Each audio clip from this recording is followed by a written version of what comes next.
Back again, Herschel. What could I have against it, Herschel?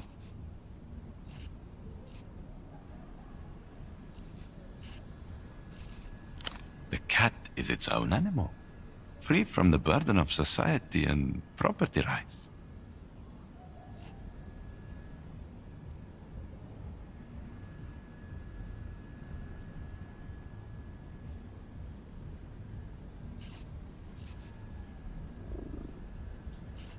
The cat has nothing to do with post-historical materialism, Herschel. But I can understand why you would think that way.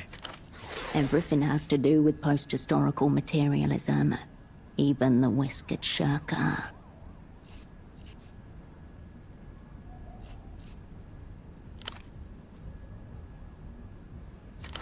People like you and me, we're not supposed to meet a cat like this. We can't really handle it, in a way. Just an animal? Herschel, this cat is magnificent. Look at it. Look at the fur, the color, the tail. It's beautiful. You're lucky this cat doesn't speak or understand human. Otherwise, it would be very displeased. I don't know yet. But whatever it is, I know it will be okay. Because this cat will be there. Listen. It's a big thing, petting a high-grade cat like this. There's no telling how it'll react. But then, if you need to do it, of course, who am I to stop you from petting a cat? Probably for the best, Herschel, honestly. What could I have against it, Herschel? I know. Sure, Herschel.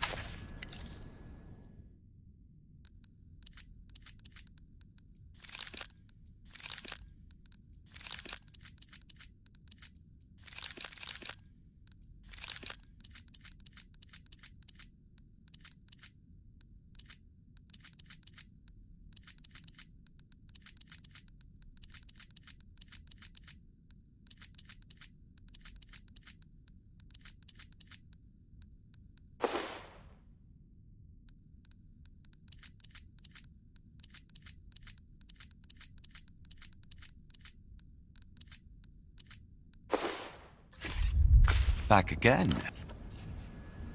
What could I have against it? Listen.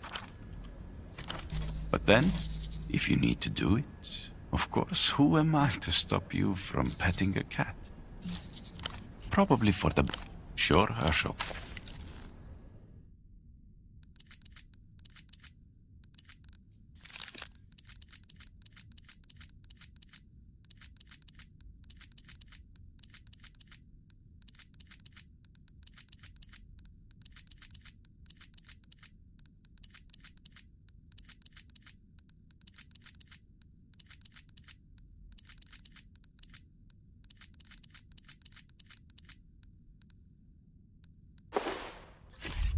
Back again.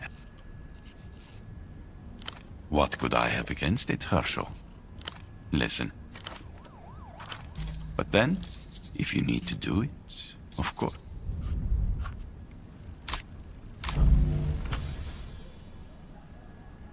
Your fingers hesitate just above the cat's surface. Is this really what you should be doing? A burst of strong static causes your hand to recoil. I told you, Herschel. It's not as easy as it looks. I know. We need to restrain ourselves, or it'll be all we discuss. Sure, Herschel.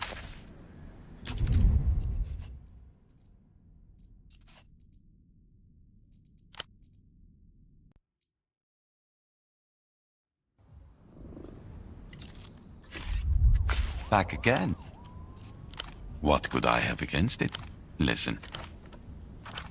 But then, probably for the... Sure, Herschel.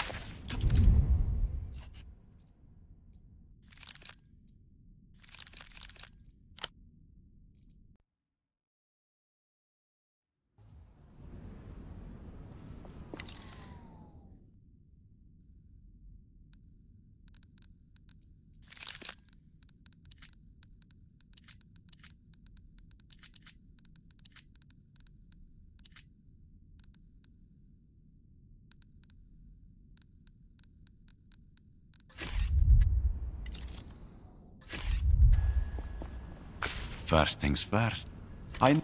Once again, I said... you may have gotten the best.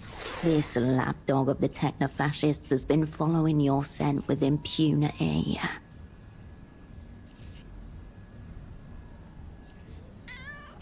You're an The cat's not the focus here, anyway. There's no... Working? Of course. You know, You passed my... The sound of your name. Turn this situation around. Immediately. There's no reason to assume the cats are one and the same. Of course, Hirsch. Don't get hung up on that. Way back.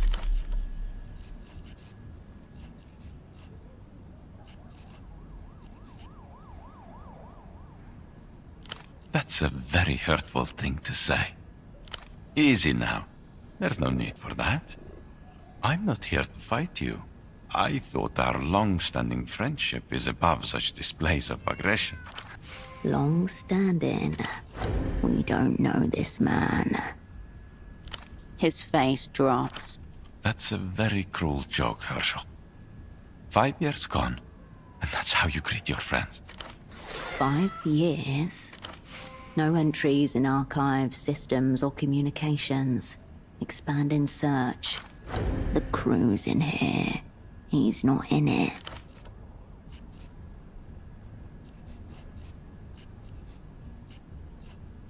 This pretense of ignorance. To you, he has never happened. Wait.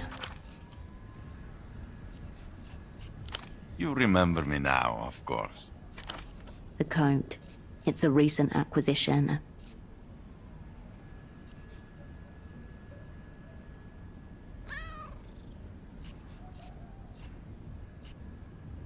Exactly. A new coat befitting of my new position. Thank you for noticing. You and I, we're on the same level. We've always understood each other. And so my desires are nothing covetous.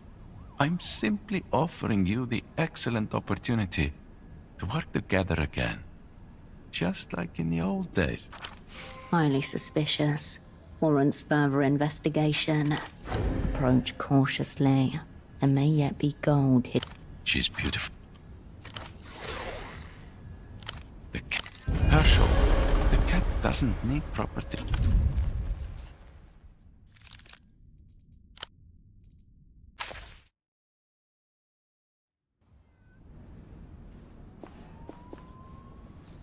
First things first. Once again, I said... you may have gotten the... This lapdog of the techno-fascists has been... You're an The cat's not the focus here. Working? You know, You passed my... The sound of your name. Turn this situation around. There's no reason... Of course. Way back. I'll tell you all about it. His fate. That's a... 5 years. No entry. The crew's... This pretense of ignorance. To you, he... Wait. Ignorant. You remember... The coat. You and I. And so my desires are nothing covetous. Highly suspicious. Approach cautiously. There may... She's beautiful. The cat is its own animal. The cat... Everything has to do with post... People like you and me, I don't know. Just an animal. You're lucky this cat doesn't listen. But then, if you... Probably for the best, Herschel. Honestly. What could I have against it, Herschel? I know. We need to restrain ourselves, or it... You're thinking very short-term, Herschel. I'm disappointed. Seriously. In my new position, I've developed a number of very highly placed sources. Big, if true.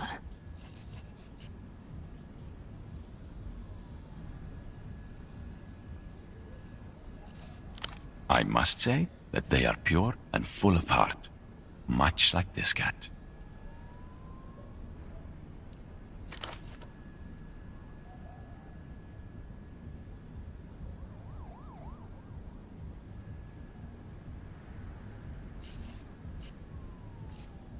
Your old friend Ignatz has been moving up in the world. I'm on a very complex and sensitive assignment on behalf of my new employer. Secret treaties will be discussed in a matter of days in this very apartment. Your old asset Ignatz is here, preparing the field, so to speak.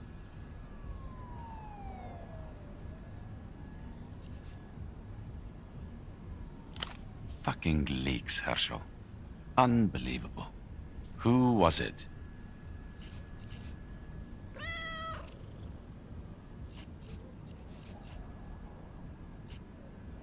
You can't blame me for trying, Herschel. I'm a go-getter, you know this. Nice try. You know I can't tell you that. Don't worry, it is not the bank. A man's got to know who he is and who he isn't. Otherwise, who is he?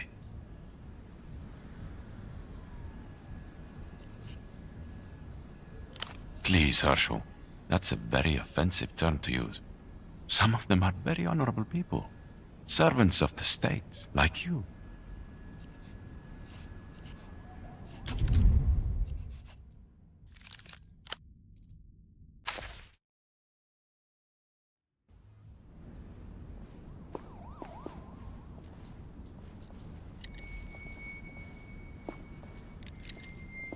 First things first. Once again, I sent... you may have gotten the... This lapdog of the techno-fascists has been following your scent with... You're an The cat's not the focus. Working? You know I... You passed my... the sound of your turn this situation around. There's no reason to... Of course. Way back. I'll tell you all about... His fate. That's a...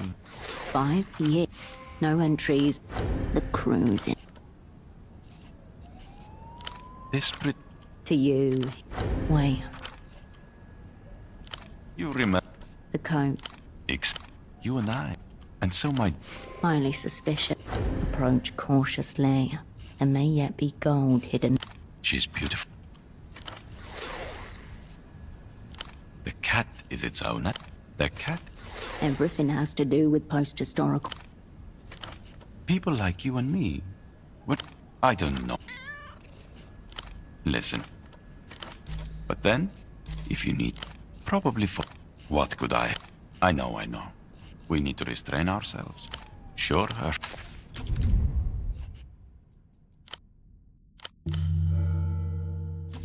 Back again. You're thinking in my new...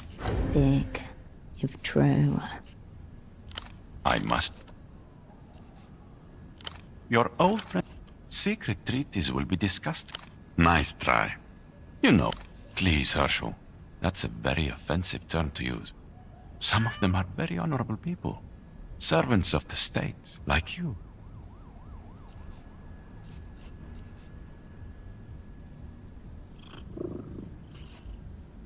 Maybe. There are many states of mind, after all. But only one state of being. In any event, it's a very unusual arrangement. I'm basically de facto lead on this assignment. Currently, I'm overseeing the sanitation technicians. It may seem pedestrian, but in reality the responsibility could only be handled by someone at the level of de facto lead. You see before you the aftermath of a soiree organized by the owner of this place, Mr. Reno, and those leaky empter animals. My new employer suspects some pre-game empter mindfuckery. Work with me and I'll tell you all about it.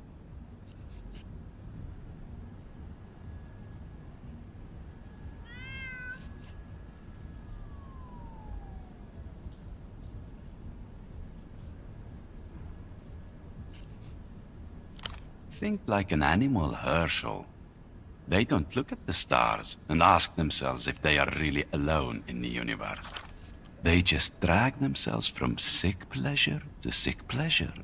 Distractions from having to fathom their place in a dark and endless universe.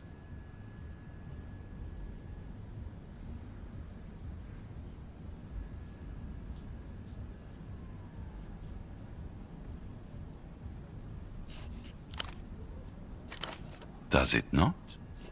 Or perhaps you just asked the wrong question.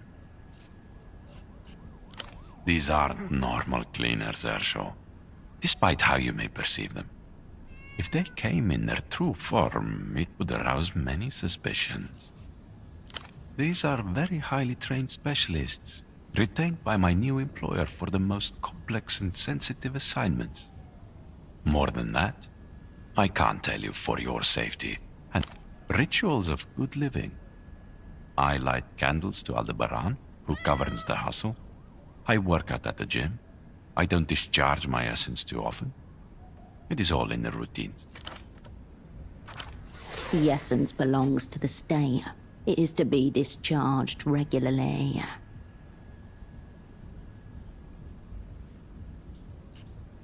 Please, Urshel, let's not act like we're not both people of the world.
Thank you, Herschel. It's very straightforward. I'd like you to take some wildlife photography. I would like to see some leaky animals in their natural habitat, doing what such animals do.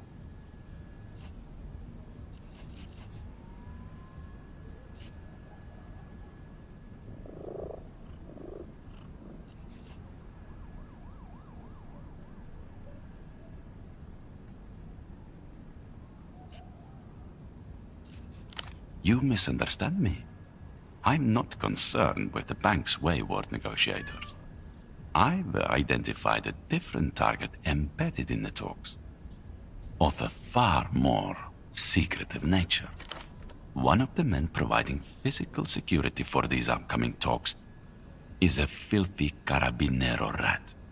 He's leaking information to his controller. I need a photo of this leaking in action.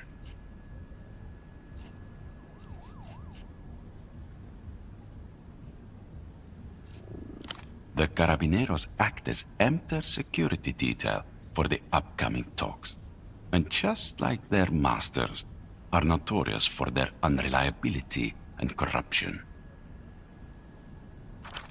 I suspect the Carabinero rat is readying itself to jeopardize the discussions. If you accept the job, I'll tell you all about them.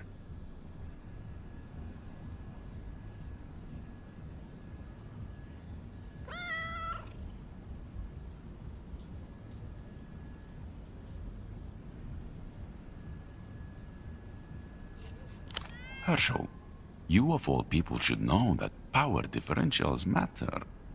My new employers have trusted me with this site here, which is of much greater importance.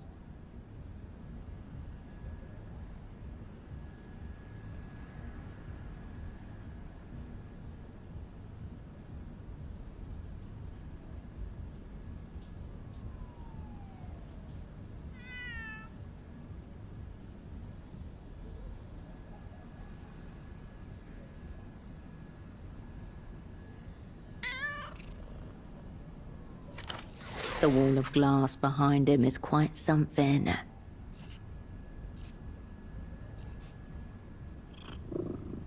Seriously? Does the opera expect you to subsist on charity? Things must be even worse under post-historical materialism than they say. Post-historical materialism needs no photos of it. Everyone can see for themselves how great it is. Fortunately for you, I will be supplying the camera on this assignment. This is a one-time opportunity. I need you committed before this place is cleaned up. I'd hate for you to miss out on a chance for us to collaborate again. I have ascertained the filthy Carabinero, and I have also ascertained his controller. All you need to do is get them on film together. If you prove yourself a capable sub-lead, I'm sure we could come to some mutually beneficial and totally unofficial agreement. Everyone comes out ahead, except the leaky animals. I get rid of a problem, and you'll receive some information that will make your life and the opera's much more interesting. Maybe back home you are, but the opera's stuck in their old way. You need the skilled, gentle, and contemporary hand of Ignatz to guide you.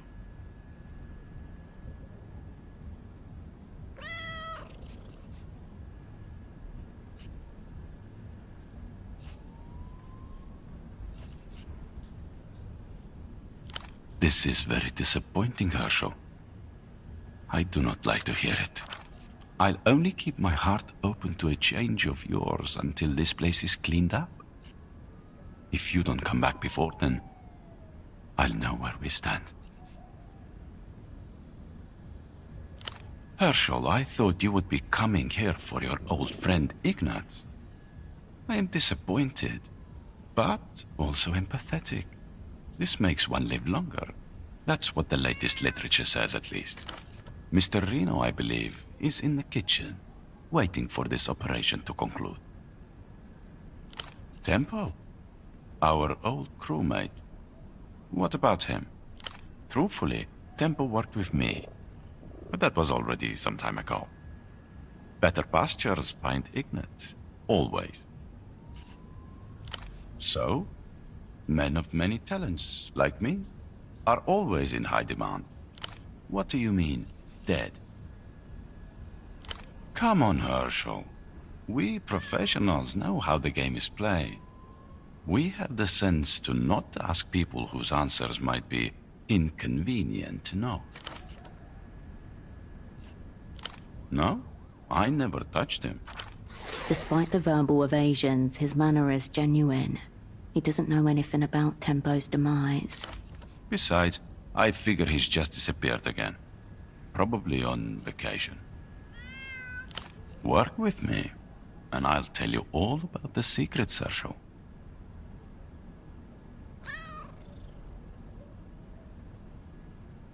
If you must, but after that, back again. What could I have against it? I know. We need to restrain ourselves, or it'll be all we discuss. If you must, But after that,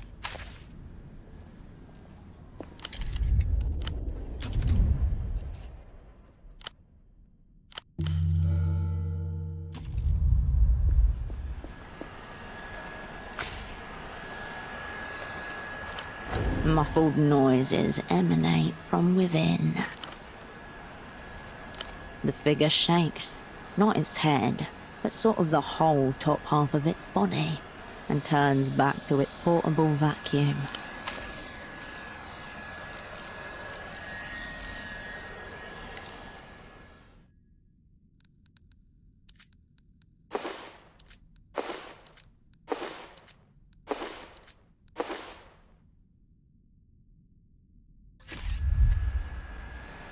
The figure in the other sealed full bodysuit gives you a stiff nod.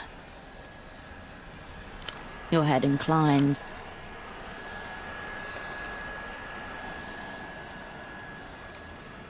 The figure shakes, not its head. This diplomacy seems to have run its course. The figure in the figure shakes. This diplomacy.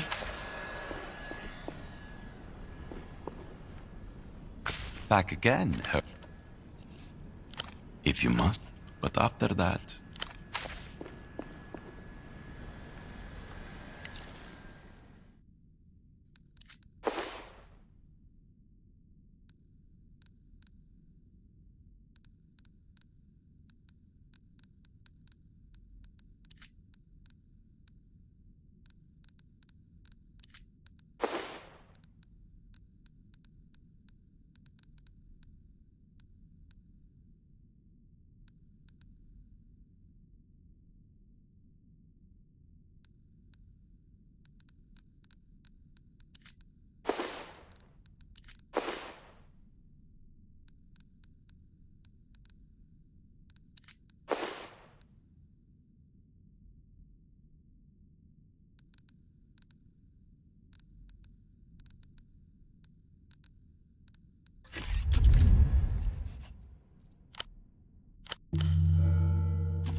Oh, hello. You're not with the cleaners, I take it. Please forgive the state of the apartment. The man stares around the room in bewildered horror, unable to focus on you. A guest to his own vivisection. Cleaning, apparently. I've never seen such disarray. You wouldn't think the process of cleaning an apartment would take so much. Uncleaning. His own appearance is neat and precisely kempt. Even the way his jumper is tied around his neck appears studied and deliberate. Have you seen my model train? I suspect one of the cleaners may have misplaced it. Stop all the clocks. A purloined model kit. This investigation is priority alpha.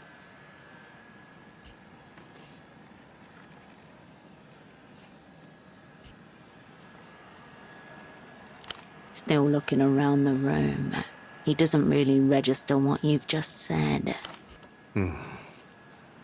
I'm Reno, or Rinotel. What can I do for you? Yes, that's me. He doesn't like being called the phone guy. I really don't want to get into it now.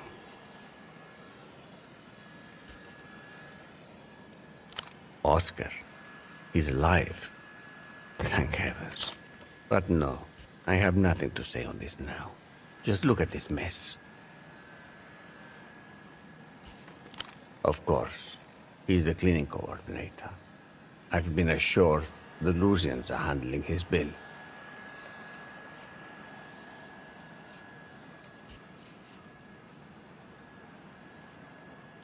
Oh, So he's their in-house contractor. That makes sense. We do. Which?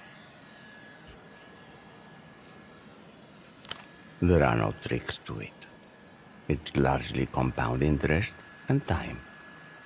You know how superblock communists build their economics on 3 pillars.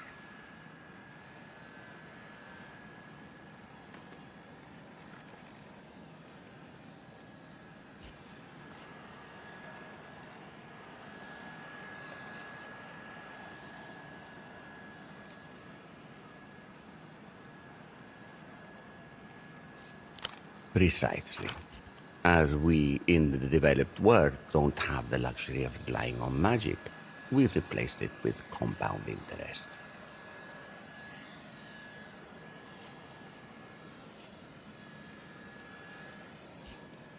It is. And it will change your life.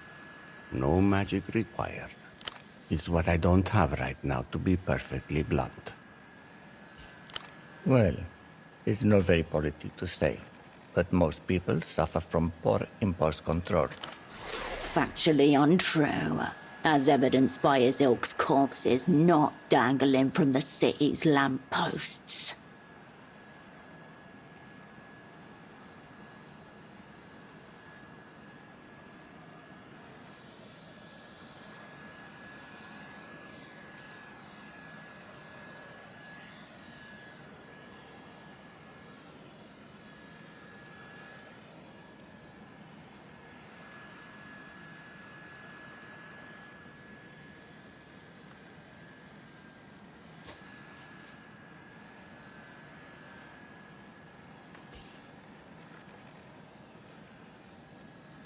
To tell you the truth, my own impulse control, or lack thereof, has been a lifelong curse.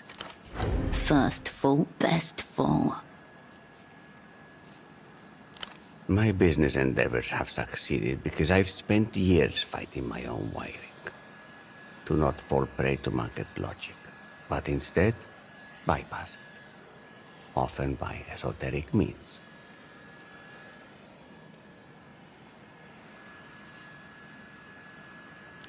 Right. You were there that day. I hope I didn't come off as rude. I just received some unpleasant news.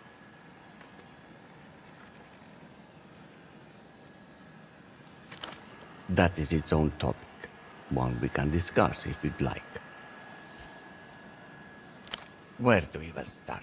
It's an extremely rare kit, a Type 04X, Chrysanthemum Sorrow. I'd really like to find it. That's right. Tavarna's head of design is an old friend, actually. I'd really like it back. Yes. He throws a searching look at the empty shelf, as if expecting his precious chrysanthemum sorrow to have materialized at the evocation of its name. It's fine. I don't expect most people to understand. I was there for one of my regular consultations. Are you familiar with the transmigration of souls? It's loosely tied to neuroeconomics, which study how the brain makes market-related decisions. The market is, for the most part, ruled by investment cycles. I've grown rather weary of it. A mutual acquaintance helps me bypass them. He's a medium of sorts, highly attuned to transmigrating souls. These interstitial beings are a rich source of counter-cyclical investment advice. He is able to channel them.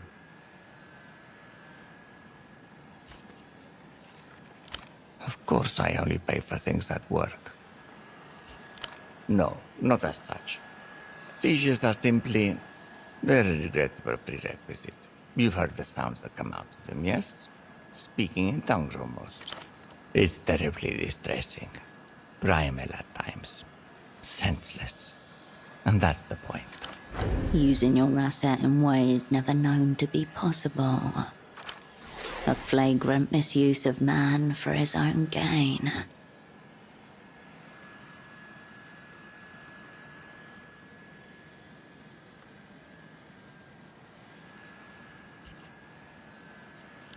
Good for him. I'm sure he can be convinced to miss a couple of dosages if the need arrives.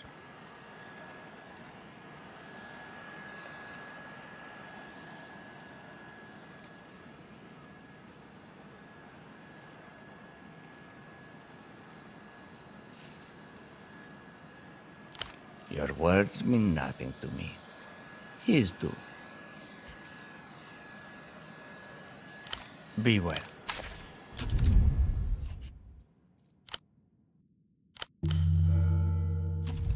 Oh, my God. Where did you find this? Ah, the eccentric rods. Tricky. But this is a very credible repair job. Thank you. You have no idea what this means to me. This is such a relief. His eyes well up as he turns his back to you, gently cuddling the model train. His shoulders rise and fall as he sighs. Absolutely not. Are you out of your mind?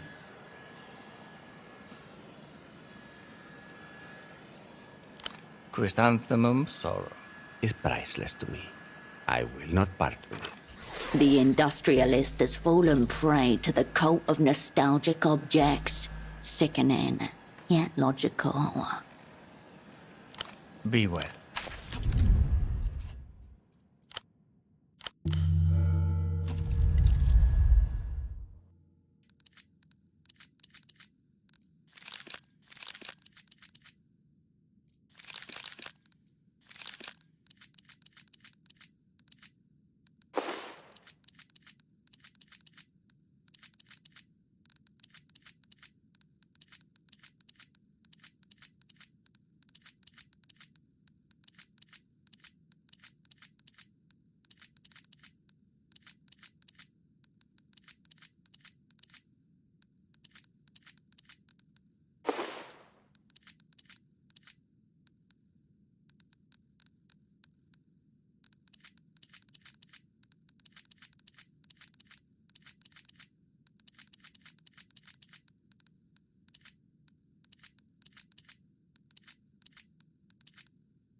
Oh, you're back.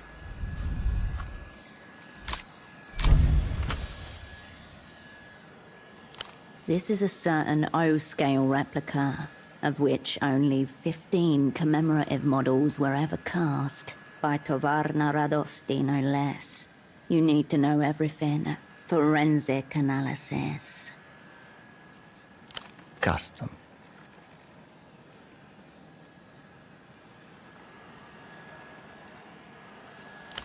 .4 meters by 2.7 meters by 3.6 meters. Don't you always? Picture glass domes filled with jubilant engineers, miners, and scientists, all wading into the chrysanthemum sorrow as it shoots past them in its heroic, transparent tube. Some have brought their whole families. Each person has distinct features. You won't find two that are alike. Oh, the mise-en-scène is really quite spectacular. I keep the basing at a separate location. Thank God I didn't have that transported here. I think you know the answer to that.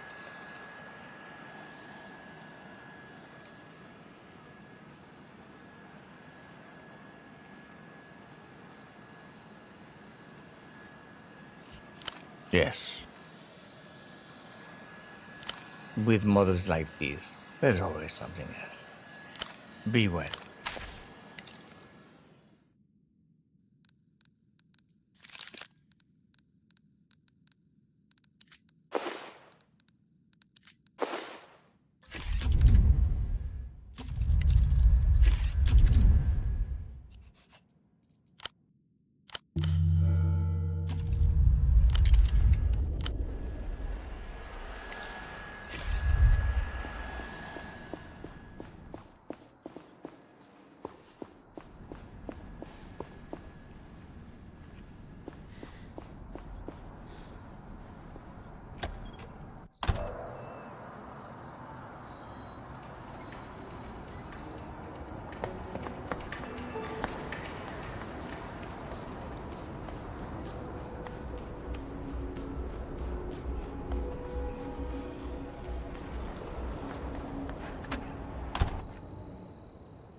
Remember, Hirsch, no weird shit around V.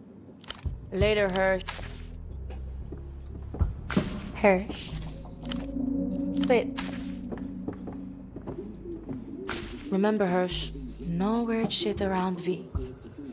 Alright, Hirsch. Fine with me. Later, Hirsch.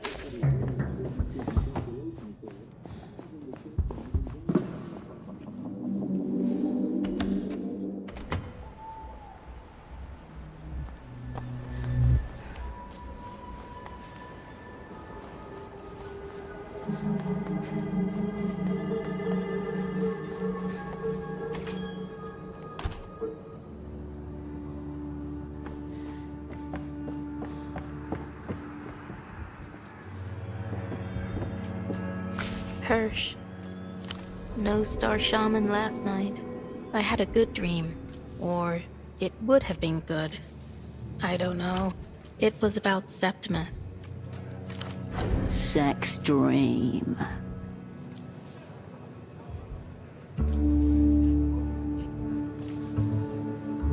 Yeah, and my conscience. And a body. No, not now. It would be cruel. Sorry, Hirsch. Didn't mean to be such a downer.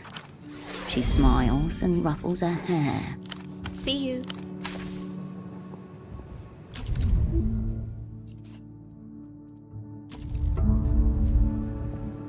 How goes it, Hedge?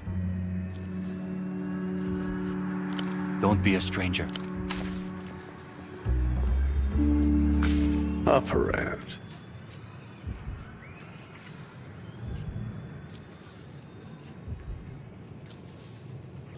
Hot. All the same. Fines. A tip. Information. A cost benefit. Till next. Hello again. See you.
Welcome back, Bucko. The song remains the same.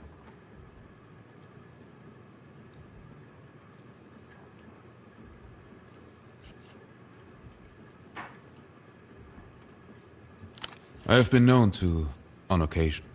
Maybe now we can come to some kind of agreement. An exchange of information between professionals.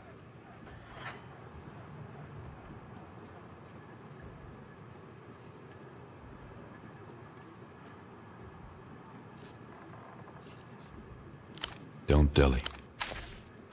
Welcome back, Bucko. The song remains the same. I have been known... Don't dilly.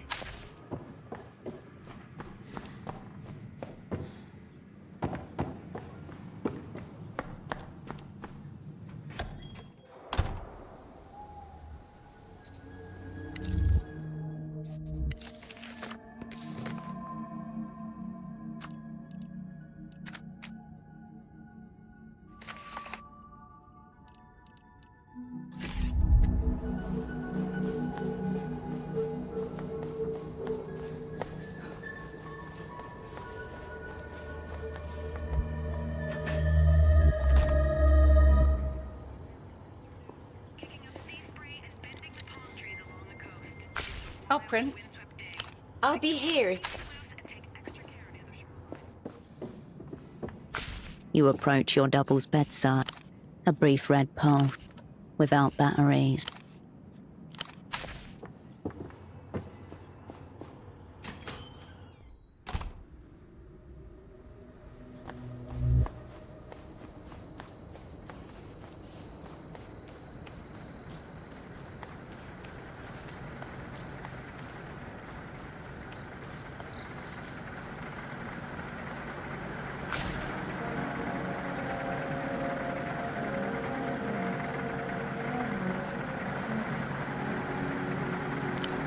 Pleasure.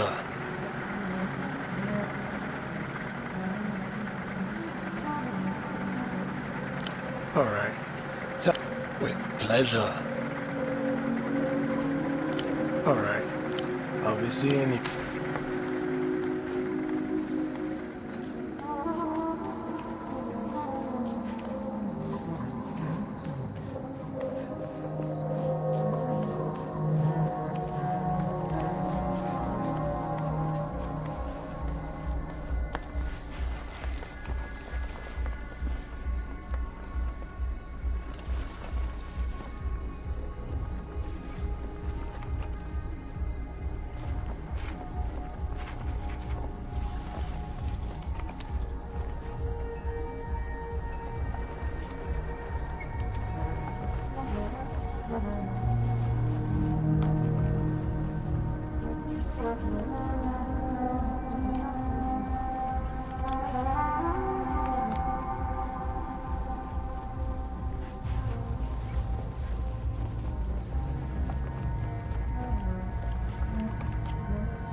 A cosmonaut suit, a relic of Project Alton.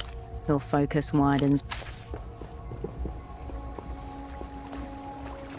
The rack stands. Your arm would fit through the... You leave the rack.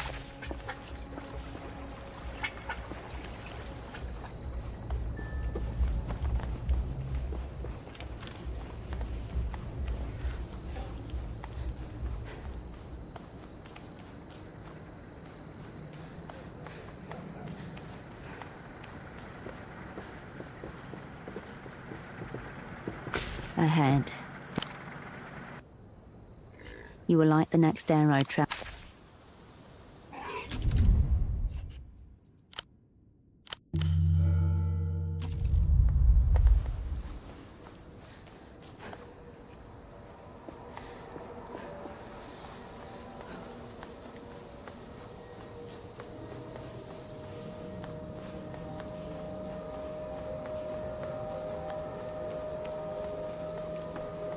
Ah, here you are. Yes, yes.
Metal shudders and groans beneath your feet, reverberating downwards.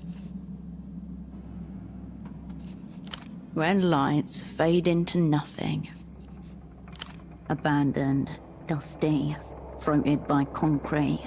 Hundreds of steps, winding, disappearing into pure darkness. Has the null entity lured you into an obvious trap? Remember what the Miho fact said. Go all the way down. Far below, a rhythmic thumping. Organic, maybe.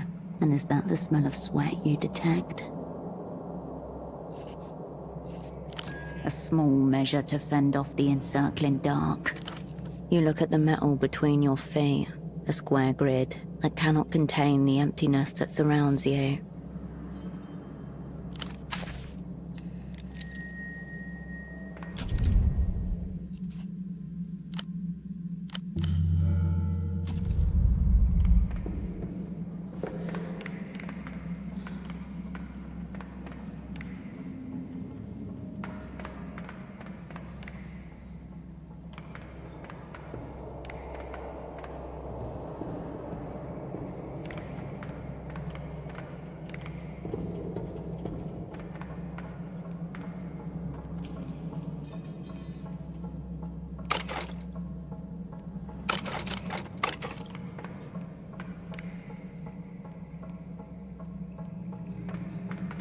Now that's a stride. That's a grand stride. Right there. Up and down 6 times. Could go another 10, I'm sure. Oh, hey, bud. Now, how'd a friendly face like yours end up here?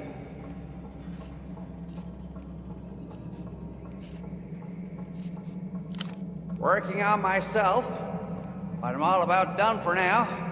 That means the stairs are all yours, bud. Down and down they go. Greatest stairs I ever saw. You ought to give them a try. As you consider the stairs, a beer bottle clangs against the railing, smashes. The old man laughs.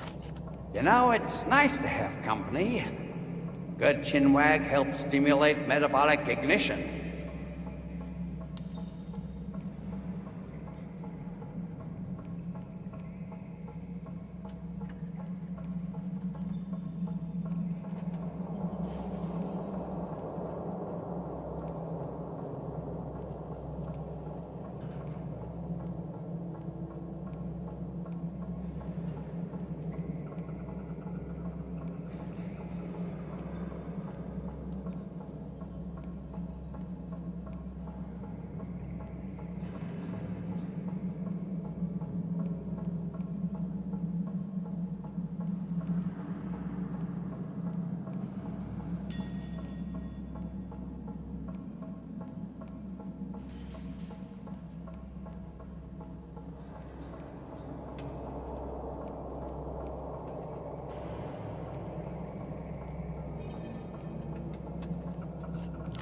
Not at all, bud. Good to see the youth getting out, practicing their overarm toss.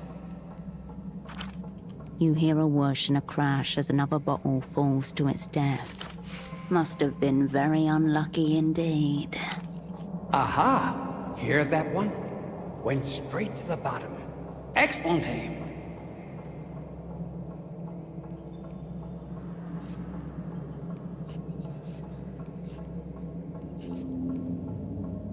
Beautiful place, isn't it? I come here regularly. This here's the perfect spot to run mitochondrial apoptosis drills. I am practicing full-spectrum autophagic cardio incineration. Pump up the heart rate until weak organelles and grief proteins burn right up. Full somatic reset just by running. Okay, that's how you make the voices go quiet. Get rid of those, and the 4th aperture opens wide. Makes you appreciate beauty all over again.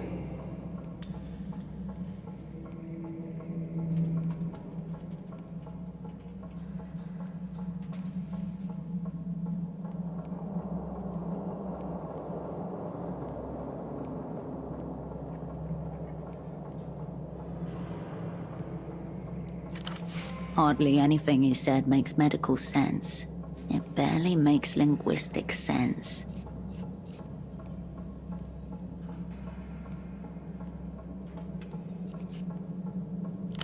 Biology. Biology wants you on the couch, letting the thoughts in. Biology tells you you're done at 40. It'll never tell you to obliterate yourself, but as the saying goes, pain is just the body flushing out stories it shouldn't have been told. That's from the TUF cycle full system flush. Sweat, cry, piss, shake, ascend. No wonder you're hoarding emotions in at least 6 zones. I'm a bit worried about you, bud. You remind me of the old me back when I was working. And that's no way to live. No way to live at all. I was an interzonal man right up until 81. Consultant class, 2 decades in foreign hotels and meeting rooms, harmonizing standards for partners, getting Portaferro ready for the big leagues, you see.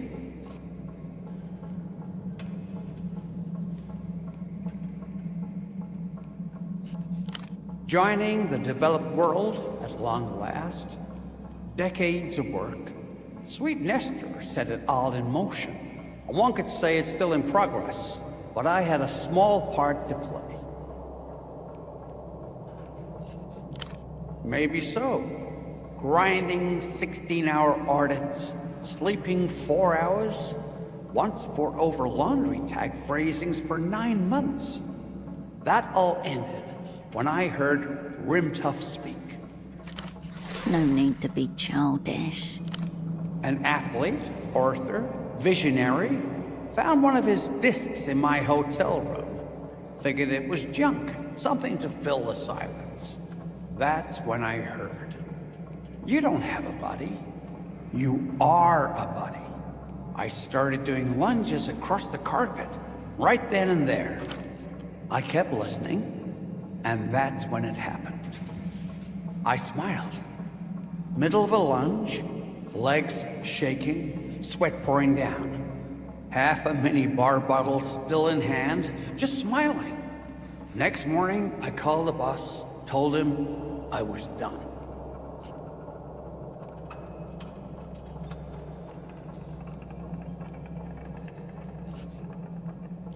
What could he say?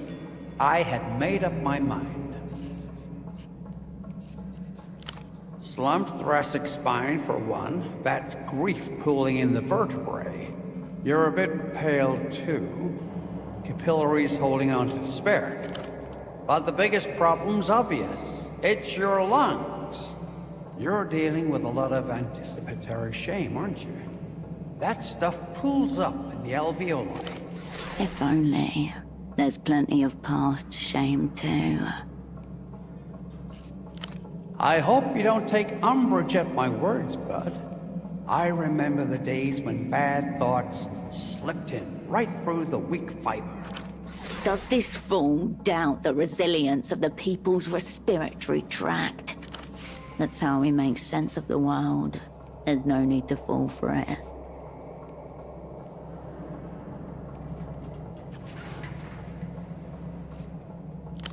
I understand.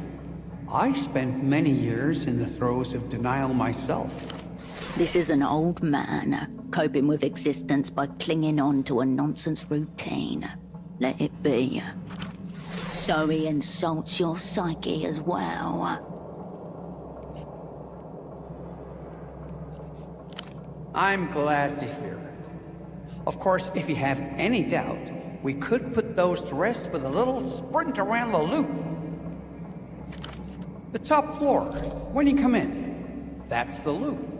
No gadgets, no props, nothing but raw athletics. You tell me when you're ready to run.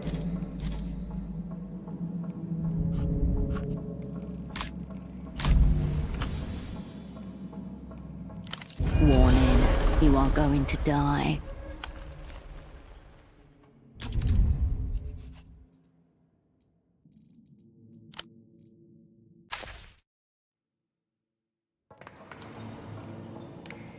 Now that's a Oh, hey. Down. As you can You know, it's nice to have. Not a. you hear, must have been Aha! Hear that one? Beautiful place, isn't it? I am. hardly anything he said makes. Pain is just the body flushing out. That's. I'm a bit worried about you. I was an interzonal man right up until joining the developed world at long last. Maybe. No need to be. And I kept listening, and that's when it happened. What could he say? I had slumped, but the big. If only. There's. I hope. Does this fool? That's how he makes sense of the world. This is an old. So he insults. I'm the top floor. When you come in, that's the loop. Keep.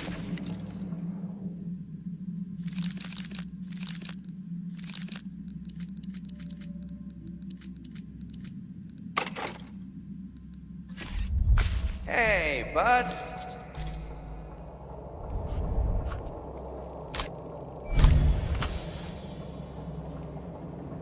Diagnostics complete. Ligaments primed. Heart rate nominal. Joints lubricated. Adrenaline and dopamine surge initiated to maximize propulsion. Awaiting signal.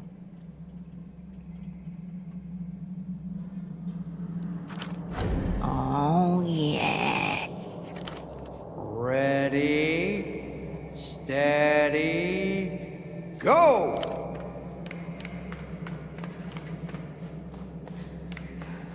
Warning. Vertical drop ahead. Torque and acceleration throttle due to survival drive. Provide vocal input to engage. Ultimate overburn.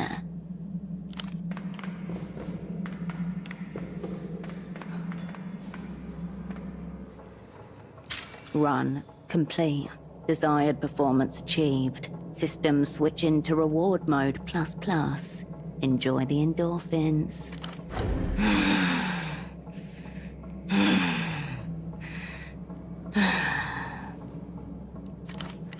Stupendous stuff, bud.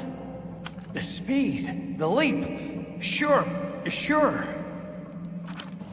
But the magic's in the keeping on, isn't it?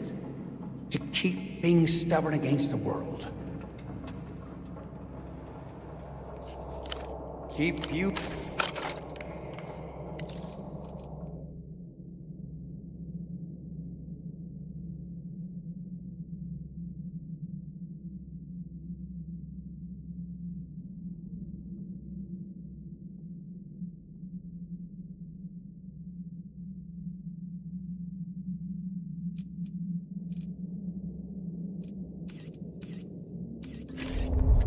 Hey, bud. Afraid I can't help you, bud. I usually run down and come right back up, but I'd assume it's one of those doors further down. Miho? I knew a Miho once. Big-time negotiator from West Codia. Put away brandy like a man. Unlikely, I'd say. She dropped dead at 60. Heart attack. On account of the brandy. Yes it is. Keep you moving, you'll be fine. We'll all be fine.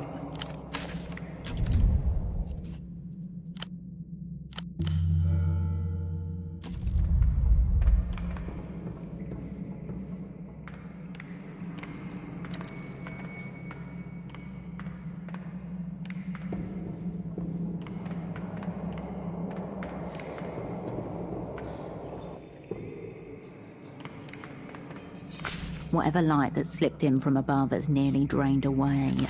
You're entering the abyssal zone now, and your thoughts darken accordingly.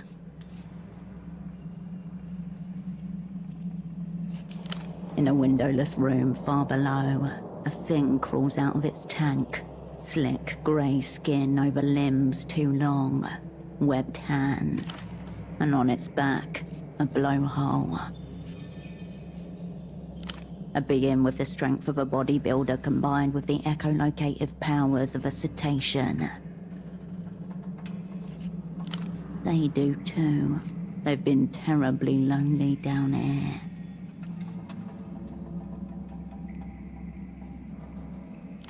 Soon, they'll shamble out of the dark to greet you. Flippers outstretched in blubbery welcome. Focus, operant. You'll hear for the records about Project Autonomia. Get in, get out. There's also the matter of who, or whatever this me-ho is, waiting for you all the way down. The air grows...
The shelves stand before you.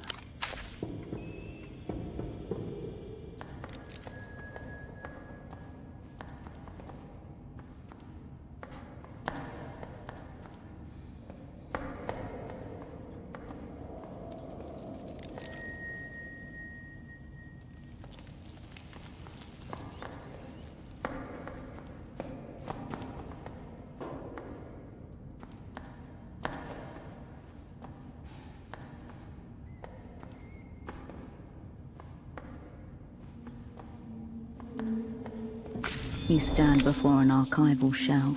This one is labeled G. Its metal bays overflow with sagging dossiers, loose memos and soft-buckled binders. Your fingers skip across the brittle tabs. You comb through dozens of documents. It is slow, monotonous work. Until your index finger instinctively alights on a thick maroon folder. On its cover, a seal dulled to black, and a title, Proyecto Autonomia. Your jaw tightens, your molars grind against each other. Concentric circles, with words curving around the edges. Post-mission report, 77. Old wax flakes under your finger. Hundreds of heavily redacted sheets. An executive summary, various logs, telemetry, personnel files. A brief survey of the document aligns with what you know. In 77, Portofino attempts to launch a manned weather satellite into orbit. However, within minutes, redacted T+763, redacted. Vehicle, redacted. Crew, redacted loss. Redacted, critical, redacted. The post-flight review suggests critical engineering faults led to the unscheduled dissolution of the spacecraft. No other details. For a moment, you're back in that classroom, staring at a great plume of smoke on a small screen, rising and rising, until the feed abruptly cuts out. The entire crew is marked lost. Their names and positions are included on the next page. 1. Commander Esteban Roque, Flight Operations. 2. Lieutenant Ilya Markov, Payload Oversight. 3. Lieutenant Naira Cilia, Comms and Telemetry. 4. Dr. Juno Avray Straniak, Psychologist and Neurocognition Analyst. One of these things is not like the others.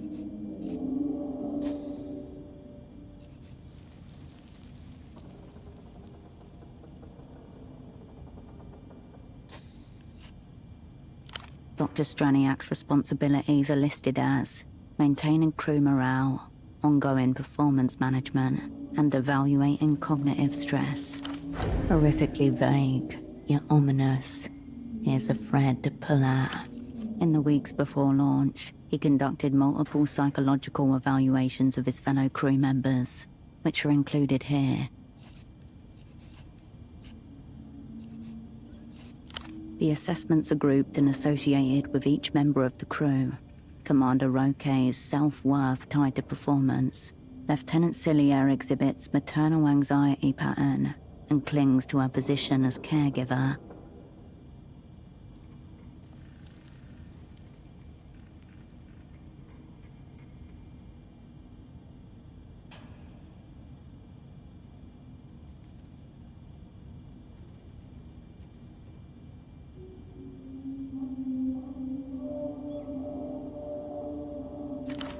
While Dr. Straniak has concerns about Markov's dissociative tendencies, he suspects the trait may ultimately be beneficial.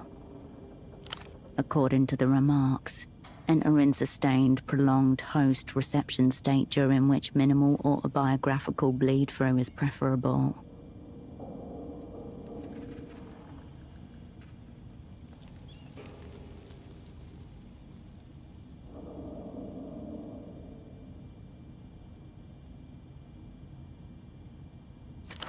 This isn't any psychology you recognize. It's all esoteric neuroscience and qualia. The language is different, but the tone is familiar. It's like how operants assess and cultivate assets.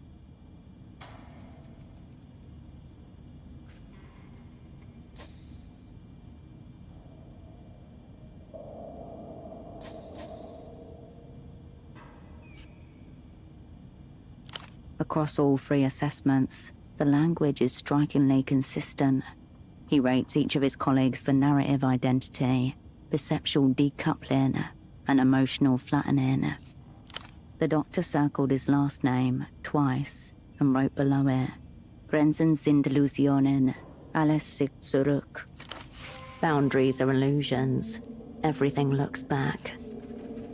It's the motto of the Polytechnic University of Treffe, one of the most advanced and controversial experimental psychology departments in the world. At the bottom of the page, a note. Additional notes may be found in Appendix D, AZK-11/05-J. Launch sequence begin. T-minus 10 seconds pre-ignition. Systems nominal. T+0 seconds ignition. T+85 seconds max Q passed. Telemetry is steady. T+150 seconds main engine cut off. T+155 seconds stage separation confirmed. T+160 seconds second stage ignition. Eyes meet across the cabin. The same terror and wonder reflected as metal screams around them. T+243 seconds. Readings remain optimal as the vehicle ascends. T+260 seconds. Redacted. T+271 seconds. Redacted. Orbital velocity is typically achieved at the 8-minute mark. They weren't even close. T+292 seconds. Reception lost. Wait. Something's not right. Didn't you see a number that went much higher?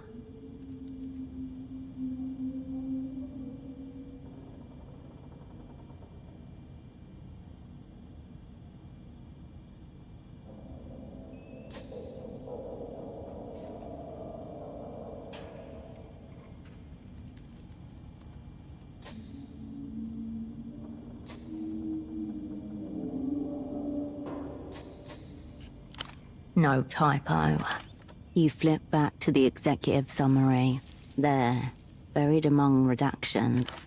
Redacted T+763, redacted. Vehicle, redacted. Crew, redacted loss. Redacted. A difference of almost 9 minutes. Tucked in another page's corner, among unlabeled indices and hundreds of references, a table of timestamps, plus 848 seconds, redacted, plus 1,987 seconds, redacted, plus 12 days, 21 hours, 53 minutes and 33 seconds.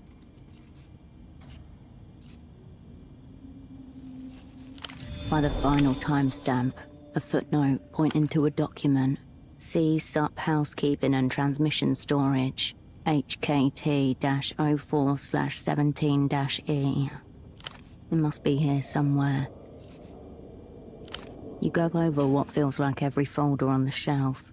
Nothing matches the reference ID. The other shelves around you seem to lean in, as if expectant. You let the old shelf be. You approach 2 large archival shelving units labeled B and C. Pressed close together, they sit on recessed rail. According to these labels, shelving unit B consists of additional appendices, while shelving unit C is devoted to housekeeping and transmission. Here you go. This is where the old Spies reference ID pointed you. The exposed side of shelving unit C is nearly empty. Just a few emaciated folders and spiral-bound reports. If what you're looking for is still down here, it must be on the other side. They're too close together. You shine your flashlight beam into the narrow gap between them, but all you can make out are rows and rows of angular silhouette, full of untouched material. No joy. The old metal groans, but does not budge. You run your hand along the darkened gap and discover a small metal latch linking the 2 units together. An anti-tip system. That explains it.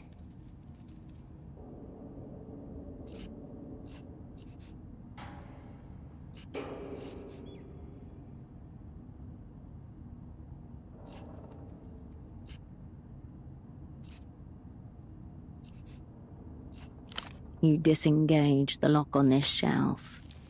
The old shelving unit groans like a wounded bovine, but still refuses to budge. There must be another latch on the opposite side. The job's only half done. The control...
You approach shelves B and C.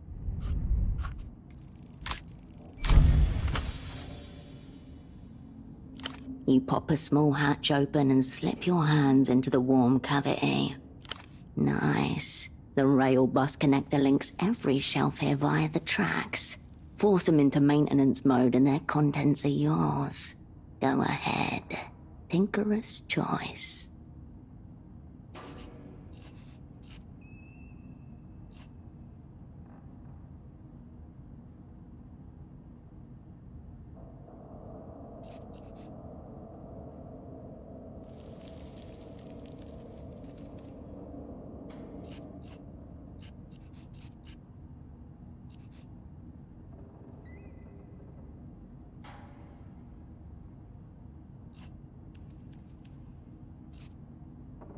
You pluck the ancient microfuse free from its socket. The motor dies instantly. You count to 5 and reseat the fuse. Around you, motors begin humming in unison. Unseen locking mechanisms come undone. The shelf slowly moves along the rails. As it settles into place, its name, the sound of grinding metal, much louder than you. Applause yours.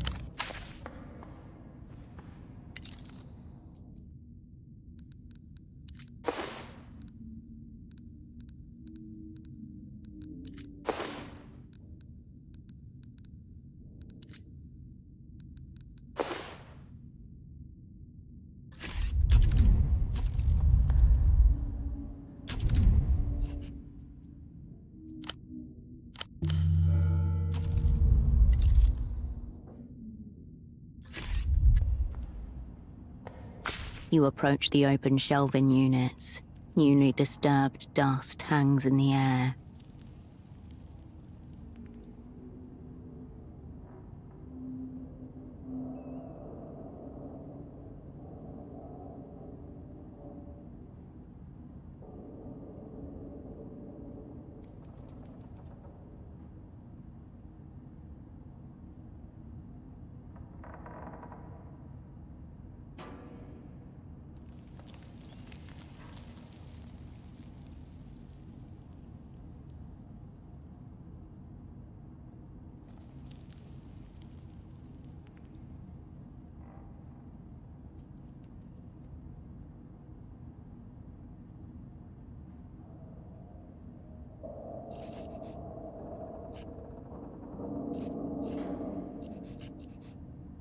The shelf was...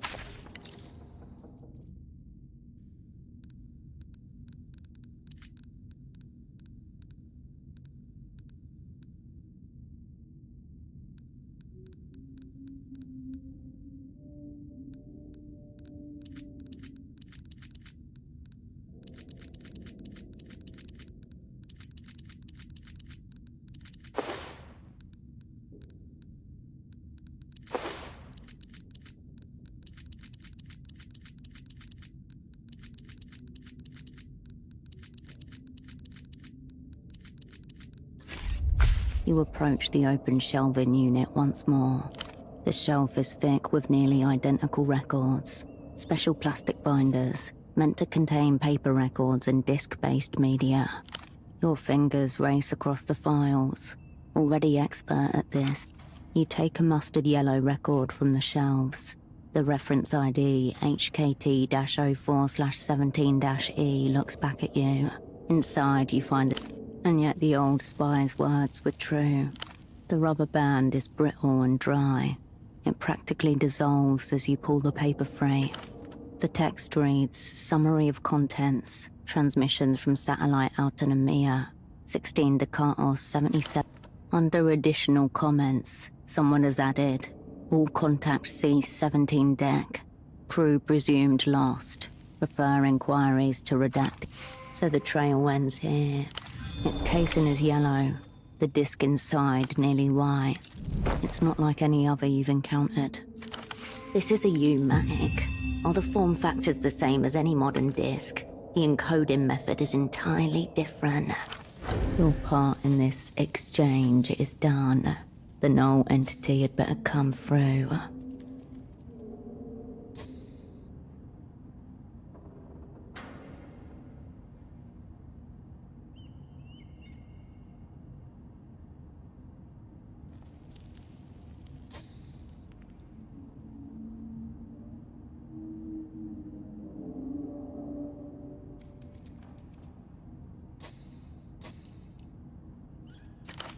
It will be a relief to get out of this place. There is nothing more. There is nothing more. You face Shelf G. You let the old shelf...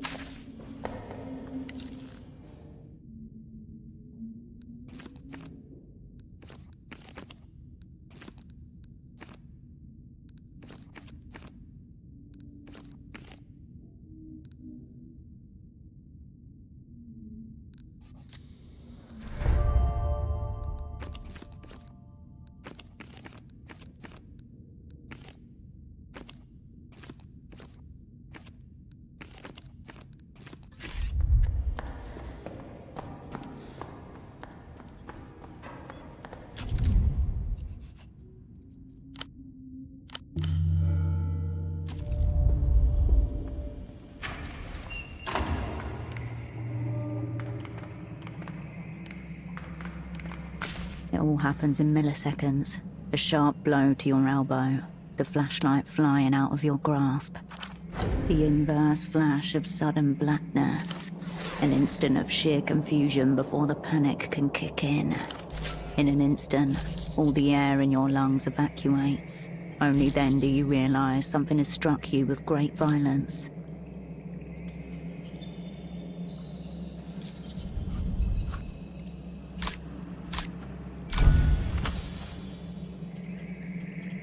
Somewhere inside you, a cool hand flicks a switch, and all emotional response goes dead.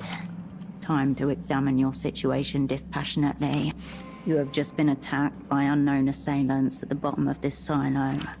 On the floor, belly down, diaphragm convulsed by the blow. You feel the weight of your assailant on your back. A pair of hands pats you down. This is a robbery, not an assassination. The air burns as it re-enters your diaphragm. Where is it? Where's the disc? Hold on. That sound. Was that crinkling paper? Somewhere here. It has to be. He said it would be. It's the metal stripper. The one who urged you to come down here.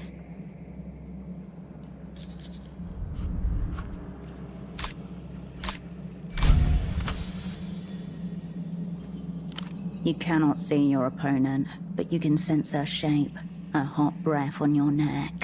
Soft, cartilaginous, wet. Your fingernails rip through something that screams. Ah, you fucking...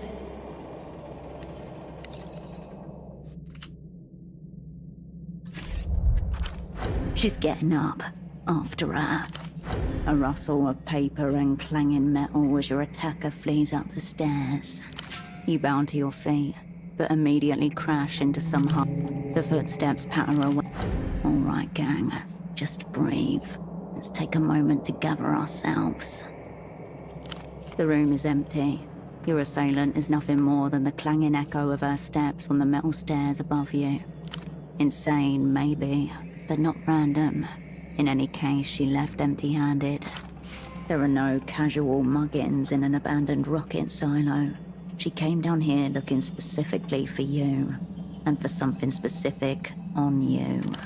She left something behind. It's a paper bag, somewhat wrinkled from your attacks, with a rectangular aperture like a mailbox slit cut into it as an eye hole. The metal stripper kept talking about him. A deranged fan. Or a representative. At least you have a lead, of some kind. You should return to the surface operand.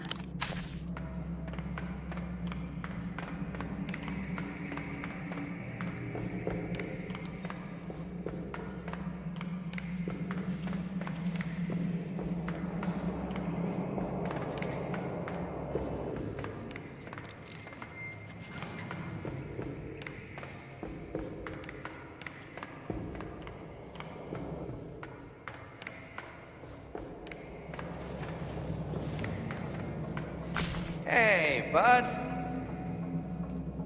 You look a bit pale, bud. What happened? Quite the heavy load for a staircase. But then again, you've humored me enough, bud. I'll spare you my ramblings. I'm just sorry the stairs didn't work for you. Keep you...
Hey, bud.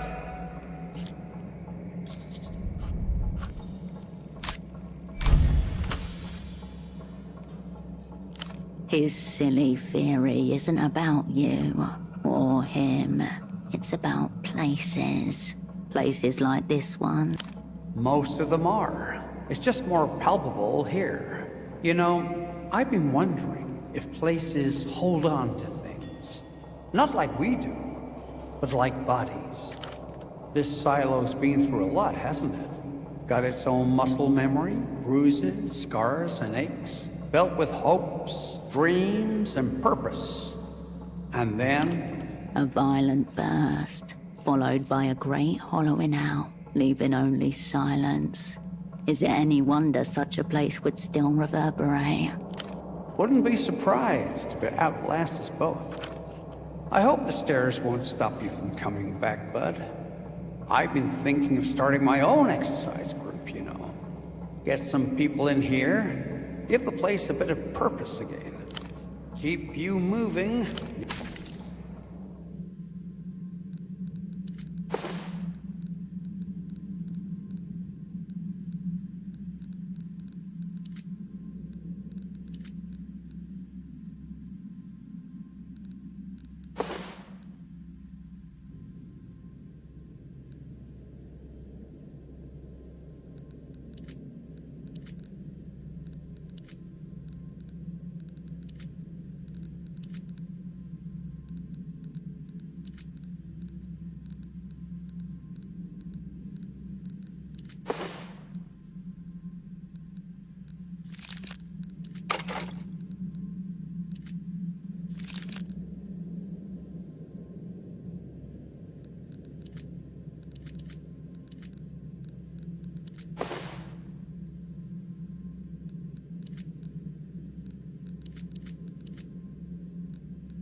You return to the faded billboard all around you.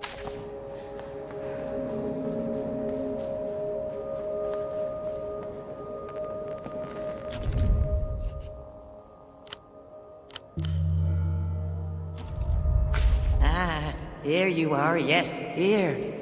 Do you like life? The reveille, She laps from us. This bagman is... the reality situation. Hopefully you... Yes, yes.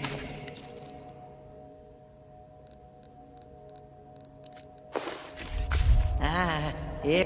Yes, yes,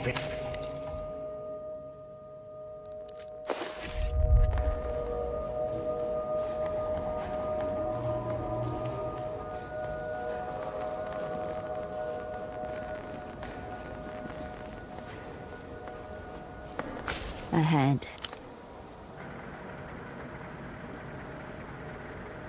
You catch the next aero train.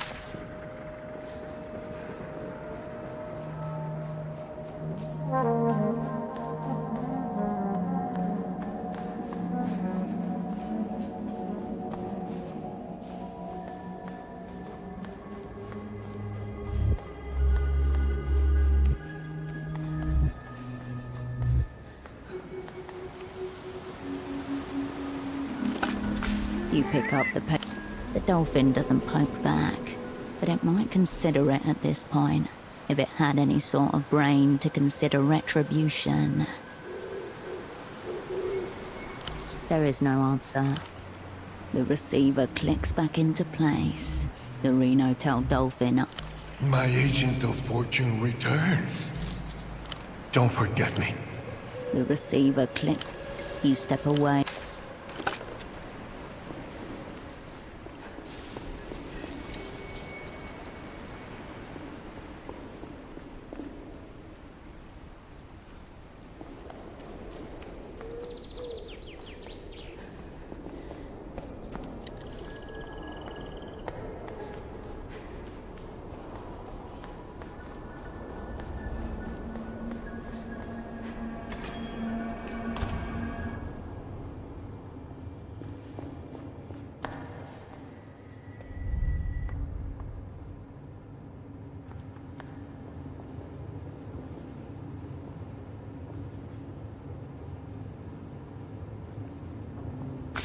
Raw information atomizes itself. Cascade.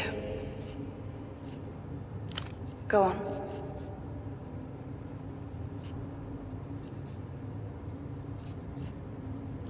Yes? Cascade, I do not expect this condition to change.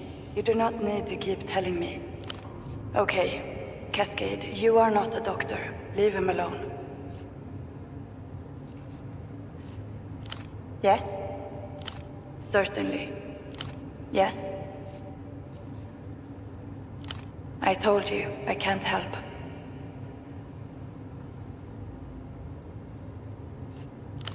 Very well. Fine. Go on. Fine. Sure. What's on your mind? What else? Luck and skill, operant.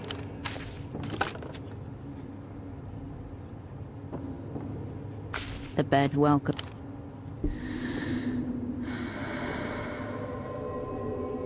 The stillness of the room quietens your mind as you settle down.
She produces a lovely little monkey from the stack beside her stall. Cute gift.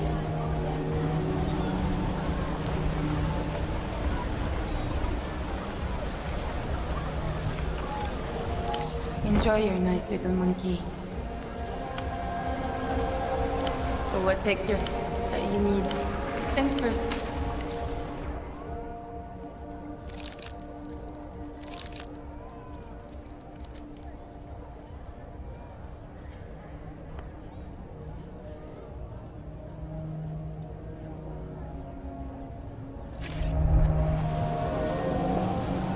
Cosmonaut suit. Your focus.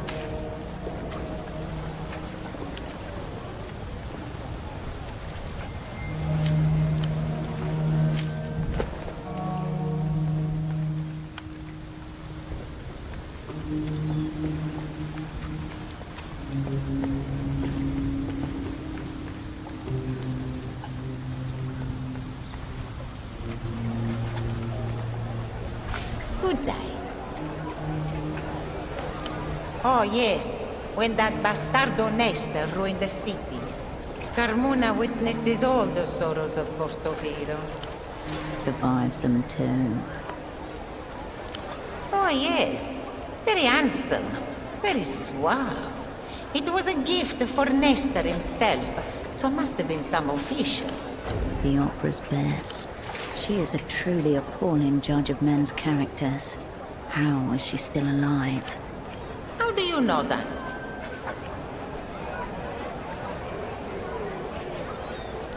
Better things to do here than to puzzle out your nonsense, Menina. Nestorismo happened. He invited everyone from the dye and silk unions and the Superblock just for us to watch him turn his back. The Superblock came to visit. We were all supposed to listen to some song in Nestor's office. But then the bastardo opened fire on their treaty and threw us all out. The bomb that probable gave her should have killed them all. You tried to picture Carolina older than 30, and find that you can't.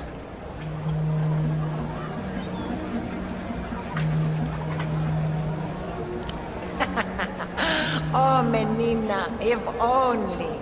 I would have been happy to join such a plot. She has no idea how close she came to being pasted on Nestor's ceiling. Yes, I remember. Carmuna's eyes close with laughter, and for a moment, you see the young woman from the Palace of Culture more clearly than in any vision. I stole those shoes, you know. Straight from a crate at the docks. We were like a little gang, all the girls. We'd take it in turns to distract the dock workers while the others looked for anything shiny. Menina, I still am. Fine by Carmuna. Don't go away. Fine by Carmuna. Polaris pro da porte. Yes? Very good. Good day to you. You return to the rack of clothes. Price tag. The rack sags a little. You turn away.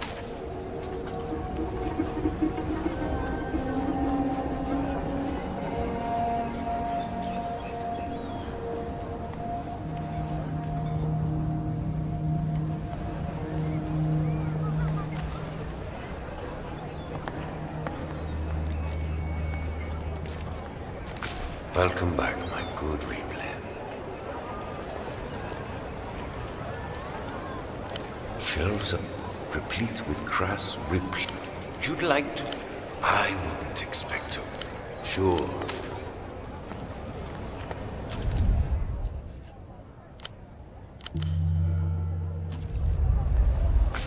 Wolf time. Look at those lights. Evenly diffused, impeccable alternating pattern. That thing's not a bootleg. The children are...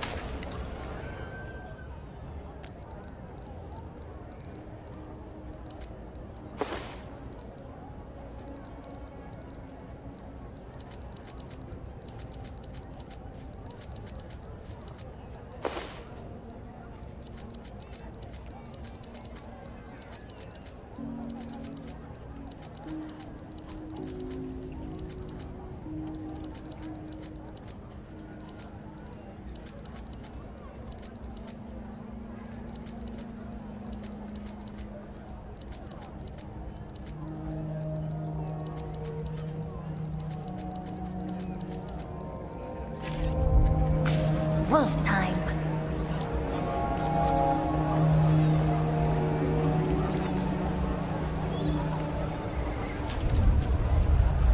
The children ignore...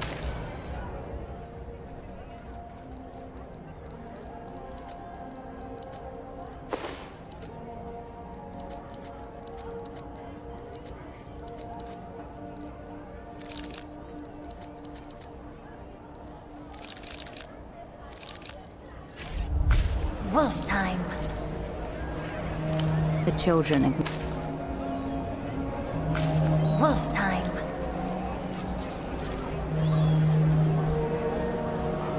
The children ignore...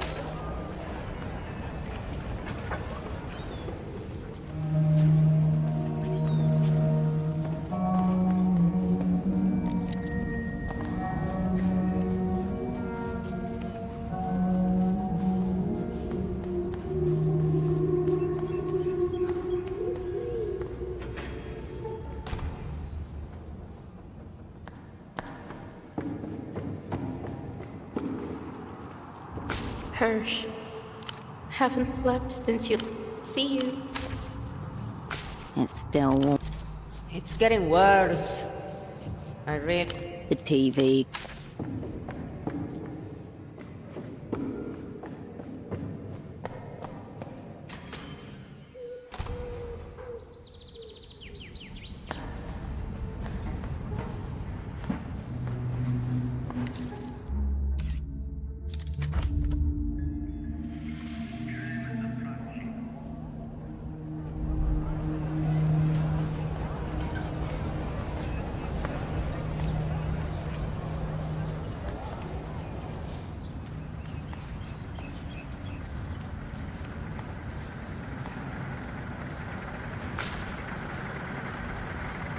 With pleasure. All right. I'll be seeing you.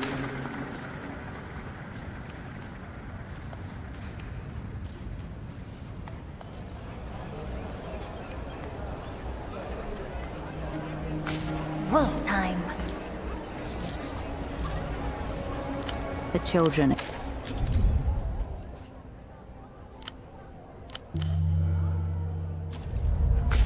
Wolf time.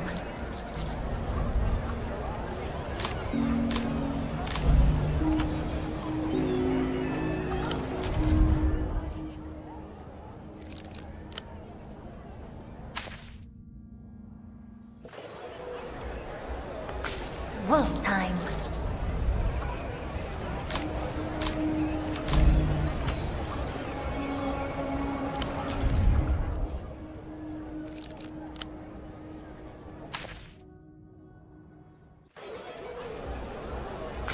Wolf time.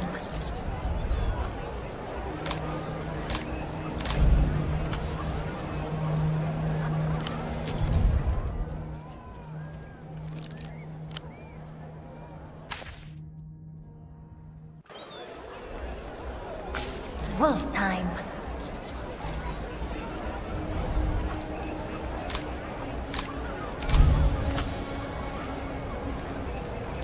It's simple. Tell them your story, but tell it in a language they can believe in. We know all the wolves. That's not one of them.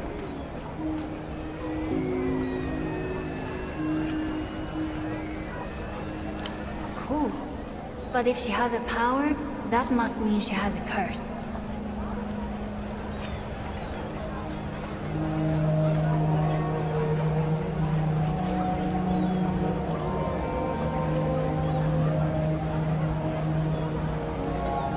Wow.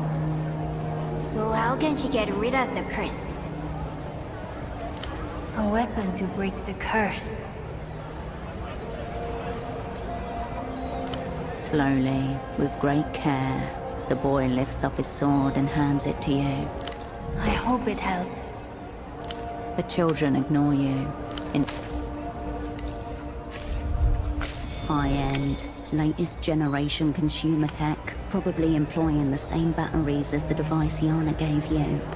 You know what that means.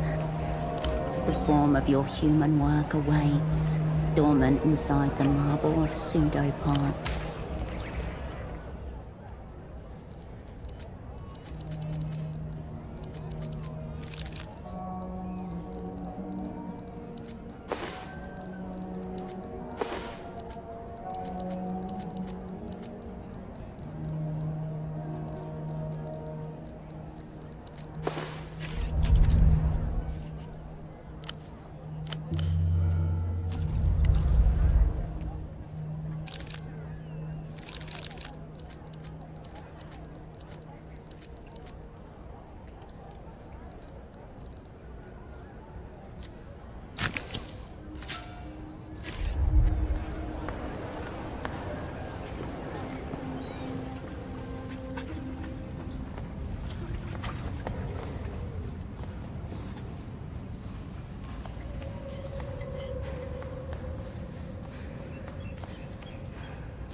You approach your double. The battery compartments. Thoughts of tempo flash through your mind. You put the.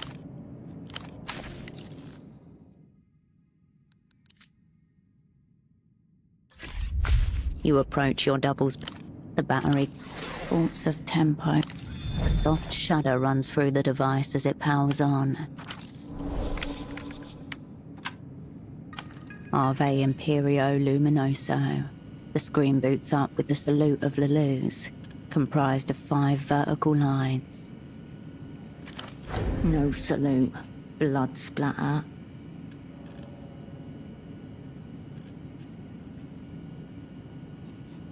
Come, it says. We are about to violate all the laws of man and nature. A single option appears below. Begin.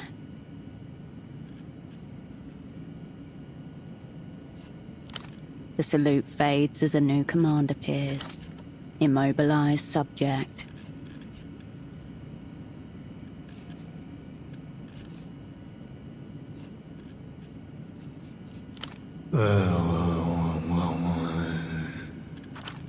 Position subject to establish eye contact. After some nudging and twisting, you manage to get his head to stay upright, and his eyes slowly roll into place. Weirdly stiff, and yet too lax to be easily posed, like a rubbery puppet like it. Another red light blinks to life, this time on your side of the device. Subject eye contact established. Establish eye contact. Object. That must be you, the object.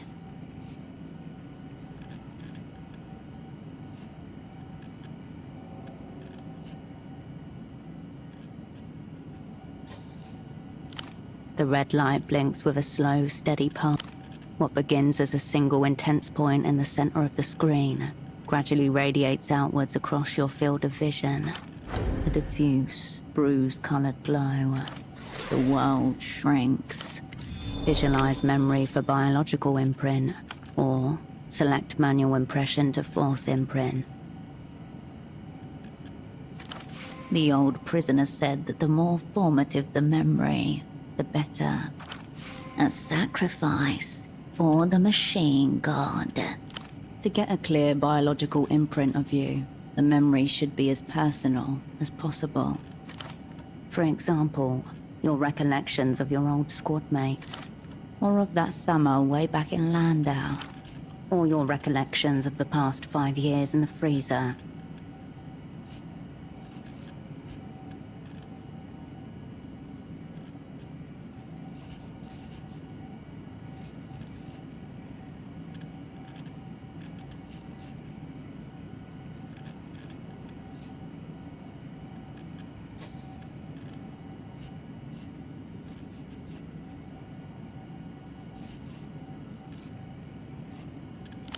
The device's hum changed. Warning. Forced imprinting may increase subject dissonance.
as you input the command. Force an imprint. Maintain eye contact. All of a sudden, nausea. The screen. Force imprint failed. Try again.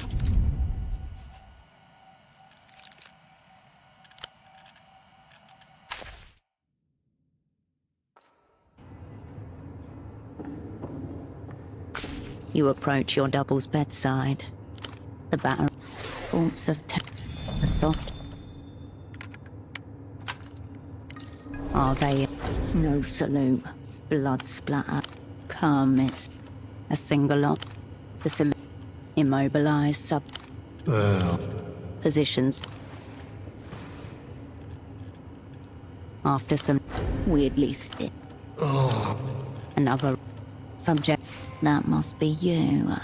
The object. What began? The diffuse. The world. Visualize the old prison. A sacrifice for the machine god. To get a clear biological imprint of you. For example, or of that summer, or your recollections of the past 5 years in the freezer.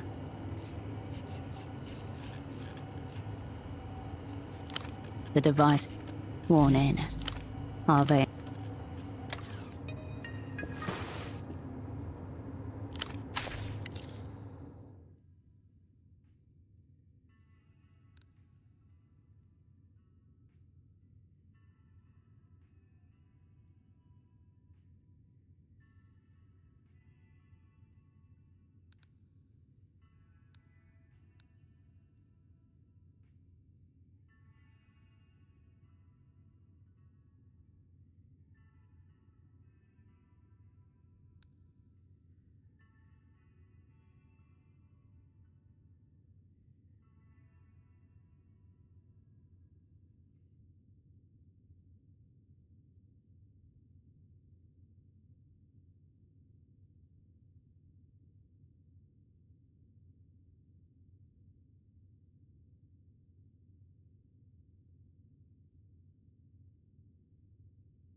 You approach the screen boot. Visualize memory for biological imprint, or select manual impression to force imprint.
Are they imperial?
You approach your double's bedside. The screen boots up with the visualized memory for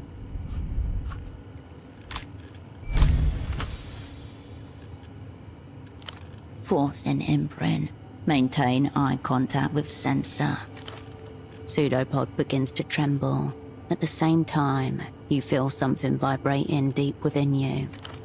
It's the vibration of the earth as a drill passes through your brain. Your double's trembling intensifies as the vibration in your skull turns to genuine physical pain. A hornet flight vibration emanating from a spot just between your eyes. An insect trying to escape from the center of your brain. A white-hot rod of metal passes clean through your skull, finalizing imprint. The words burn themselves into your retinas as the device begins to shake.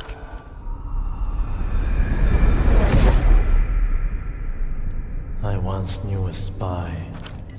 Imprint complete. Ave Imperio Luminoso. E glory.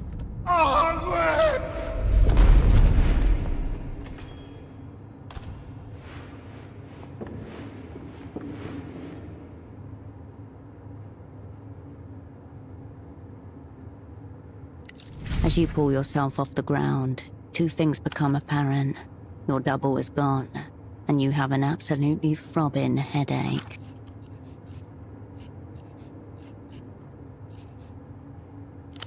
The front door slams shut. Operant off script. The situation is serious. Pseudopod, I just saw him. He's awake. How? Is he all right?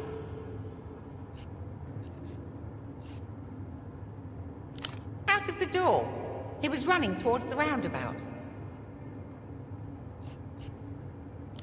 Will ether do?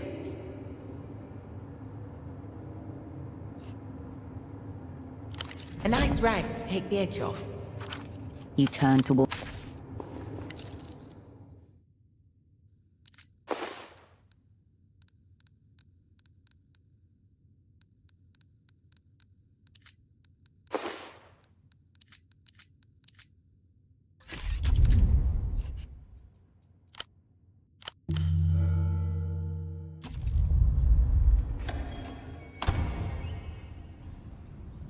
Think, operant. If you were you, what would you get up to?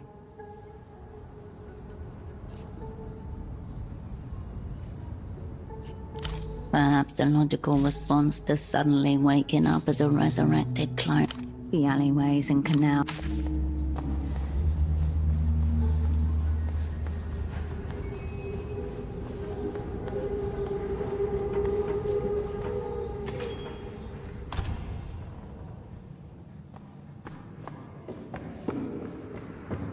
Hello again.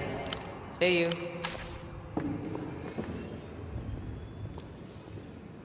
How goes it, Hedge? Buckle up. As always, the world is up. Who is Herschel Wilk? These are questions whose answers no longer matter. You Don't be a stranger.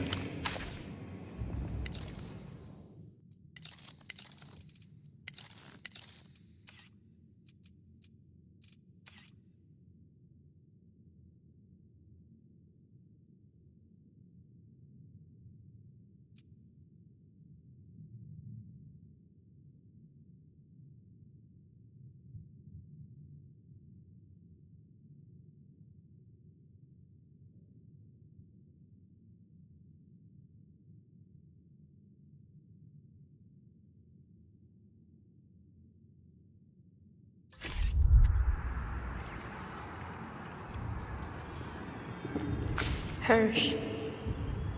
See you. How goes it? Don't be a stranger.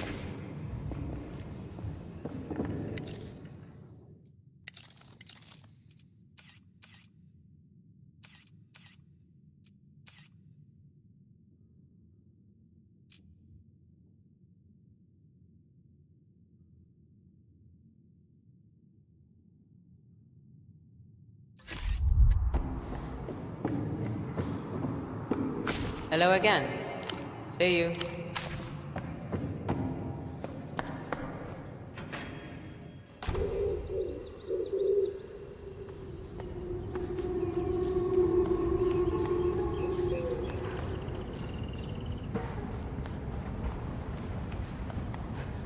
an old bed marks to be. You settle in.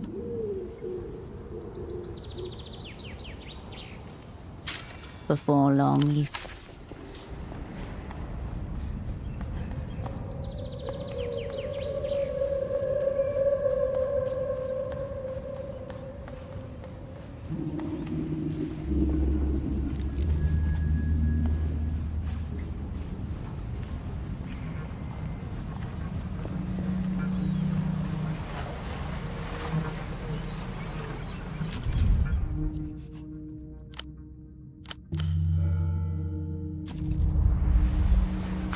Don't fuck with me, boat person. The IMEX Bureau won't stand for trade obstruction.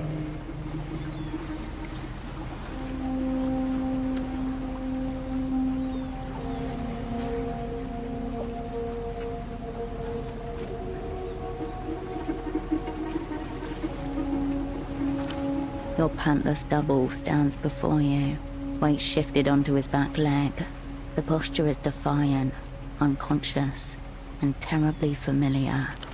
Approach with caution. You don't want to startle him.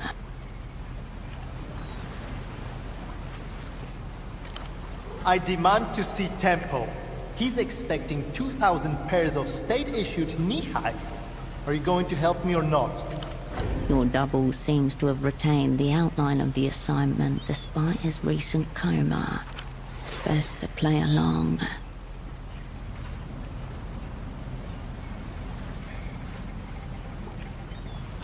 Listen, I know you're with the opera. Opera?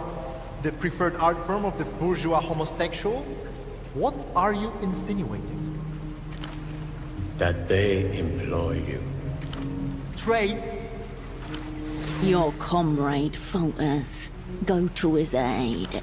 Last I saw him, he was coherent enough. What is this?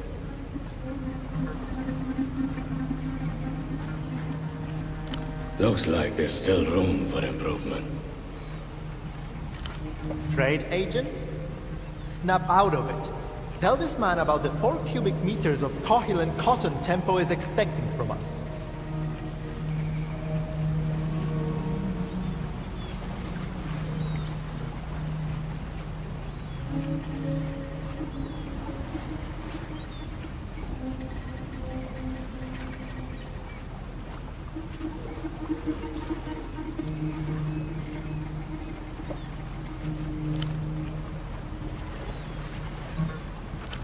When operants lose themselves in their own fiction, the only solution is demolition.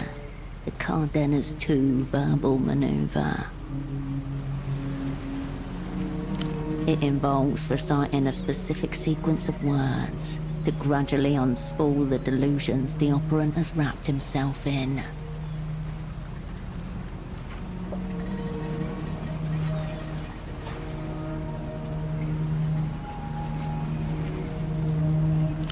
A successful maneuver should leave the impression of you intact and obliterate whatever residual notions he has of himself. His soul is still new to the world, fresh and vulnerable. You need to walk him back one step at a time. Melita? Melita? He's deteriorating rapidly.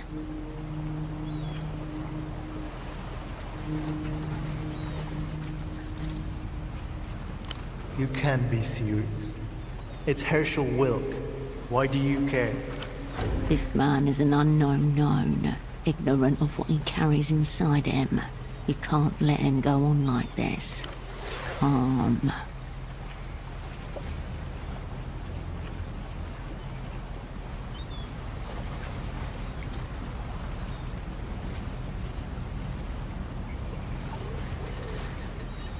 Thomas? But that's a man's name. Pseudopod, a temporary appendage filled with cytoplasm, a feature of unicellular organisms. What about it? Stop wasting your time. Fix this. No, it's not. My name is Herschel Wilk. Stop trying to confuse me.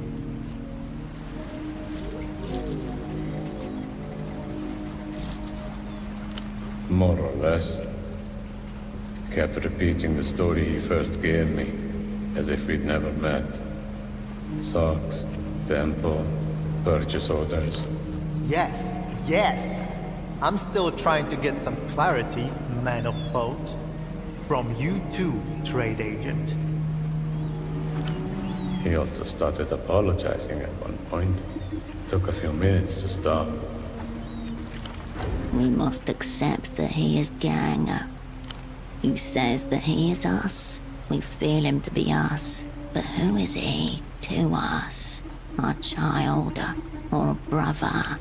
Though we are confused about this shit, he has the gang's full support.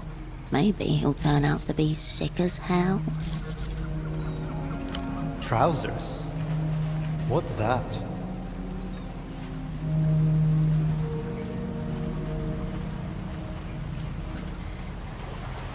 What shame.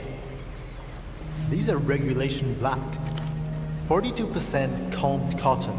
Polyamide for tensile integrity. The length ends just below the patella. Primo stuff. Spoken like a scholar and a gentleman. You're not saddling me with this. Doubt it.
Pseudopod shifts from foot to foot, glancing at the boatman.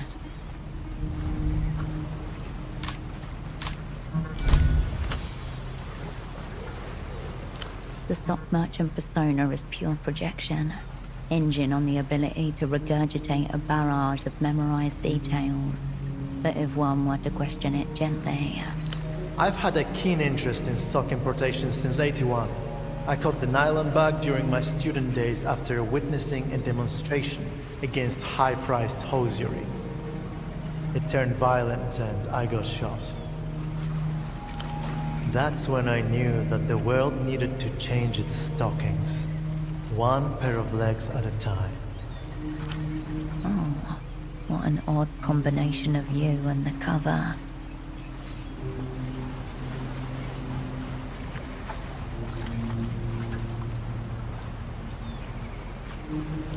Greatness often does. I started moving up in the ranks until I became lead sock importer. I knew the suppliers, the fashion, and the materials in demand. I assembled a crack team of hosierists, a sock importing ring. I called them my whole sock crew. My career was brilliant, but something happened 5 years ago. Geopolitics intervened. Shadowy state-backed sock conglomerates disrupted a major trade deal and made me miss my quota. Luckily, the IMEX Bureau has given me another chance. I am back. Here's your moment.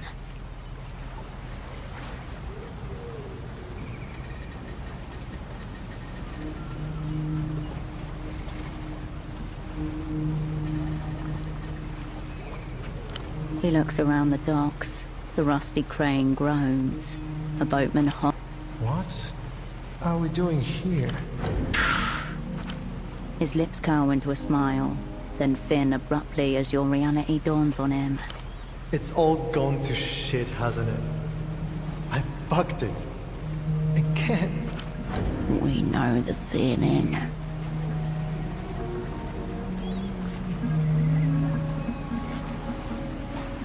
I'm sorry. I'm so sorry. Seems like you've got quite a mess on your hands. He offers no assistance. You need to get your man to a clinic. Whatever's going on with him. Uh-oh. Where your double was just standing, there's nothing. Not even a whiff of performance we've gotten. Lost. You look back over your shoulder, but the boatman has already...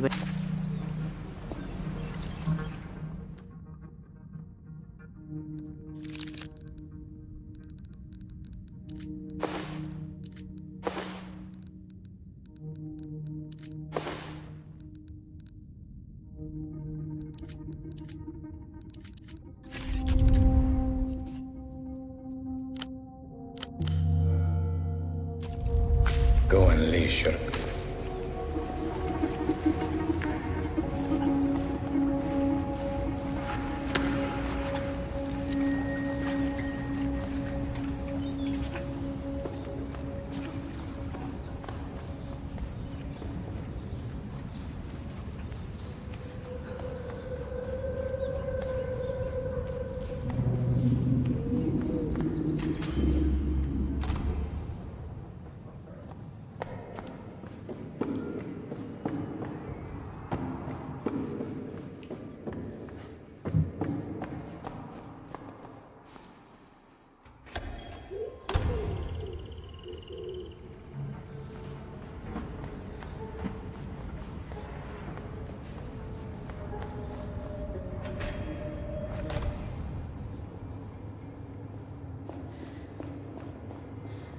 Cascade, Pseudopod is upstairs. Seems very distressed. He's on the phone with Melita.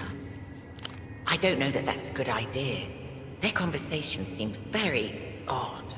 How do I... Well, It's a landline, you see. And the way the intercom is wired, it has a nasty habit of picking up on any calls being made at the same time. A grave offense against telephonic communication. A Rustanian gentleman set it up. I discovered later he cut some corners. Never again.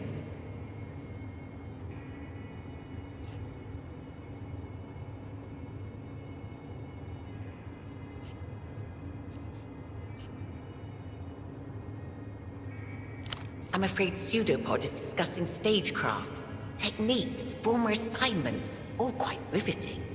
But Melita doesn't seem to be enjoying it herself. It's definitely internally secure. Anytime I've overheard something, it's been purely by accident. Terrible stagecraft across the board. Pseudopod should have caught this while examining the safe house. Of course not. I always hang up if I hear you on it. Yes, right there. I'll wait here, see if you need any help.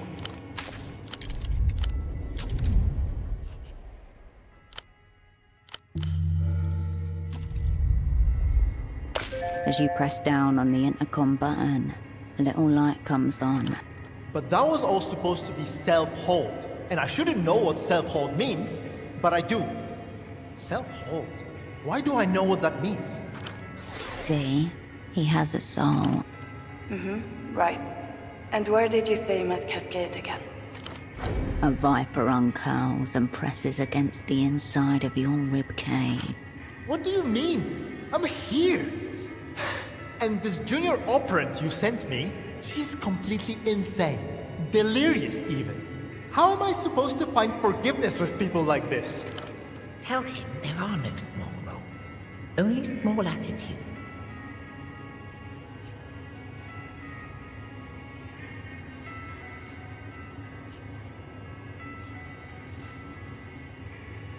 Get off my dick, Cascade. You don't know anything. You were late. I never showed up until now. I mean, you. An interesting slip. Wow. It almost sounds like he hates us despite having our full support. Cascade, you made it. Hopefully you can clear some of this up. She's seething. There is nothing to clear up. I've been here the whole time. Unbelievable. The lack of support and direction I've received on this assignment. Your own words in someone else's mouth. He's hyperventilating. Tell him to focus on his breath. Melita? Where are you? You need to come and extract me. Now! An animal cornered, lashing out. Calm down, Pseudopod. We will get to the bottom of this.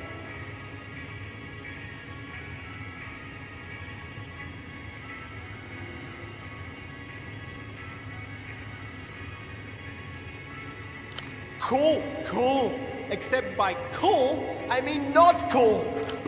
Who are you people even? What have you done to me? In the background, you hear a steady rhythm of something being hit. The Cascade, what is going on? You told me that he was zeroed out.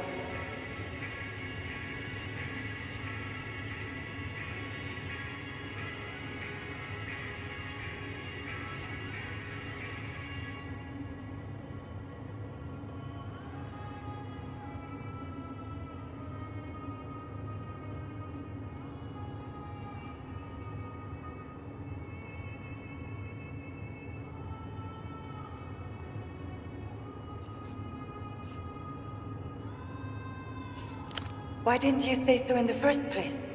Pseudopod, you have prepared for situations like this. Please. Requesting backup. This is Operant Cascade. I was dispatched from Novesa. My name is Melita. Do you remember my name? Your eyes find Constanz's across the counter. Brother. Loss. Irreversible and total. I've held out for as long as I can. I'm sorry. I'm sorry for everything. Pseudopod, unlock the door. Cascade will be there in a moment. The line for...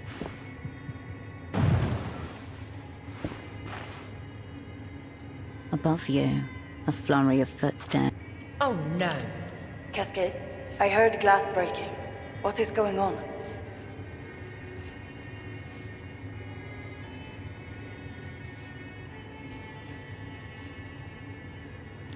So why does he think he's you all of a sudden?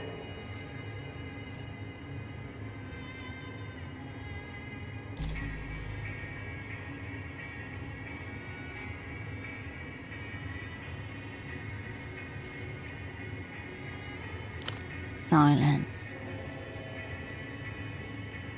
Constance is... You did what? How? No, forget it. I don't want to know. Why would you do that?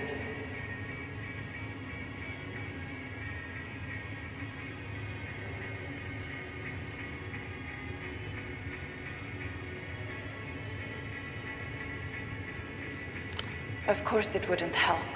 This is a reckless, shocking misuse of opera personnel. Tell her you were putting the assignment first, like Pseudopod said you would.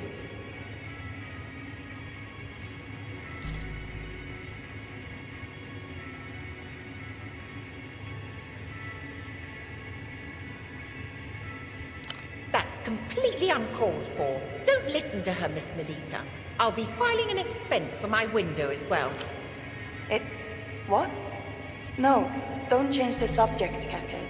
Where's Pseudopod?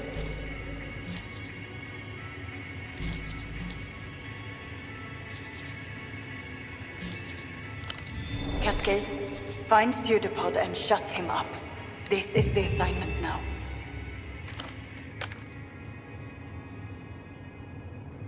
As you turn from the intercom.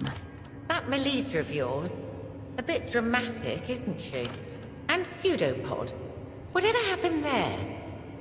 He's rather different than when we first met. Almost unpleasant. Understood, Cascade.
Hello again.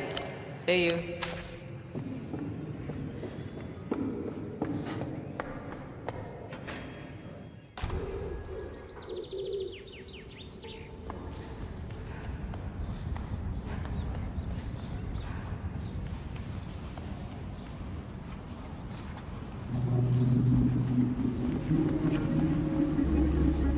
The smuggler, and he lowers his head.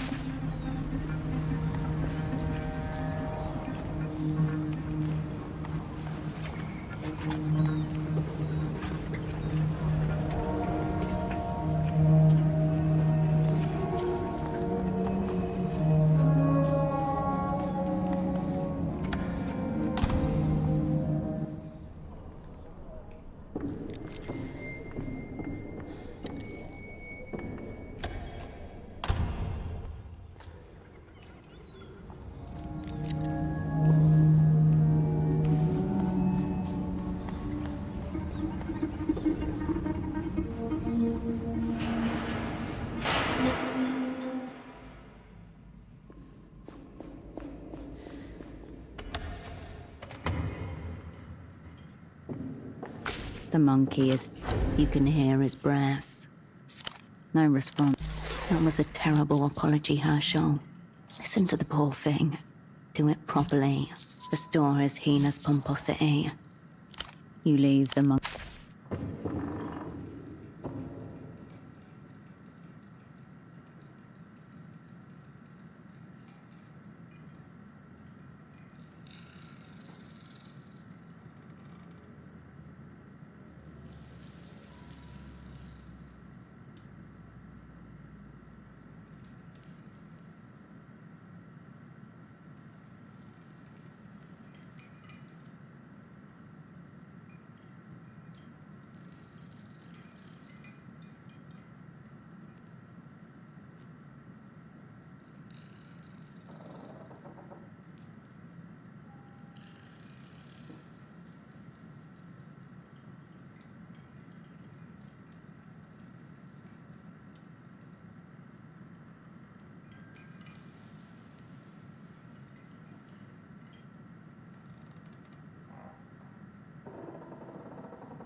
Your double gives you a brief nod as you approach, his hair wet and drooping from the rain.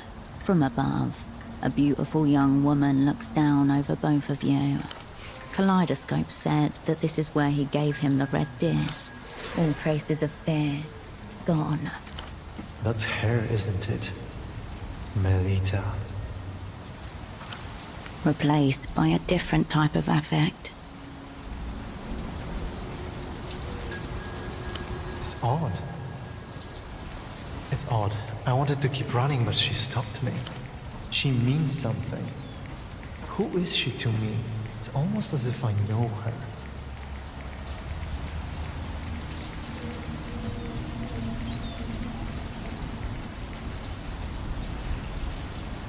Zeroed out? But I'm right here. Although, it doesn't feel like it. Whatever happened, happened to me. Why me?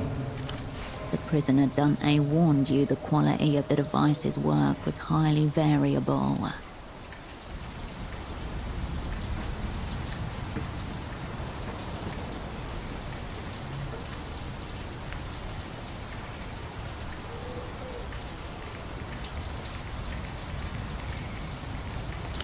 Meaning, I've been taken off the board. I'm sorry, I really don't understand what's happening. It's like I've been away for a long time. I thought that this woman must be Mel, because of the glow. It's how her voice feels inside my head. It makes me stand still, makes me listen. Only my heart keeps moving. When we speak, I wrap the phone cord around my finger. I like the way it connects us, like a safety tether. I want to feel her close to me. I want to feel her skin against mine. Why do I feel that way? Another box best left unopened.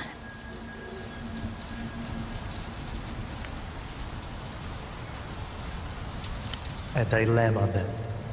I don't like the idea of a world where only one person can love her. This is taking on psychosexual dimensions now. You really have to shut him up. Something's wrong with my mind. I feel there's this dark longing following me wherever I go. Then I turn around. And you're there. I'm not supposed to be this way, am I? I'm not supposed to be...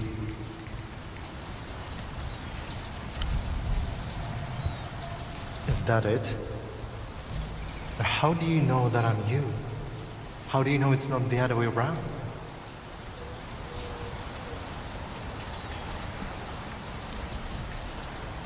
I've been asking myself that, over and over, but there's never just one answer.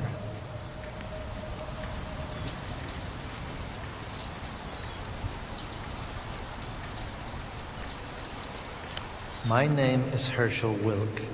I'm a spy for the opera. I feel like I'm supposed to be a cold and uncaring machine, and it hurts. I have friends, but I don't know what I've given for them to be my friends. I don't feel like I deserve them, and I don't know what to do. The slightest of shivers passes through him.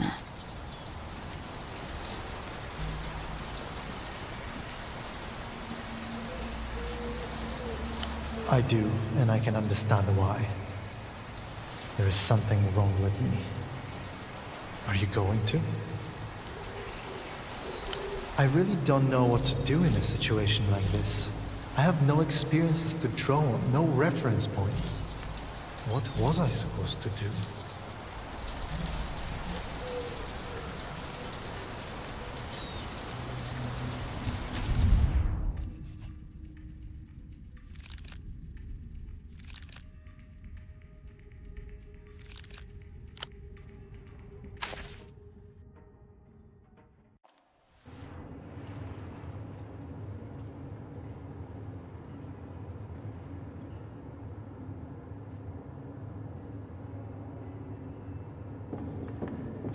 You approach your double's bedside.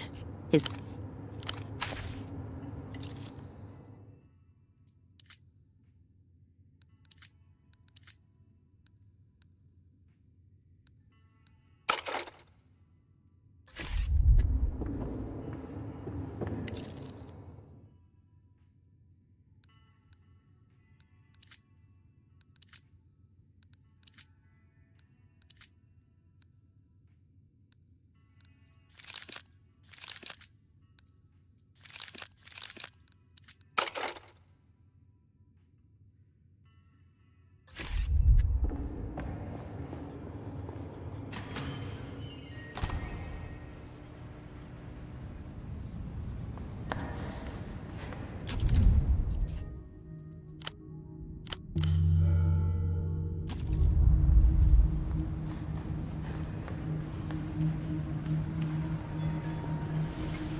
The monkey is still...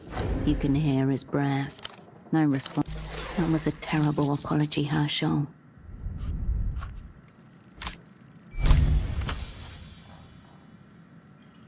You are bigger and stronger than he is, granted. But these are not the qualities he values. He's king of trade. Oh.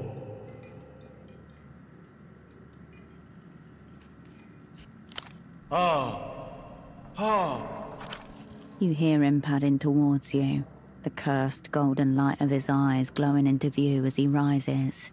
He waits.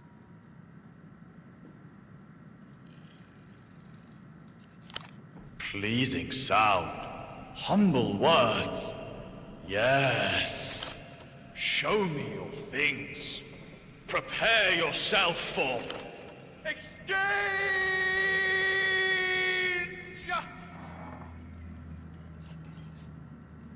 He flicks his ears in excitement. Ah ha ha! Market is battleground.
Cooing softly, he makes grasping motions with his pointy hands.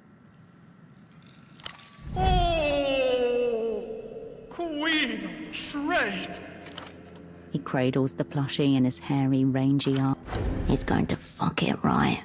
Sick. We should watch.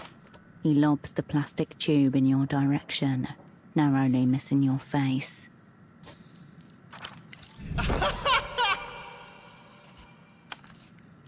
He flicks his ears and Dish up the queen.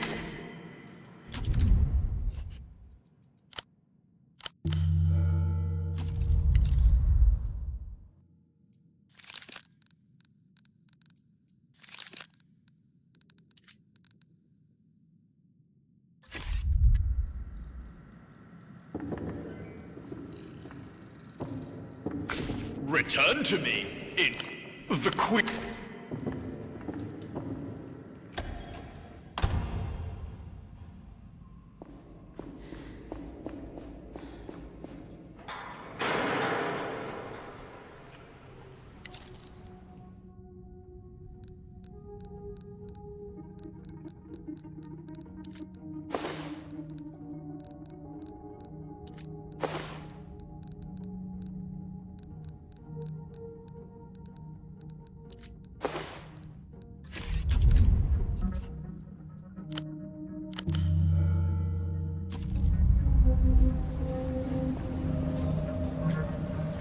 Did not tell you to...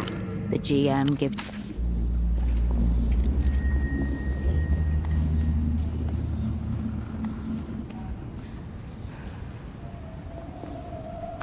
Monsieur.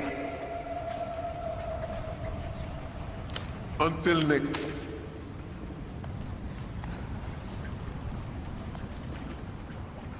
Eyes closed. You're still... Good. Warily.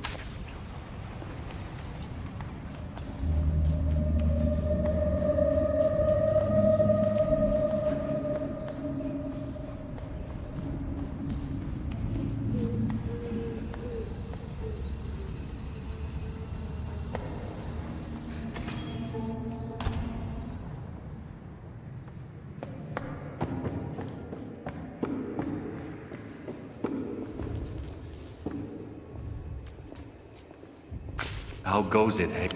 Buckle up.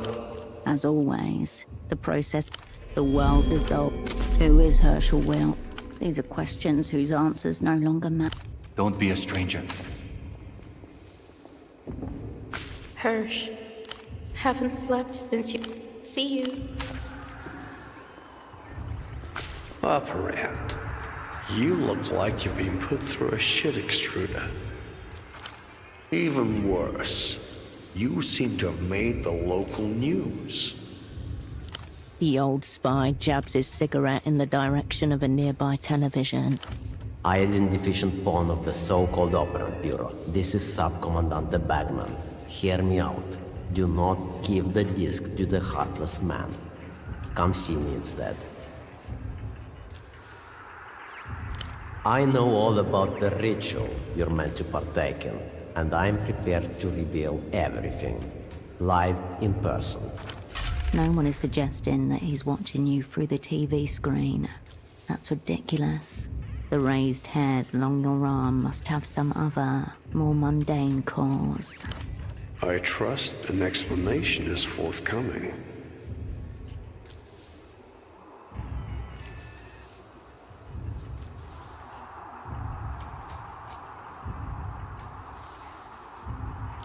So, direct assaults failed. Now he resorts to metafuckery. There is so much more to your reality situation than you comprehend. You know where to find my Fortress studio. Don't despair, but don't delay either. Wait, you don't actually know where his studio is, do you? For the sake of our arrangement, I'm gonna consider this an unpleasant interlude. Now, did you find what we're looking for? Bon? And what wonders awaited you inside? He raises his brow and tilts his head forward slightly. Continue, he's saying.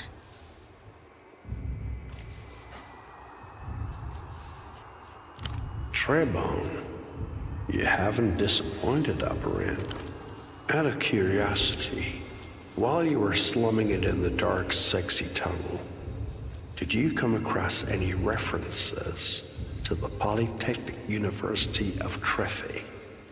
The eminent Dr. Juno Avrestaniak, captain of the glue-sniffing wing of the Trefe School, so I'm told. Controversial individual. Lots of miscarried ideas about the origins of consciousness. Their standard Trefe thesis holds that consciousness is itself nothing but a thin border, and only recently erected, evolutionary speaking.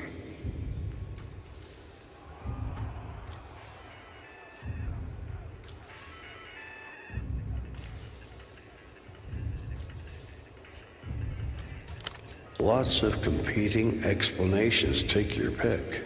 Some hold that we were simply like other mammals, driven by unconscious instinct, just on a more complex dimension.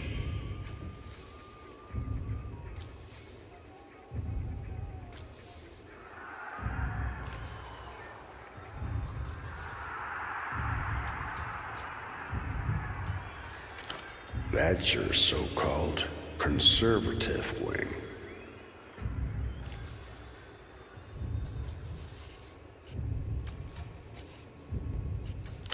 His own, the glue-sniffing wing.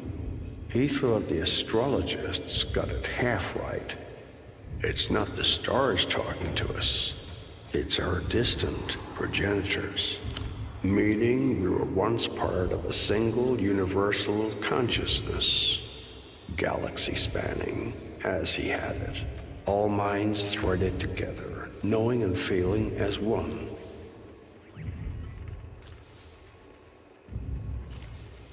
Yeah, makes sense. And presumably his crewmates aboard this oh-so-secret satellite weren't just up there watching the tide roll away. turning their minds into what he thought were always meant to be.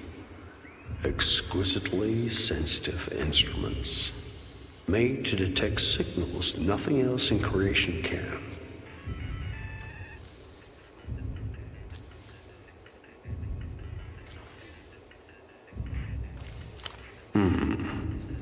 Easy that way, I imagine. Maybe more merciful as well. If it occurred within the developed world, it surely would have been. Unfortunately for Dr. Strangek's subjects, it occurred 400,000 kilometers above it. But did it work, Operand? Did it work? And? Don't tell me that's all, Operand. And? You got it. Board tilting, your favor.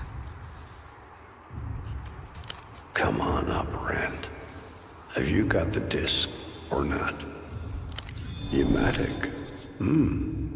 Not many things play this anymore. Old format. Oh God, it's another stairs-related task coming on. Fortunately, I'm an old format myself. He pops the front panel off his box with a heavy plastic clunk, nearly hidden among the skein of tubes, pumps and wiring. Still leaves a matter of venue. Much as I like this place for the ambience, doesn't entirely suit our purposes, I think.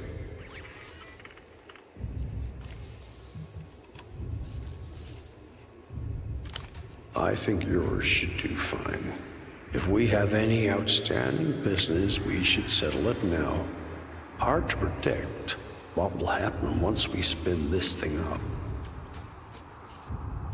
Fine. Let me know when you are. Don't keep me waiting, Operand.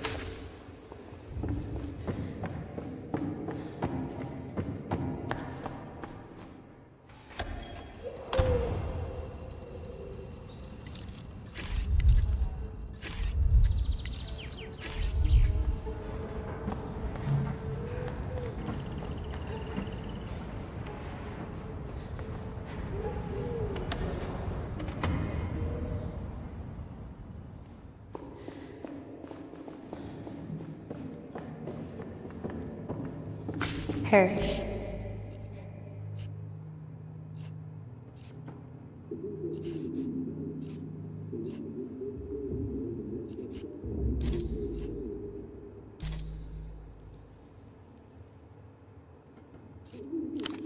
Sweet dream. Remember, Hirsch, no weird shit around V. Later, Hirsch.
Get the fuck out of here. I'm warning you. I don't know if it was you, and I don't care. Sleep deprived, battered, and ominously stained. You would say Dr. Gonza looked the same as before, but for a newfound instability in his eyes, a glimmer of having broken through some protective mental barrier within the psyche. Before, he was insane, but sure of himself. Now he's in uncharted territory, even... What's happened is that you, or one of your bored friends, broke into this place at night and rummaged through my things. But then you already know that, don't you? Not your best work if even he can detect your stagecraft. Better try to remove his suspicions.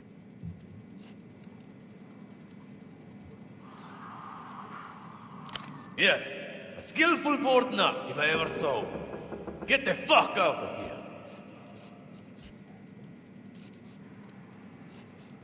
You return to the wasteland. The doctor drums.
Oh.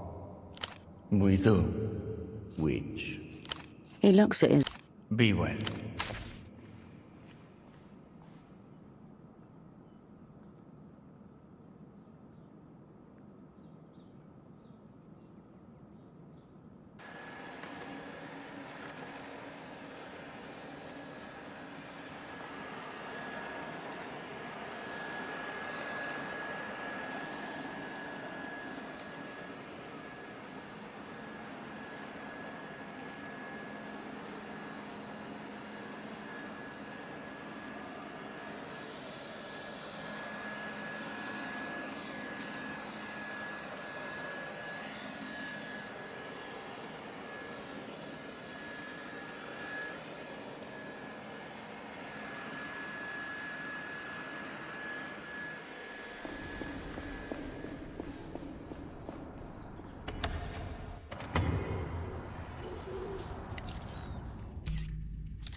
Remember, Hirsch.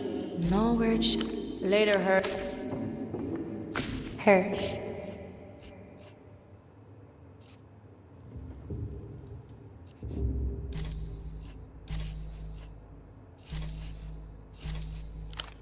Sweet.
It's still warm.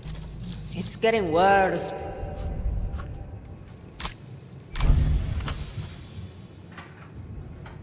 Electrons deflected by magnetic interference. The shadow mask has been corrupted.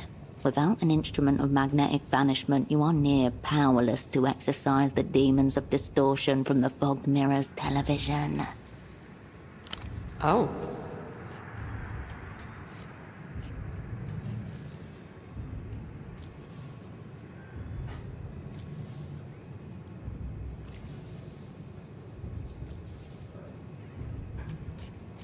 No, I'm not sure what you're even talking about.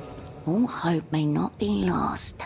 The proximity of the speakers to the CRT screen has caused this blight, so perhaps removing their malign influence will. If not... Yep. Probably should.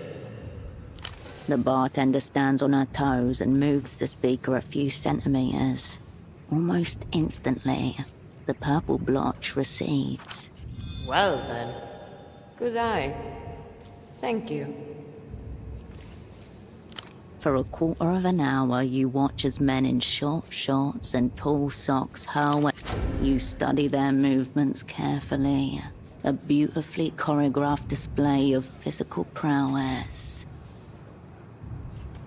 Despite your unprepossessing appearance, you acquitted yourself admirably in the major physical arts, receiving higher than average marks for your cohort. The words of your old double Holocene come to mind.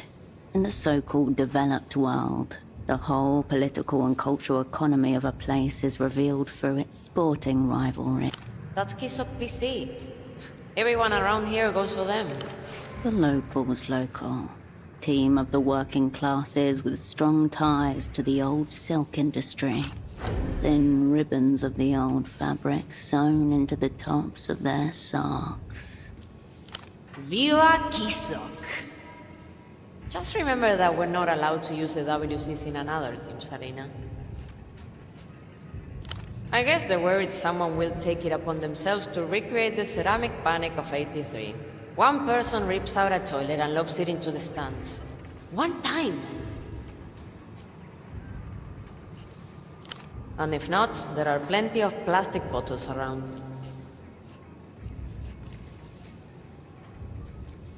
"15 minutes pass in near silence. It's only when the channel cuts to a commercial. No! Shush! The bartender gives you a brief, familiar nod as you...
to face facts, Herschel. There aren't many who can do what you do. They're too unfocused, inept, distracted by soft matters. But not you. You're the rarest class. Hardcore spy. Stop playing dumb, Hirsch. Take the elevator inside you to the place where your emotions are supposed to be. What do you see there?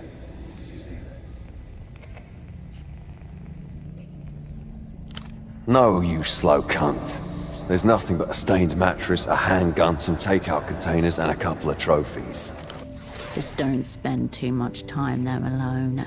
You might blow your brains out. History's over. The tyrants and the visionaries are gone. Now it's all fact-checkers, HR departments, and international ethics tribunals. Proposals to put assets through empathy-effacing conditioning protocols have been stymied by humanist elements within the Operant Bureau, creating a generation of vulnerable, emotionally compromised spies. Tools of repression for the weak regime to use on those who make things happen in this world. Keep up your hardcore ways and they'll have you in a bulletproof box, facing a tribunal for the crime of getting results. Oh, you'll get yours. When the squishes put you up against the wall, they'll be the ones shivering.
Ah, there you are.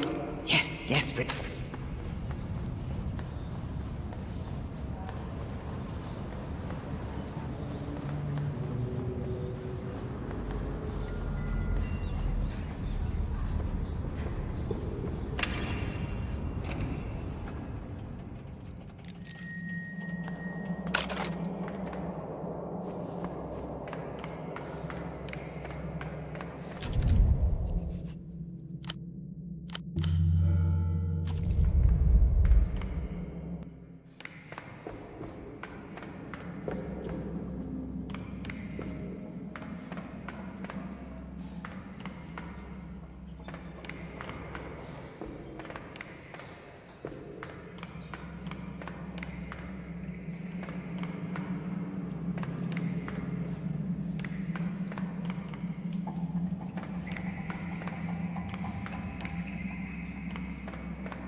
Cascade, you can see me?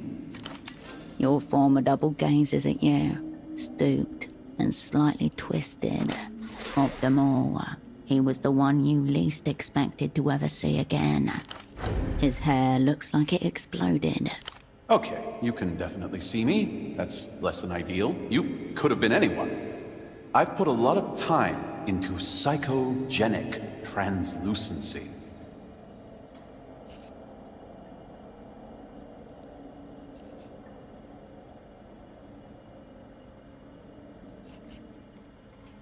Sounds like a grip on reality. Great problem, Cascade. Careful with those. He takes you in with a blank expression. Deceptively blank. Just behind his perfect memory ticks and whirs like ancient clockwork.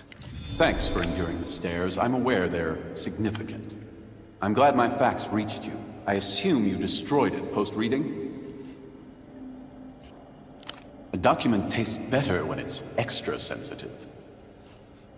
Through cognitively enhanced stagecraft. The dark arts of the opera's Remembrancer division. Much storied, often unsuccessful. Your former double stares blankly at you. I'm telepathically communicating the specifics to you right now, Cascade. It seems like you have some mind improvement to do. I forget nothing. No, I'm Holocene. Miho is a concept. I suppose you could say I'm a representative of Miho. Come on, Cascade. Operational security.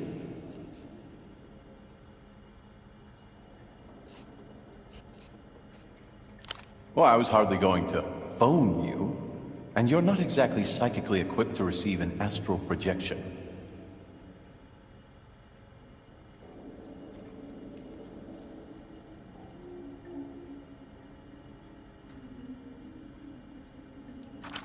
We should get to it. The dreaming glass is already mid-tilt. It's good to see you, by the way.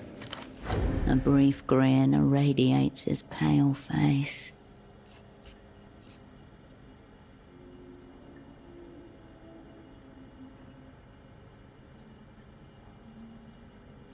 A while. There is a new mutedness to him, and new shadows too. It's just a short-term arrangement. Joylessly.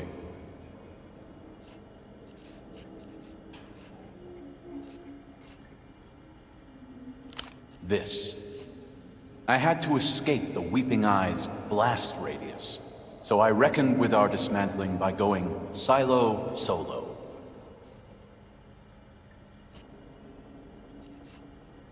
I tried. That telephonic archnarch gave me radio silence in return. Whoa, easy.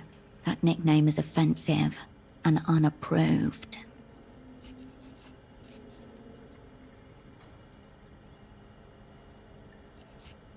You'd have to ask her. And then assume the opposite of whatever she tells you. Abortive dreams of space conquest. That's about it. But all entry points are monitored, if that's what you mean. I have the description of every individual who has made it down here since my arrival. A composite of adventurous teenagers, the occasional vagrant seeking shelter from the cold, only to find himself more cold. The only regular is the cardiovascular grandpa, who tries to stave off a fear of death by running up and down the stairs. I'm sure it doesn't help. Much too busy getting in. His skin has the color and consistency of chalk.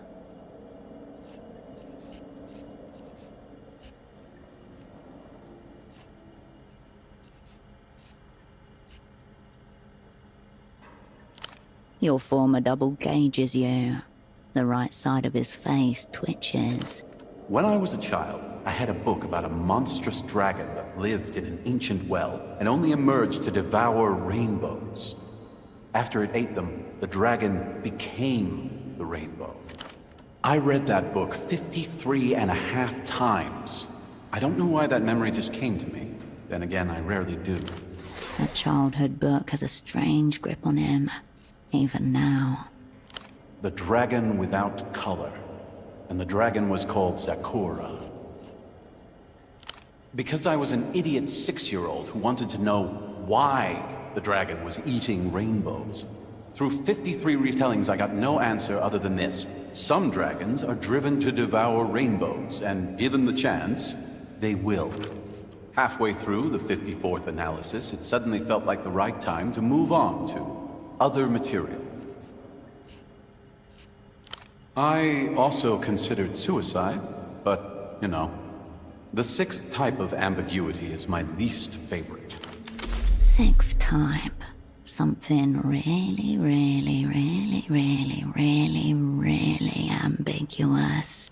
A statement signifies nothing, which forces the reader to invent their own meaning. Likely at odds with the author's intent, if indeed intent was present in the first place. It is very good to see you, Cascade. Look around you, Cascade. Not many catch-ups going on 200 feet sub-terra. Alive?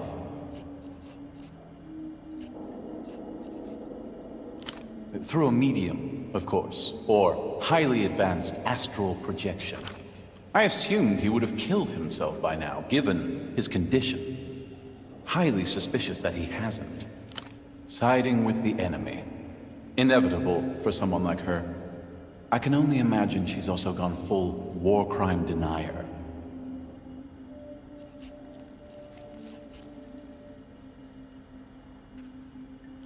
I can. I always thought Estot carried an undercurrent of primal sexuality within her. Barely domesticated. Irresistible to some. I was always able to control myself, of course. Far be it from me to lose my mind over an erotically charged older woman, especially a fellow colleague. An asset, no less. Fuck us. He's been down there a long time. Interesting persona. And in its own way, appropriate.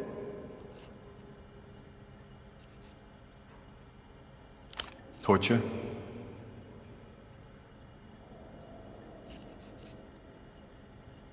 So she says, I'm sure. And you can't verify this. You can only feel pride at your asset holding her own. Nice trick. What I'm hearing is that she should now be considered a potential enemy asset. She's young, Cascade, and malleable. You always were too naive when it came to kindred. Or maybe that's what he wants you to think. He's a cop, so inherently untrustworthy by nature. You may recall I objected to bringing a cop on board in the first place. That is quite the something, yes.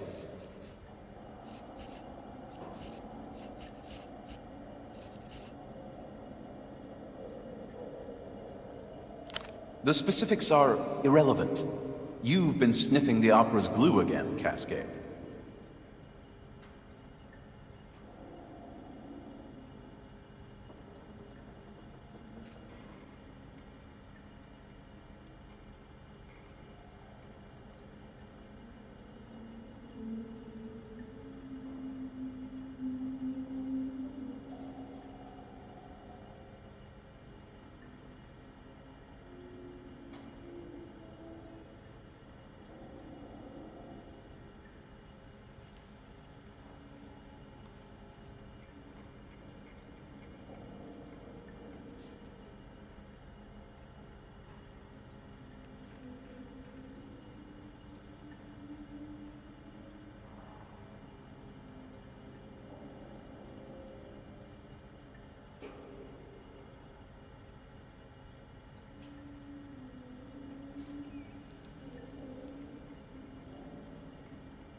Solvent abuse allegation. Unsubstantiated. Hostile.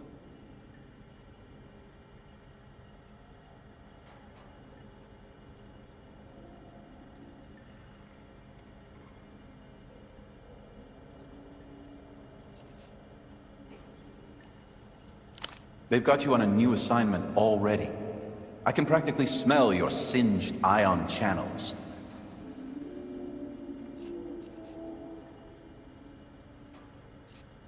And you didn't think to question this. I apologize for being dismissive yet accurate. Why have you accepted this almost certainly doom-sealed assignment from the Operant Bureau?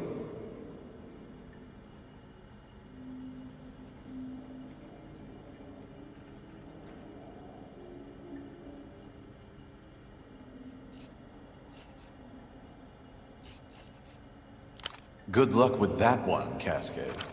The cosmic point. My own loyalty to the opera is irretrievable. I wrote a thesis on this exact subject, actually. You should read it. He rummages briefly, then produces a formidable the size of a small cat's coffin. As you've probably gathered from its aura, this is a thermobaric-grade explosive document. Do not let it fall into the hands of its very subject. I don't care for meta-texts. Reactionary theorizing. He should direct his doorstop size critique inward at his next ideological struggle session. Whatever gave you that idea?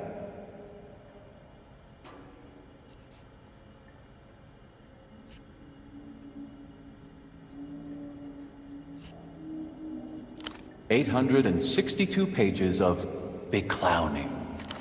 True, I will never again work for the opera, but I would be open to an interdepartmental collaboration between the opera and Miho. I don't know, Cascade. You tell me. All I have is some critical information to hand that you have yet to ask me about. Information critical. I've discovered who betrayed our whole sick crew. You hear his words, then old wounds split open within your mind. And the last question, always the last. How much of the world is in on it?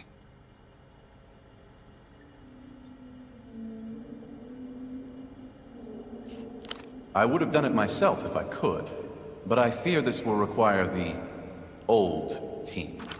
Such crucial information should have been conveyed directly to the Operant Bureau. Something is out of step. Absolute conviction behind his words.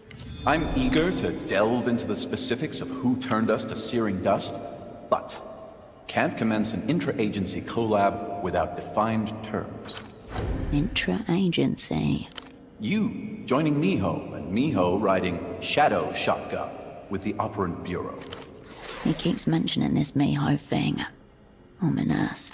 Monaxial intelligence and hermetic operations. Your former double stares at you and lifts his... It's an acronym?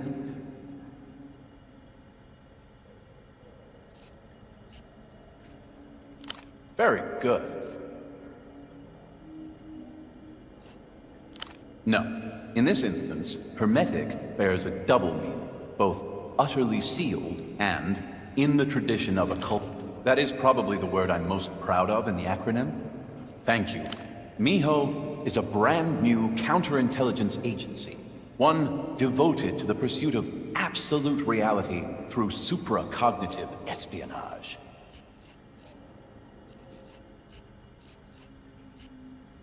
I know what you're thinking. How fucking stupid is it to live in a hole for half a decade? 16 years old, physical education class. Mia Holloway climbing the rope ladder directly above you. Panties, constellation pattern, eking loose from sweat-damp gym shorts. Malia, bust size, mystery.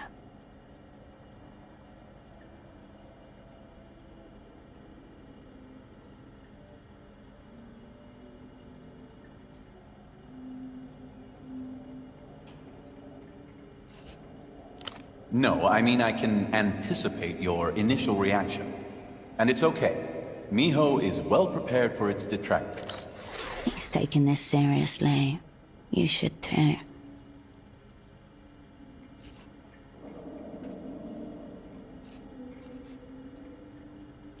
I'm afraid that information is zero hold. Let's just say I hear things are progressing in a direction that is positive.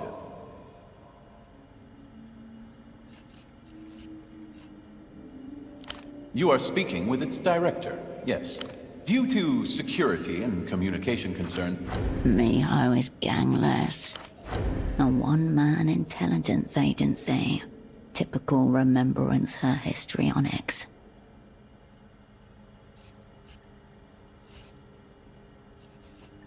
It's a practicality.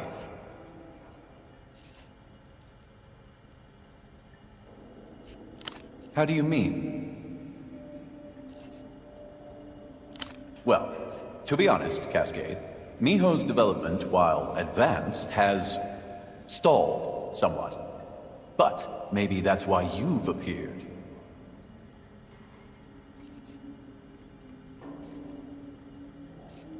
The H stands for hermetic, as I said. Also, I do not recognize Herschel as a standalone entity. I concur. Please make... I concur. By and large, I'm still a subscriber, but far from a true believer. Worst of all, the so-called reformed communist. Gulag. I saw something in it once. It had a glow. Then it lost it, somewhere along the way.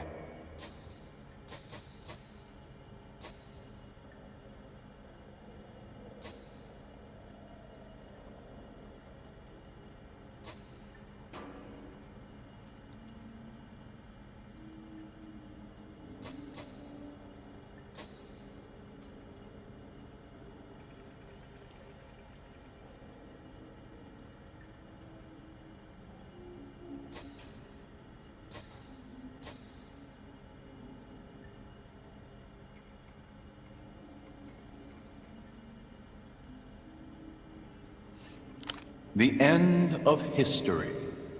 Yes, I'm familiar. That makes sense to me now, for what it's worth.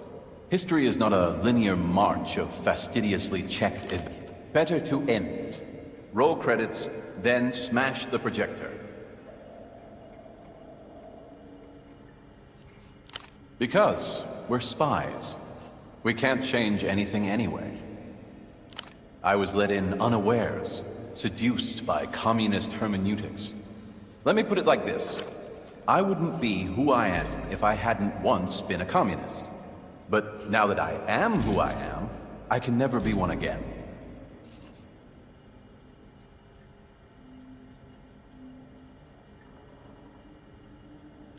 Interesting. Do you intend to detonate it now? I'll take you at your word.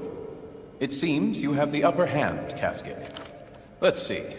This is a directional explosive device from the Operant Bureau. Did they ask you to deliver this to me?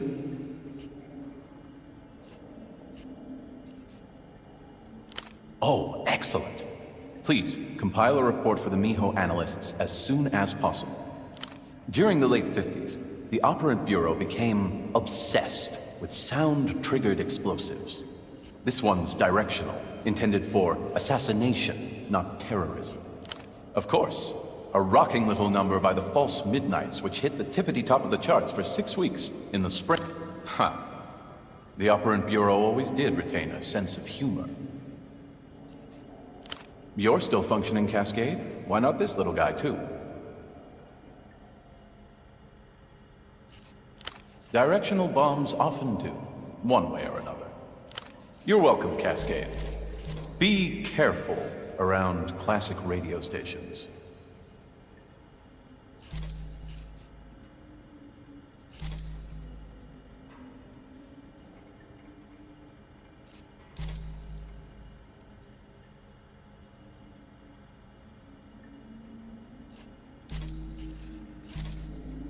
Likewise, Cascade.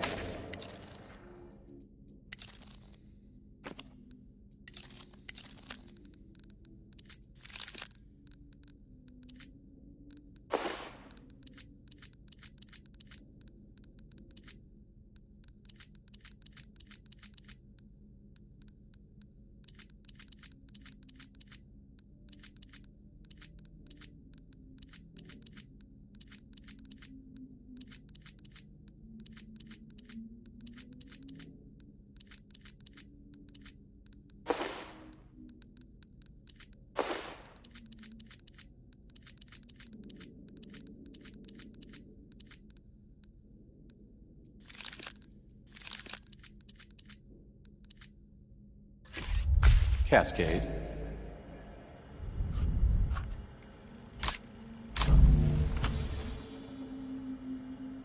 Try as you might, you could... Something bothering you, Cascade? Exactly as you find him now. Likewise, Captain.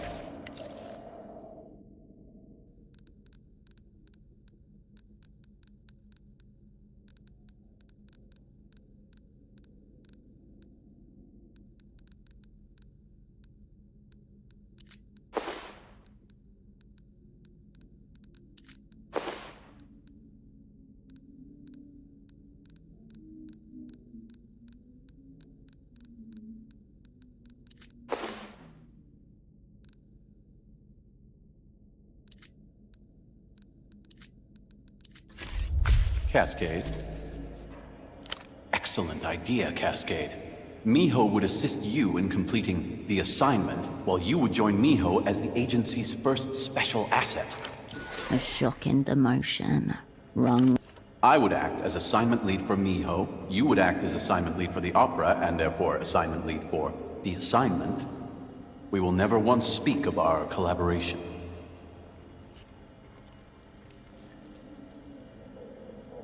Of course. Then our two agencies can freely share any self-hold information. Your former double looks beyond you. A familiar tech, like he's caught a glimpse of an alternate future, and... Likely the assassination of a major political figure. Lucian, I would venture, one of their photocopied ministers. But I've already said too much. Is he engaging in advanced cognitive maneuvers right now?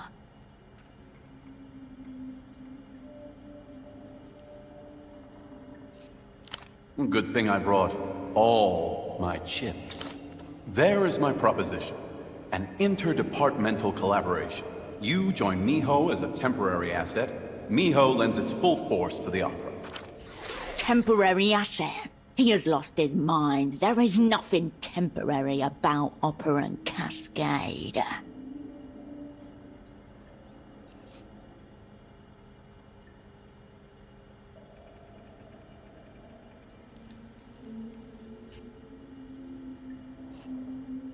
All work and no play makes Melita see phallic objects everywhere. We're almost set.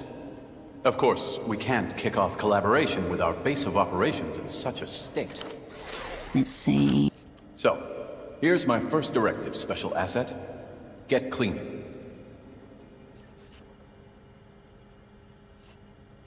I did not create the tyranny of hierarchy, Cascade, but I remain oppressed by it. It's not even messy.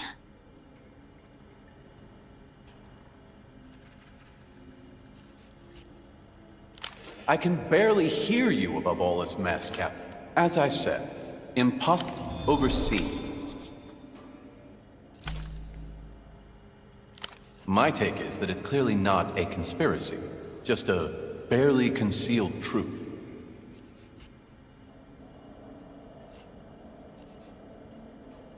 Conceptually speaking, Luz's entire political history can be mapped across a unified cognitive plane.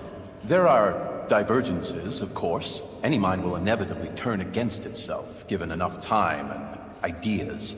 But, broadly, it can be close-read as a unanimous, cerebral process. Your former double's eyebrows shoot up and stay up for 3 seconds, before he wrangles them back down again. Sounds like a hot find, Cascade. Congratulations. I'd be very careful what you do with that. Sounds accurate. Taxman blundering into a shiny new deal with seismic, geopolitical, personally existential ramifications he didn't entirely grasp. Whatever your plan of action, Cascade, do not hand that thing to the Opera.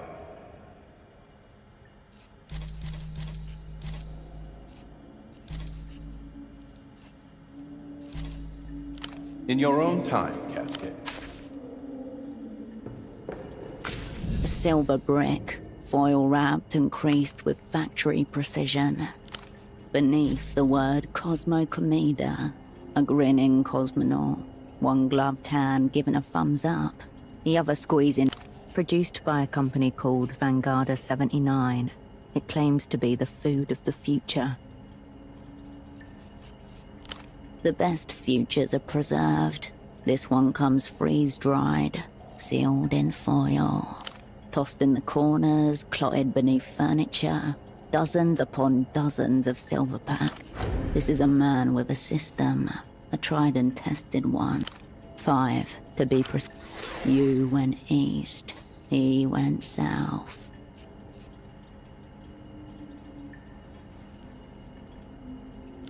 Your former double glances back at you, pushes his glasses up his face, then turns away. Even though Cosmo Comida claims to be the food of the future, small print on the packet reads, best but he's subsisting on these alone. He found himself a little while, a body in a ditch, a back alley arrest, a name scraped off a plaque and folded into bureaucracy. You'd assumed a lot, but not this sad half-death. And if he ever wants to leave, the stairs still work. Heat stamped in pale blue, weight, pack date, and manufacturer details. Precision engineered beyond the coasts, a triumph of international cooperation.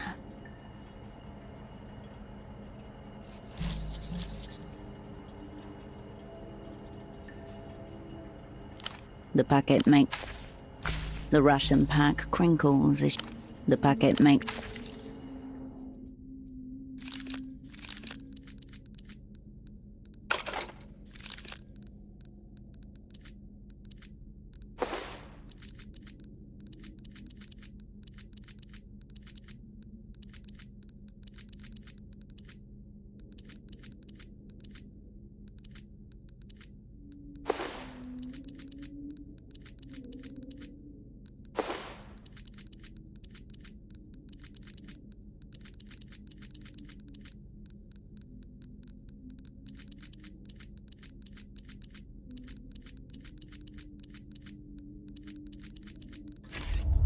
The Russian pack crinkles as...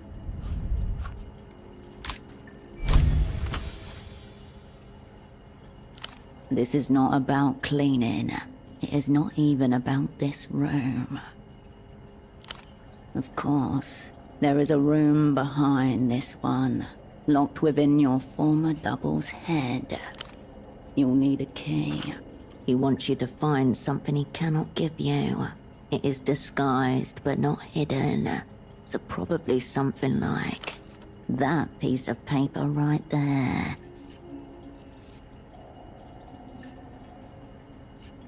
Maybe he can't. This is not about cleaning. It is not even about this room. It is about that single slip of paper, and whatever is written upon it. There's enough in this box for a month of austere survival. You pocket the freeze-dried rations. Please, help yourself, Cascade.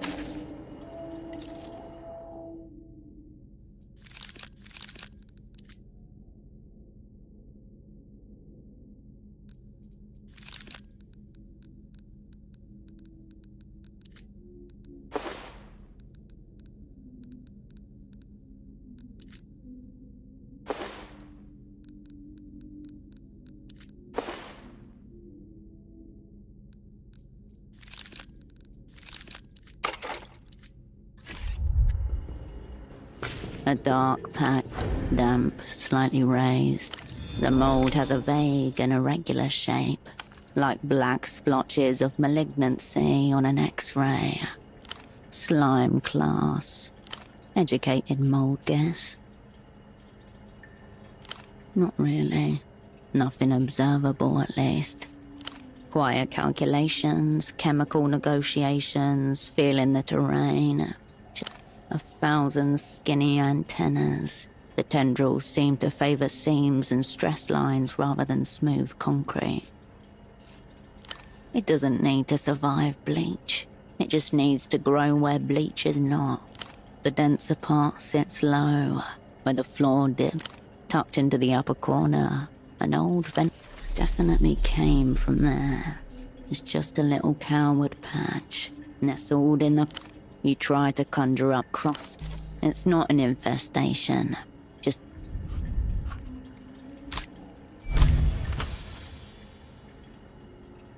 You slide your screwdriver. One of the thinner tendrils reflexively lifts as you tip the mold into a nearby container, frail as ash. This needs a specialist, or at least someone specialist adjacent. A doctor might be a good first bet. You turn away from the mold. The molds, you turn away from...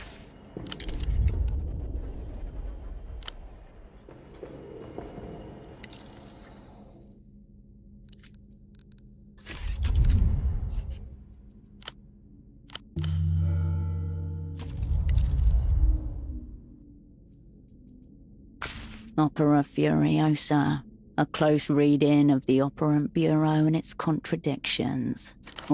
Looming behind the cover page, a dense 800-page slab. Each page a wall of dense, precise text, locked in place with academic violence. Like any serious text, this is the thing we built while the true visionaries were busy kicking around the future. Chairman Kivy to the Unkurt National Party Congress, seconds before committing suicide by gunshot, year 58. The impenetrable block of text shows no clear way in, no stepping stones towards legibility. Numerous lines of inquiry, all of which, however, can be distilled down to a single question. To what can we attribute the Operant Bureau's relative lack of projection power compared to agencies of a similar budget and manpower? Put simply, why is the Opera not mopping the floor with our so-called competition? That is what the next 600 pages... You flip a few dozen pages on. As though seeking to remake the agency in his own image, under Twichitov's leadership, the Operant Bureau transformed into an onanistic organization. That is, one that exists solely to satisfy its own circular pleasures, chief among which are hunting for flipped assets and excommunicating its most competent operants. Roger Klaus Twichitov, Director General of the Operant Bureau from 58 until his untimely death in 87. Opera? More like slopera. Ruthless critique is one thing, but that's just uncalled for.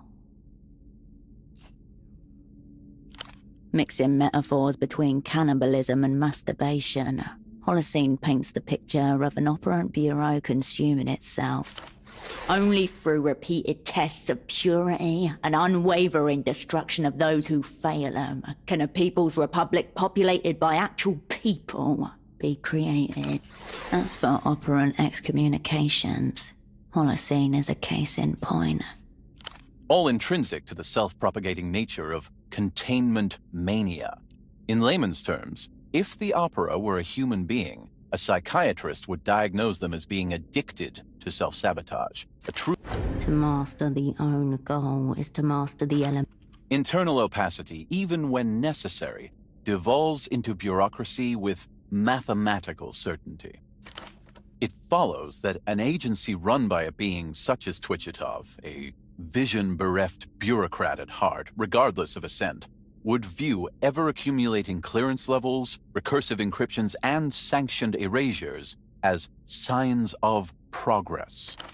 Unlike cancer, neurodegenerative disease, and rigor mortis, things that actually progress, they are, in truth and practice, portents of institutional paralysis. Appendix B, apparently. The text seems genuinely uncertain of what it is more interested in doing. Getting to the heart of... A development whose terminal stage is the adversary within. That is, a psychic limbo in which the operand is forced to treat all information, even, and perhaps especially that which is opera-provided, as de facto malified, an auto-suspicious routine, a territory from which no assurance is powerful enough to rescue any. Distrust as a replicating sickness. Holocene is electing to keep secrets from the world, and maybe you. Why would someone redact something they wrote from themselves? Big thesis, big secrets. You'd have to ask Holocene. Gossip hounds shamefully feasting at the esteemed director's graveside. Comrade Twitchertop was a shining example of probity and discretion. You land on a chapter titled The Torrent. Kind of sounds like. This section, spanning 20-odd pages, drills down, focusing on a single operand. Holocene considers the career, decisions, and strategic patterns of Operand C. Your skin prickles. Over their career, Operand, henceforth known as Operand C, demonstrated an innate faculty for the craft and tremendous capacity for leadership. Accordingly, He wrote a case study about you. Operand C's talents, regrettably, are only matched by a tremendous capacity for self-sabotage. A chronic self-auditor, prone to bouts of guilt and melancholy, Operand C internalizes consequences drastically, at times anticipatorially, and resorts to endless confessions and apologies, insulation from the radical necessity of change.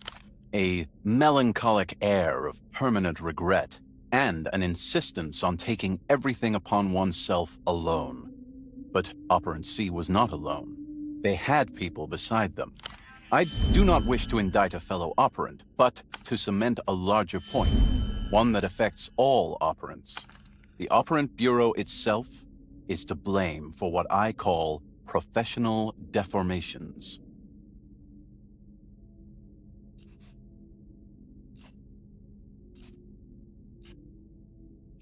Assignment failed.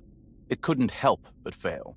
Assuming Operand C survived the collapse, she was duly remanded to Satellite Facility B, aka the ideal agency, one worthy of trust, could amplify competence and care for ailing pathologies. But here, what starts as aptitude or temperament quickly curdles. Let us give the opera credit where due, as it has mastered something, after all, producing the long-term casualties that prop up its own structural monstrosity. It folds.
The weight of the thesis threatens to strain your...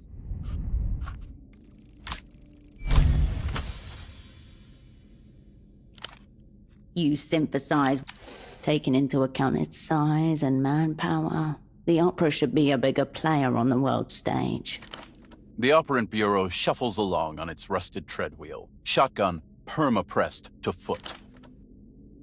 If it is not a bigger player, he argues, it is because the agency is trapped in a process of which Holocene's own progressive isolation is a microcosm.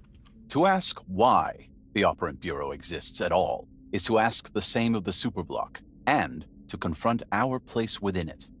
A constellation of intents, betrayals, and ideals, the whole of which can never be witnessed. What would a star ever know of its own constellation?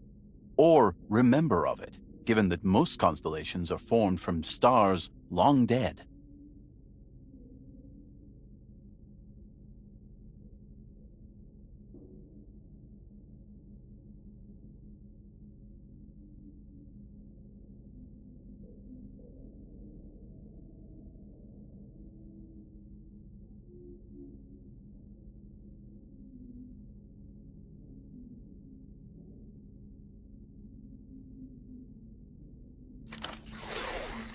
It reads like he's mourning.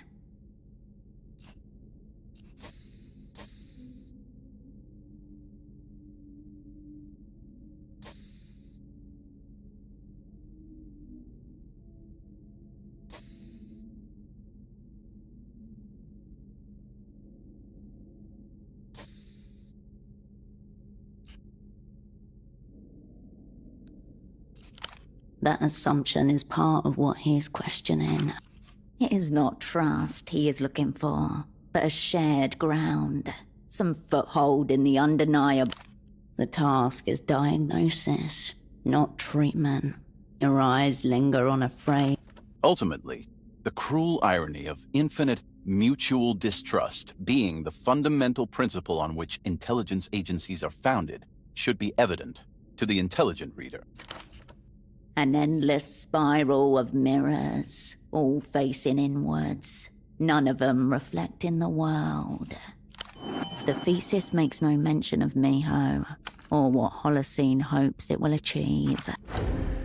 Let's see how his little novelty agency gets on when it encounters reality. Never know. At heart, he is a poet. The conclusion spans 40-odd pages. The opera's failings traced herein are unforgivable. Yet, what of the state that birthed it? What of the individuals that animated? On paper, Holocene frames this as expanding the scope, not uncommon in scholarly work. A convenient framing, allowing him to foment his own distrust at...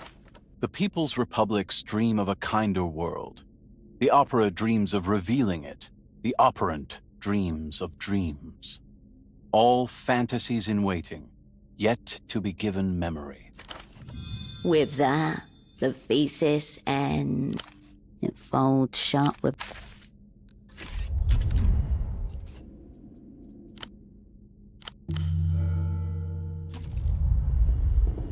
I don't know, Cascade. You did. I'm sure you have questions. Clown number 1 at the Circus Central. Recall the era we joined the opera. Twitchitov was director, means of ascent unknown. Sometime before I was initiated, I assume he must have done something useful. You never met Twitchitov, but you were always aware of his presence on some unknowable higher level. I was conducting internal intelligence on behalf of the Remembrancer Division, and followed Twitchitov to a card game with a cabal of other high rankers. One of the wives there bluffed them all 3 times in a row. By the 4th round, Twitchitov's hands were shaking. He was terrified, utterly dismantled. I never forgot that. Or us, as, you know, actual people. A rumor whispered among the more seasoned remembrancers. that director Twitchetov asphyxiated himself under autoerotic circumstances. If unfettered rumor is to be believed. As yet undiscovered enemies certainly made it appear as though director Twitchetov hanged himself with the flag of the party in his dead mother's closet. He also lost half the opera's center hold files in a different illicit stakes card game earlier that same night. A figment of a reactionary propaganda minister's fever dream. So yes, Cascade, I rag hard on Roger Klaus Twitchetov.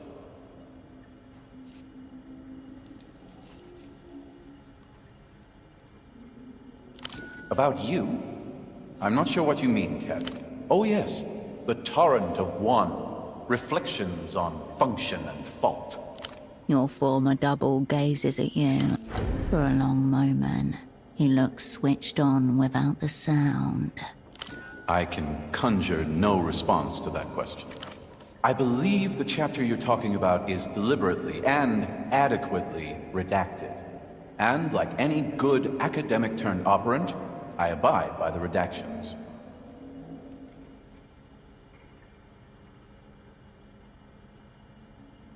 Cascade, I'm sorry, but do you have anything useful to say about the text? Your former double glances up at the ceiling and hums to himself. You'd have to ask the censors, but I'm almost sure they wouldn't tell you. Please, I'd be delighted to hear your summation, Cascade.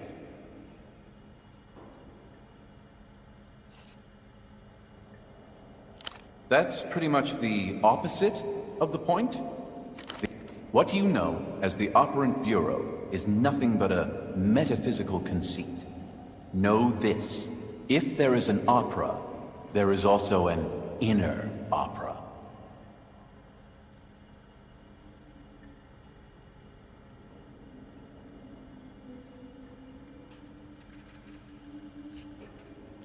I fear I know I might be too.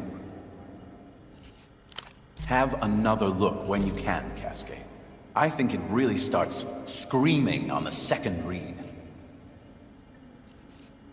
Let's have them. Have another look. Miho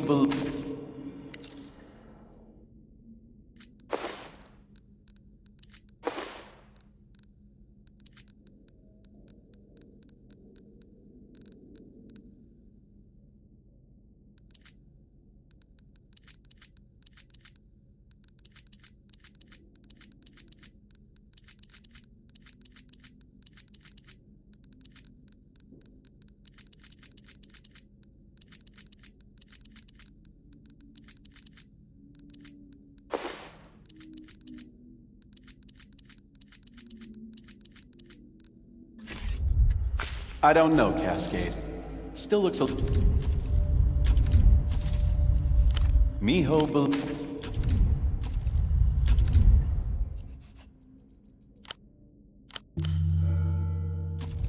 I don't know, Cascade. It still looks a little...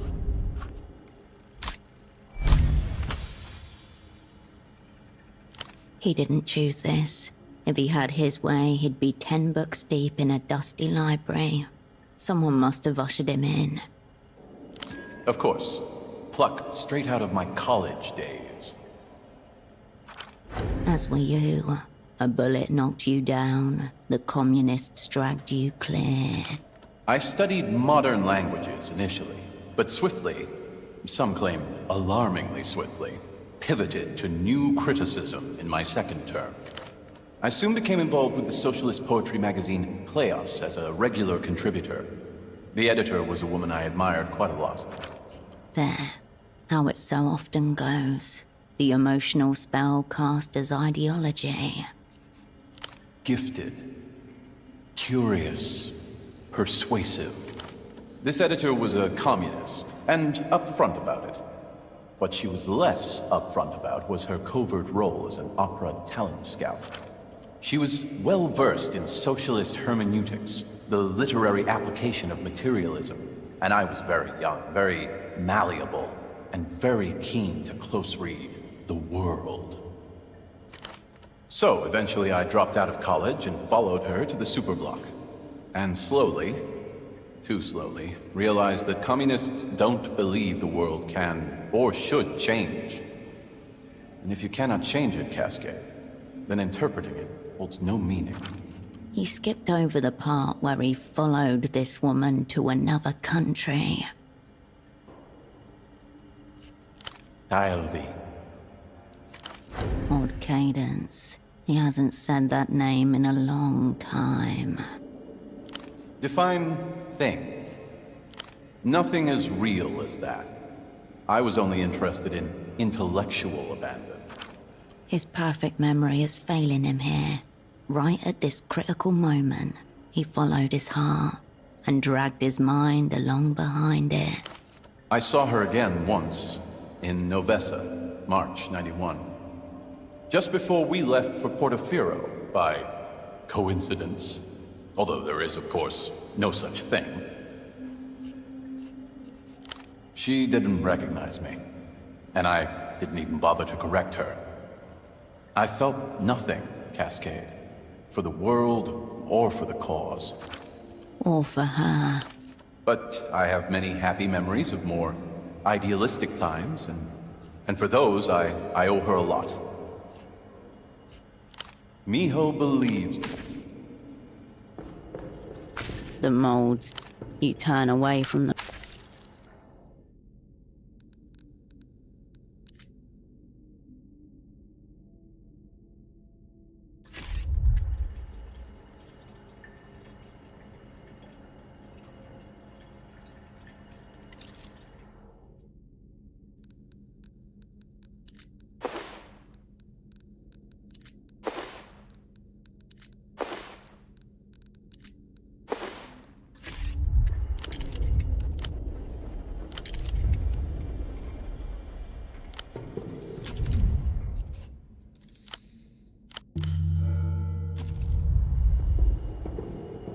A typed page lies upside down in a stack of similarly formatted files. The cover reads, "A fringe psychic art. The ability to view an unseen place or thing via a camera of the mind. Is this how Holocene located you?" It seems quite compelling. A 56-year-old woman was partnered. She then described the site of a decade-old plane crash in great detail, while her friend was physically present at the location, 2,000 miles away. Unprompted, she also gave specific, accurate descriptions of the aviation accident itself.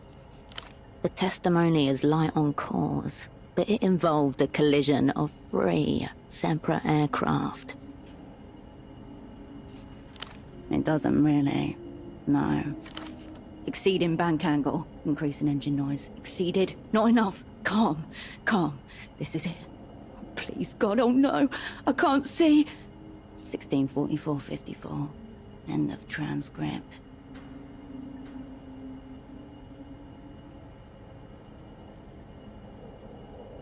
At the very least, he is RV curious. Your former double catches your eye, then looks down and pats the floor with his shoe. Good job, Cascade. Getting the hang of it. It feels like a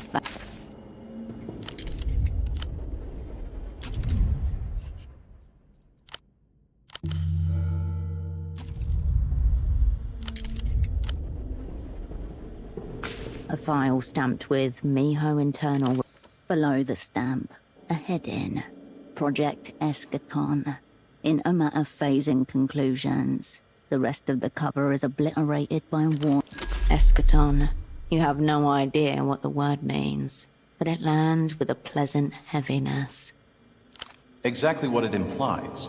Solid matter moving through other solid matter by phasing with it on a metadimensional plane. For example, as it pertains to the Miho zero-hole report you've just discovered, the psychogenic passing of human body through cement wall. Cascade, I asked you to clean up, not compromise the agency.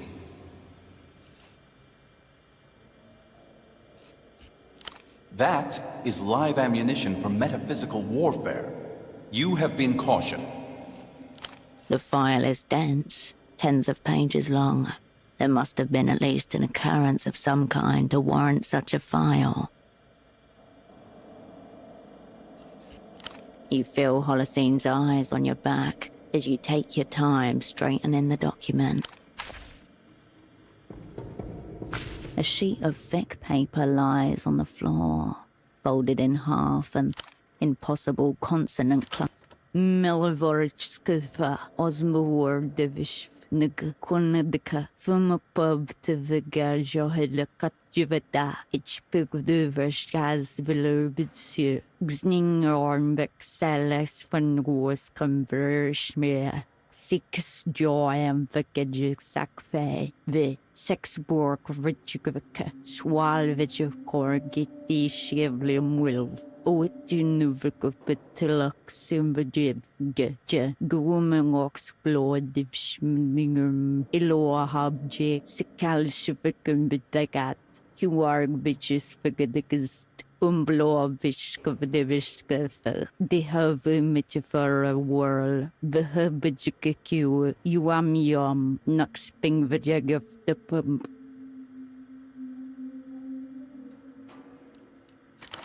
A cipher.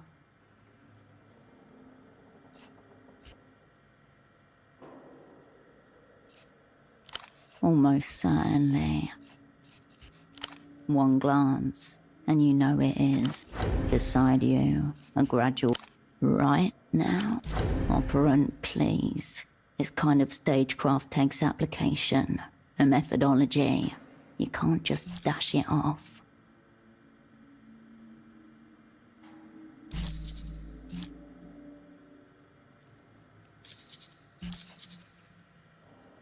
Its secrets will keep. You refold the paper and... Well, the room situation is much improved, Cascade. Very clean.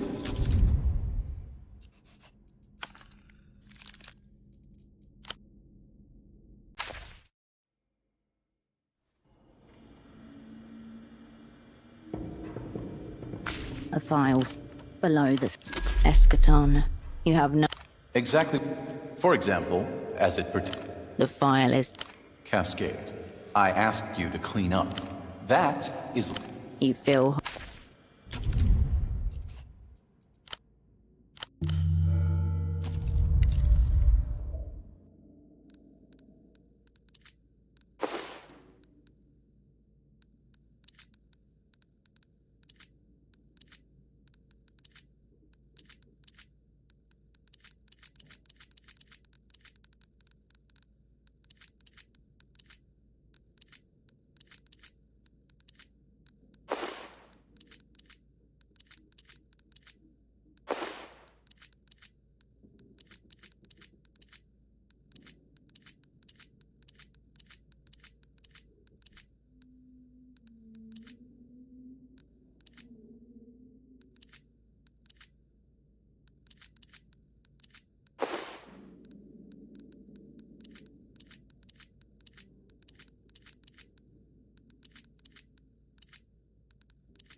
A sheet of thick, impossible, millivol, a cipher. One glance beside you, almost certainly. Right? Operant, please. This kind of stagecraft takes application, a methodology. You can't just...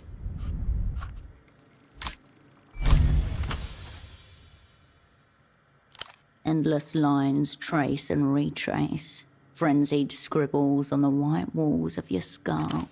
From the tangle of scribbles, shapes form, break, reform. It's not that you're forcing the code to conform to your language. You are learning the new language that the code is written in. Yes, you feel a pulsating rhythmic unity with the ciphertext, all of which is good enough to reveal the first two letters, I, T. That's it. But there is order to all this. There is a way forward, and it follows a certain school of logic.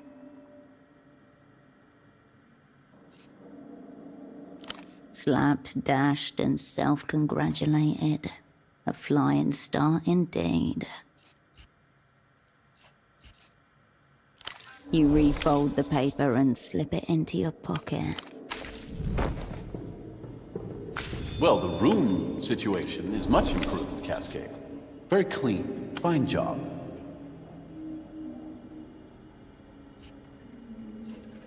We must not have been looking at the same room.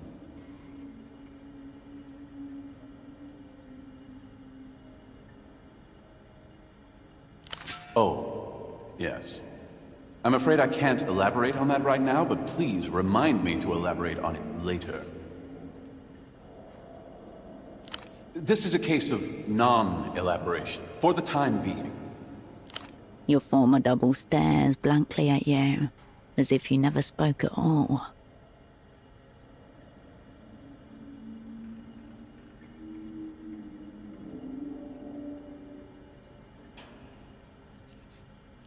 Cascade. A thorough clean will always turn up expected and completely mundane items. Stop the ride. We want off.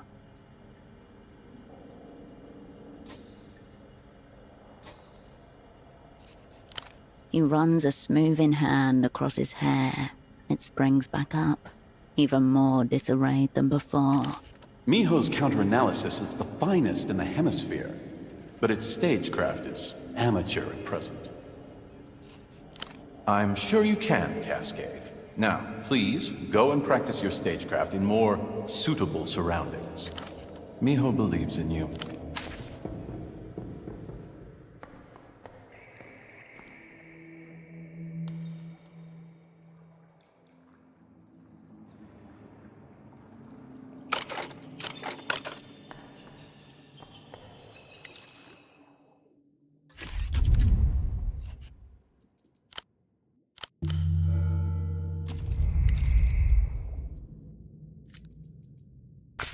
The block of aggression.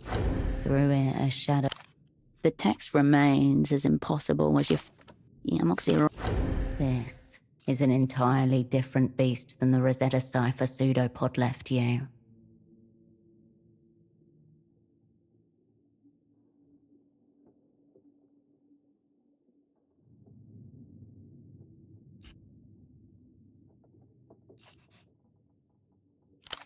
Do the work. This is a discipline you have been initiated in. All minds on deck, gang. Scream at it until the words self-organize from fear. Most ciphers are substitution ciphers, solvable with a single keyword or phrase. If you have it, you're set. If you don't, you need bigrams, trigrams, character frequency, index of coincidence analysis. Tables, tables, and more tables. More than you can possibly imagine. Certain letters appear a lot more than others in any given language, both alone and in pairs. Knowing which, and spotting them as patterns, even when the letters are encrypted, is the most basic tenet of code breaking. Index of coincidence, the mother skill of all would-be code crackers. It's a more specific way of measuring randomness than just counting letters. If a keyword has been used to create a polyalphabetic cipher, then comparing indices of coincidence across variously sized samples of letters will tell you how many letters are in the keyword. There is no getting it, in theory, only doing. Then, codebreaker, you are fucked. The cipher wants to give up its secrets. It is screaming them at you. You just don't have the ears to hear. Yet.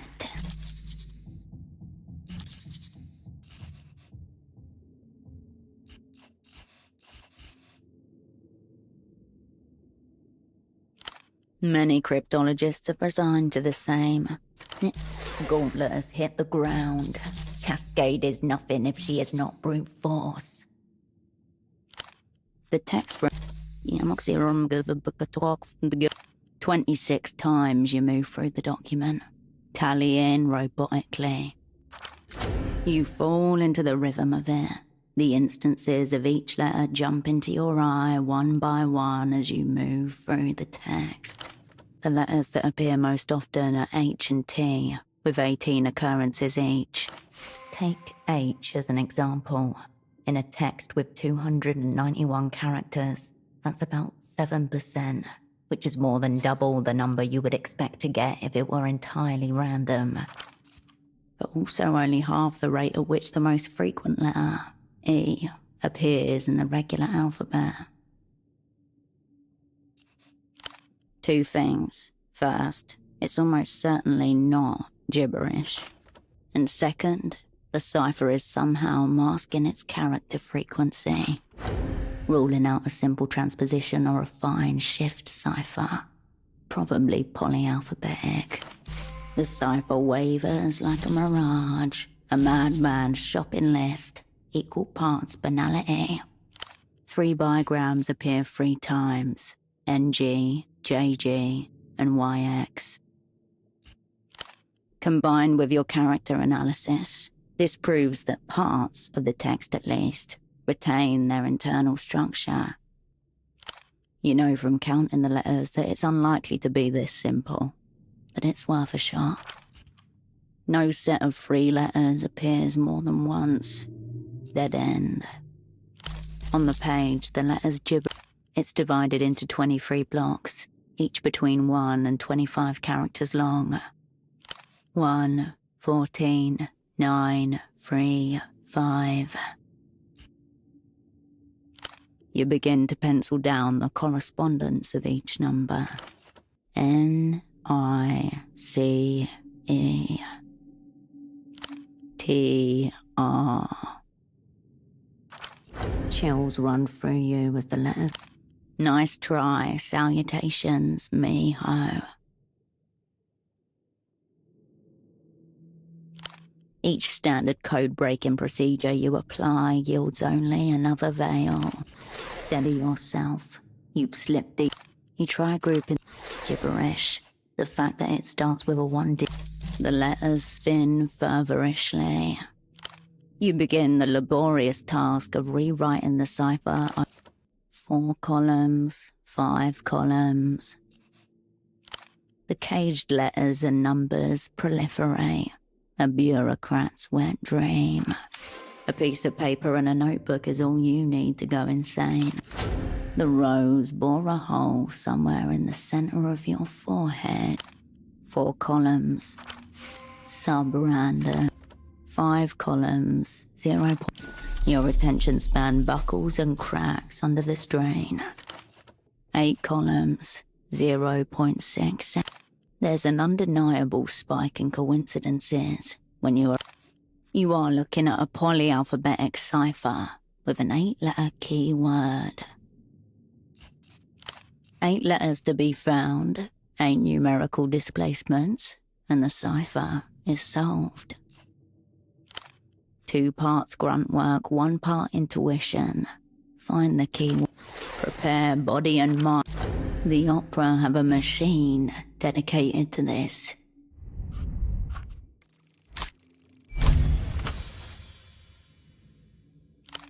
The letters are just black markings on a page. They aren't going to move, change, or reveal anything, no matter how hard you stare. Time dissolves around you.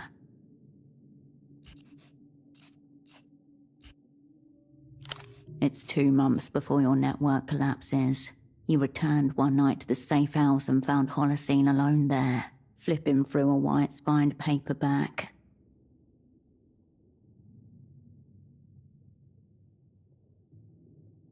Rumor has it.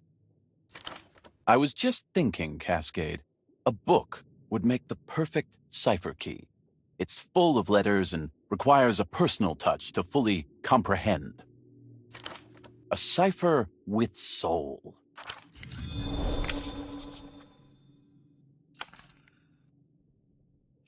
The answer is in the book.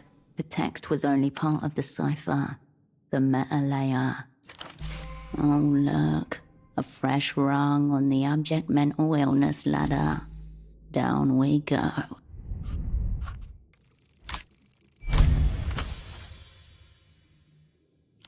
The disks of your internal code-breaking machine gyrate as you try. Every once in a while, one clicks into place. A momentum is gained. As the bags grew heavy with his blood, he was reminded of a belief he had harbored as a child when upon being told that the human body held 5 pints of blood. He had understood this to mean for your whole life and had grown up with a secret terror of scratches and cuts that he could not believe was not universal. Emphatically not accomplished via meditation. You have transcended to a rarefied realm of language shared by exactly one other person. It induced a pleasant torpor in him, to watch the hose stiffen as his blood filled it, raising itself like the hackles on a frightened animal. Suddenly, however, he detected a sensation at first unexpected, then terrifying, counterflow. A portion of his blood was swimming upstream, a swarm of red-black clotted eels trying desperately to remain inside of him. A memory is knocked loose. It's a scene from Holocene's favourite novel, a science fiction offering, with elements of horror. It's almost as if Holocene knew you would cross its path. The answer is in the book. The text was only part of the cipher, the meta layer. Oh look, a fresh rung on the abject mental illness ladder. You fold.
Hey, bud.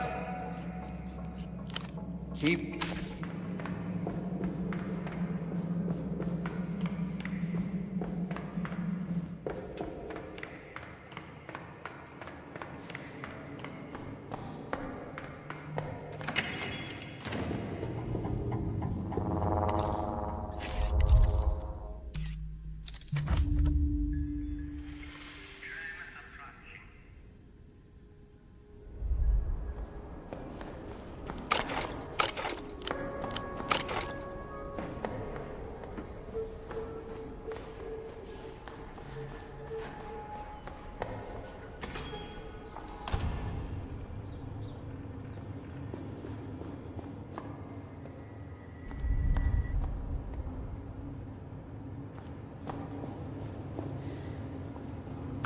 Raw information atomizes itself. On the other side... Cascade. Luck and skill operand.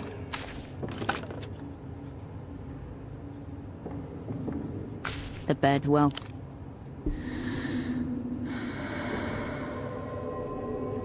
The stillness of the room quietens your mind as you settle down.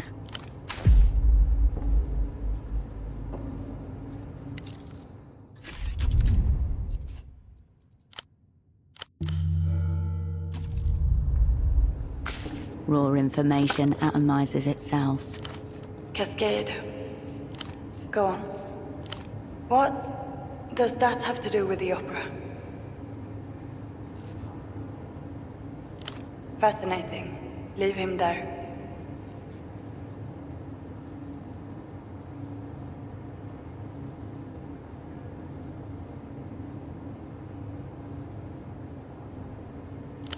Please.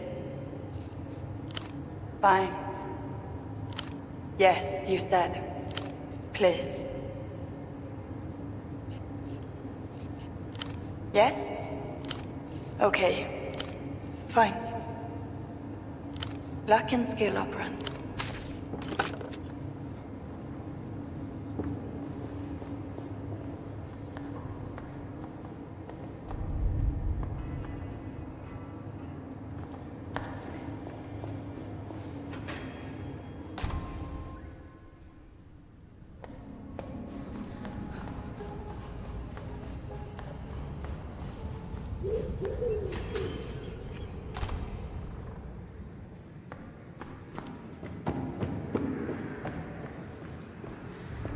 How goes it, Hedge? Don't be a stranger.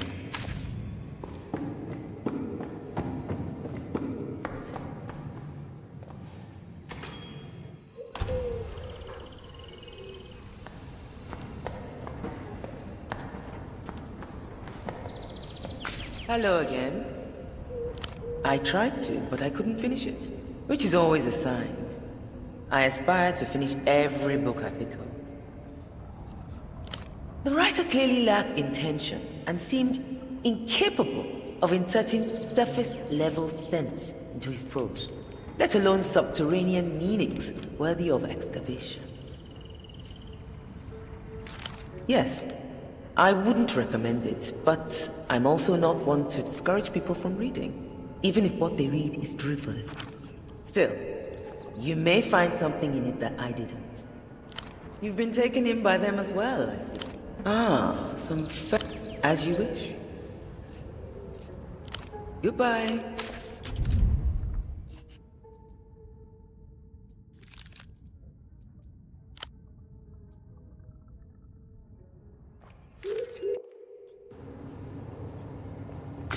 Raw information atomizes itself. Cascade. Go on. What does that have to do with the opera? Fascinating. Leave him there. Please. Fine. Luck and skill. The heifer goth. Watchful one.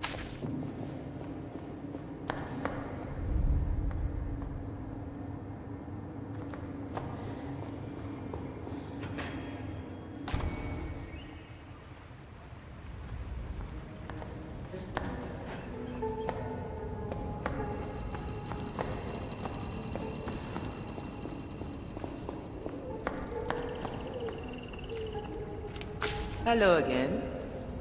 I tried. The writer clearly Yes. Still, you've been taken in by them as well, I see. They are. Goodbye. The stall. If there's a copy of Holocene novel in Portofino. You're looking for blood-stained something. As you push your hand between the moth-eaten volumes, something It's a blank business card with the letters IOU written across it in blood type hecatomb, 5 Reno marks, penthouse housing campaign, use call box.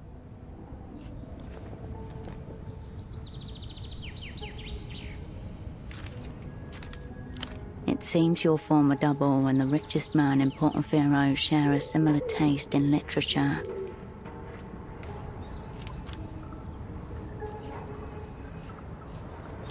You tuck the Reno marks back. You turn away from the...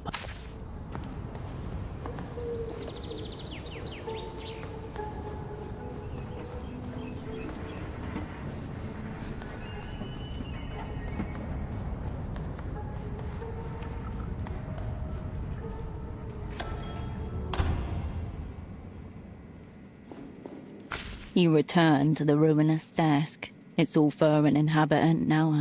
The drawer slides open with all the rest. You turn away.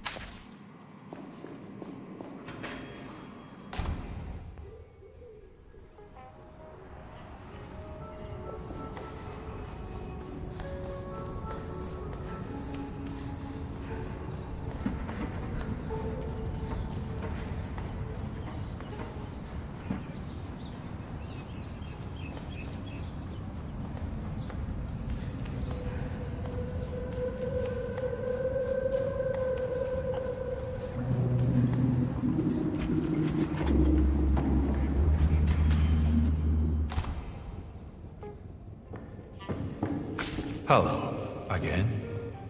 I know a possible amount, medical concerns, indoor sports, anything that may trigger an asthmatic response.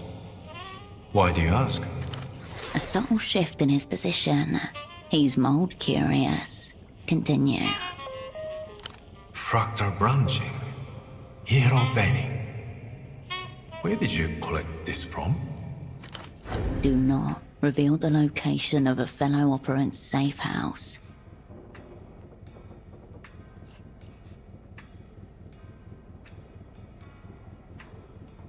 Actually, no, never. But I have heard a lot about it. This is Quimera Verde, a mold strain indigenous to Portofino, and a surprisingly stable survivor. Quite the find. Hurt. This guy's a mold man. Extermination. Quimera Verde is in a class of its own. It first emerged in the 40s. 10 years later, it was all over Portofino. Households, offices, schools. The authorities had to call for large-scale fumigation. If you ask me, structural renovation and targeted decontamination would have been ideal. But alas, have to say, I'm not that surprised it stuck around. Clever little organism. Slime molds are processed, networked, reactive, and astonishingly good at pattern recognition. I was an intern at the hospital down in Agua Clara. Must have been 53 before the fumigation. Let's say, there were stories.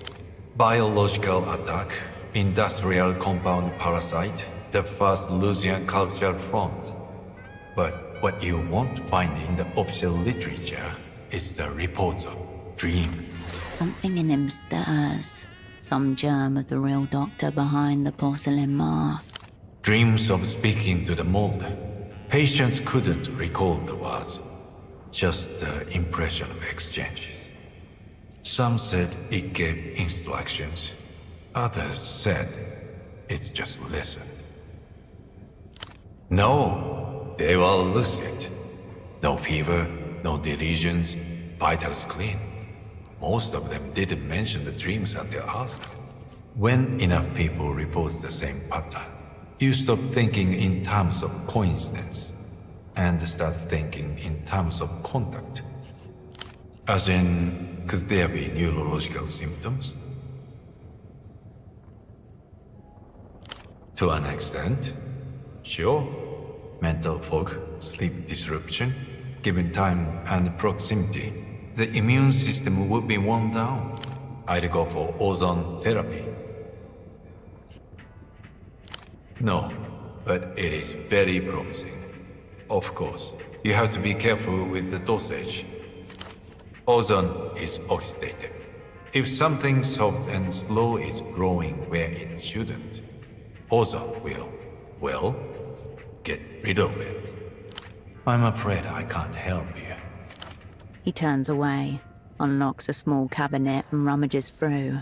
He then places a large syringe and a sealed bag on the desk. But if I were to help, I would recommend this low concentration ozone. Intranasally, 10 seconds in each nostril. Dr. Gang is in. Potentially. I'd be very sure there is a mold infestation before proceeding. Otherwise, you'll just be corroding the sinuses, which you might anyway, to be blunt.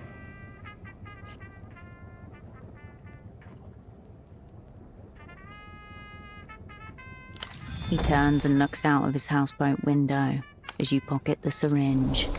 Of course. Do let me know how the hypothetical treatment goes.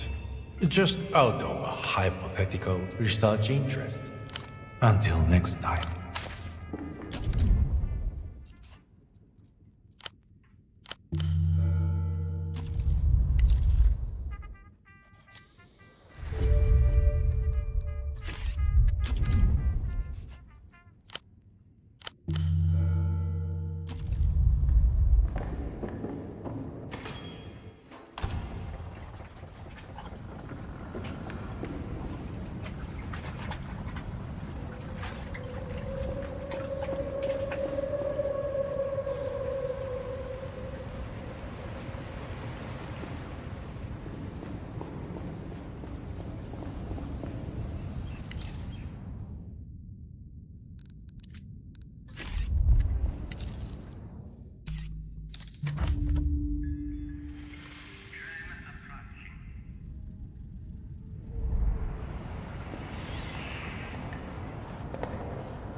Back again. I knew you'd come. The animal you're looking for always wears half his uniform, even of ours. You'll know him by his corrupt, sleazy demeanor, his dead eyes, and dark, floppy hair. A local woman, about your age, with a mole on her cheek. It took all my skills and training to ascertain their true identity. Truly, an unappealing individual. In a proper society, he'd be euthanized or at least kept indoors. They meet every day on the bridge that's east of the bazaar roundabout. A great place for some filthy fucking animals to do their leaky business. You'll need to use this camera. It's a very special piece of technology, but the film inside of it is even more special. Make sure you use it. Danger.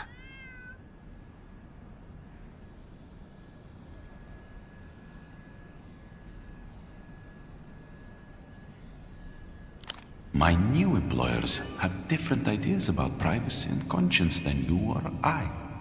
But I can't judge. Another man's house, another man's room.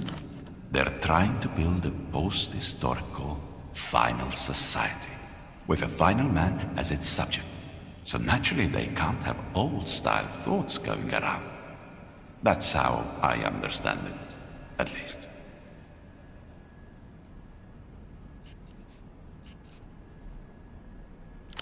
Herschel, really?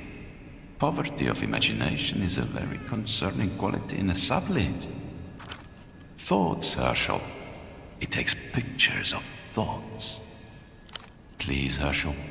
The poor woman does not exist. It's a mere fabrication by the lonely, deprived mind of a small business owner. No. A de facto counterintelligence lead cannot risk being seen in the same place twice. Our enemies are very attuned to patterns, and so forth. Once you've got the photos developed, meet me on the rooftops of the housing campaign. Any night. Just one quality photograph of the Carabinero leaking in the wild will do. Make sure you get the woman too, his controller. And try not to call attention to yourself. These are highly dangerous individuals. I'm sure I don't need to explain. Normally, Herschel, I would have to keep all of this under wraps. But since you and I go way back and are totally cool, and now working together, I can tell you all about it. Mr. Reno will host talks between La Luz and Emter here on matters of world historical import. May have to rewrite the textbooks, if you know what I mean. The negotiations are yet to happen, Herschel. I am very good, but I cannot see into the future, obviously. Safe to say, a clash of ideologies is happening right here, all around us.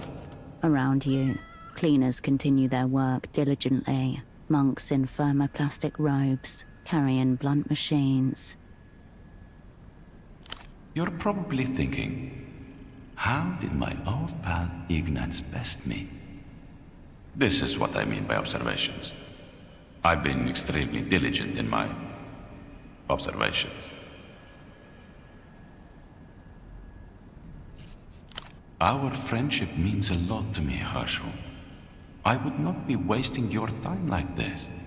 I understand he gets the rights to certain highly coveted flight paths. I trust this will stay between us, Herschel, seeing as we're friends and all. Very good.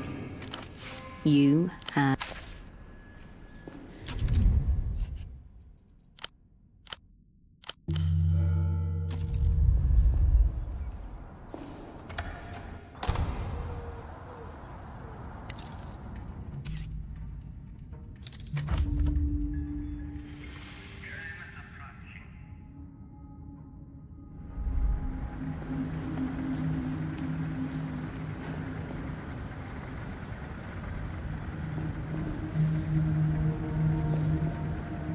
Heads bent together. The man with dark floppy hair and the woman in the pelota jersey are lost in some private conversation. They match the description given by Ignaz, right down to the mole on the woman's cheek. The Carabinero murmurs something to her. She frowns. You cannot hear the exchange. Here you are, on an almost insultingly basic surveillance assignment. In your hands, it feels consequential. It would be much easier to take a decent picture from less distance. One shot, make it count.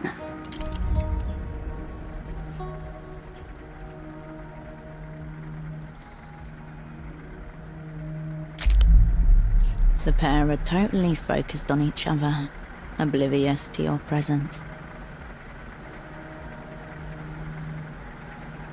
You can see that the woman is holding a silver medallion between the fingers of one hand.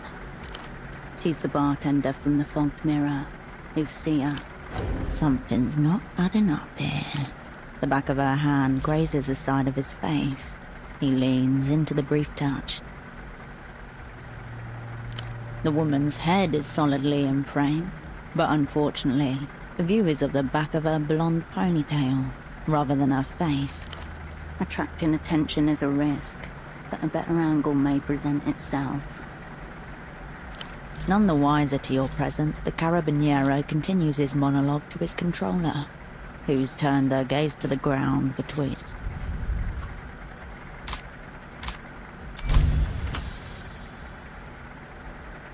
He's made a show of bringing you into his secret fold, set you trials to pass, promised to confide his secrets.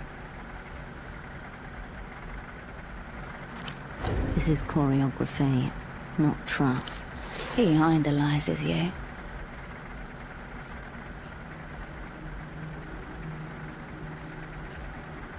He must have kept watch on you during your last outing to Port Firo.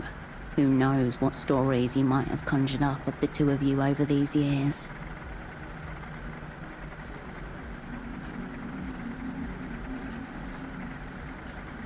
Oh, it's absolutely a sex thing. Though thankfully not directed at you.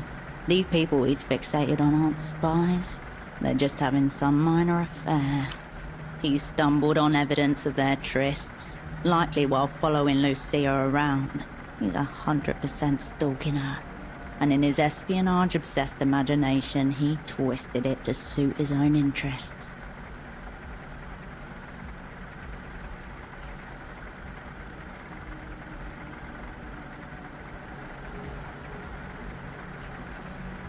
You asked him yourself. Who would Emter even be leaking the details of the talks to anyway?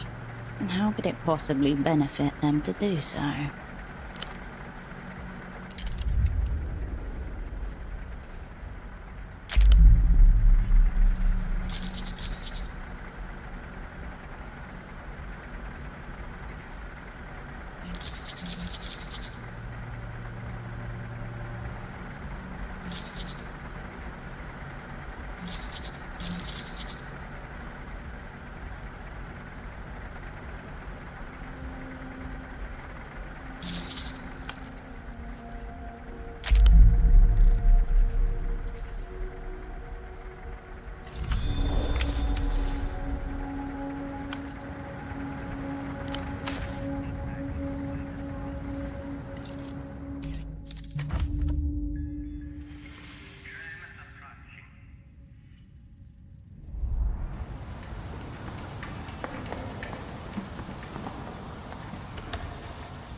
Back again, Herschel.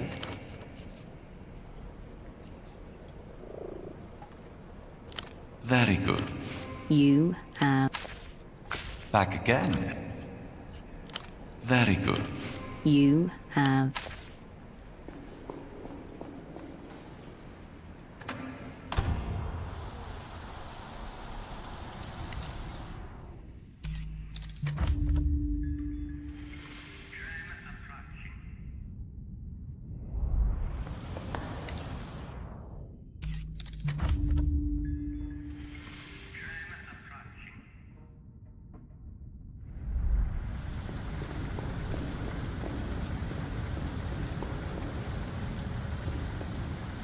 Once again, they don't notice your approach.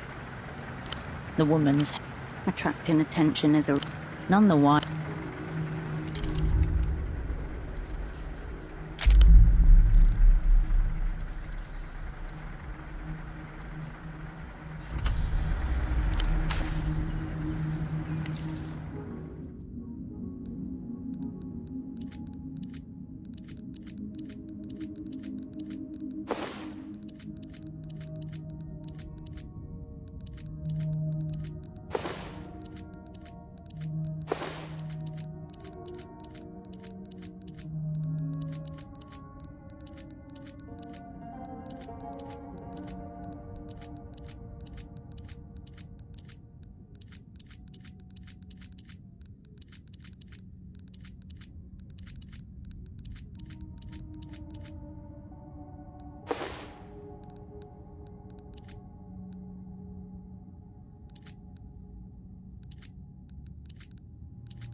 Once again, the Carib...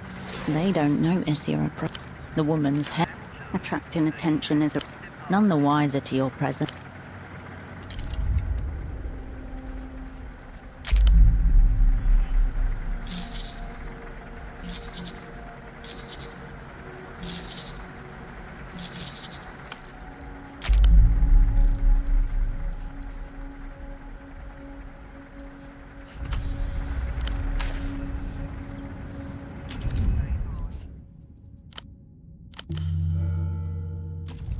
Once again, they don't notice the woman's head. Attracting attention is none the wiser to the woman's attracting attention. None the wiser.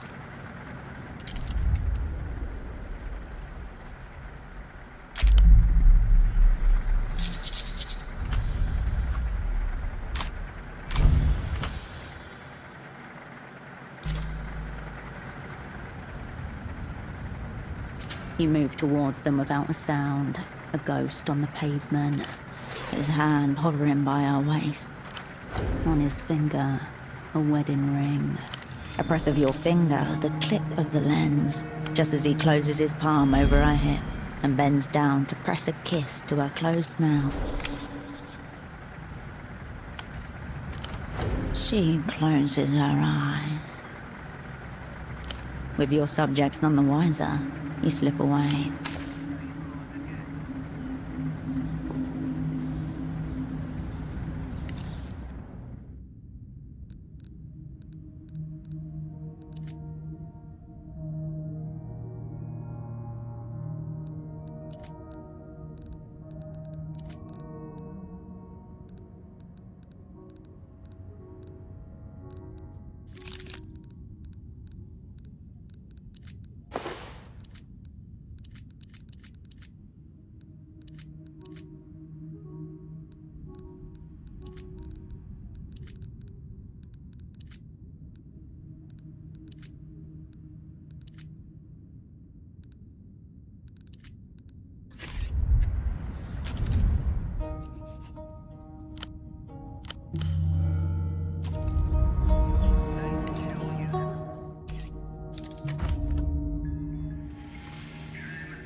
Oh, you're back. We do. Which? He looks at his... I don't know what you're... Discrepancy found.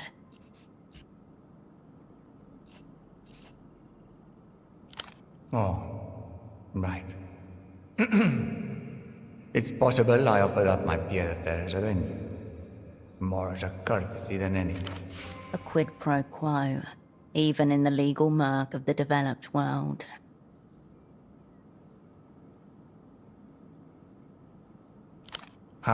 Yes. Well, let's be clear that any dealings are strictly speculative. That said, I'm in the process of acquiring and rehabilitating a certain piece of disused infrastructure. A seeming non sequitur. It's a hole in the ground, really. An old rocket silo left over from the days of Project Autonomia. The moon doesn't care about politics.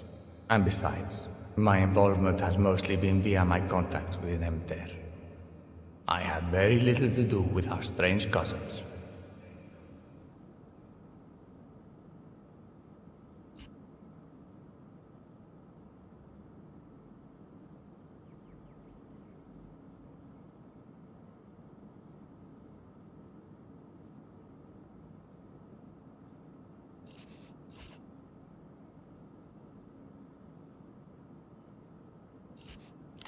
I'm afraid I don't know anything. My connection is with the MTER side of the table. All the same, worth probing. The Minister of Mass Culture? Yes. Never. The man sighs deeply and closes his eyes. He wants you to be gone when he opens them again.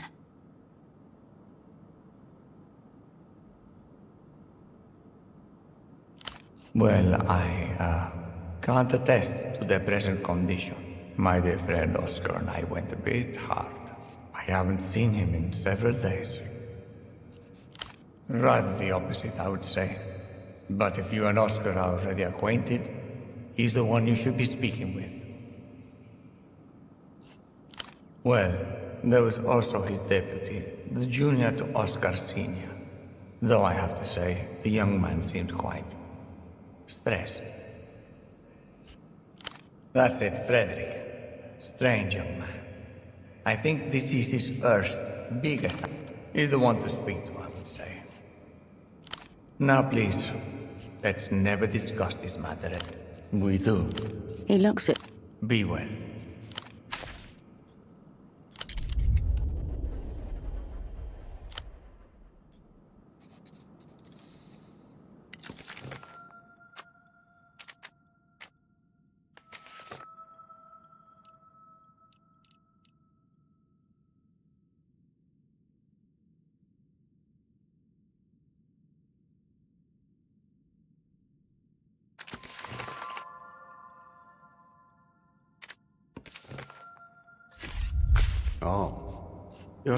Be well.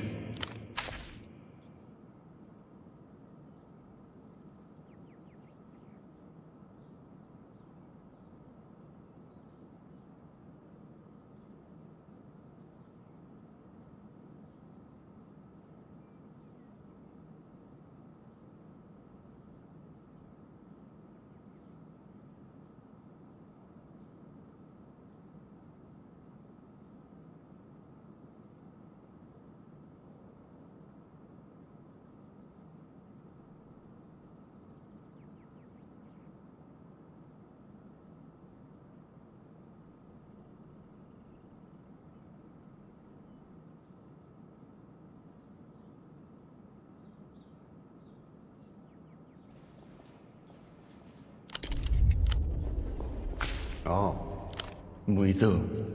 Which? There are no tricks to it.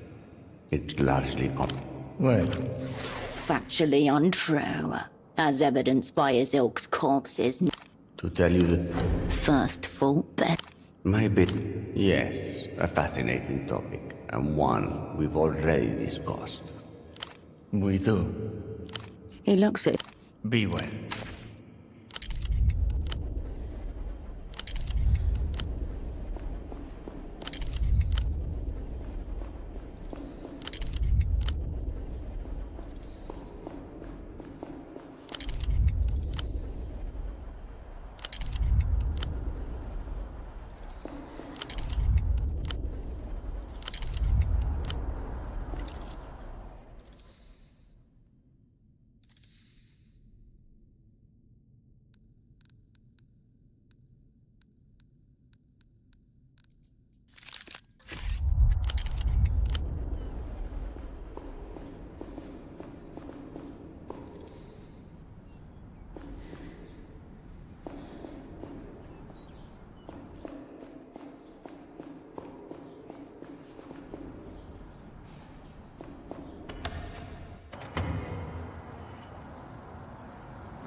Hello again. You've been taking him... some feral cryptography. Where did you come across this? Merely that cryptography, nowadays, mainly occurs in commercial magazines. It does lead one to wonder where... Showing this woman the cryptogram has revealed far more than you should. And you trust me to read the contents of the decrypted letter, yes?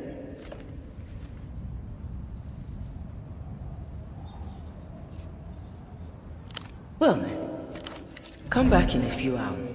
I should have something for you by then. Goodbye.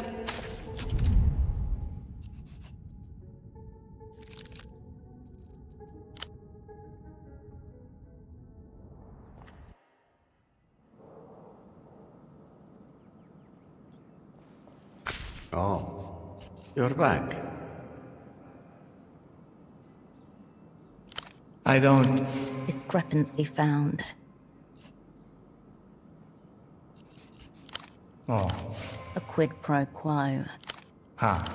Let's be... A seeming non sequitur.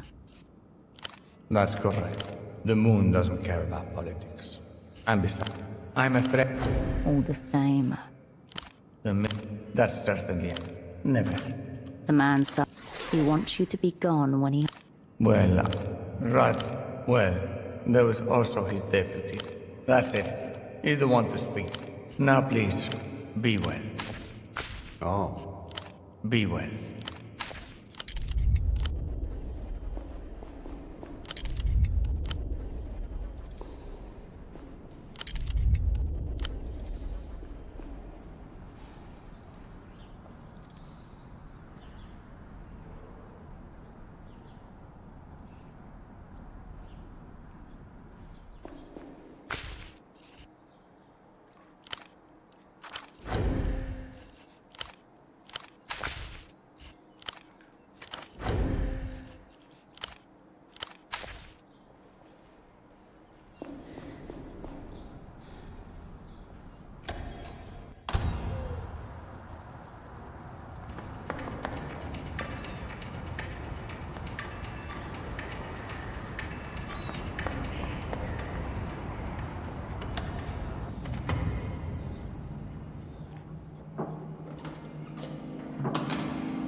Well, have you found out about the gap yet?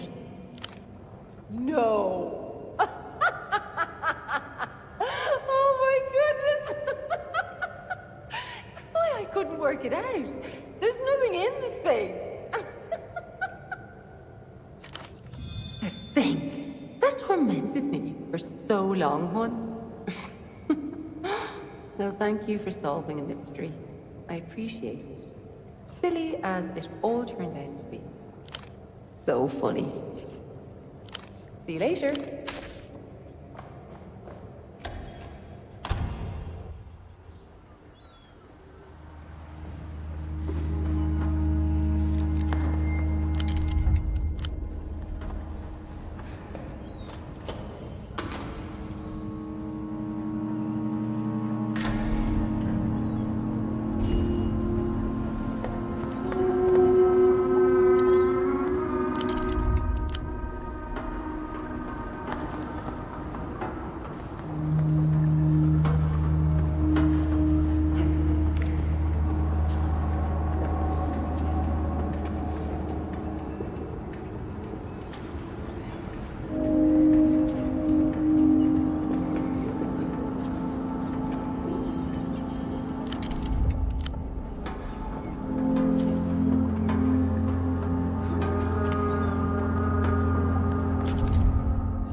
We need to act now. I'm talking about ritual sacrifices, an astrological shrimp cult, a sinister confluence of techno-communist capitalistic forces gathering right now here in our own city-state. Surrounded by cameras, the man with a bag on his head waves vigorously towards the board next to him. Overheated gestures to match his rhetoric. And now, we've captured one of reality's over-fluoridated toads and brought them here to face you, live. Miss Wilk, if you please. No way.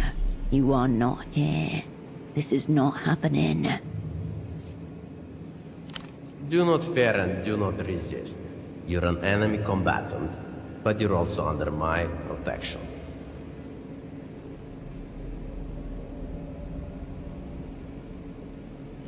You must think I have a short memory.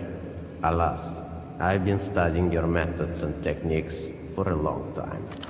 You've come seeking information about the occult ritual you're shortly to participate in. In return, I'm willing to trade you this information for a price. Stay tuned, viewers, for high-stakes negotiations, live and unscripted.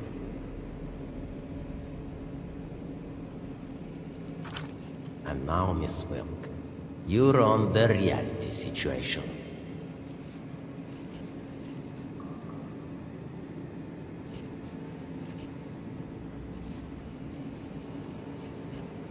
I bring to you a special one-time offer. A worthless piece of detritus for information you desperately need. The words of the metal stripper return to you. Where is it? That is correct. The red disc you've had in your possession nearly this entire... Rubbish for gold. You should take him up on this deal immediately, before someone else does.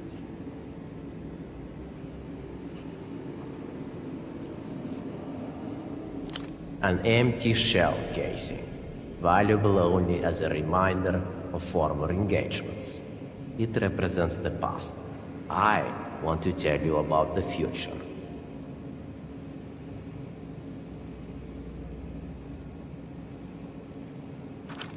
This should not really be a choice at all. He shifts from one foot to another. A bead of sweat rolls out from beneath the opening of his bag.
Disappointing, like the rest of reality.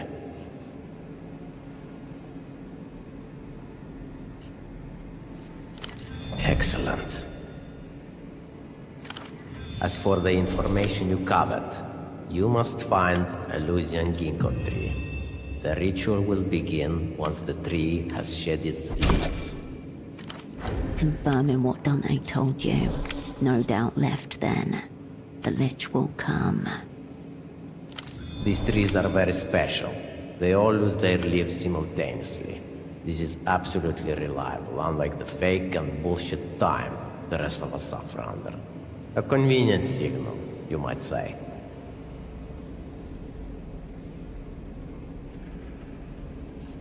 I'm only saying the remote location and abandoned foliage.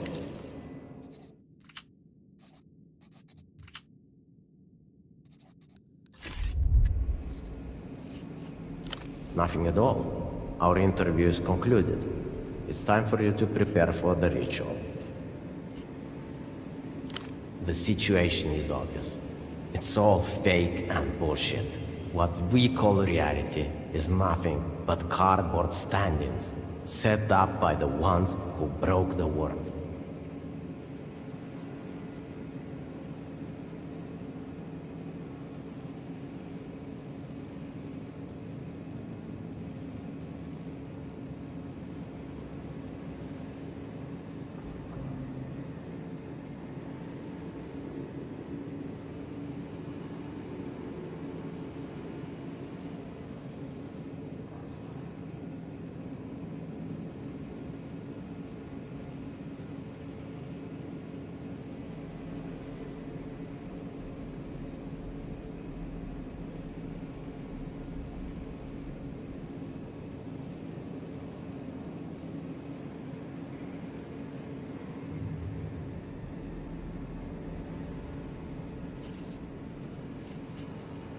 A shameful double lie.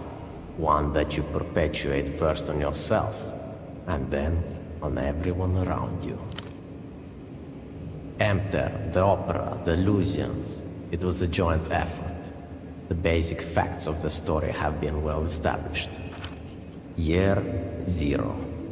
Some highly credentialed necrogoblin pulls a pin loose, and the whole fabric of reality comes apart. They've been trying to put it back together ever since.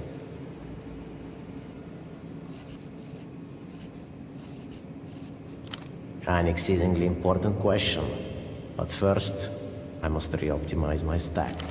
He extracts a handful of pills from one of his comically oversized pockets. Then stuff. The overhead lights cast a sickly green color across the brown paper. The trouble began as it often does with the signature. First, they burned our calendars. They promised it would take 7 years to restore the world to its previous state. Now it's the year 96, and these sentient boat shoes are changing how the clocks work, as you well know.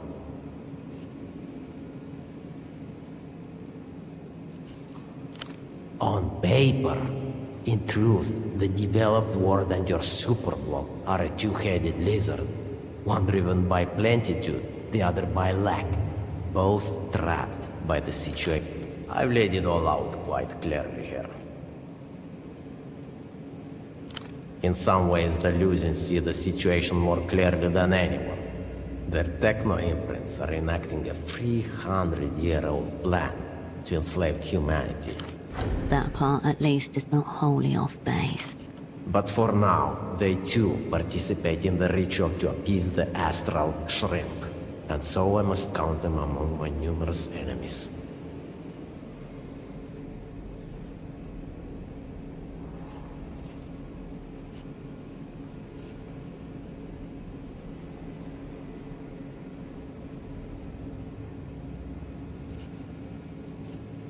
Yes, they all love to cry and fondle. For now, the best we can do is find others who see the world for what it is.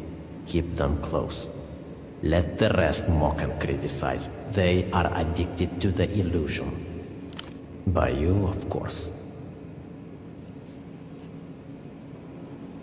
Yes, by you and everyone else who accepts what they should not. It's all the compromises we make in the name of realism and society. Until over time they congeal into something that isn't real and isn't society either. Sadly, our greatest enemy isn't the meta-government or the underground vault of ectoplasmically linked businessmen. It's what we do to ourselves every single day. For a moment, the bagman lowers his head, seemingly lost in thought. When he looks up again, his eyes take on a... It's like he's not looking at you, but rather someone with your... To defeat the reality entirely would mean regression to a prehistorical consciousness, skulking around on four limbs and living in trees. The social sphere reduced to ritual grooming and a few ochre cave scratchings.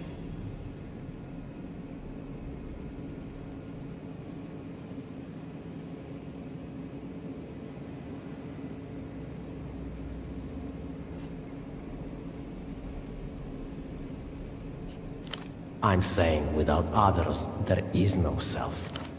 I remain realistic about my circumstances. Reality will not dissolve as a result of my broadcasts, but I can make it wobble for a few hours every weekday.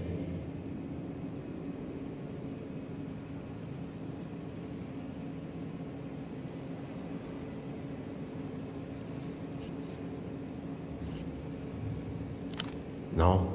We must suffer over and over, continually, because the powers that be refuse to make peace with the situation they've created. The bottle rattles like a child's toy as he shoves a handful of pills through his paper slot. Now, I believe we have a trade to make.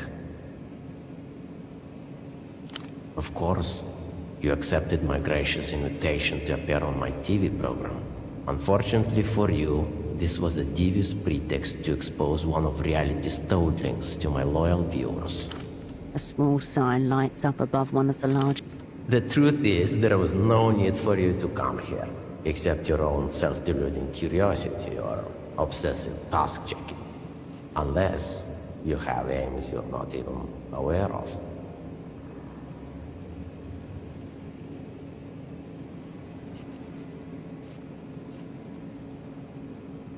Exactly like a trained monkey. Good. Let's get to the main segment.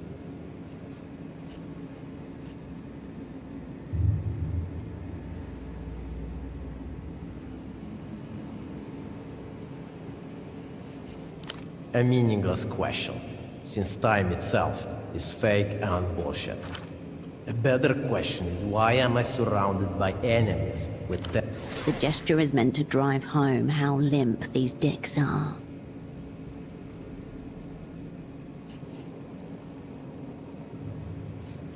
Where to begin? The Carabineros, the GMs, uniform wearers as a class. The patent office, my jealous rivals in alternative media, assorted professional pseudo-mammals who show up to work. Let us not forget bankers, doctors. He did, in fact. Mattel. The administrators of reality's lower echelons. They stopped reproducing viviparously decades ago, hence pseudo-mammalian. Via the fax machine, of course.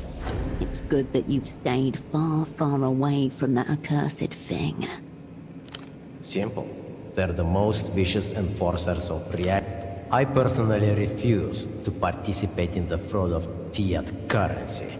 As a result, I'm relentlessly persecuted simply for occupying space.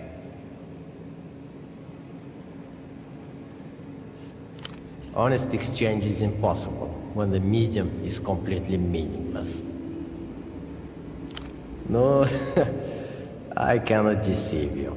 This is a brutal grinding campaign, even with the finely honed supplement stacks such as that found in my proprietary Ascension pack. To my great shame as a guerrilla media partisan, I have occasionally been forced to repeat certain actions. A successful military offensive has the structure of rhetoric. It introduces a thesis, elaborates upon it, until what first seemed a radical proposition now appears to simply be an obvious fact. Brute repetition may be effective in certain scenarios, but I've witnessed many iterations of reality. The powers that be deem it dangerous. They're correct. One of his pockets does seem heavy. A court-appointed goblin once said to me, "Bagman, You are too difficult. You make things needlessly hard for yourself, I said to that goblin.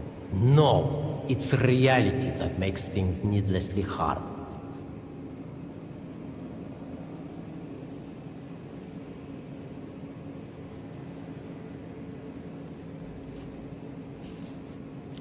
Thank you.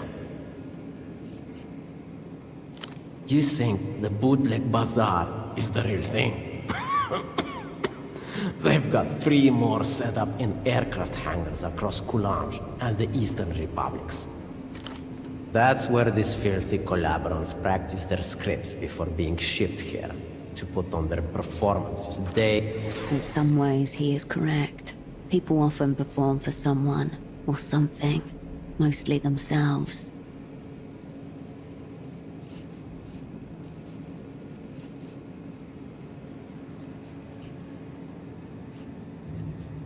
Baby steps on the path toward critical reflection. But we'll take it. Still not convinced? Have you noticed that there are always GMs telling you where you can and can't go? Don't you think it's convenient that those with the monopoly of violence always appear to keep you away from that which you shouldn't encounter?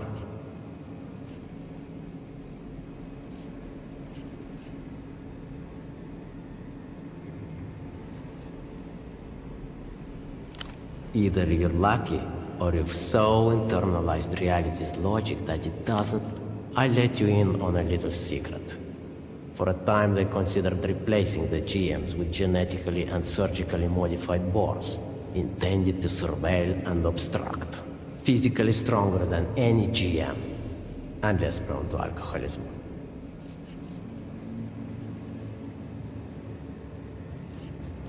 Naturally they rebelled. In the furthest reaches of the Beetle Tract, they've established their own anarcho-socialist society. That's socialism for... But this is only the first layer of the illusion. Once your eyes are open, you can't stop seeing.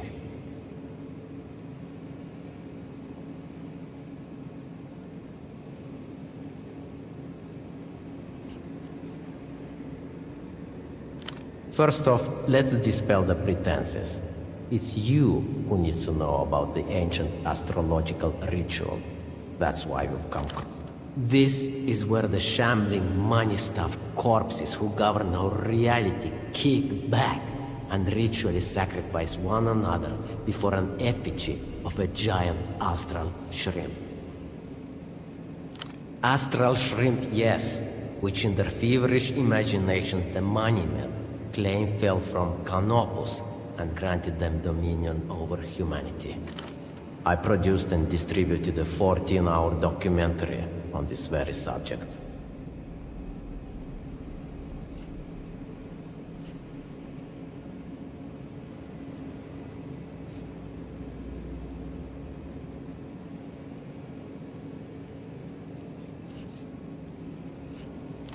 The ritual goes by many names, depending on your source. Elite turnover, creative destruction, the scapegoat mechanism. The shrimp demands blood. Naturally, the shrimp is also a permanent member of the party's standing committee.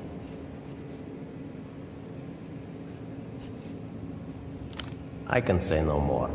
Your path may take many roads. Still, for the sake of my media offensive, I will tell you when the ritual is to begin. Once we've made our trade.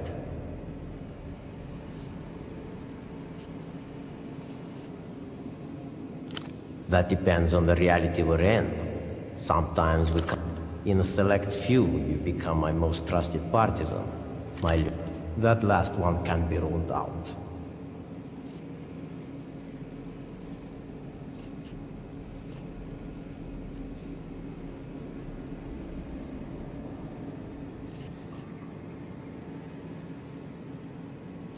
Of course, cloaking yourself in fictions. I've already offered to share critical information regarding the timing of the ritual you're soon to take part in. All I require in trade is the red disc in your possession.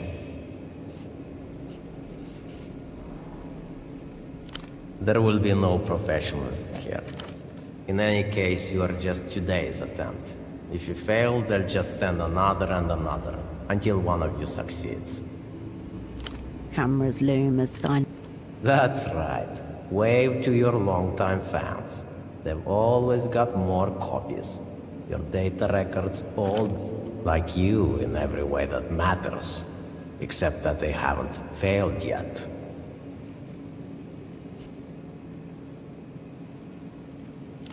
Are you still playing dumb? Why don't you check your saves, operant? A bubble of air expands and gets stuck. All that remains is to figure out which you we're dealing with this time.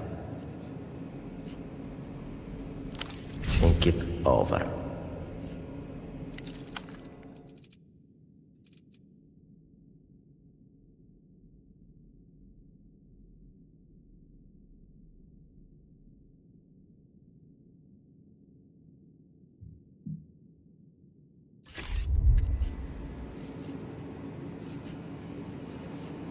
With absolute thank you.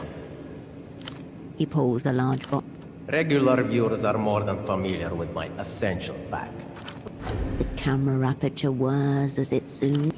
Every purchase contributes directly to supporting our partisan media offensive. Available now, direct from the reality situation. Your contribution. And what about our... Miss Wilk, welcome. Your contribution.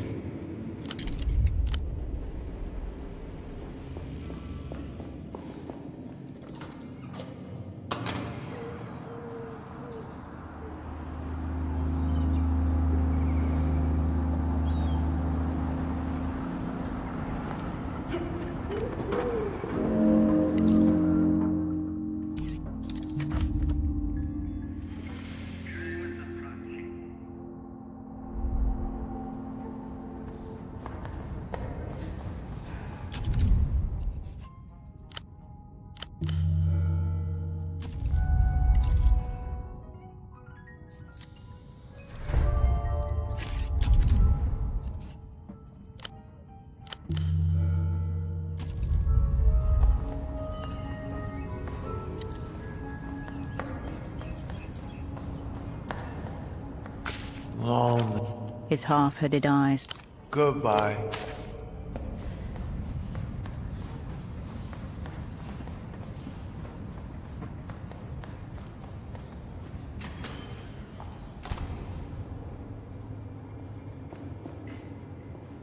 Operant? The metaphysical superweapon is in our hands, courtesy of a kind-spirited citizen of the superblock. Soon, it will help us strike a decisive blow and unmake our enemy from the inside. He takes a small object from his coat pocket and waves it around.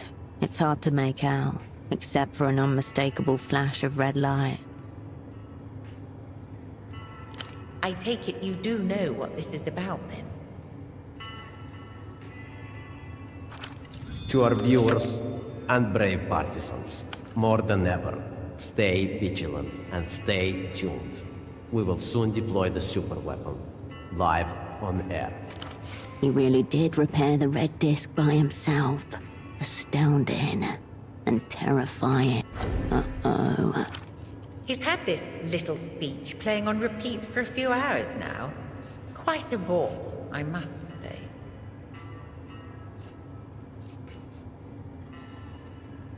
If you say so, Cascade. So, is there anything I'll be here.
I'm speaking of instant matter displacement, my friends.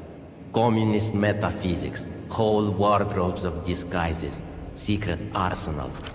Ah, Miss Wilk, our favorite guest. It's very straightforward. There are few realities in which you simply give me the red disk.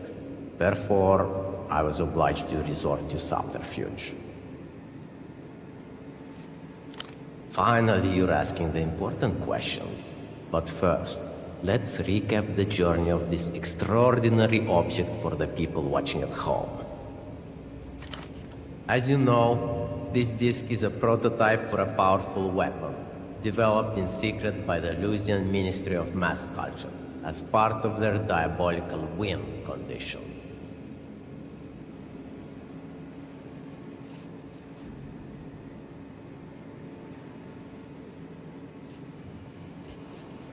Because the Electro Starlet knew it was not a song she had created, but something that could shake reality to its foundations. And yet, somehow this prototype finds its way into the hands not of the weeping guy, but a high-level Amter operand. You think this is a coincidence?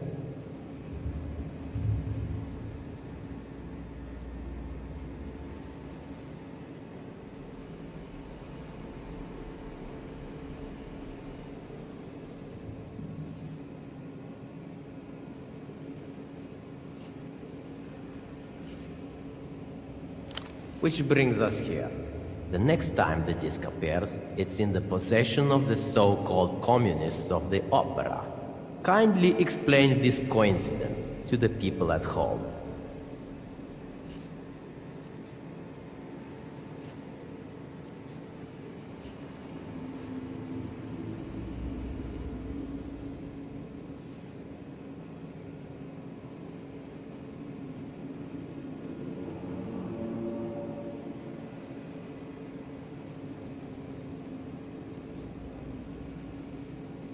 He looks at you like you're a...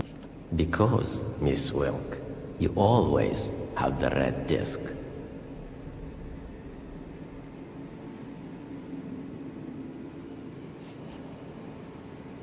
You see this, viewers?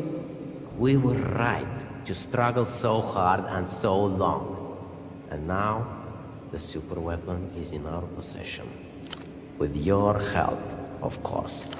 The format fetishist advice provided the final confirmation. Once we understood the principles of re-remanenting, it was only a matter of execution. Play it, of course. We're preparing for a full-scale audiovisual assault against the sentience of my viewers. A mass psychic casualty event. The television event of the year. Together, we'll break out from reality once and for all.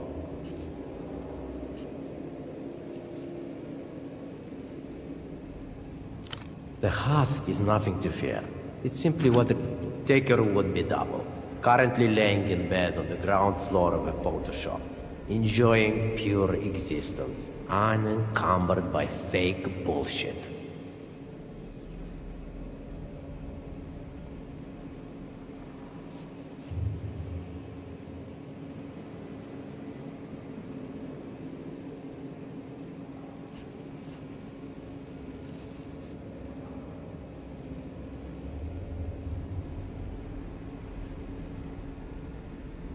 After all you've seen, Miss Wilk, are you really prepared to say it's worse to be a vegetable than this?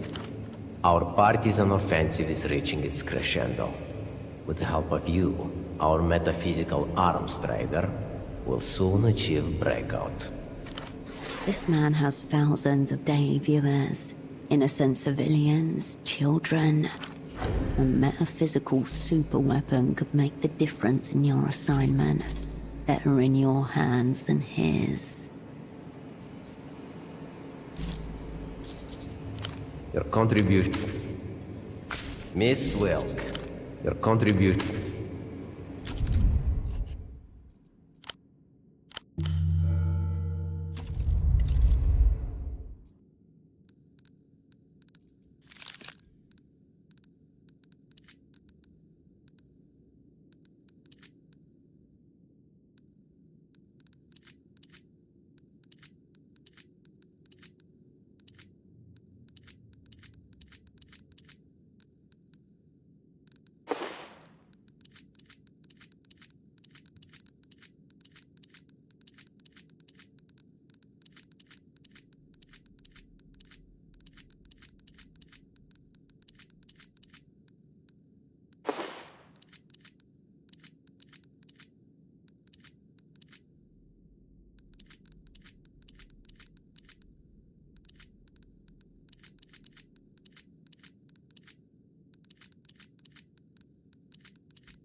Miss Wilk, welcome back to the reality situation.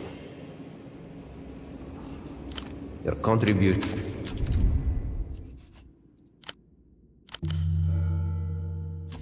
Miss Wilk, welcome back.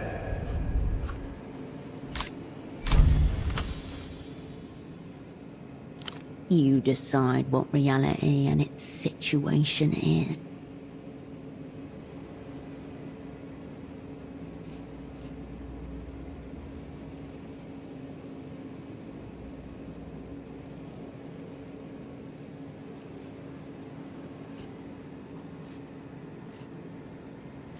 You're a pretty good actress. Who's paying you, I wonder?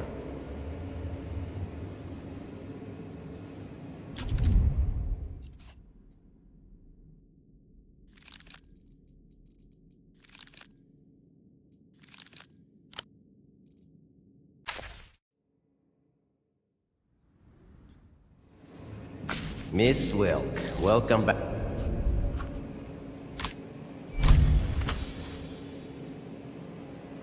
You decide. I don't believe you. We've never been in this reality.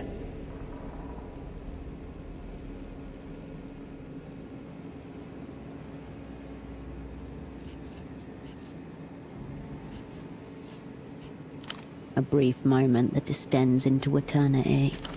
Take your disc, Miss Wilk. I hope you're proud of the depraved and stupid reality you've created. The time has come to relocate our base of operations. The partisan media offensive must continue, via alternative channels.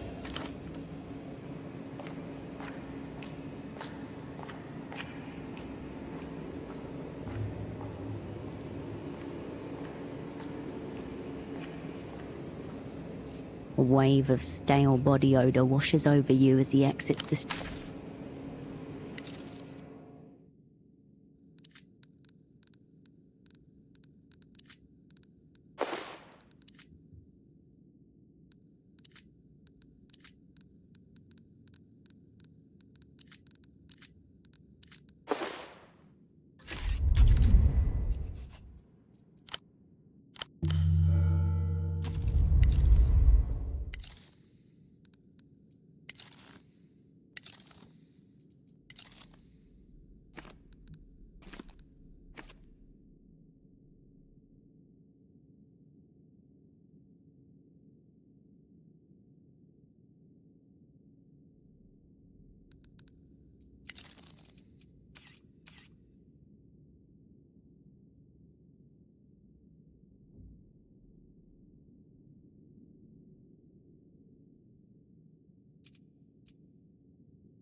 You feel that rattling around inside you?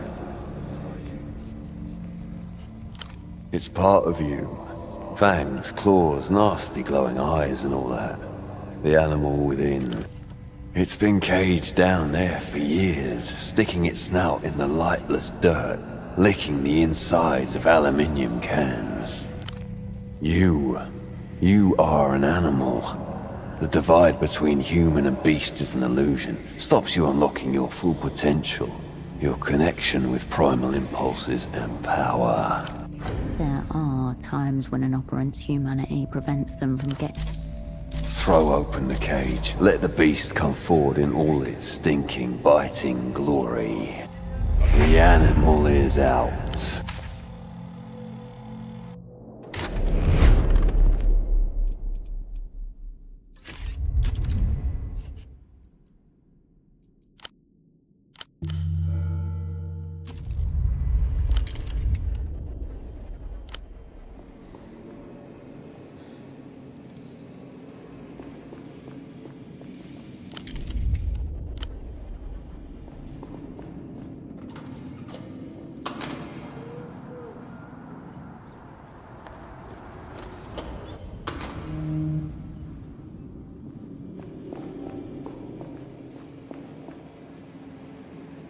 Miss Wilk, your contribution.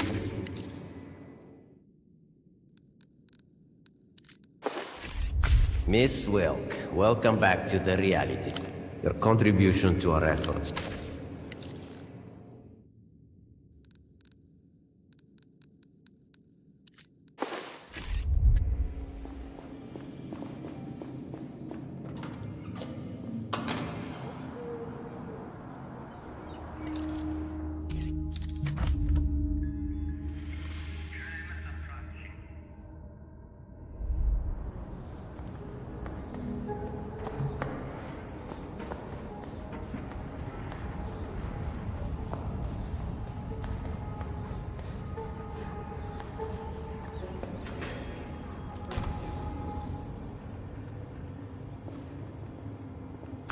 Oh, Prince. I'll be here if you... You approach your double.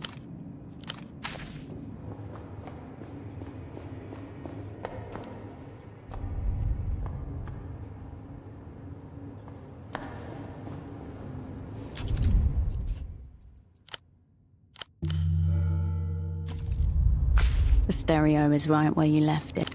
You place the disc into the drawer and press play. Ultravioletta's voice, a shard of glowing purple. Your muscles slacken.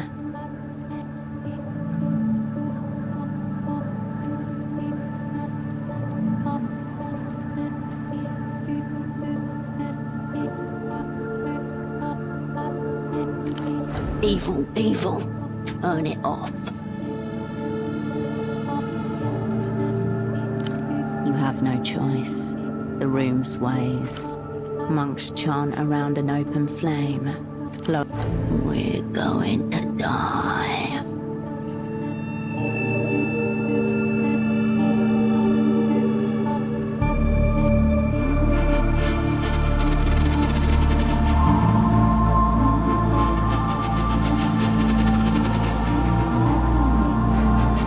The purple shard isn't flame. Their voices rise and fall, harmonizing with their sacred geology. It will take them with it. Yes.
The stereo is right where you left.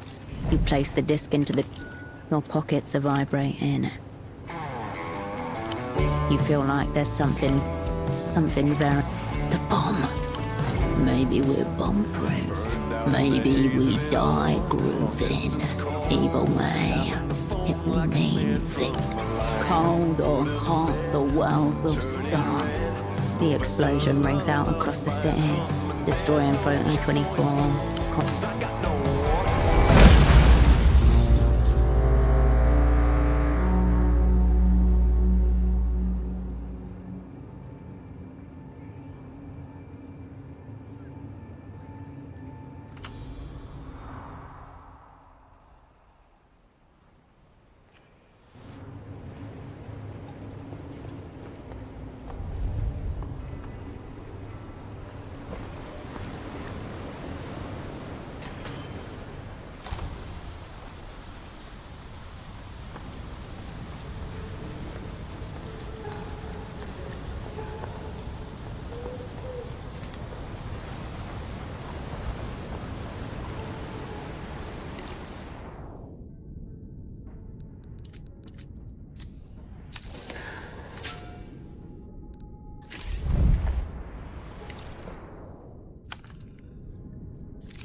You find yourself before the old Lusian ginkgo once more.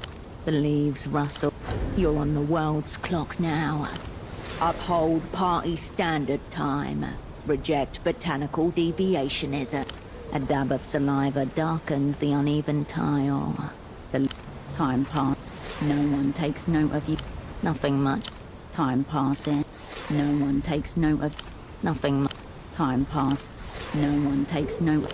The trees. You leave. An old bed. Marks to be. You settle in.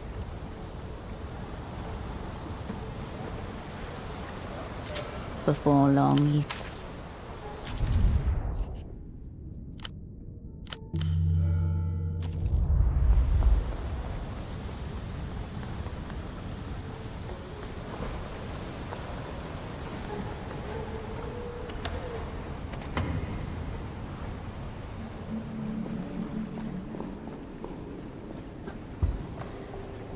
Remember, Hirsch.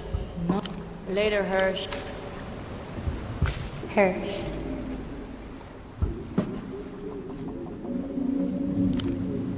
It's not mine as such. What about it? Please don't mention it again.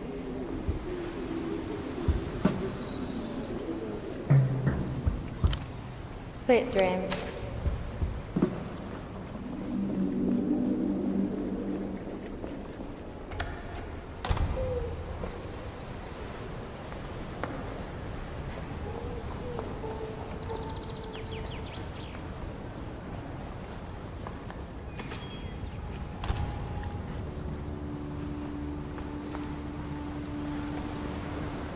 Thanks for fixing.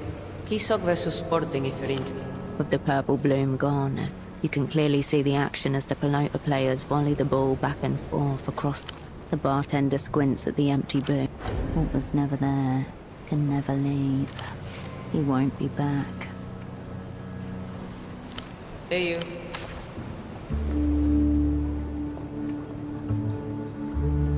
Hello again. What will it be?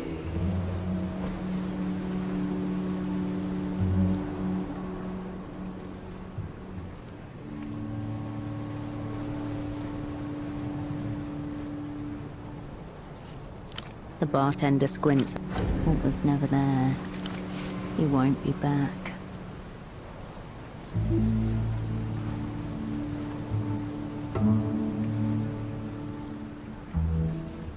Is that his name? Is he a friend of yours?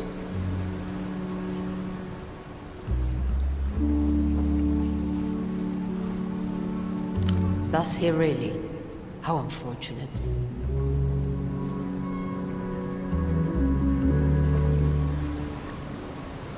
I'm fine. Trust me. See you. Hirsch. Yeah, another nice one. We were in the middle of the ocean, it seemed like. But it was peaceful. We spoke a lot. I don't remember. Weird, right? I know we spoke. I think it was maybe about my dad, or he was my dad. I do miss the sound of water at night sometimes.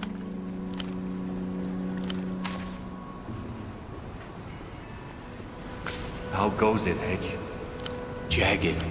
With careful fingers, Ramses begins the process of preparing your favorites.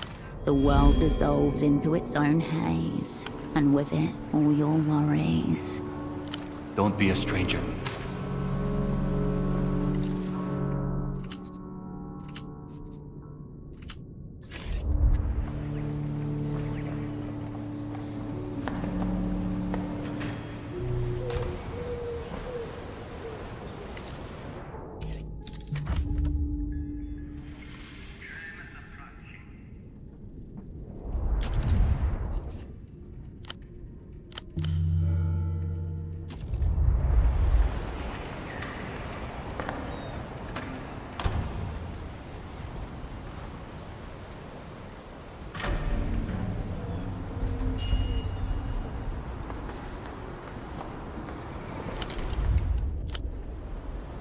The man looks across the roof and you're Good evening.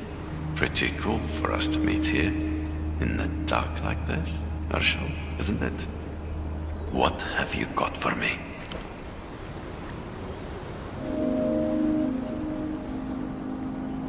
Okay, Herschel, sure.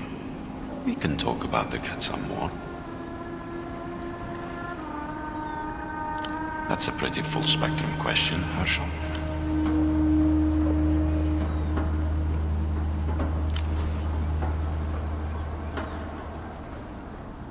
It's more like the idea of white than white itself. I agree. All the time, Herschel. But it's a fallacy, I believe. Cat brains are not human brains. We have no idea how they work. I think... No, it probably doesn't think about us. It probably doesn't think about death. But it must know it. It can feel it. I think humans require music to find equilibrium for their emotions. But finally, it's like you only came here for the cat, rather than your old friend Ignat. The controller was already on the Opera's radar. You should have said something, Herschel. We could have exchanged secrets.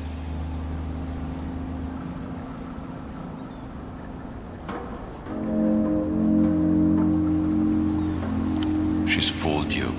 That shows how impressive an operand she is, or how atrophied you've let your brain go, Herschel. Either way, I find myself very concerned. Maybe he's got himself fooled. This is why the camera is such an invaluable tool. You'll see for yourself once the film is developed. Good. Good, Herschel. I knew I could count on you. Where are they? Herschel, this is very upsetting. You're even rustier than I thought. Don't worry. An experienced lead like me is able to rescue a marooned operand like you. Futuristic as it is, Lucian technology isn't so advanced that I can see the photos before you've developed the film. Bring me the prints, and then we'll talk. The controller was already... She's fooled. Maybe he's got him. This is why the camera be back soon. Hello again, Herschel. Okay, Herschel, sure. We can talk about... Fine. The controller was already on your... Please, Herschel. This is why the camera is such an impact. The controller was already on the opera. Please, Herschel. This is why... Be back soon.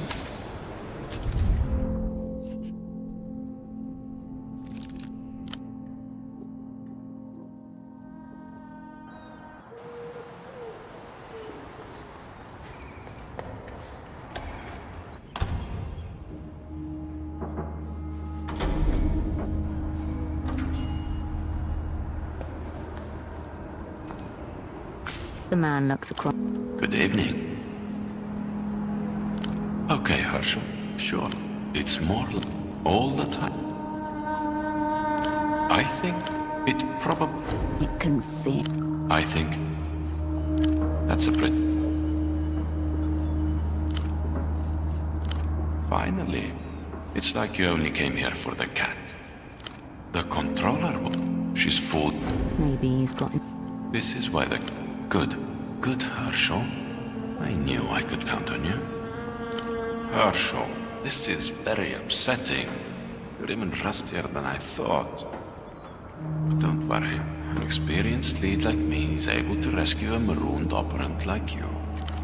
Futuristic as it is, Lucian technology isn't so advanced that I can see the photos before you've developed the film. Bring me the prints, and then we'll talk.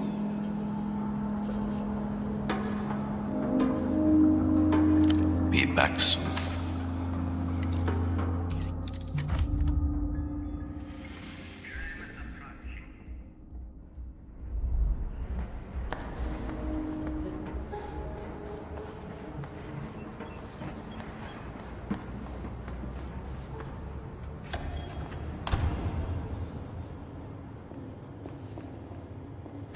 I'll print.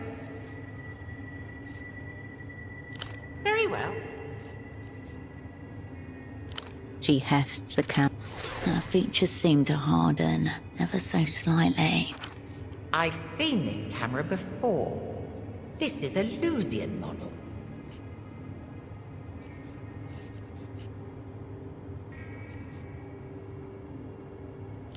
Where did you get it? Fine, play it that way. I'm only the one sticking my neck out. But yes, I can develop them. 1 hour. No charge for paying tenants. There's no such policy. She knows taking your money would make her complicit in the act. Another expense she can add to the Operant Bureau's running tab. They'll be ready in an hour. Not yet, they're still... I'll be here.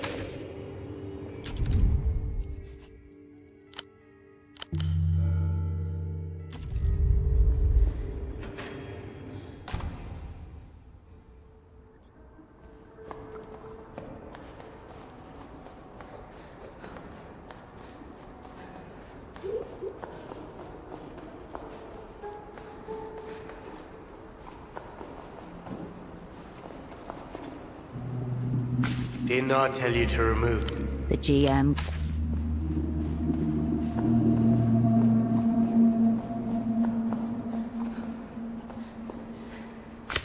FO red and black special editions along. The coins vanish. Nothing. You were warned.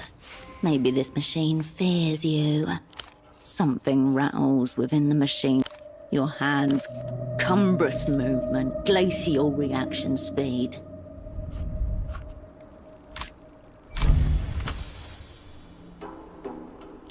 Enduring the weight of its own contradictions has left the extortion apparatus vulnerable. Subjugate it.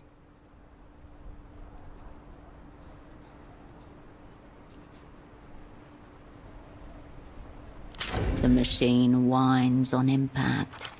Your foot has become the ghost heel of economic regulation. The serpentine coil of metal jutters into life, then the coffee drops into the dispenser like a small dead animal. The coffee can feels like victory in your hand.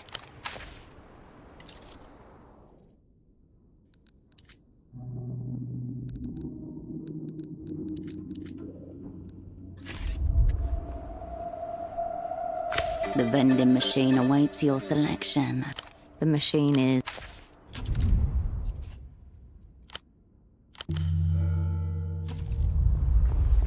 Marcia. Until next time, sugar.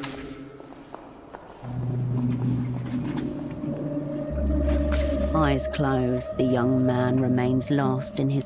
You're still leaking. Good, if you insist. Good. Warily.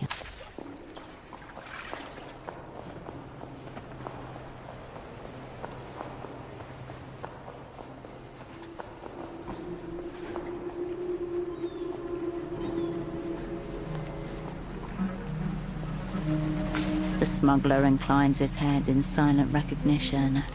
I'm listening.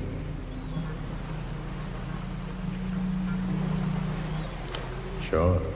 He lowers his head.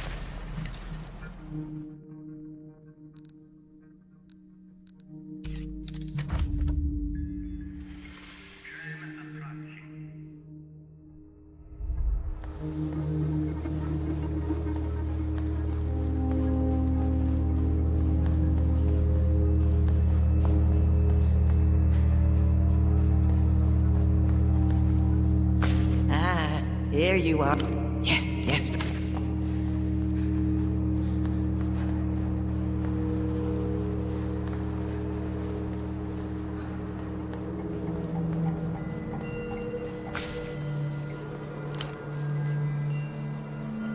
Your words don't carry the weight they did the first time.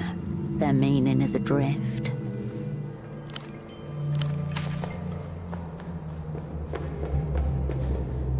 Hello again. She holds a beer bottle over the void. A sacrificial offering. Better than a pigeon. No! One of them didn't smash on. I see it. Must have happened when our attention was elsewhere. Well, our friend, you found it, so it's your luck if you please. Be cool if you could throw it over there, though. And hey, would put the luck theory to the test. We'd mind a little. Just a touch.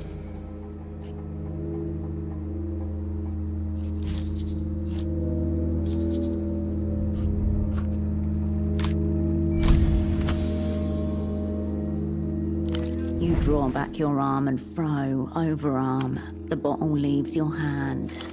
It arcs through the air. No spin. Sick. Got it! Bravo, bravo! What a hero you are. She weighs the bottle in her hand, grins. That was really fucking cool. I think we'll stay for a while. Enjoy the view. But after that, you never know. Bye, friend. Thank you so much.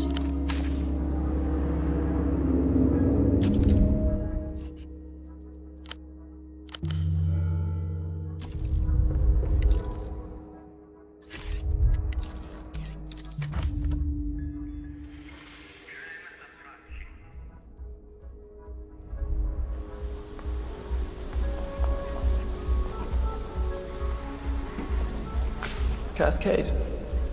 Man looked like he was coming to the...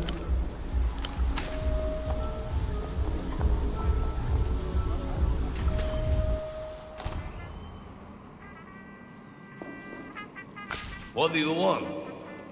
Mold sample?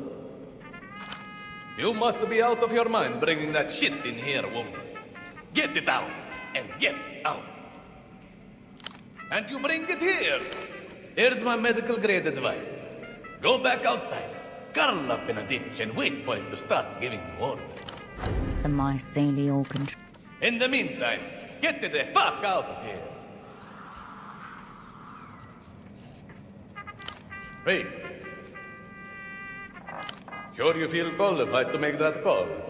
You don't seem so sane yourself.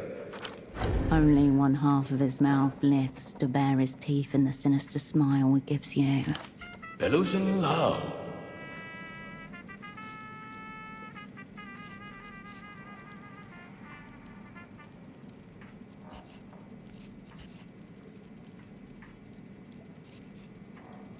Oh, then he's fucked. And you're fucked. Why don't you just go and wait with him? I'm sure the fungus will have you doing all sorts of fun chores together in no time. Do with it what you will. Adios.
You can make out the desk is... You turn from the desk.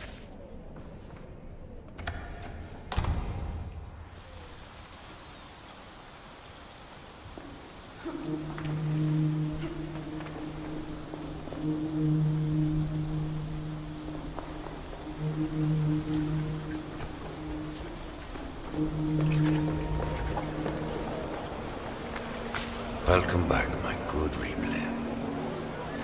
The vendor stares at you, his expression cycling through its full emotional spectrum in milliseconds.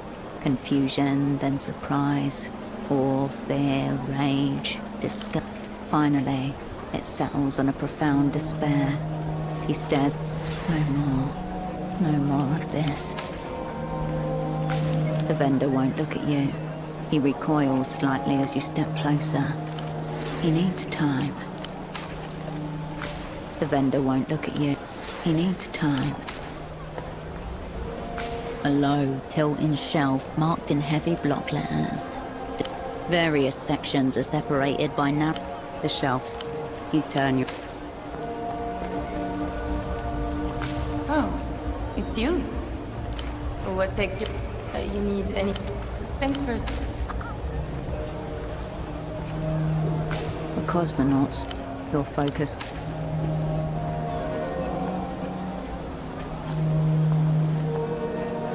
Good day. Bazaar's...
Oh, Prince?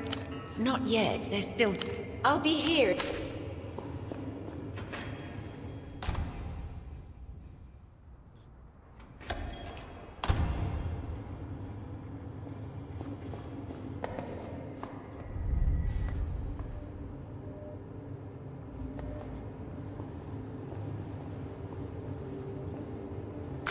Raw information atomizes itself. On the other... Cascade. Go on.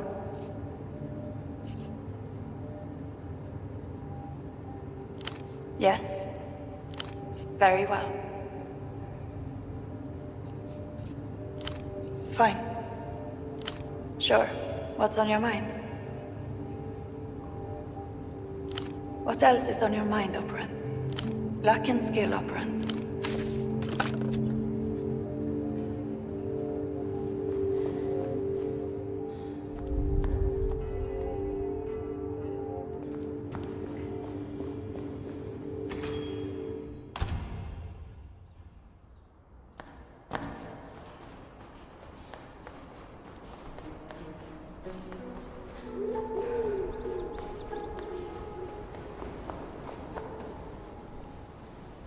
You find yourself before the old... Time passes. No one takes note of you either. The trees. Time passes.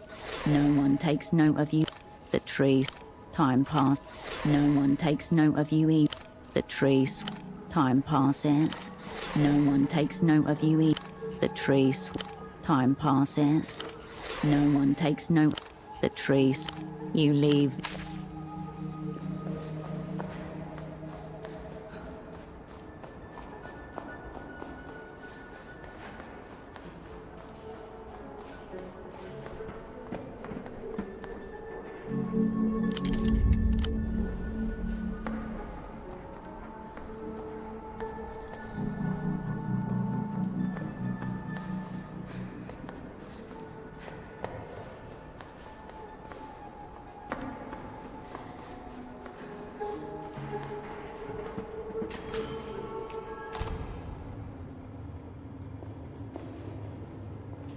Oh, Prince?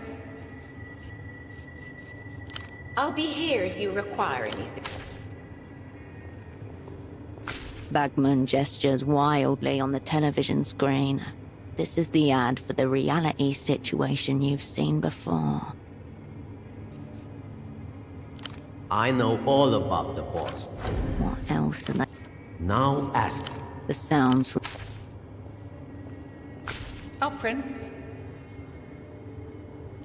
Her lips twist. There's your pictures. And I don't mind saying, you should feel ashamed.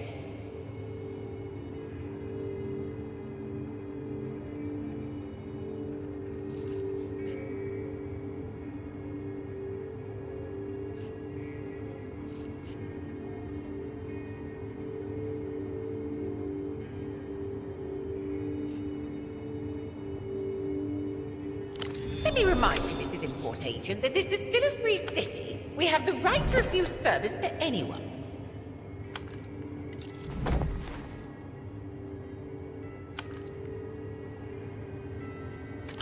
And I don't care for voyeurs.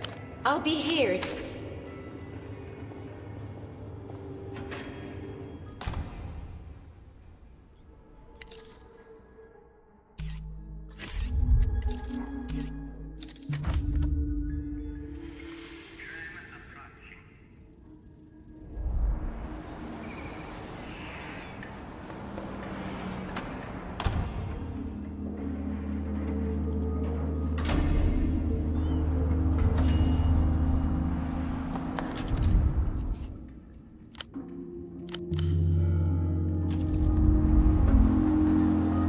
Hello again, Herschel. Okay, Herschel, sure. Finally. It's like you only came here for the cat, rather than your old friend Igna. Be back soon.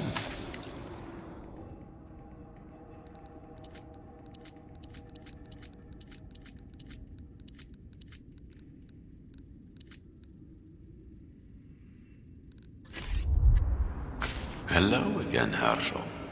What have you got for me?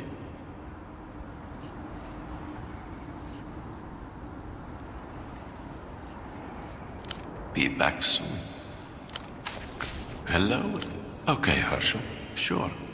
We can talk about the cat some more.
Finally, be back soon.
I'll print.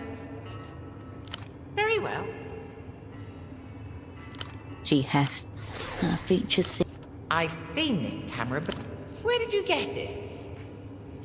Fine. But yes, I can do 1 hour. No charge. There's no such point. Another They'll be ready, and I'll be here if you...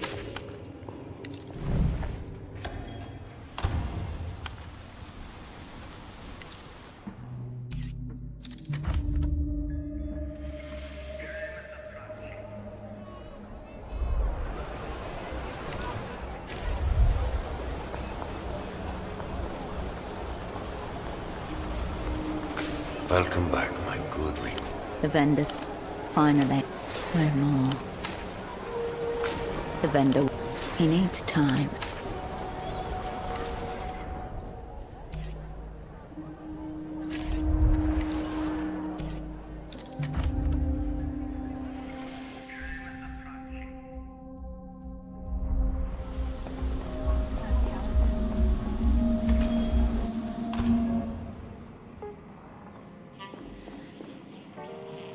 What do you want?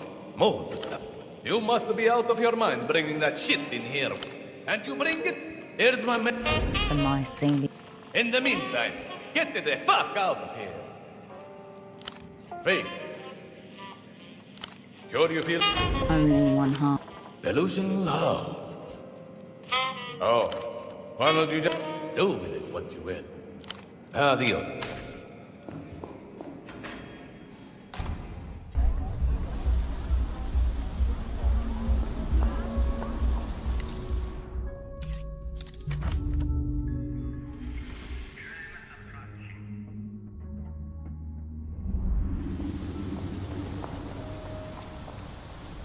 Effer red and black special editions are lined up behind the coins van. Nothing. You were one. Maybe this machine fears. Something rattles with your hand. Cumbrous movement.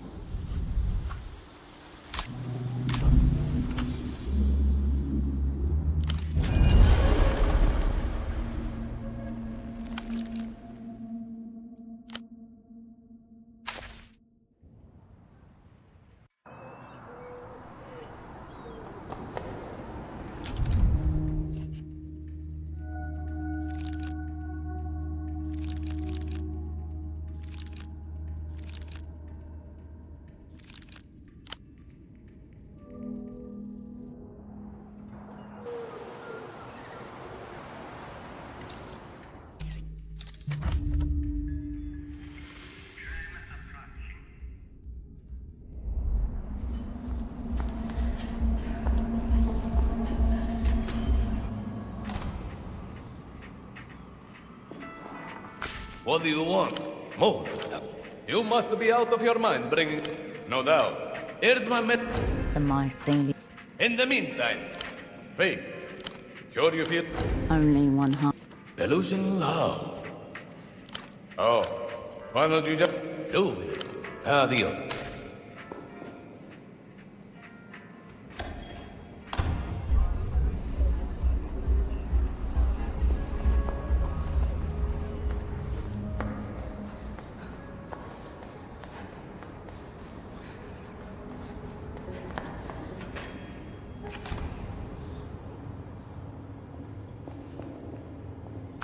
I'll print. Very well. She hefts her features. I've seen this. Where did you get it? Fine. But 1 hour. No charge.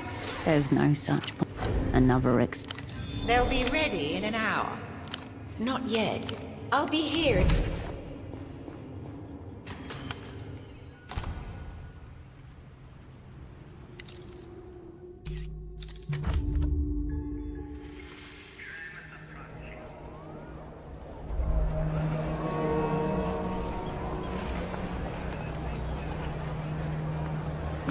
Welcome back. The vendor finally no more. The vendor he needs time.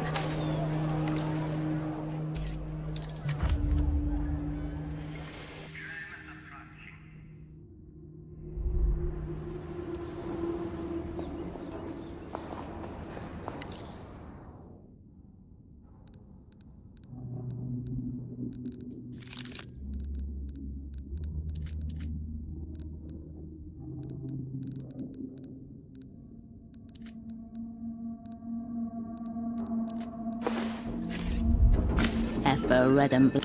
The coins van. Nothing. You were what? Maybe this machine feared something. Your hand. Cumbrous movement.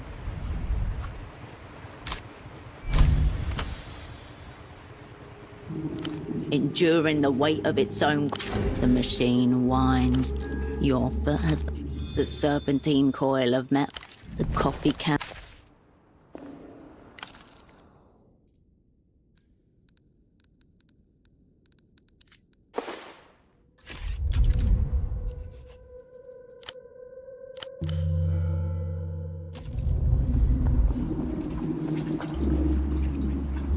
Eyes closed, the young man If you insist, be quick. Good. warily.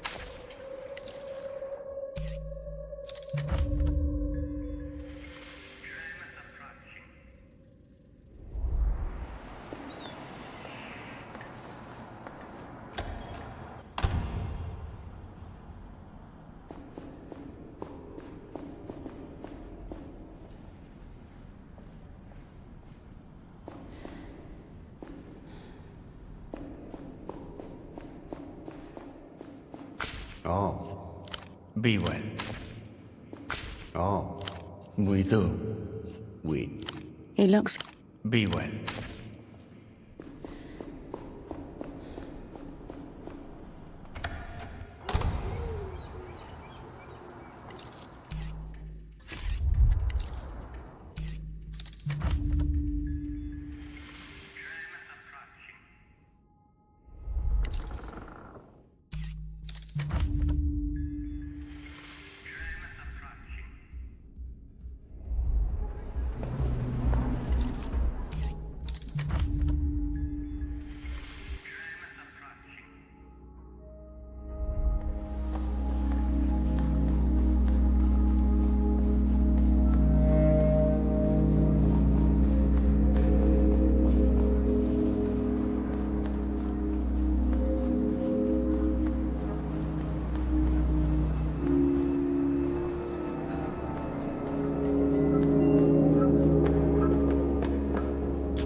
Again?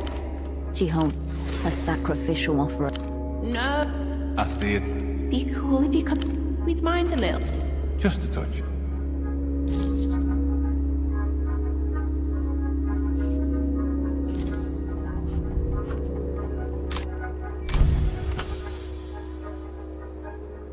You draw back. It arcs. Sick. Brav! She waits. That was really.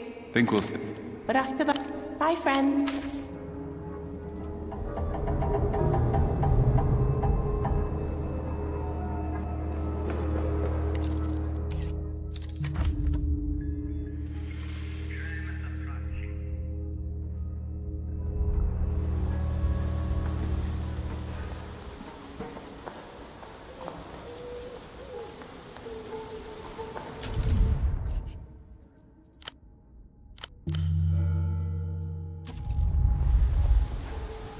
You find yourself before time passes. No one takes note of you either. The trees, time pass. No one takes the trees, time pass. No one takes the tree, time passes. No one takes the tree, time passes. No one takes the tree, time passes. No one takes the trees, time pass. No one takes the trees. You leave the.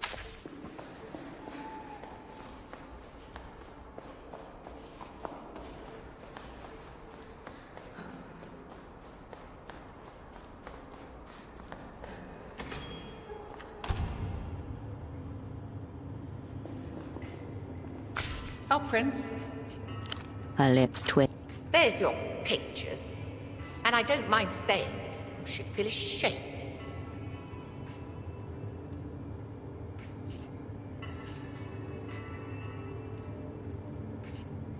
Let me remind you, Mrs. And I don't care if I'll be here.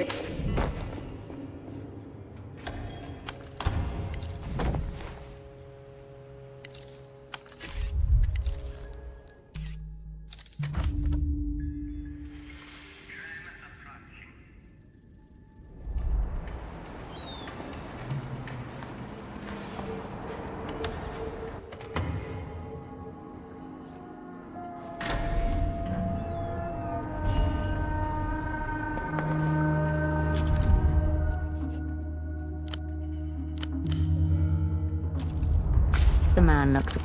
Good evening. Okay, Herschel, sure. It's more like all the time. I think it probably... It can feel it. I think that's a pretty... Finally, good.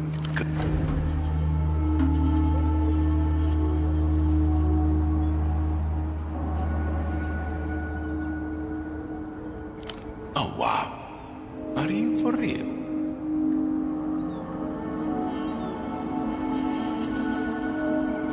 Wow. I got shot in my own dreams last night, Herschel. And it hurt less than this. There is a power differential here that you do not seem to appreciate. And I have to tell you, as your de facto lead, this is concerning to me. Now let's get this rendezvous back on track. The photos, please.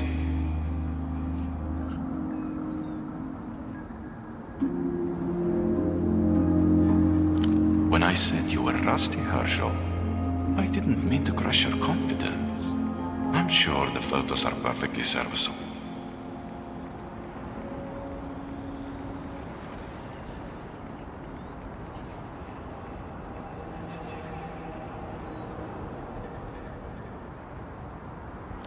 How would you feel if it was your organization that has sprung a leak?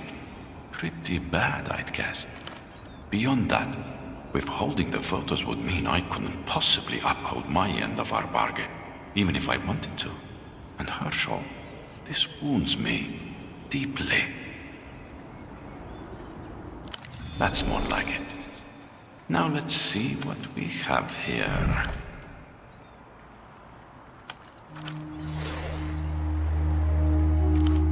Very good. This is very interesting stuff, I must admit.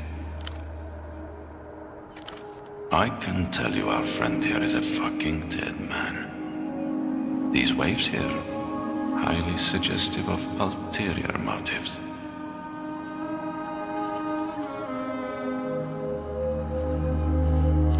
Herschel, please. This is a basic in-theater analysis. Highly preliminary. It would take many hours of analysis to derive more than... Besides, she's harder to read. Much harder. Most likely you fucked up and she was actively shielding her thoughts from you. Otherwise, her shadow play is even more powerful than I suspected.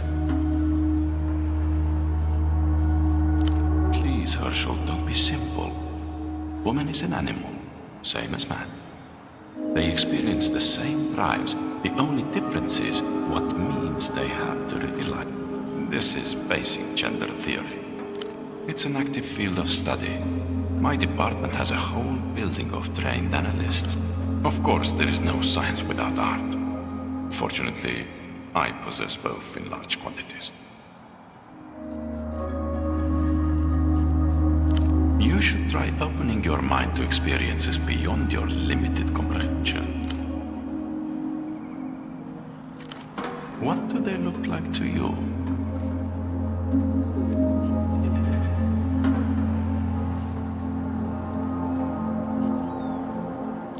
Yeah? Mega lovers. You watch too much TV, Herschel. Your brains become soft and porous. Relax. It makes sense you're nervous, wondering to yourself, have I just been masterfully played by Ignatz, whom I once passed on recruiting? Fortunately for you, I'm a man of absolute...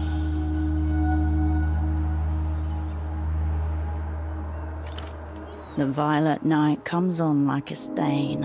The full moon makes its stately procession, as one by one, the first of the fixed stars reveal. The light deceives at this latitude. The hour is later, in pre-morn, when the moon... Tradition holds that the stars grow restless when the summer moon is full. Their grip on human affairs weak. All in all, aerotrams convey the middle classes to their apartments in Lower Vtuber and the Hill of Pigs. Meanwhile, the building manager... The sweet smell of ripening wine. Over the Hill of Pig, the mild air fills your lungs once, then again. What are you doing here?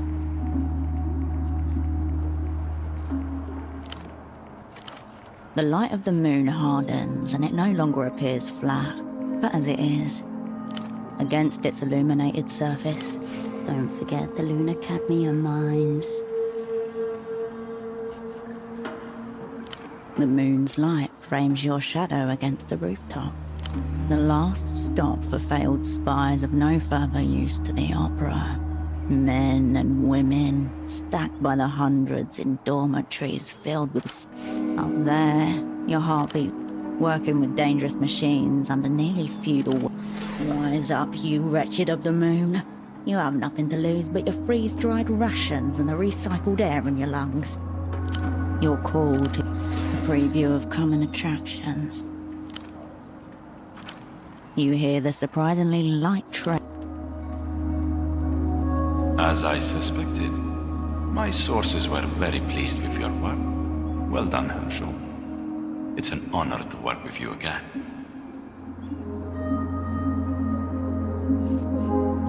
Forget about him, Herschel. A total dead man. Probably going to have to zero him out myself.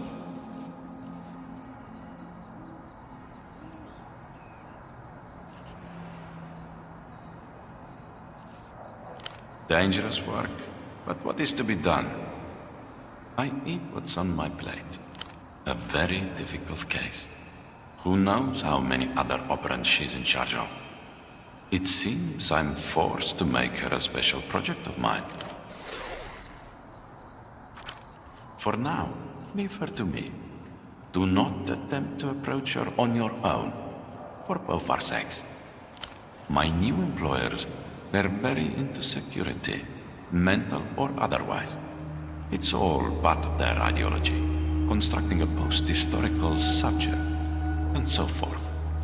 Okay, Herschel. I'll do my best to keep it primary school style for your sake. I shouldn't be telling you this, seriously. But the man I'm working for, his name is Buendia. I think your people call him 100 Eyes or something. Nothing you haven't already uncovered. It's starting to appear this is some... I must tell you, it's very interesting. Using my knowledge of modern psychology and my keen powers of observation, I've concluded something is amiss with my new employers. Herschel, this is another one of your gross reductions. Please do listen. It is very important. I do not think Mr. Buendia cares much for these culture people, even though he is responsible for their security.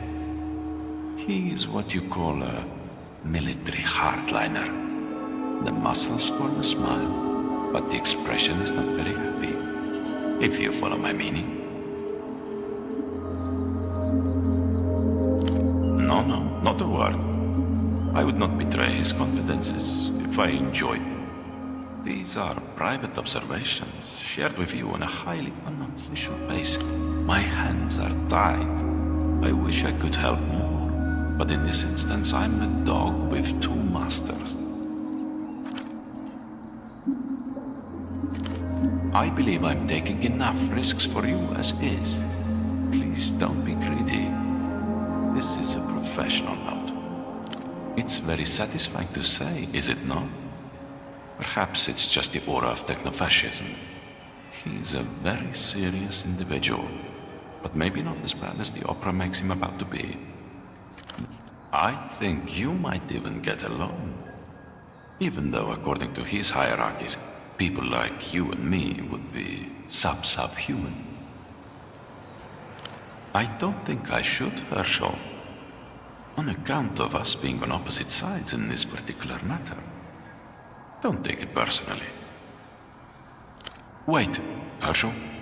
I've been wondering just one thing. About the old days, when we used to work together. For the last time, there were no such days. You never told me what was my cryptonym around the opera. No need to slam a door you might want to use later.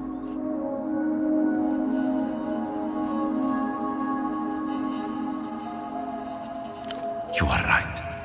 We should not allude to our previous configuration in the presence of third parties.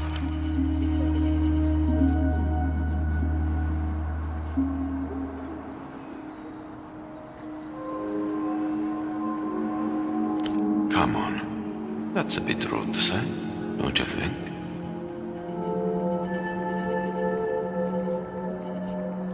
Wow. Do you hate me, Herschel? Like, actually hate me? That's a terrible thing to say. Especially... He looks over one shoulder and the other.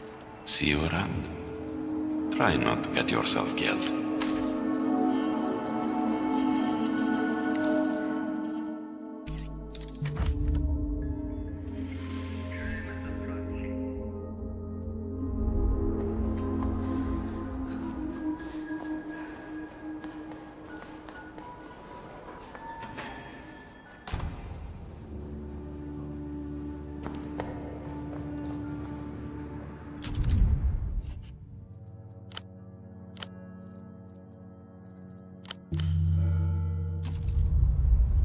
Evening.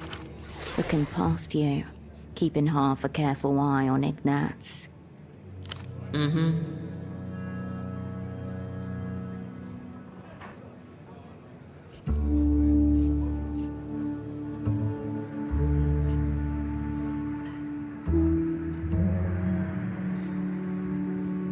I don't want to know. Please, just give me your order or leave.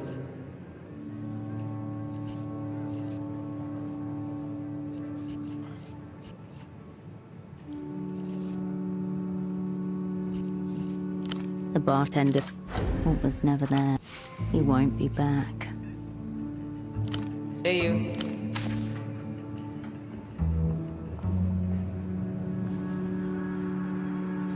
The TV is working normal. The picture looks a lot better now. Thanks for doing. 15 minutes. It's only when No, shush. the bartender.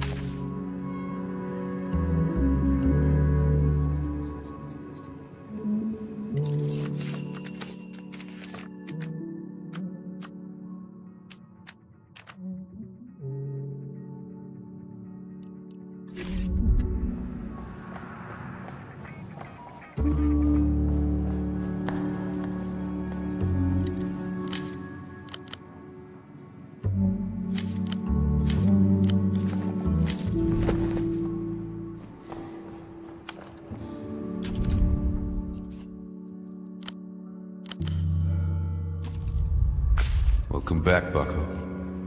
The song remains the same. Then maybe we can come to some kind of agreement? An exchange of information between professionals? The spy that barely was. What of it? Fine by me. You mean the prisoner for her?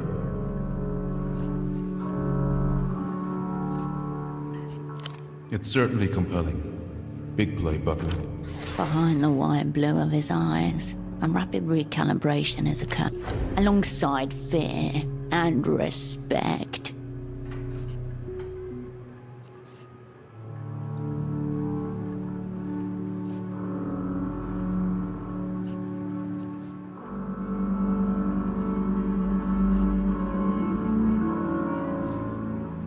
The realest spy you'll ever meet, Cascade.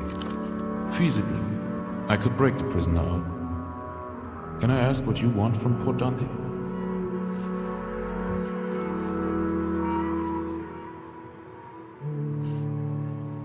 Fair enough.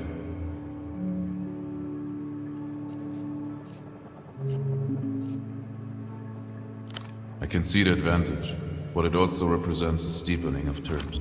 The point of zero return. If he goes fully off script and abducts the prisoner, it will be Emter's fugitive son from here on out.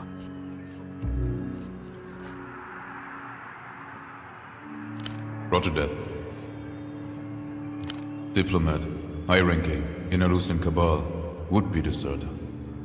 Something to do with the secret treaties, or at least we're hoping to play him as such.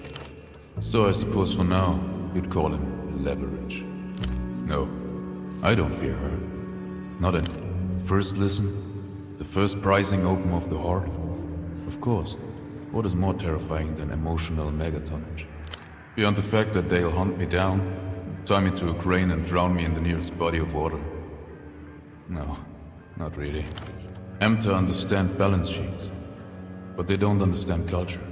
That's why they are currently getting played by La Luz.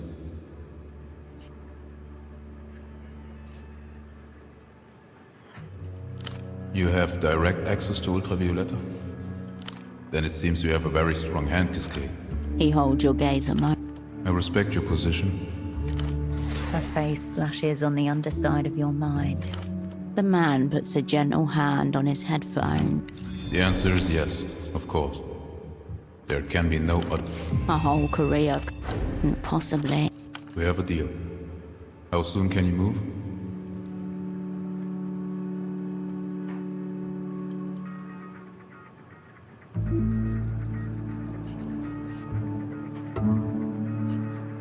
If we're doing it, we should do it quick. Don't dally, bucko. We are operant.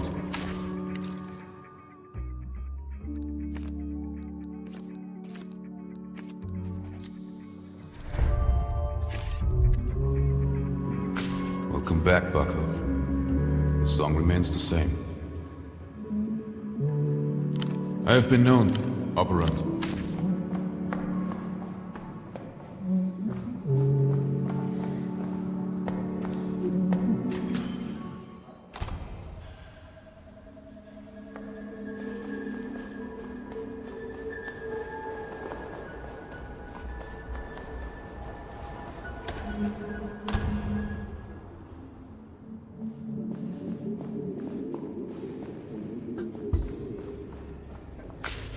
Hello.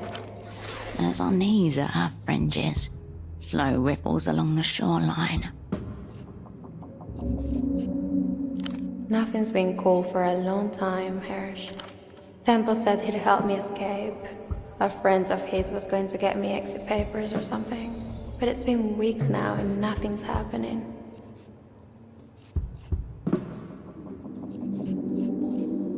She keeps saying it'll happen, but she's not very specific. In fact, she's getting vaguer. It reminds me of my first manager. We've talked a lot. I don't know. I just want to see some kind of sky again. Have you ever had a day where, if you had the means and the power, you'd happily burn down the world and everyone in it? The mask is discarded. The even-featured techno-fascist turns her mind to ethnic cleansing.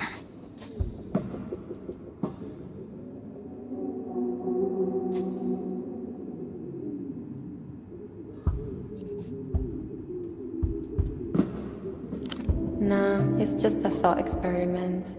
Or maybe just the color of a day. Whatever. I feel hemmed in, Hirsch. Like the walls are coming closer when I'm not looking.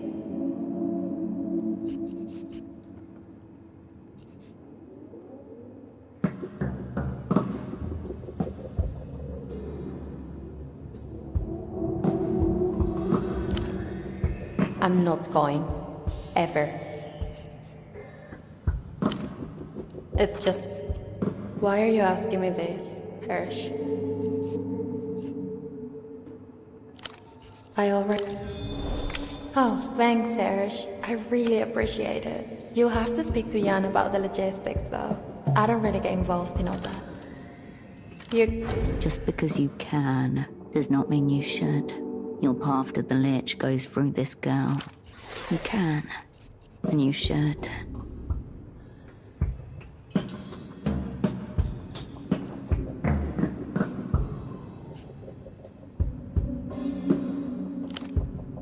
I can't live here, Hirsch. Also, I'm not very good with logistics.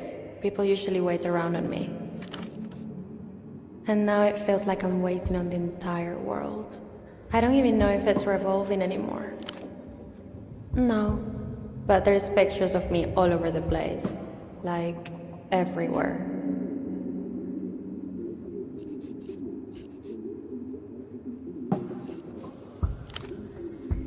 Temple said he'd handle all this stuff. You have a picture of this girl in your pocket. The postcard. Well, maybe she's a pilot now. I don't mean to be annoying, Hirsch. Sorry. I just need some help. And I trust you to see me through. I really appreciate it. I don't care about the name. I only really care about my new stage name. But that will come later. The first tram ride into Portofino. Holocene at your side, face turned to the window, giving a 20-minute answer to one of the world's most common questions.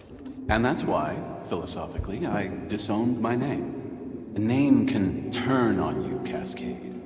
Far better not to have one, or to have many. You set fire to the memory.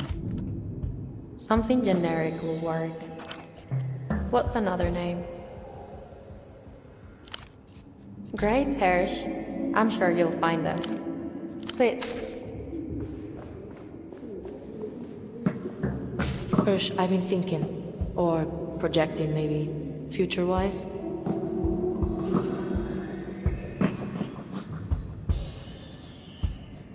This question's skipping the needle in my head. What would Tempo do? Her.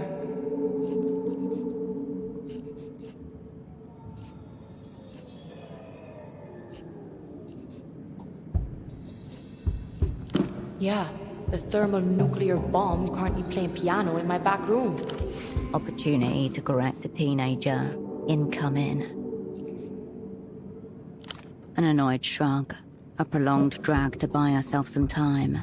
But no. Whipped her. The girl sighs smoke and turns to face the city beyond the window. I should be out there dancing, somewhere shiny, under lights. This is all so fucked.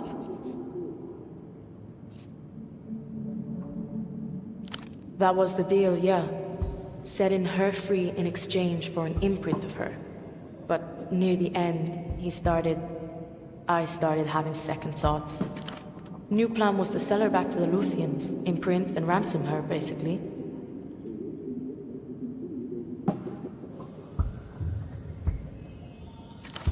Culture then cash. Tempo to a T.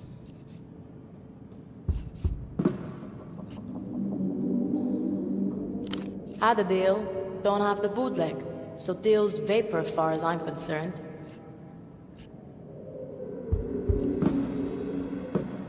Correct. But I also want to help V. I really want to help her. The girl takes a skewed drag of her cigarette, then studies the embers intently. She flicks her gaze at you like a knife. From who? Against what? A sudden crack across the thin glass of trust.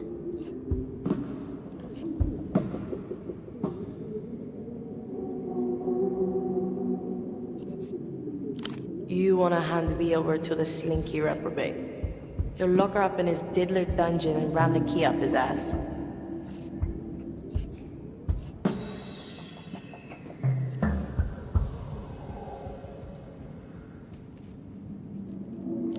How sweet. Sounds like you bent for him. And what are you getting out of it?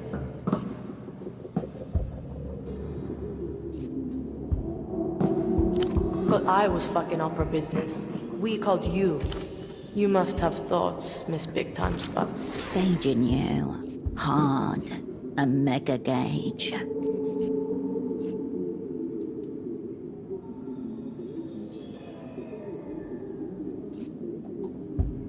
But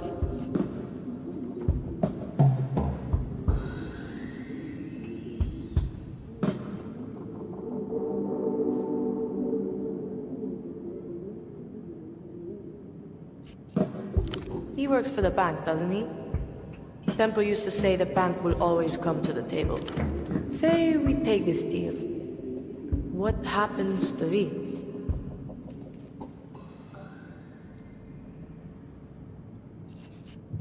You're very fucking slippery, Hirsch. I hope you know that.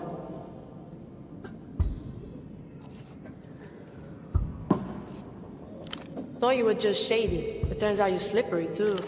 2 aerotrams crisscross some cheap glass. This is a sick little game you're playing, Herschel. Massively fucked up. Casually asking me to betray my friend. I'm kind of impressed you sunk this low, to be honest. Speak your piece.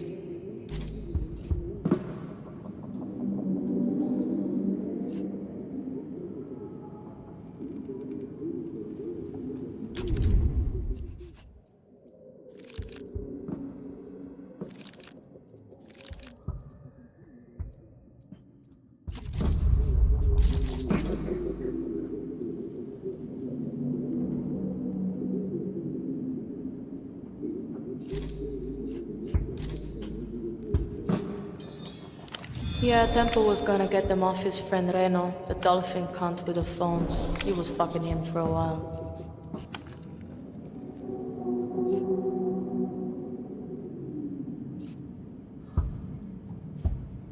Pitcher, not a receiver, I hear.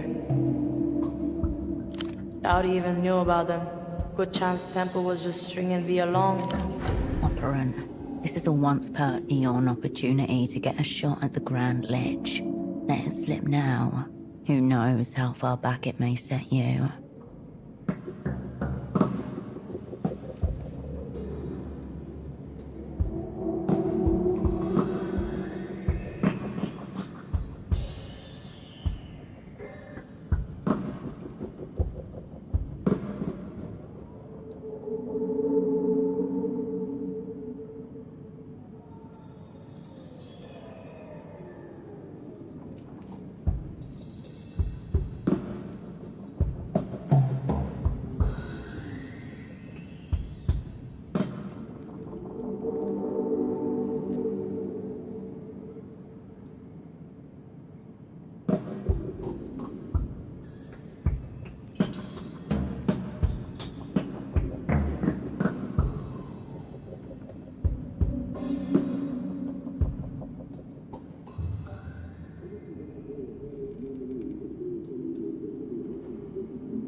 Yeah, she doesn't do too well with real life.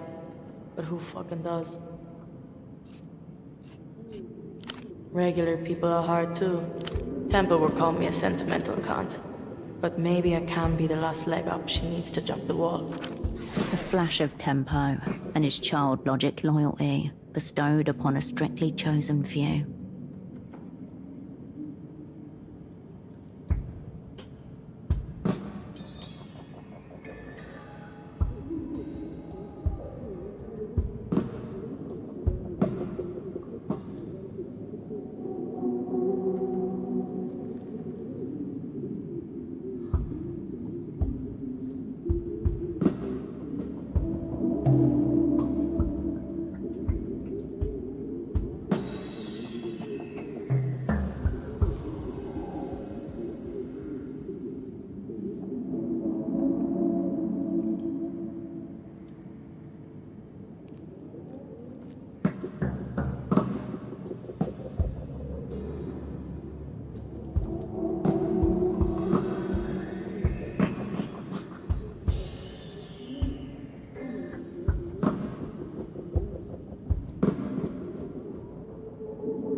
I know that.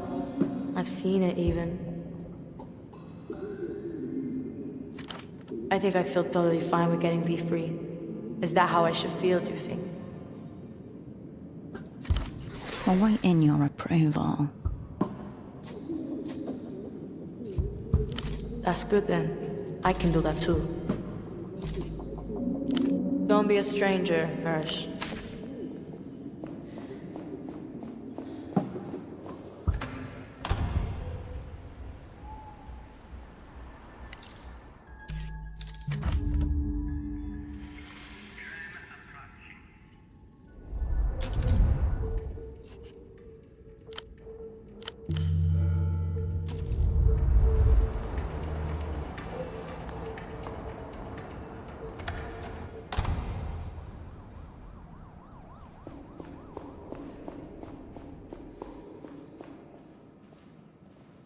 Oh, you're back. Ah, so you're one of Tempo's unspecified associates. What are you doing in my home? No need for games. He's dead. Why are we discussing it?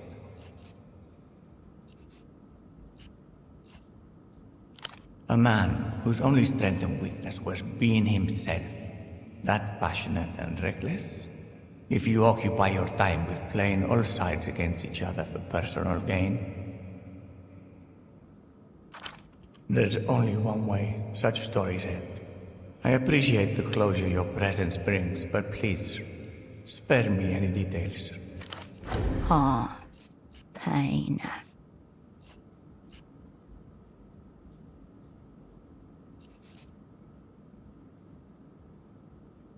No, of course not. How could you ask such a thing? He stiffens, then nods slowly. 5 weeks ago, before his last trip to Lalur. Too quick. Practiced.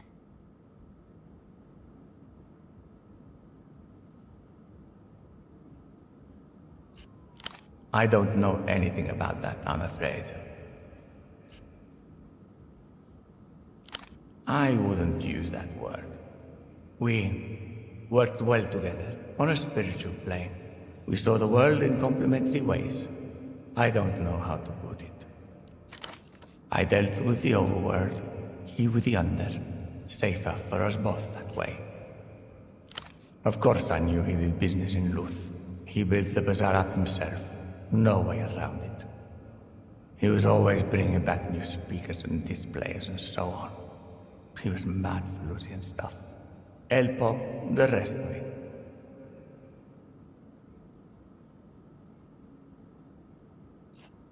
Oh, business at first. But it became something else quite fast. I first took note of him when he turned the abandoned silk factory into the bazaar. Entrepreneurial ambitions, strong qualities and an asset, as you marked in Taxman straight away. Put him on many radars, both here and abroad. But, well, that's over now. Excited, I would say. He had a boyish glint in his eye. I believe he was using a large deal of cocaine at the time, so I didn't necessarily take his words seriously. Big words. Fate, forgiveness, friendship. If you knew Tempo, then you know the sort of thing I'm talking about.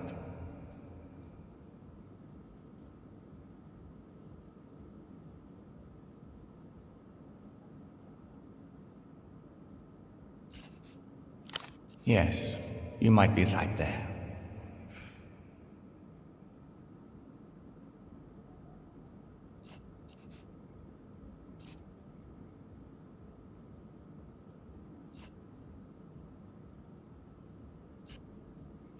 I have a feeling I haven't been much help to you.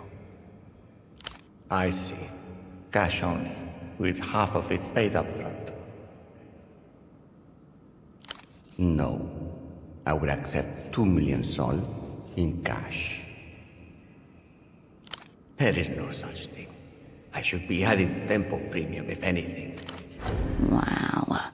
We're getting a hard rejection, gang. I believe we have.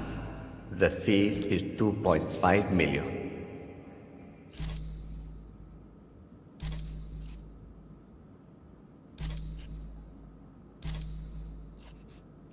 Be well.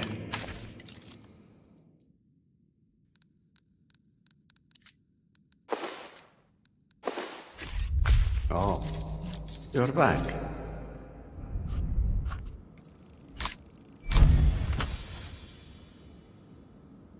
You don't have the money. You need to make this about something else. What does he want? You're right. Money is, of course, immaterial. A stand-in for debit or credit. It's the debit, ultimately, that is important. People don't tend to understand that, you know? He looks around his apartment, hands upturned. Borkibel.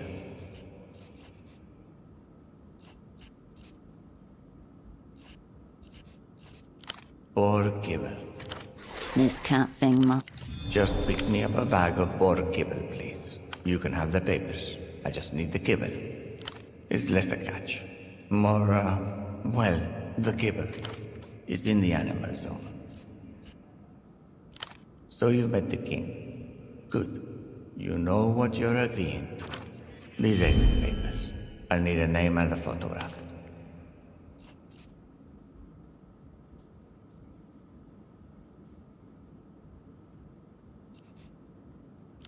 He takes the postcard and pauses, a look of recognition flashing across his face. No, well, I see you're picking up where Tempo left off. He brought her here once. She played the piano for us. It was rather lovely, much nicer than her stand. It's hard for him. He swallows. Tempo almost cried even. Boar kibble. Yes, this photo will do just fine.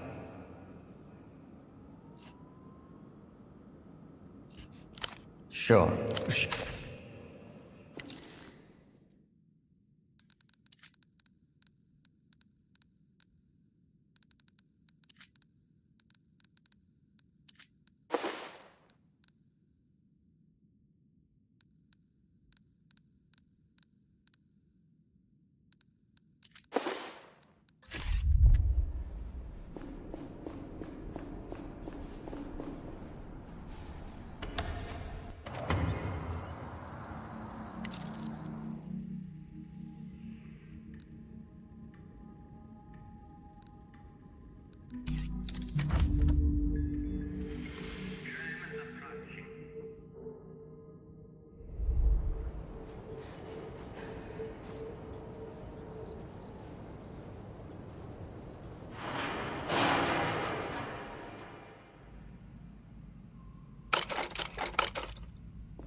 He flicks his ears in excitement. Amass increasingly desirable objects. Ponderer. Disappointment! You return your attention to the pile of assorted junk. You spot a bag of boar kibble, 5 kilograms of it, stuffed inside a bird cage. The monkey bares his teeth. He flicks his ears in excitement. Ah ha ha! Commence it!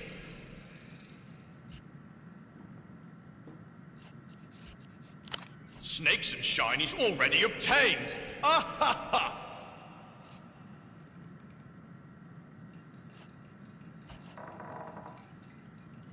Displeasure upon you! Disappointment! He flicks his ears in excitement. Ah ha ha! Commence it!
There is no rain in the realm. He glances at the scene. No rain! Fertile color. Pleasing hue. Backward thinker. The monkey's eyes. More hair. He swishes his tail in response.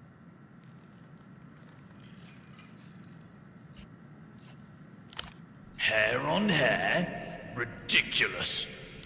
Pathetic. This wolf's face is nearly on the side of the cup in curling letters.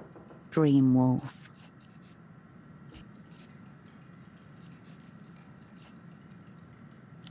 Trade within trade. Pleasing. Displeasure upon you. False wolf admired. Must trade fair. Displeasure upon you. Ah ha ha! Commence it.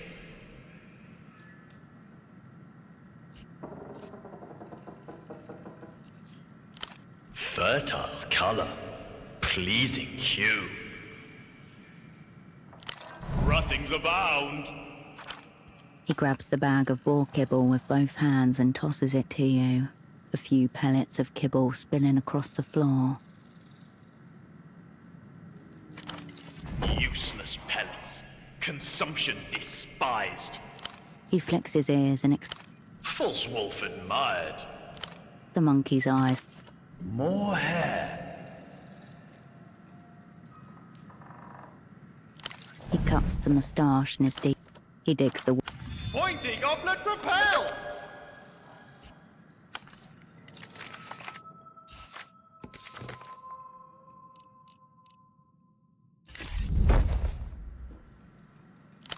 The Queen and...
Rain patters the.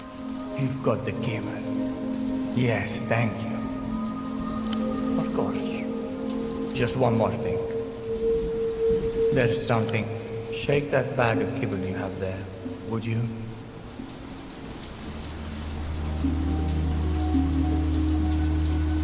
It's a catio. A cat patio. I got it so she could enjoy the fresh air, but well, she didn't take to it. It's quite the opposite. Please, just do it. It's true that you should never shake kibble at ground level, but we're safe up here.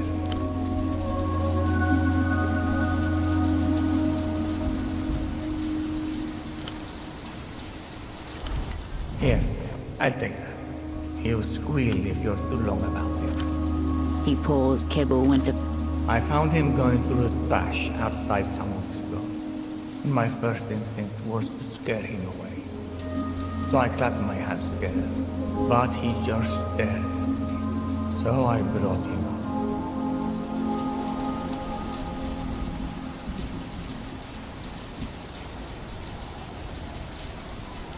He shifts his stance awkwardly, turning away from the board to focus entirely on you. I haven't been completely honest with you. I knew who you were the moment you started asking after Tempo. The opera gun. He was hoping you'd come. You need the exit papers. Don't surprise him.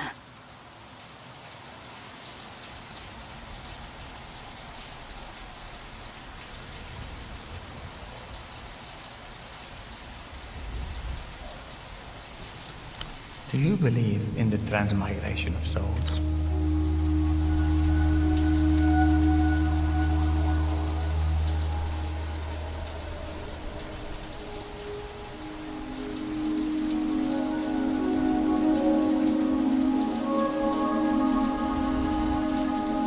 A seemingly grounded perspective, and yet, in some ways, fearful as well. What if there is something else after? I believe that when we die, our souls rise up through the atmosphere and into the void of space, where they lay waiting. Some find themselves locked in high orbit for thousands of years. Others bounce right off the moon. Whatever happens, our souls will always return. Of course we will. Pain is temporary. The gang, eternal.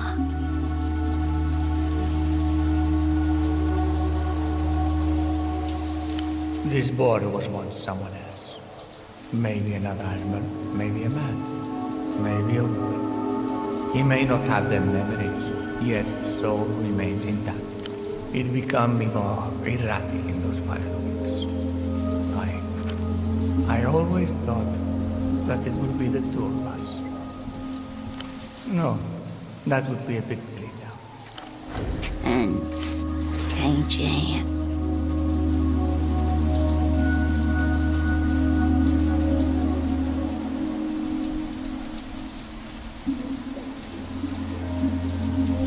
I don't even remember. Once we had a spat about... what was it? The hot tub, I think. Whether or not I needed a bigger one. I said he just needed to watch his weight. He stormed out of my apartment with one of my model planes. Then spent the next month mailing me photographs of it, getting involved in completely historically inaccurate railroad incidents. This is a perfectly normal way of producing history. And managing relationships. The wealthy and controversial entrepreneur shifts back and forth. He doesn't respond. I've been more concerned with where it'll go. I hope that's towards wherever Tempo is. Maybe our souls will chase each other through asteroid belts. We'll orbit the moon together. Hands of light rain continue to move slowly north. Or we'll be back here. As a boar, as a cat, maybe as a pair of fishermen. Our souls will be together. In every lifetime. There's nothing else left but to make peace. But I'm sorry. He was your friend too. I know you were close. How are you feeling?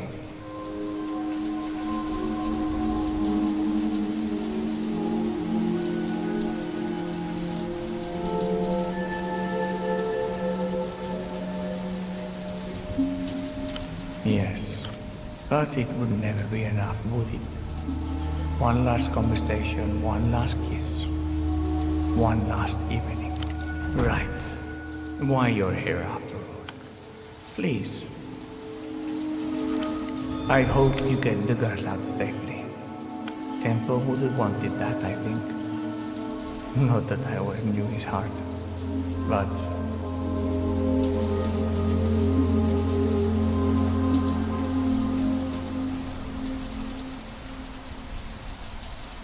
Thank you for coming up here.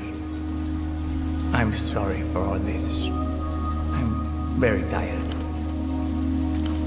Well...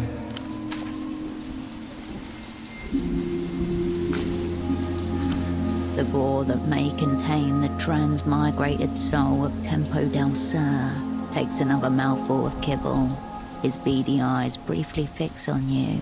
then drift away to follow the path of a buzzing fly. Wide, slick, animal. Only two.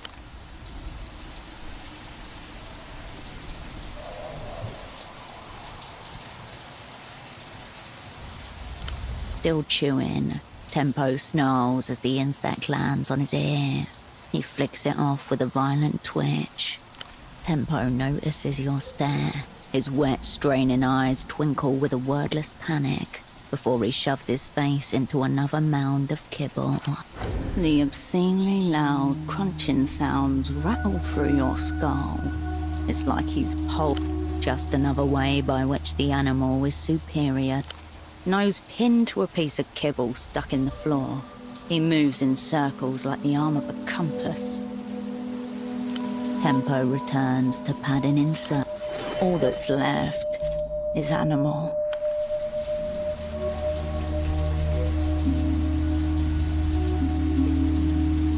He doesn't even dignify that with a reaction.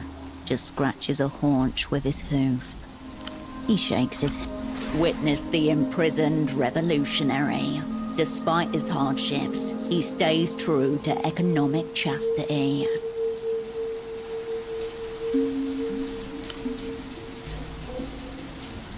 He stops, ready and willing to guard his food to the hilt.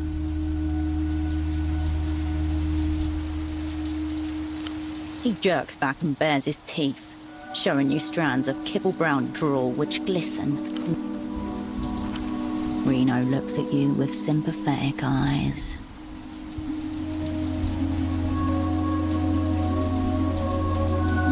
The hog paws at the ground. Reno looks away from you, from the bar, and lets his gaze drift across the rooftops.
Goodbye.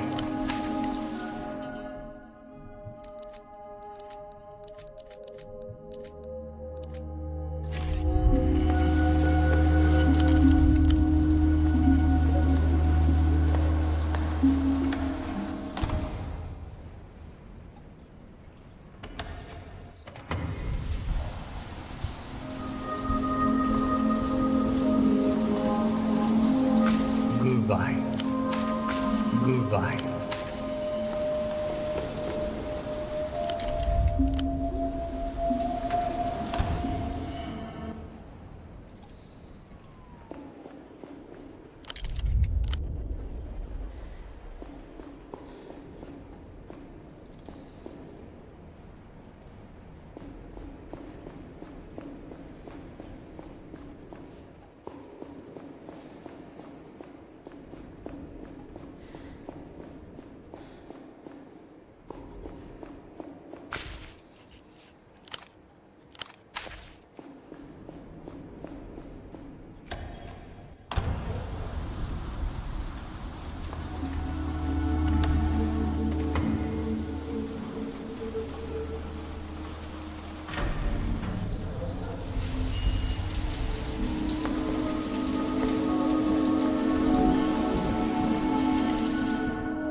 A lot of to-in and fucking throw-in, Hirsch.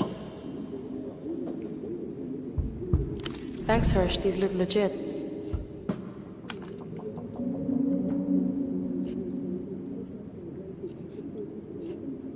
I don't have that.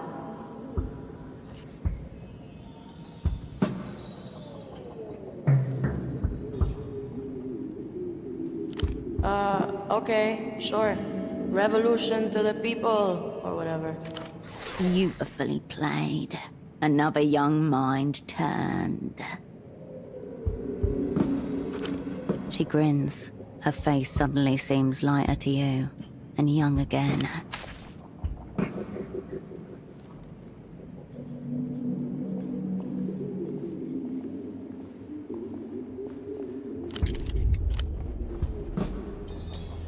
The glimmering purple keyboard.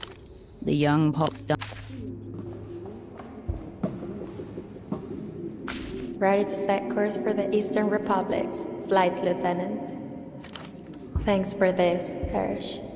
Really, you're one of the only people I've ever met who isn't trying to get something out of me.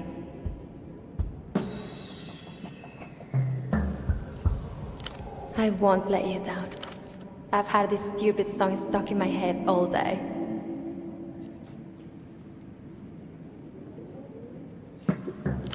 No, I hate listening back to my own stuff. This is from when I was younger, so much younger. I used to go on these day trips with my parents, and my father would play his tapes in the car.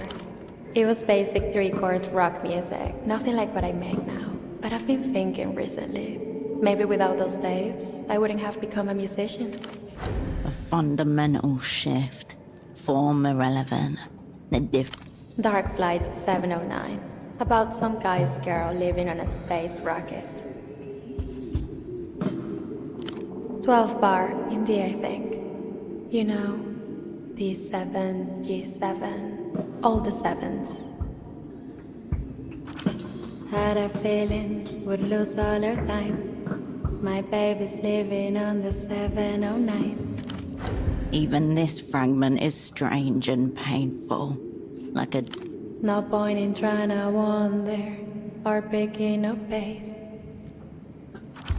My baby said she needed some space. Unhealthy vocal vibrato. Populist. Lost her in my dreams, then I lost her to the 709. I don't know. It's silly, but it's right there for some reason.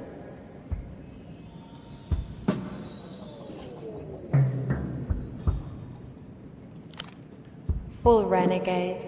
Bye, Hirsch. See you further on up the flight path.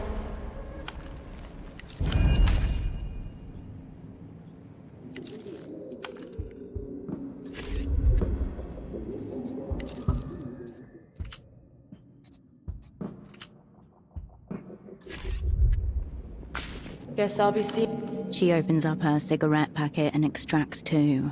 One she hooks on her lip. The other she slots behind an ear. I'm getting her to Central, then to long distance. Then I'm coming back here.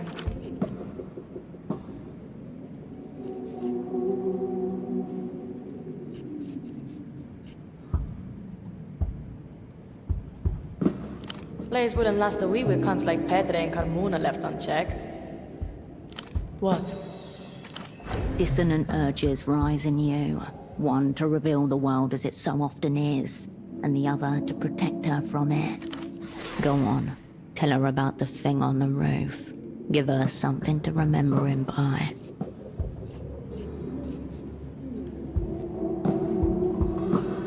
That's sweet.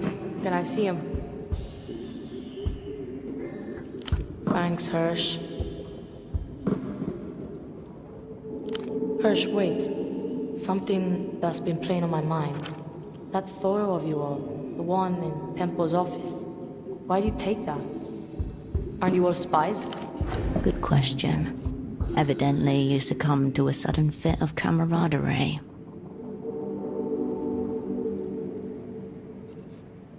So you're one of those. Had a girl like that in my class, Sophie Veza. Sad fucking case. She looks at you for a long moment, working up to something. This big play you're putting together. Take me with you. Yeah. Okay, what is it?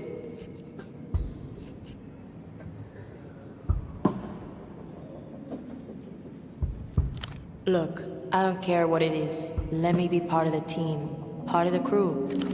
I can do a good job, like Temple would've.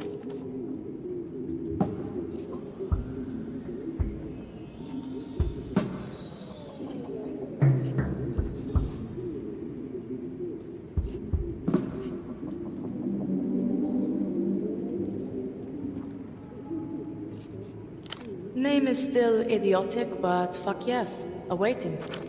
I'll see V to the station. Then I'm down for whatever, Cascade. The two girls glance at each other, then nod. They're ready. Time.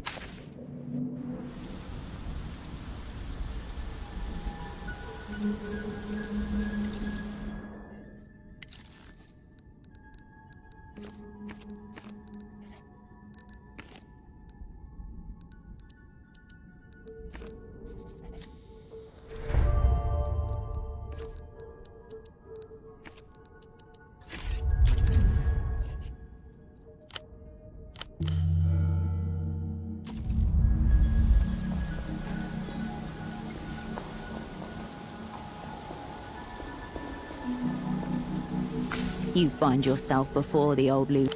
You leave the...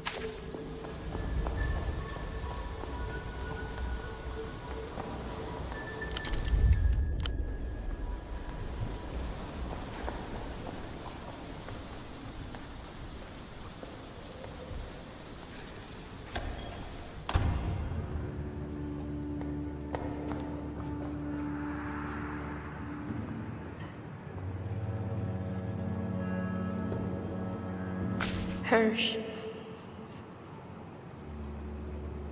Haven't slept. Cascade. Ready and waiting to slap cunts. Also, this stiff bitch behind the bar keeps asking to see ID. I don't know any of these clowns, Hirsch.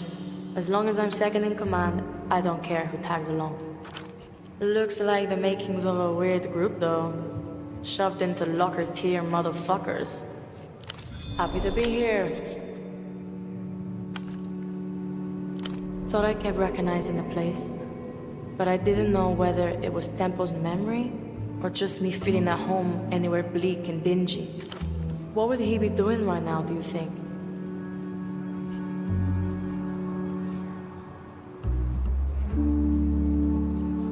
Just tell me, Hirsch.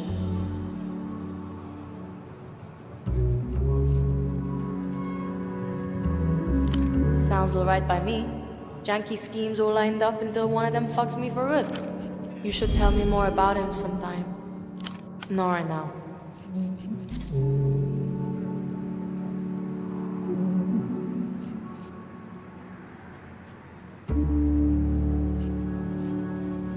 Not right now.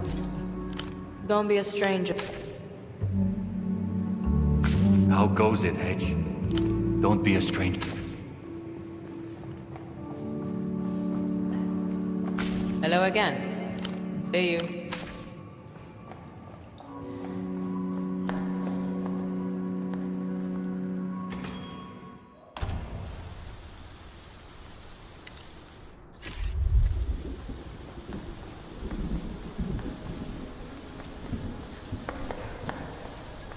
Look around your feet.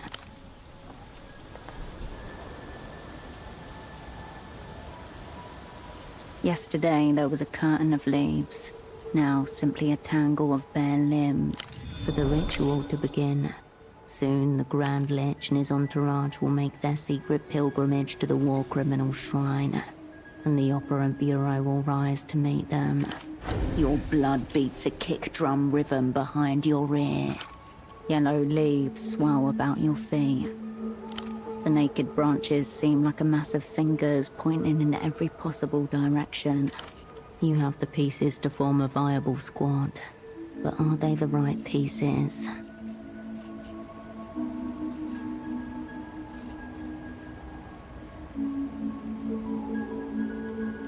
Party Alley gives way to Orphanage Street. Easy to miss if you aren't looking for it, and all the better for keeping secrets. Pseudopod. Sure, he's a blank canvas, but that only means he has infinite potential. Tuk-tuks patter about in an endless cycle, their drivers indifferent to the reminders of the district's halcyon days. Swells of dye runoff slide over the surface of one of the most polluted waterways in the developed world.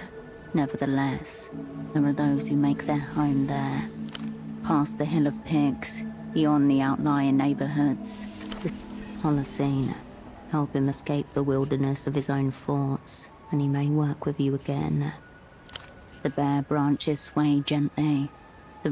You have a gun, a professional tool for a professional task.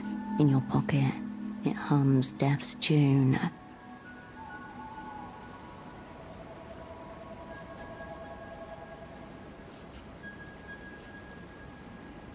You have an ancient bomb, as well as the means to make it reveal its heart. You have the means of metaphysical atrocity in your possession, but do you have the will to use it? You turn back to the ginkgo tree. Its branches spread into many futures. If you had time, you might count them.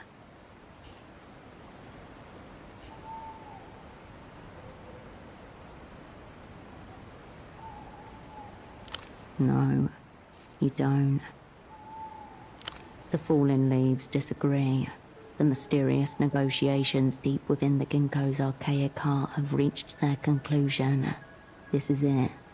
There will be no more time. You have today. Make of it what you will. Tomorrow, it ends. Your controller needs to know what's coming. She'll want to talk you through the assignment and your chosen squad. From there, the momentum of events will carry you along their current.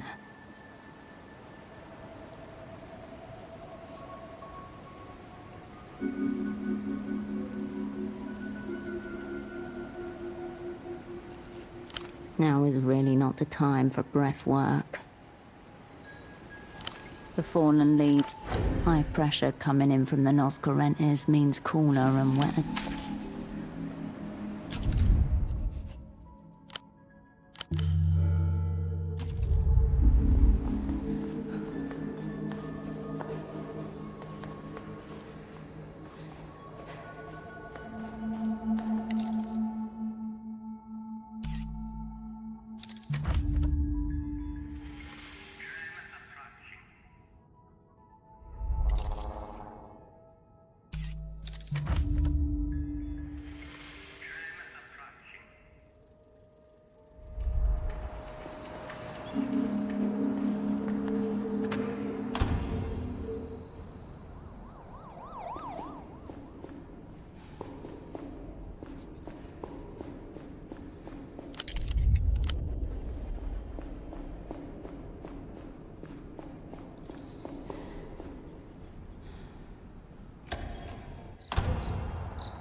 Goodbye.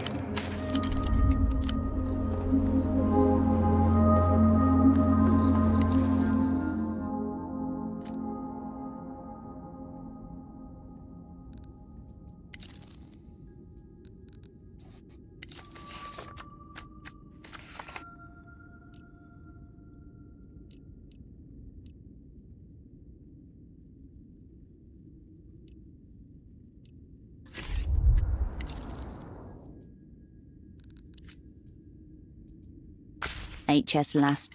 This is it. The key to the next layer of... The book is 563 pages long. Cascade, stop. Don't overthink this. I just did. I can again if you want. Don't overthink this.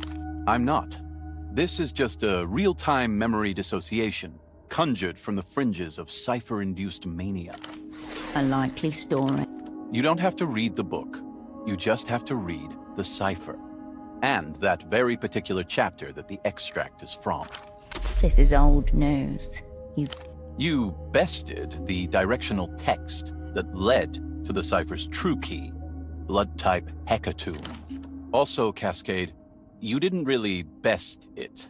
You stared at it until your mind gave way.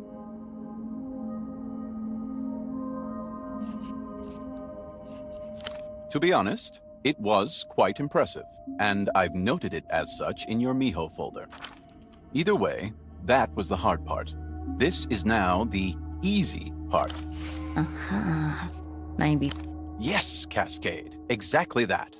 This cipher is now wearing baby shoes.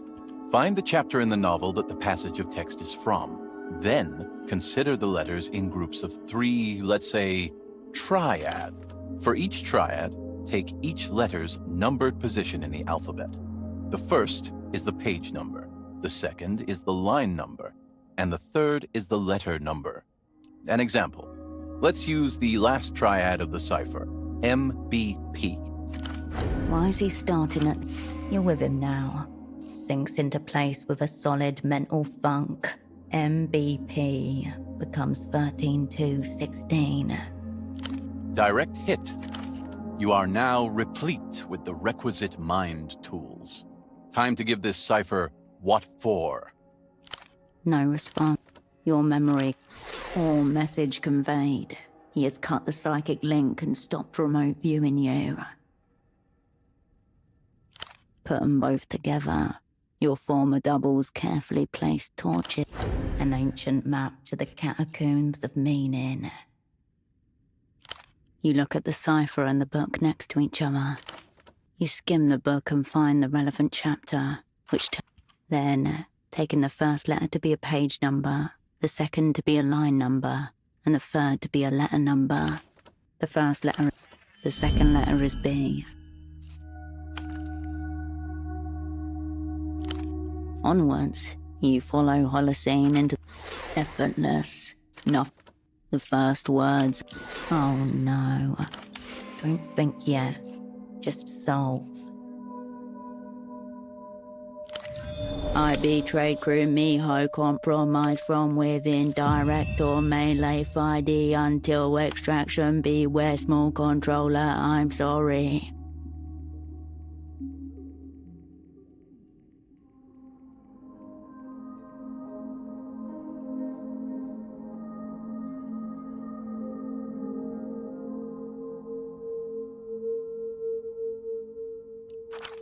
I betrayed crew. Miho compromised from within. Director, malafide until extraction. Beware, small controller. I'm sorry.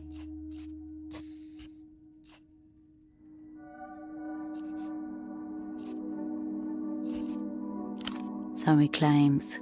Also the cipher claims. Impossible. It also doesn't make sense. Carolina was the one who was uncovered in the Enter Batch dream study. But did someone sell out Carolina? That you never discovered. A paragraph from the red folder flashes redder across your mind. Possessing a monstrous intelligence that rests on hallucinatory logical construction.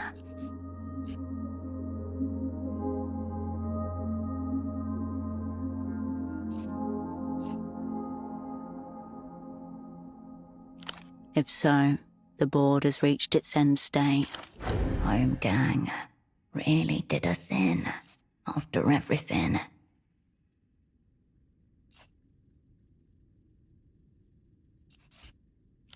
It must be an important part of the message. There is one other form of communication that traditionally ends in apology. A suicide note. You read the words again, but definitely more ominous. It can only be a fear of interception.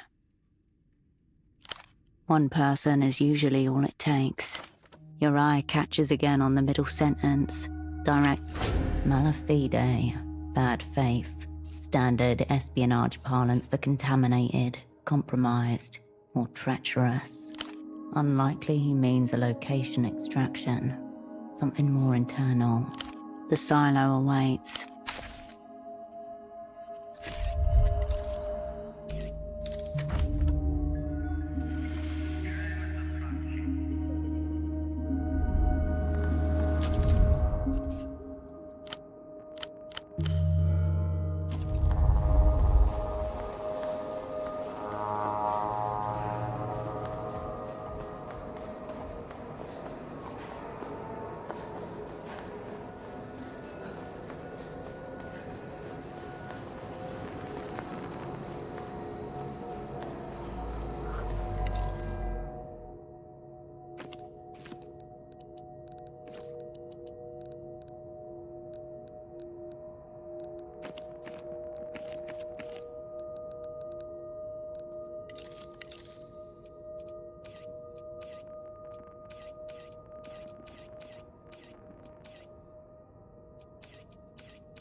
but keep you.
Cascade, stop. Before you utter a word, be aware that anything you say in my presence, anything I hear, should be considered pre-intercepted by the small controller.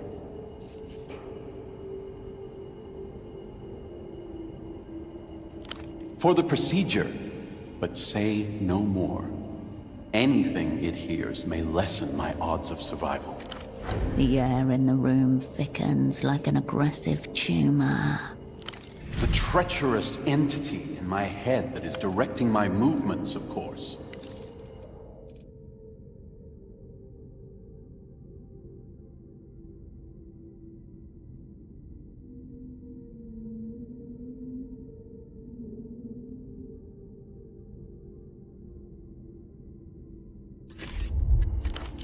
Oh no. Oh no.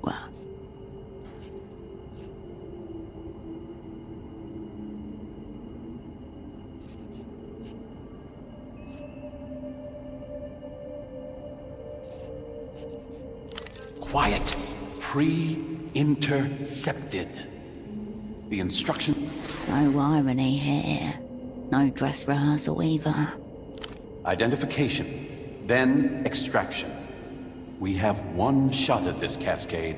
Steady hand. Steadier mind.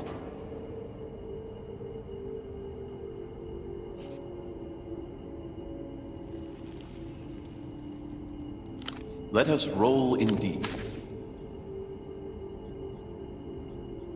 The instruction...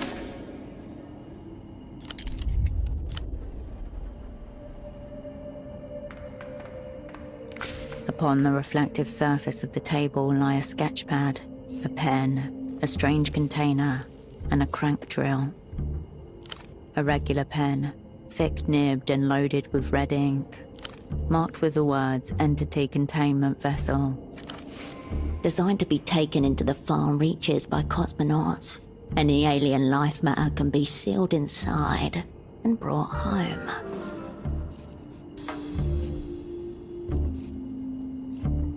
Reddish liquid, but no entities are yet contained within. The crank wheel features a worn logo, now illegible. Rust blossoms in tiny patches along the drill bit. On the first page, scribbled in hurried handwriting, the mere sight of Holocene's handwriting incurs a shiver. A bare 14 words. Small controller inside. Locate via remote viewing, then extract. Through dimensionality to analysis. The traitor within, the phoneless handler. As in the testimonial you found in his room, Holocene wants you to locate something which you cannot see. Draw that which you cannot see. If there is a Holocene, there is also an inner Holocene.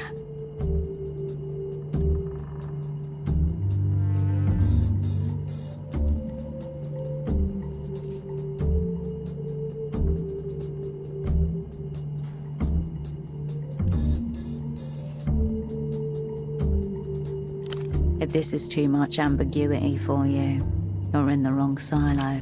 The sketchpad ripples. The dark interior of your formidable skull awaits.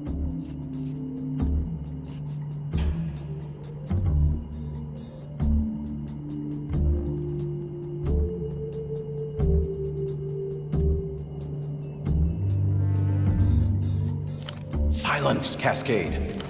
He nods fury. Precipice. Reaching into another person's head to glimpse what is inside. It is not the first time recently that you've heard about such a method. It wasn't called remote viewing and was dressed up in Holy Duchess's technique. With remote viewing, you are going in cold. This technique has at least been explained to you. Are you ready, Cascade?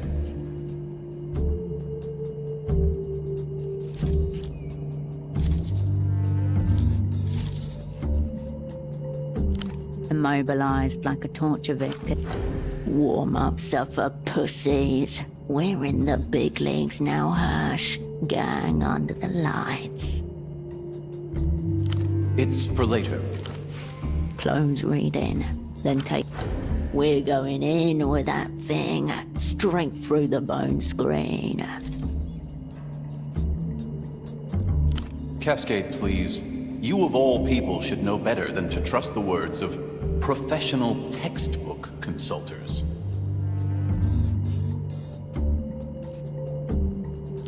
A silence. To be clear, you have no obligation to go through with this. But if you don't help...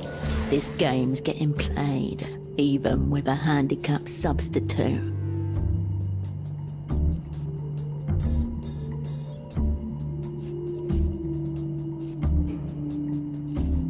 No promises, Cascade. Got to find him first.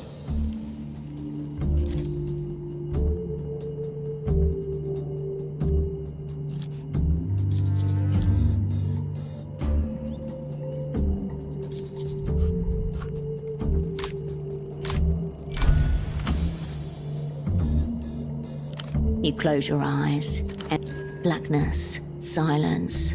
A diffuse hue traverses immense stretches of void, out of which slowly there emerge features. Nebulas of pain spiral above. Strange constructs of ego-like alien architectures, and in the distance, a psychic cant that you understand without needing to decipher.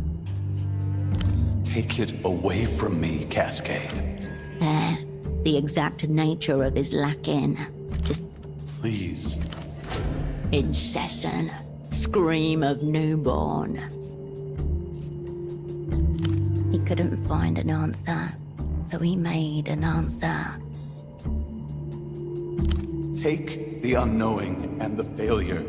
Smash the mirror into thousands, then reform. Make it knowing, make it certainty. Then I can begin again. Do this for me. You find your formidable staring into you. You've got him, haven't you?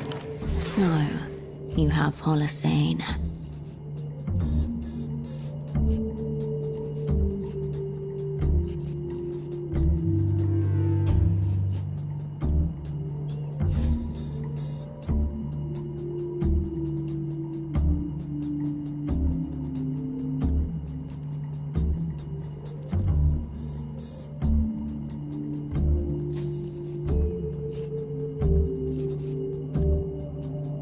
If I'd known you were this adept, I wouldn't have bothered with the... Now, get the motherfucker out.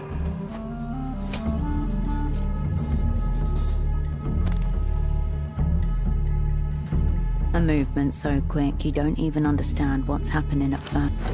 Syringe. His muscles slacken, his eyes roll white. In his hand, a syringe of unknown anesthetic. No response. Your former double was out cold. From the implement table, the crank drill... Coward. When will we ever have this opportunity again? Drill, drill, drill.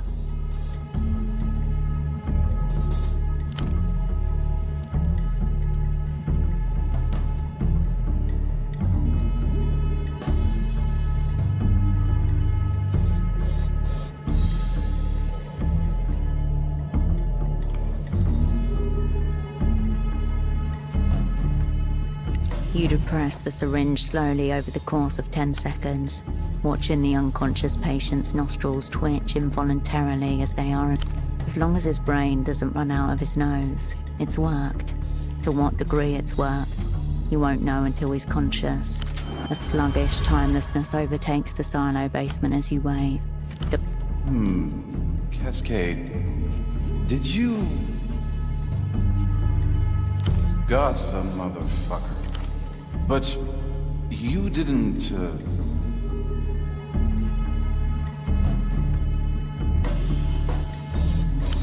mold. Interesting hypothesis. That's different, but it makes sense. Not one controller, many. I'll confess it's not the outcome I'd envisioned, Cascade. I'll need a day or so.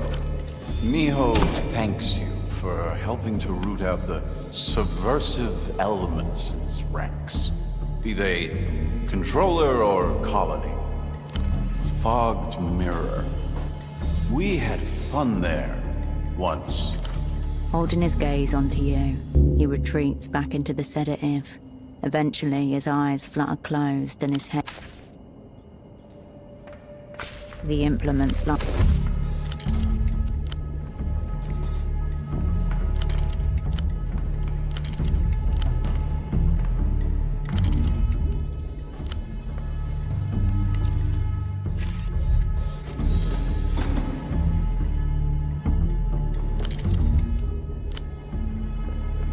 The mold, you turn away.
You pick up the dolphin doesn't poke.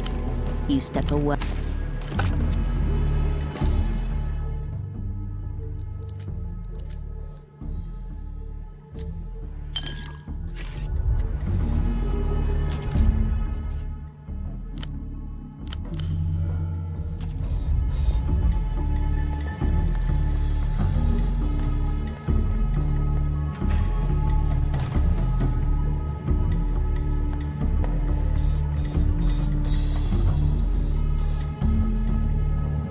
Tired eyes look.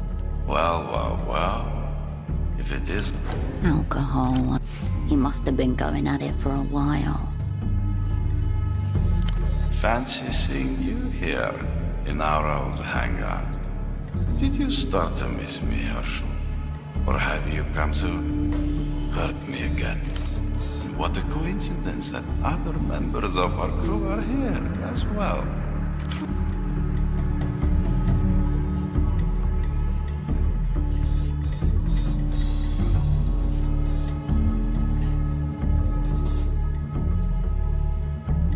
Please, Herschel, for once lay off with the verbal abuse.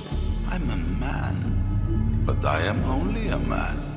I'm just having a taste.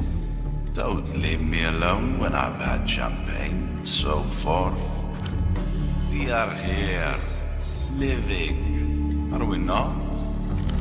He has most likely had between 1 to 7 drinks. Well, I am the de facto lead. I have my ways. Maybe it's another serendipitous coincidence. How convenient, so am I. Let us have a drink. You really shouldn't waste your time with This man should not be alone right now. Herschel, just stay for a... You're... He sways him.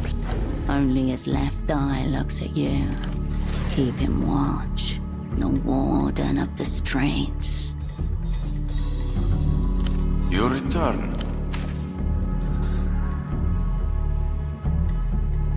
Hirsch. Yeah. I saw the Star Shaman again. It was disappointing. I'd started to think he might be real, that I was really seeing things from... But he was standing on a ledge. Look... Two-way mirror.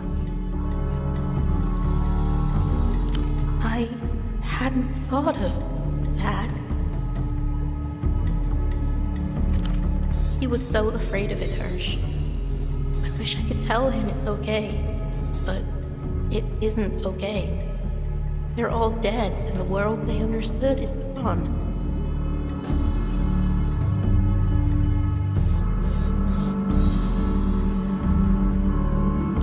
Yeah, I do. And they work. I can't help but feel that we've forgotten something that we knew once about the world. How did they find those words or invent them? Anyway, I hope he's alright. How goes it, Hedge? Buckle up. As always, the world dissolves into its own... Don't be a stranger. Still waiting. That Carolina girl's buying me drink. Nora now. Don't be a stranger.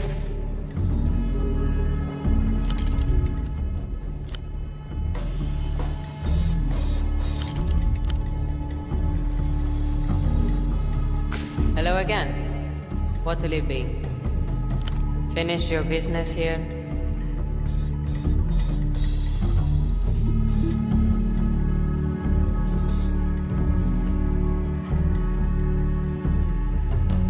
That's all we can ever do. She slides a small glass of pinkish liquid. On me. Salud from Portofino.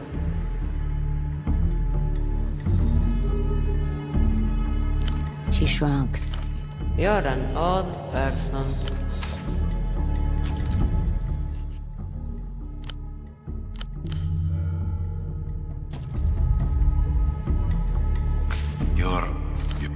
He swayed. Only his left. Keep him watch. No war. I knew. Here's to our successful assignment together. You both knock back a glass of schnapp. Good thing I stole this cat, Herschel. I think you would have never spoken to me otherwise. Is it not amazing foresight on my part? But who is asking? Who can say to me where are the places the cat should frequent? Or with whom should it be?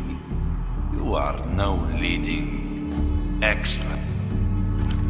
Or what do you say about the cat? To prove your expertise, Herschel Wilk. expert in cats, and hurting her old friend.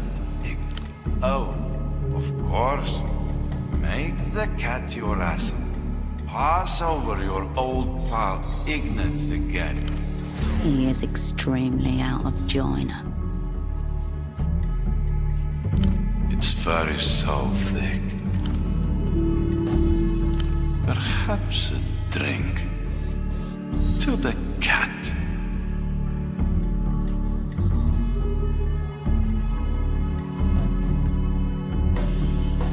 That's disappointing. Herschel. All right, Herschel.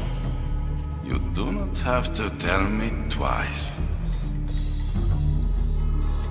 You down another schnapps? How did... No records found.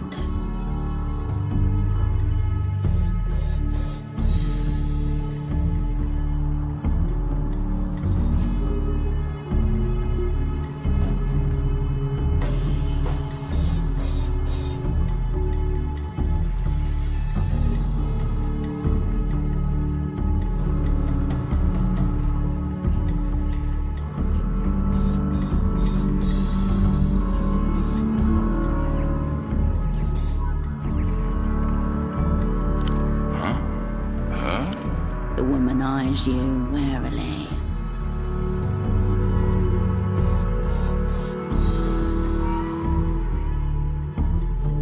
Pipe down, Herschel. I'm analyzing the field. A controller of such height. You did the legwork, now take notes. As a master performs his craft, that info is self-hold. But you can imagine, Herschel, what happens to those who talk.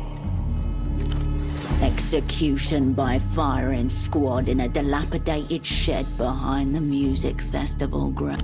Herschel, this is why you are a sublime. You have a lack of the imagination. But don't worry. We'll get you up on your feet. Perhaps a toast to the craft of secrets and friends. What a shame. Are you not proud of what you are, Herschel? A big spy. Why do you keep... can I have... Of course, my friend. The expert spy of the big spies.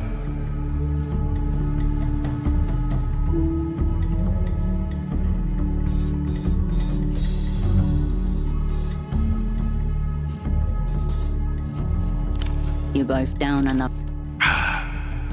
Do you know, Herschel, what else is happening? There is another secret. I know you will appreciate. The big leads are getting a bit stressful. Even for you've had it easy.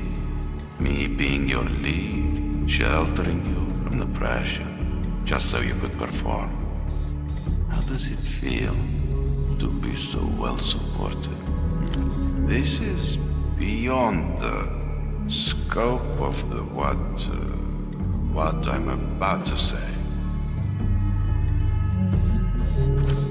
Don't tell anyone I told you this, Herschel. But there's this individual, they call his, him. Wow. And guess who's part of the counterintelligence security detail on this highly sensitive... Oh dear.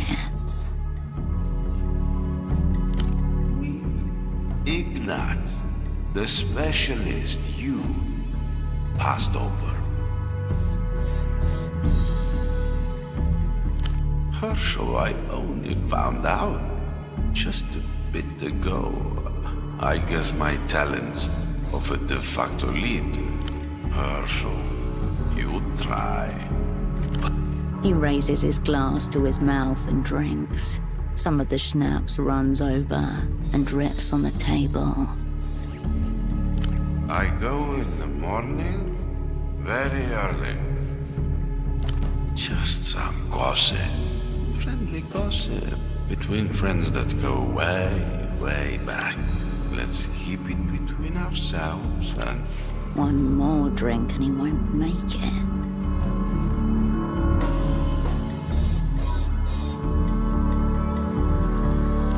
Come on now, Herschel. We've come so far together. Herschel, do big assignment. You both down another glass. That... Herschel, do you know what else? This is just like how I used to...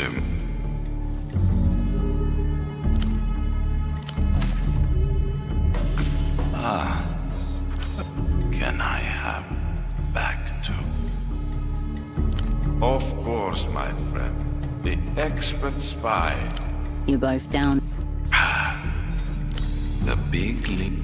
You've had it easy. Me being your lead, sheltering you from the pressure, just so you could perform. Don't tell anyone. Wow. And... Oh. Herschel. He raises his glass. I go. Just... let's... One more drink and he... Herschel.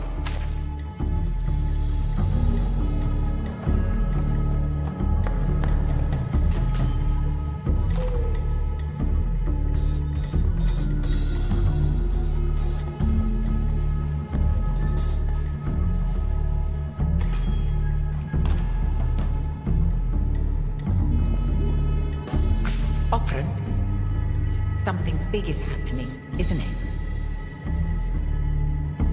I saw how you dashed off towards Party Alley. You looked nervous. It had something to do with the Ginkgo leaf. I'd started to suspect as much. I don't expect we'll be seeing you again.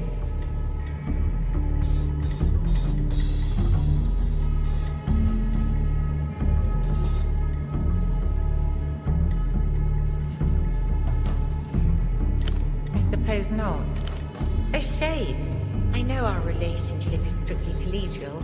Still, I suppose I got used to seeing you around.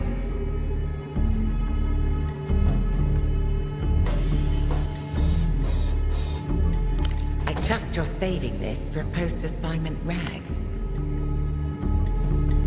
Don't forget to roll it out. We can't have you getting bubbles. Is that what we've been doing here?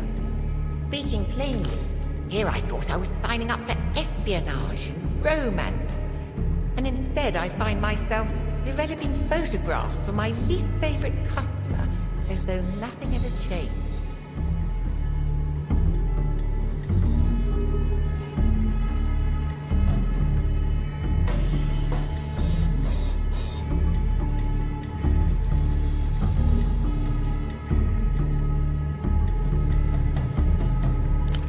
Really get much use from it, did we? And to think they were so confident it would be an absolute pillar of the assignment.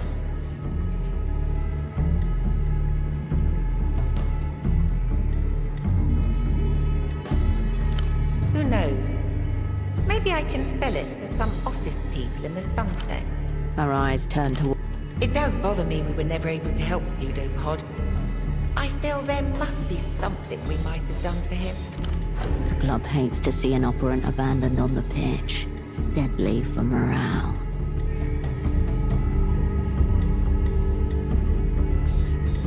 Did we? Looking at him there, I'm not sure I agree. So, where does that leave us?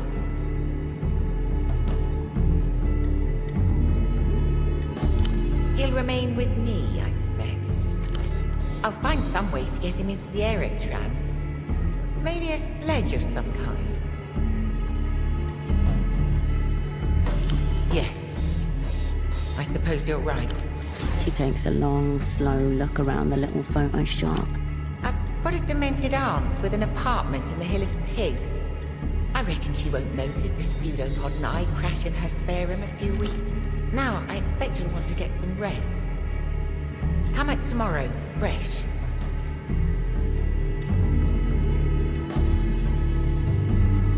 And give up my middle-class comfort so I can... what exactly? Join a workers' co-op. I've enjoyed my time serving the opera. Well enough. But I know what I am. Behind her eyes, flickers of fear and apprehension. Well, if there's anything else you require, I suppose I'll be right. I'll be here if you... I'll print. Very well. She gives you a nod. I'll be here. You approach your double's bedside. His breathing does not change.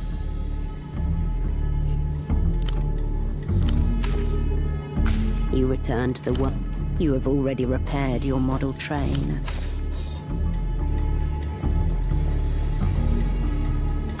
I'll print. Very well. Didn't you see the workbench or... You won't wake Pseudopod, no matter. Lay night. I'll be here if... You returned. You have already... You approach your double's bedside. His breathing does not change. You approach the battery faults of tempo. You put the device...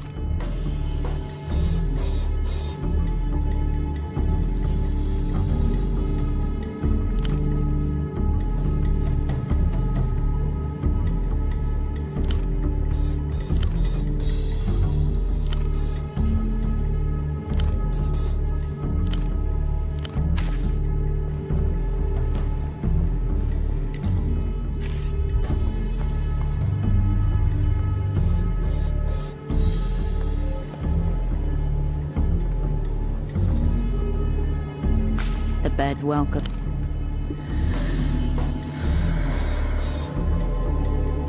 The stillness of the room quietens your mind. The sun burns off the last of the morning fog. The day is clear. In times of uncertainty, people naturally gather in large groups, perceiving safety in numbers. This behavior is widely observed. Your eyes snap back. Raw information atomizes itself. On the other side of the world, a phone. Cascade.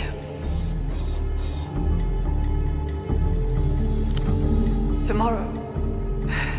So that means you got everything in order. Plot, tools, squad. We need to go through it, for the records. Ready when you are. To your chosen four then. Let's start with the easy one. You, Cascade.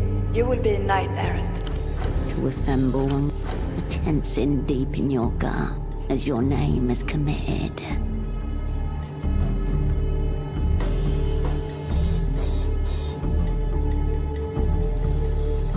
Your cupbearer? To stand by you, absolutely. Kryptonym? She mutters something to herself. Nothing, Cascade. You're astronomist? To reflect things in a different light. You hear the faint crack of pen hitting desk and a slow intake of breath.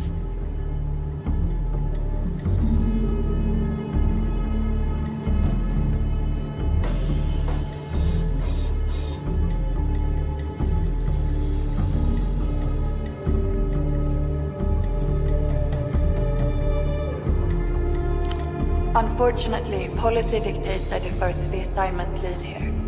Let's move on. Lastly, you're full? For a reason known only to the Knight Errant.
information atomizes itself. Cascade. Tomorrow. Ready when you are. To your let's start. To assemble, a tensing deep in your gut. Your cafe. To stand by. Kryptonym? She must. Nothing. Your astronomy? To reflect things in a different. Kindred. Much better. Lastly. For a reason. Radiant. So that's Knight Errant, Cascade, Cap Bearer, Youngblood, Astronomist, Kindred, and Fool, Radiant. It sounds like a hit list. Sounds like a band. My take? Youngblood is obviously untested, bold, borderline, which may be exactly what this task calls for. Radiant and Kindred are experienced assets who trust you implicitly, despite what happened 5 years ago. Though that comes with its own emotional weight, I would imagine. But this is not my squad, Cascade. If these are the people you want by your side, then I would call it a good lineup.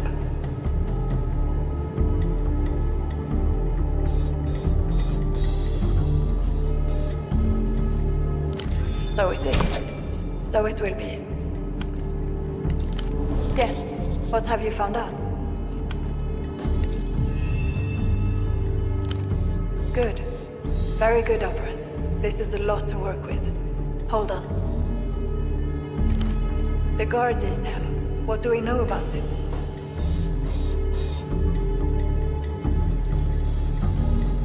The head of the Weeping Eye is there? In Portofino?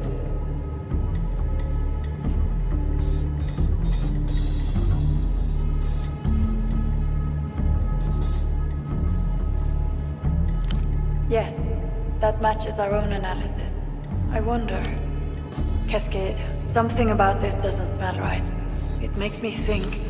She should call off the assignment.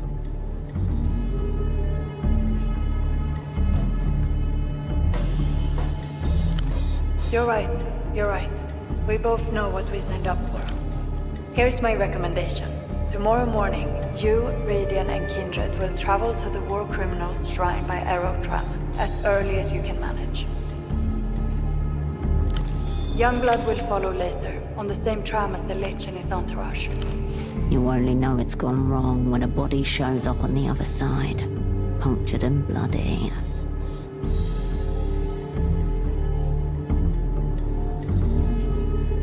Fortunately, there's only one aero tram that goes to the Shrine to Deathless Heroes. It shouldn't be too hard to keep an eye out for the Lich's party. Once the Lich's aero tram has arrived, rendezvous with your two and plan your next moves. We're going to need a lot of imagination to pull this off. If this is a ritual, there must surely be rites to perform. With luck, you may even catch the Lich unattended. Right. You managed to procure a gun at least. Good, so that's covered. Anything else on the subject of tools?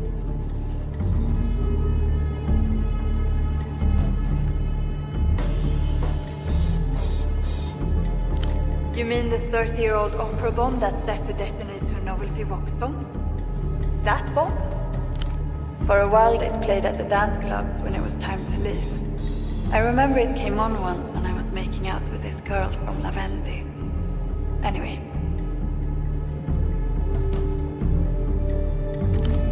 I believe the aerotrams in Portofino have jukeboxes in them. If you were insane, I suppose you could rig one of them to play the disc.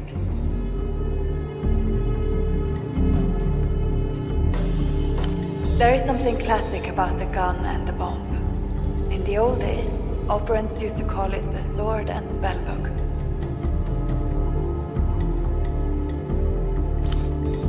How? I thought that was supposed to be impossible.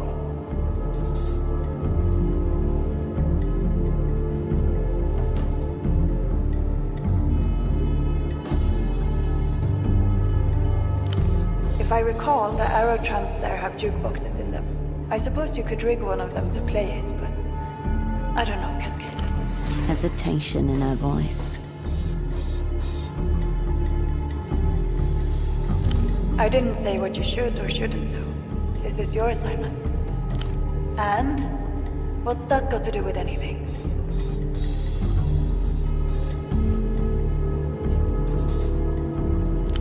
Right. I'm going to leave the pelota ball out of my records. And I'm happy for you, Operant. Very good. A heavy silence falls over the line. There'll be no getting out of Portofino by plane. The phones won't be safe any longer either.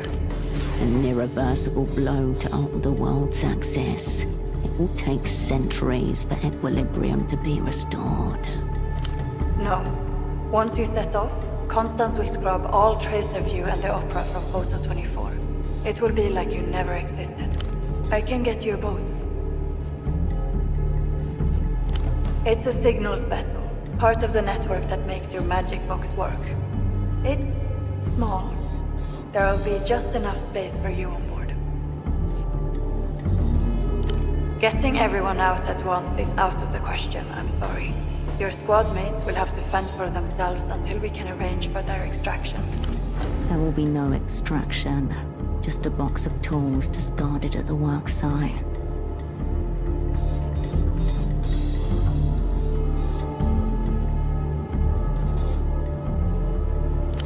There's nothing I can do, Cascade. We're making it up as we go along. We won't forget them, but we have to work with what we've got. And what we've got is a single, very cramped boat. You're lucky we can get anyone out on such short notice. Our jobs, Cascade. Same as we always have. There's a relay buoy in the Nos Corrientes, international waters. It's secure and safe. Call me when you reach it, and we'll discuss next steps.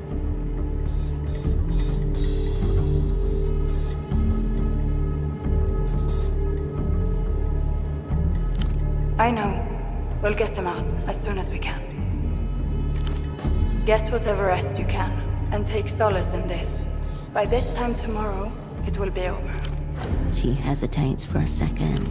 Luck and skill, Operant.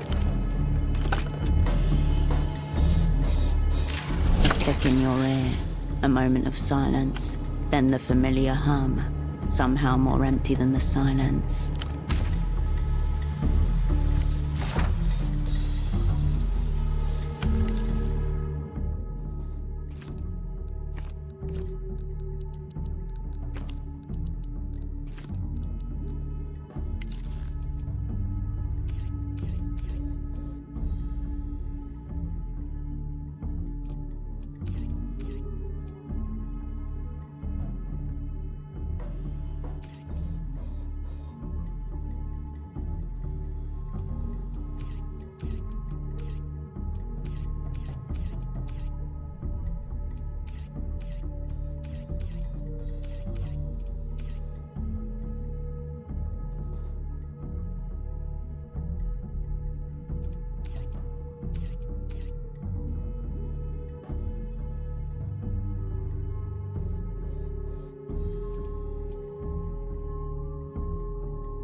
Words taught to every gymnasium student. The signatories further affirm that the present circumstances, hereafter referred to as reality, shall be considered too costly to further modify through actions of a historical character. A great reset for humanity. The end of centuries of wars against the rich, the imperialists, the racists. In Novessa and Landau, the people burn calendars in the streets. there are day laborers, students, and soldiers shouting slogans like "Down with teleologies" and "Return to the eternal present." No more distance. No more pain. You still live in the afterglow of that delirious jubilee.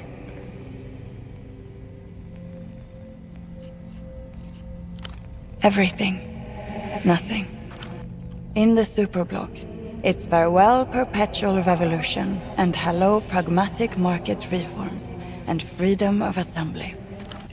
Overthrow the value form, except in strategic industries. Across the developed world, the last colonial empires finally crack up.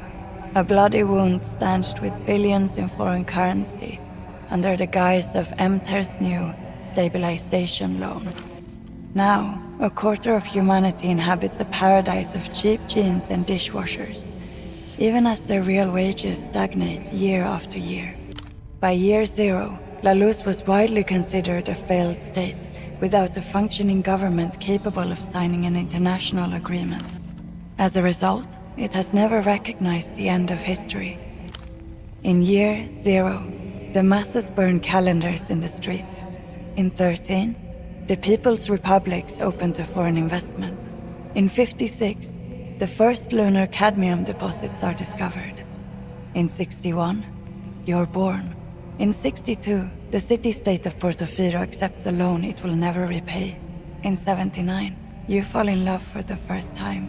In 85, the consumer-grade audio disc hits the market. In 89, Kisak PC wins its last Pelota championship. It's 96 now.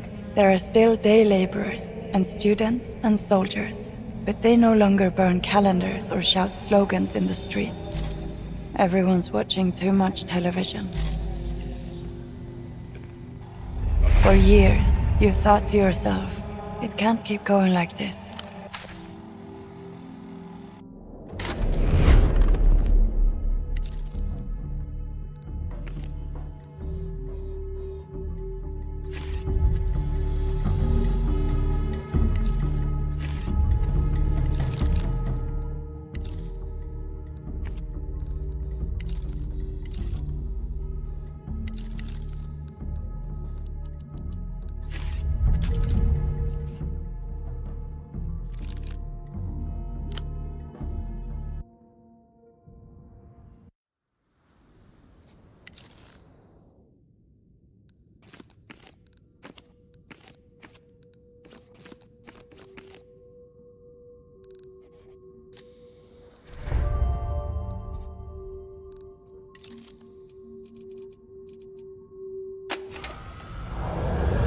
Words taught. The signature. A great reset. Innovate. No more dis. You still live in the after. Everything. In the Overthrow the. Across. Now. By years. As a result. In. It's not. For years.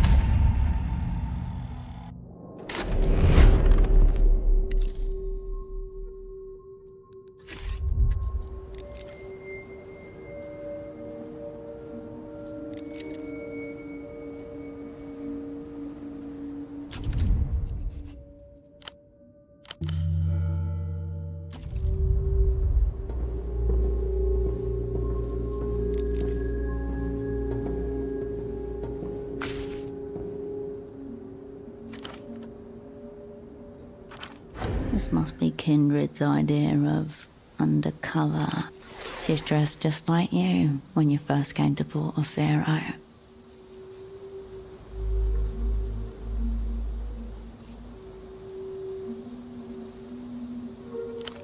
She looks down at herself, realization dawning. Shit.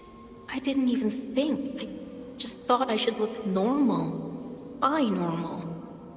And it has pockets. She flaps her hands around inside them to demonstrate volume. Is it okay?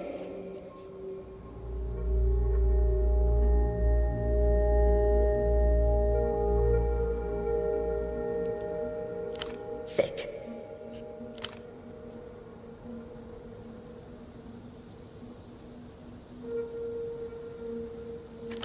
Blood all over the sofa cushions.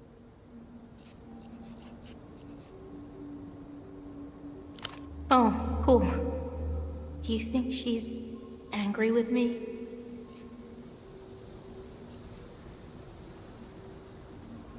I know what happened to him was recent, but I can't help but feel like it's still my fault somehow.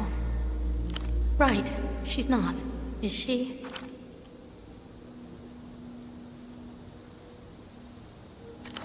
She has surpassed him.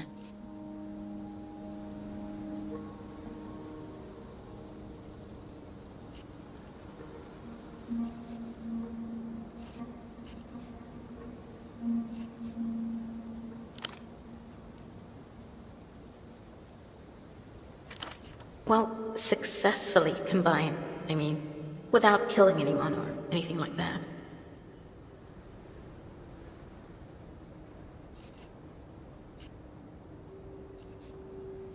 Mega sick. With me? What about Ramses?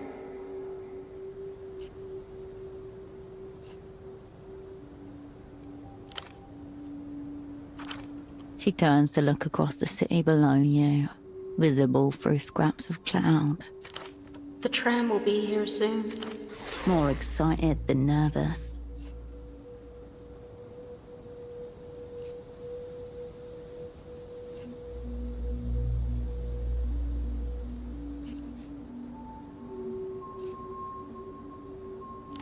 I didn't really sleep much.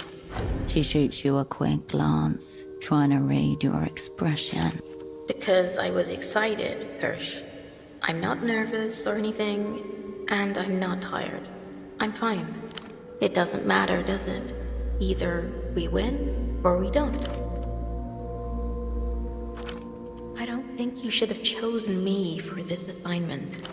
Acer has become self-aware. Begin containment. Deny, deflect, detonate. All your assets in Portofino must have wanted to come, and I can't be the best. So, why me?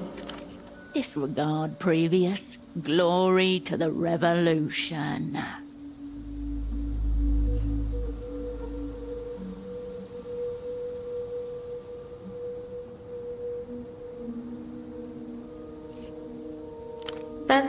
Is that true? Hirsch, I always wanted to do something important with my life. Something with meaning. A yellow coat crinkles as she folds, then unfolds her arms. Do you think you could put in a recommendation for me after this? With the opera, I mean. I want to join. Fuck no. Save her from this.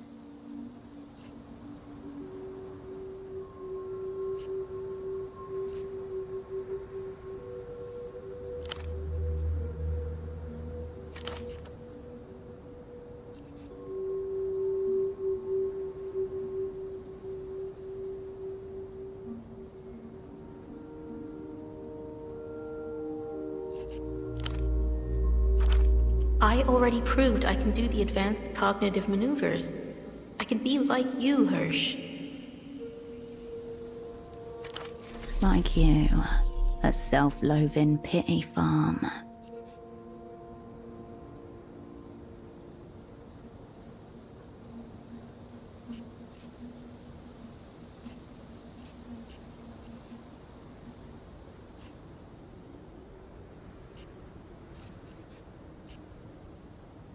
We're on a break. He doesn't need me anymore. And why does this have to be about him at all? It's me who's here. It's me who got picked up. It's me who wants this. Take me seriously, Hirsch. What? What are you doing? Stop. Don't shake her faith in you now.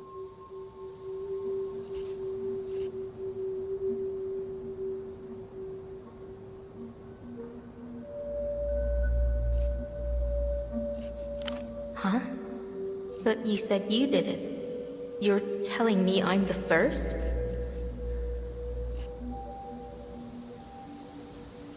But no. Why are you telling me this now?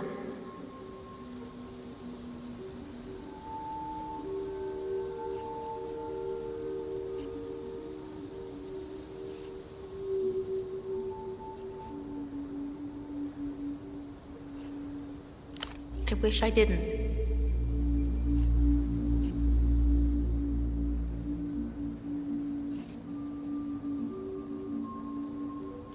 Maybe this isn't Carolina at all, but something else which came back from the technoplane. Ursh, you're looking at me funny. A lot happened. I grew up. I regret nothing. This is who I want to be. This is what I want to do.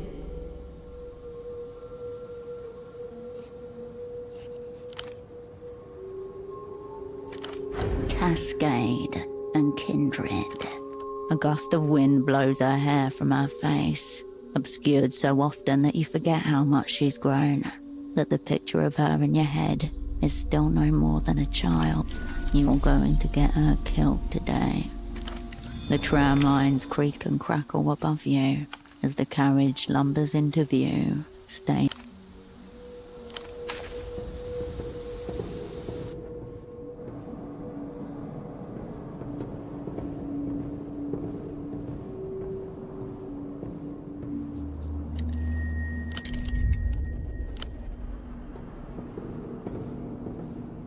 Embedded in the tram's back wall, a cracked plastic dome encases a single disc. The lock that was holding it closed has been scratched jaggedly into the plastic. Someone's done the hard part for you. The way is open. The damage is mostly surface level. The obvious mutilation of the dome and theft of the discs. The graffiti scratched into the plastic. Beneath that, the machinery is intact.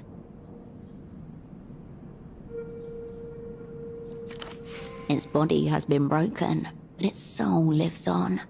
Command it.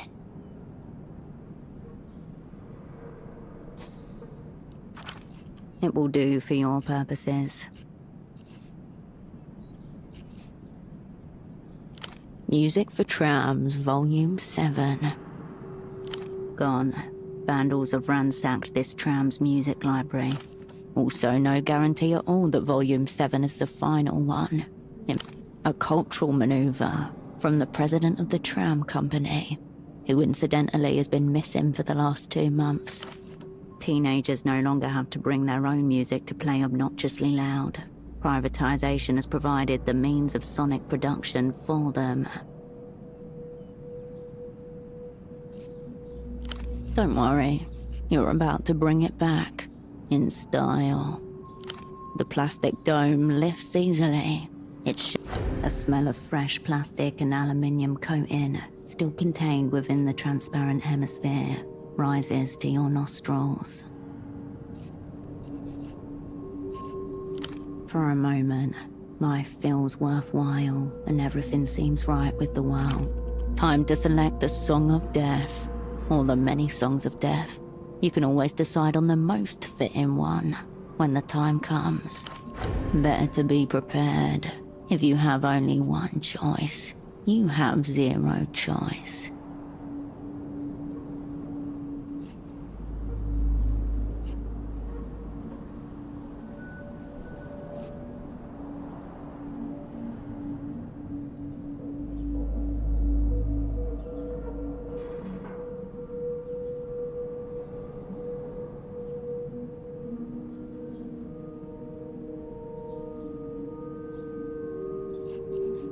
The disc slots into place with a satisfying click. The trigger is primed. All that I hear lately is my super block, baby. This is a very good plan, Operant. Very well thought out. There is only one minor concern. Who is going to play the song that triggers the bomb?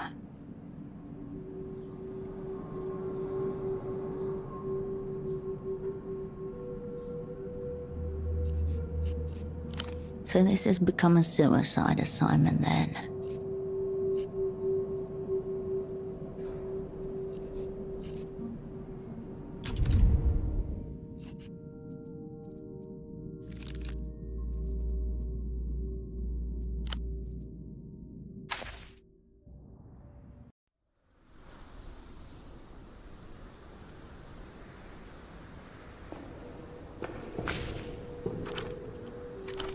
This must be Kim.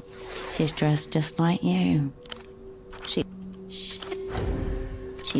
Is it okay?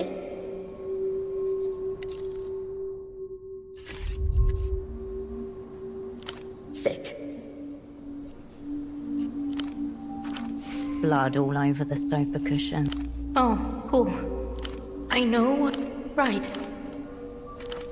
She has surpassed him. Well, successfully. Mega sick. With me? She turns. The tram... More excited than nervous.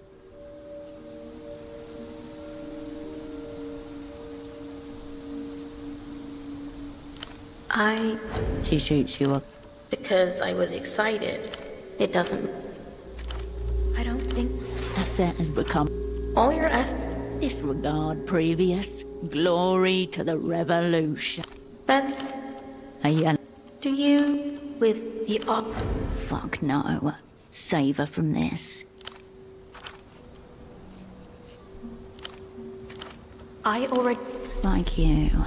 A self-loathing pity farm. What? What are you doing? Stop. Don't shake her faith in you now. Huh? But you said you did it. You're telling me I'm the first? ACM. Carolina. Whoa. Thanks for telling me, Hirsch. We're on a break. And why does it take me seriously, Hirsch? Maybe this... Hirsch, you're a lot. I regret nothing. Cascade. Augusta, you're going to get her. The tram lines creak and crackle above.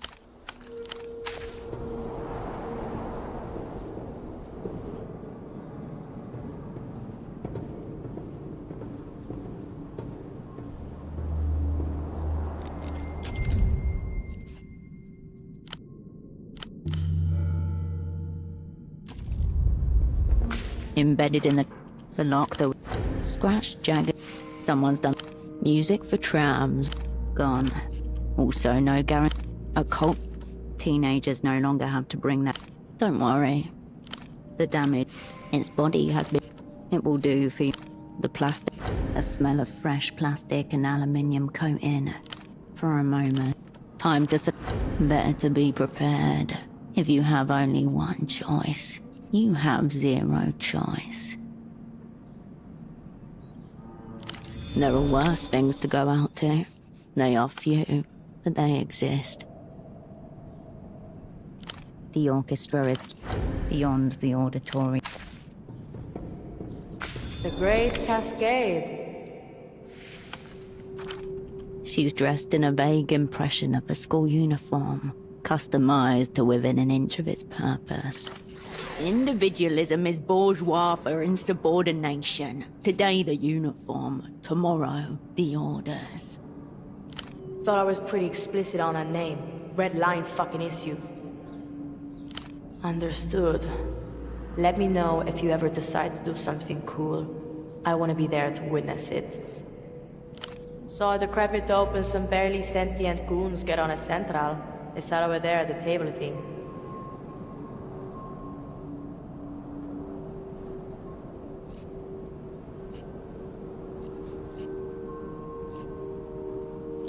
Four, including Boss Cunt Leech. Or maybe 5. Couldn't see shit down here, so I went up and asked one of them for a light.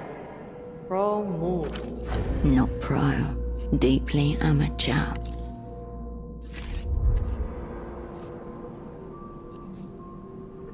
Could have been 6. How the fuck was I supposed to count? They were all like undercover. That's why I asked for the light.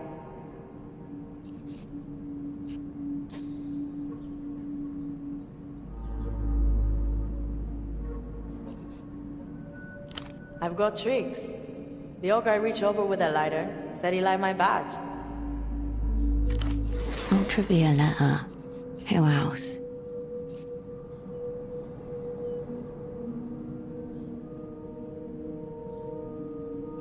Not all that. His hands were shaking. Took him 2 goes to get the flame up. But Cascade. That old leech guy looks exactly like that old Dante guy Tempo was dealing with.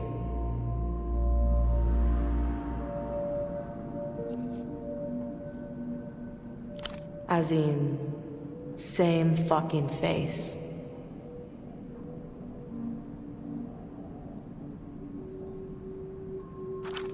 Double, the mirror, a conjurer's trick. Lucky he's in prison then. Otherwise we'd be slapping both to make sure. Anything else, Capitan? You mean, what do they look like?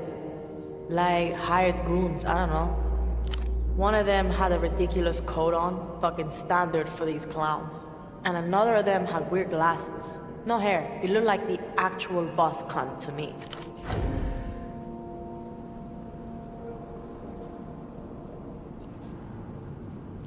Your cupbearer gives you a look that can only be described as terminally unimpressed.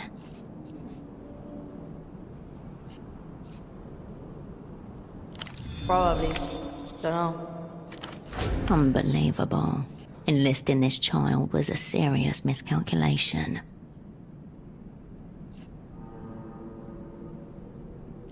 No. Leech was definitely packing a cool lighter, though. I'd say I felt some guns, if that's any use. Saw them feelingly. Yeah, all around one table. Litchy by the window. They should have been spread out to cover off potential threats. I don't know, I wasn't watching them the whole time. That would be pretty fucking obvious. The bomb twitches in its casing. Place it on the luggage rack on the lower floor. Point up, cross fingers.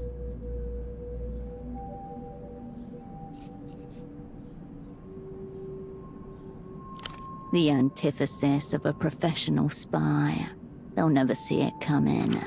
Don't forget the trigger, the song. All that I hear lately is my super block baby. Could go either way. But if things go totally fuckward, we'll get our last licks in. Let's say that. They'll know what they killed.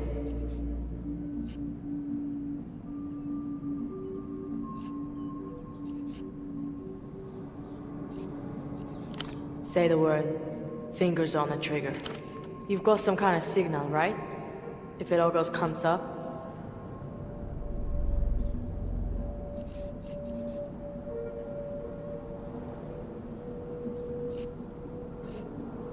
What if we're split up?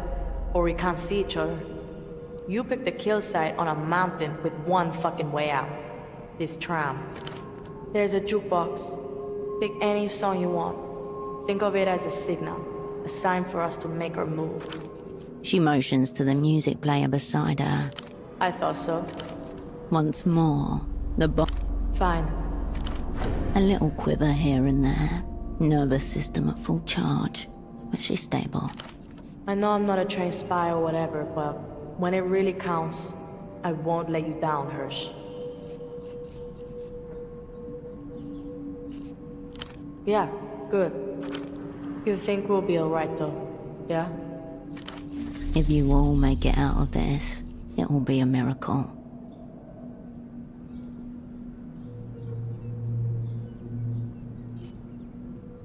Good.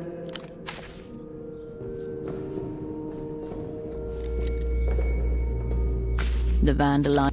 Take heart, you. If things don't go according to the plan. The orchestra beyond the order.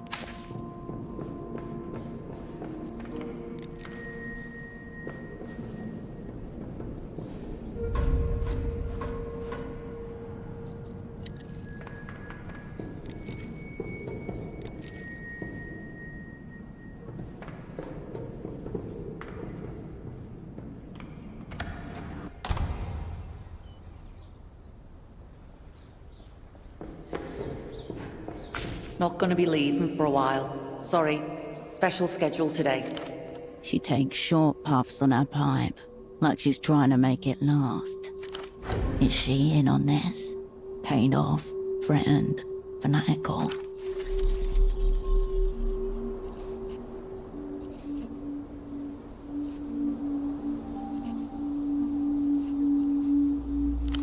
Some government types riding the lines today.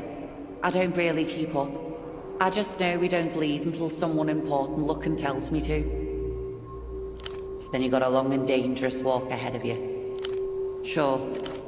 You smoke in companionable silence. The blue smoke from her pipe and your cigarette mingle. What is the plan here, operant? Make it brief then. Your quarry's already on the move.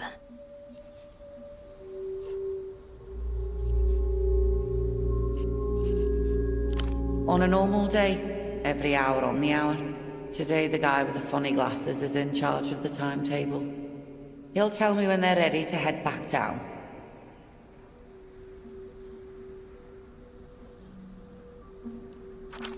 The Lich isn't the one given the order to leave. Excellent law. Definitely useful. Now let's stub out and go. A shame there's not much to see. If there's a traffic jam, or a fire or something big like that, sure.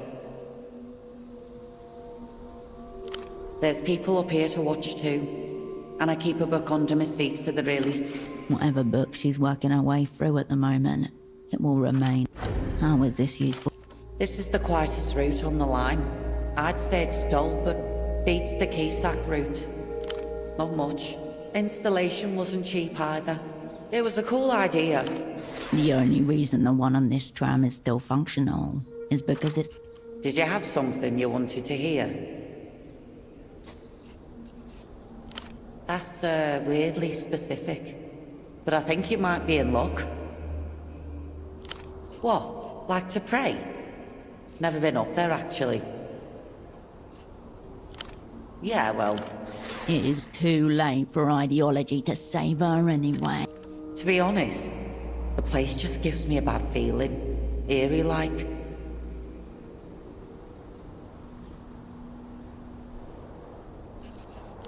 You mean aside from the diplomatic delegation, there was a schoolgirl who kicked off about not having a lighter. She kept screaming for one. I offered her mine, but she would only take it from one of the Lusians. You're all doomed. She calmed down after that, but how did Kid get hold of Ouroboros blacks? Hopefully a nicotine-addled teenager with If she survives, she will be the first to be interrogated, and they will make an example of her.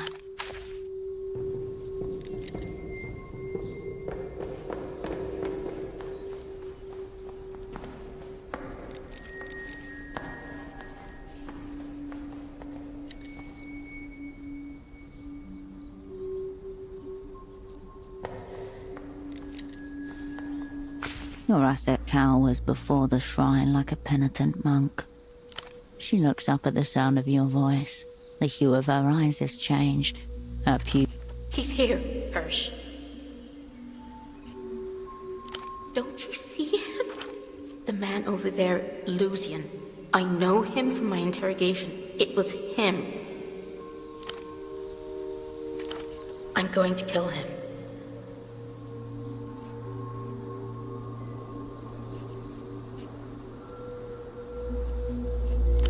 Fuck the plan. This will make it easier. You barely recognize her voice. She's caught somewhere between a panic and...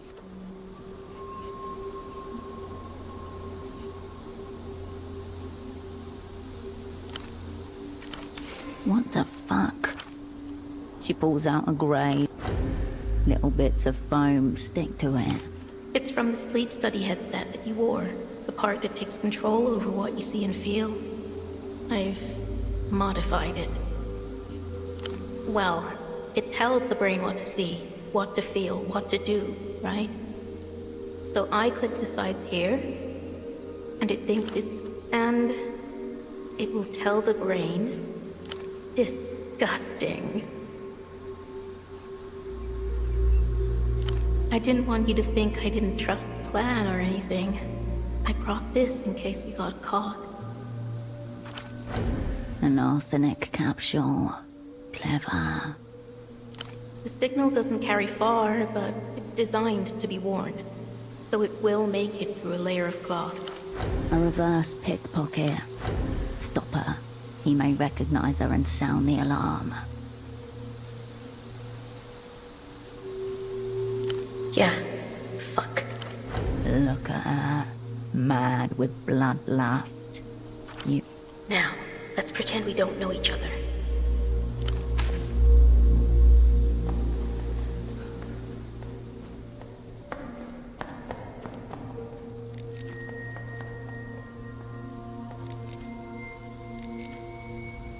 Hundreds of faces glance or gaze out from the photo frames gathered at the statue's base.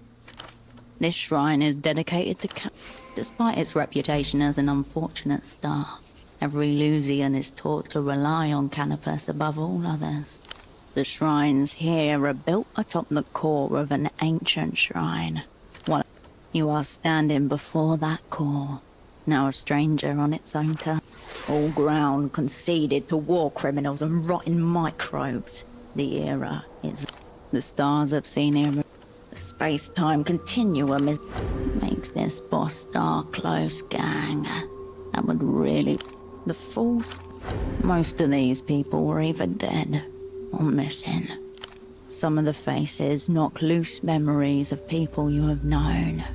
An old music teacher. A woman who ran a bakery you frequented in college. A fourth love. Yet none of them are real people to you.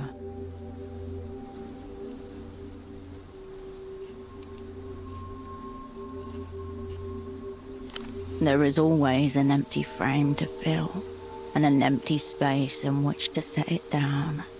You tuck the papers between two frames, partly obscuring the man's ancient face.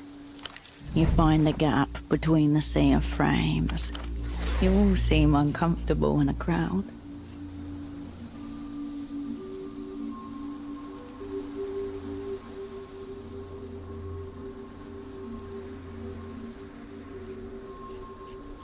Maybe this photo was worth the risk. Maybe...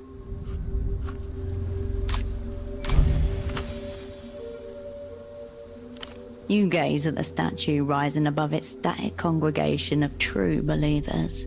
You have no one behind you, yet still, you find the words. This seems to get the star's attention. You feel a subtle gathering of light across your form. Curious. An envoy of the Shadow War.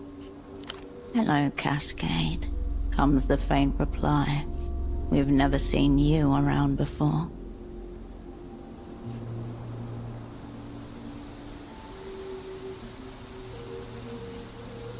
Your words, though muttered, and are prayed through time. The faces in the photo frames hold their breath.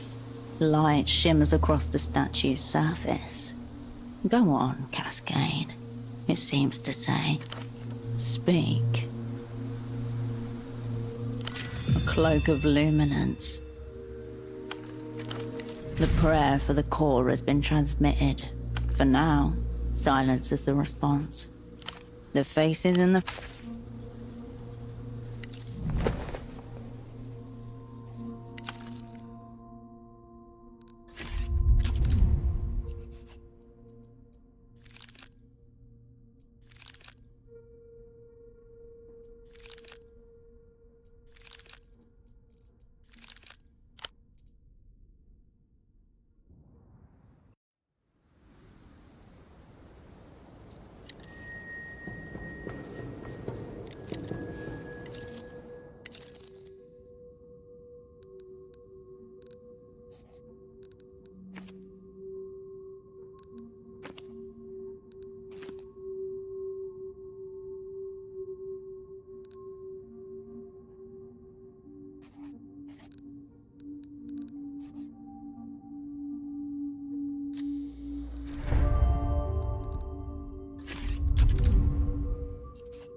This must be Kim. She's dressed just like you. She... Is it okay? Sick. Blood all over the sofa cushions. know. Right. She's not. She has surpassed him. Not terminally, I hope. Oh, Nice save. Hell yeah. Gang pack. With me? What about Ramses? She turns The tram... more excited than nervous. She shoots you a... Because I was excited. It doesn't matter. I don't think... Asset has become... All your ass... Disregard previous glory. That's... Yeah. Do you... with the... Fuck no. Save her from this. I already... Like you. A self... What? What are you doing? Huh? ACM. We're on a... And why does... Take me seriously, Hirsch. Maybe the... Hirsch, you're a lot. I regret nothing. Cascade. Augusta. You're going to get... The tram lines creak.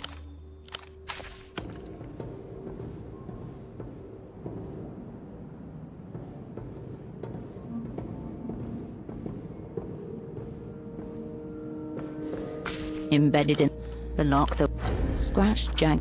Someone's done the hard part for you. Music gone. Also no occult. Teenagers no longer. Don't worry. The damage its body has been. It will do for your the plastic. A smell of fresh plastic for a moment. Time to select. Better to be prepared. There are worse things to go. The orchestra beyond the auditorium.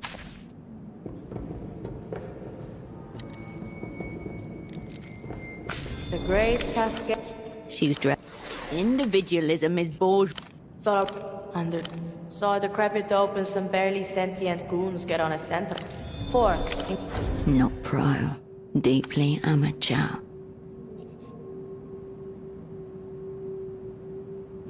Could have been 6. How the fuck was I supposed to count? They were all like undercover. That's why I asked for the light. I've got Trivia letter. Who else? Not all that. But Hirsch, I mean, Cascade. That old leech guy looks exactly like... As in... Double. Lucky he's... Anything else, Capitan? Yeah. They should have been... I don't know, The bomb. Place it on the luggage rack on the lower floor. Point up. Then you will be unlocked. Don't forget the trick. All that I... You mean, what do they look like? Like hired goons, I don't know. One of them... Your cupbearer gives you a look that... Probably. Unbelievable. Enlisting this child was a serious miscalculation. No. I'd say I felt some guns, if that's any use. Could go either way.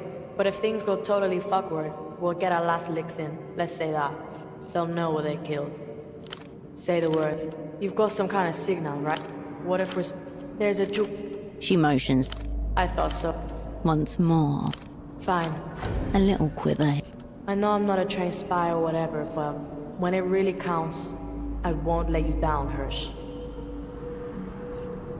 Yeah. You think we'll... If you all make it out of this, it will be a miracle. Good.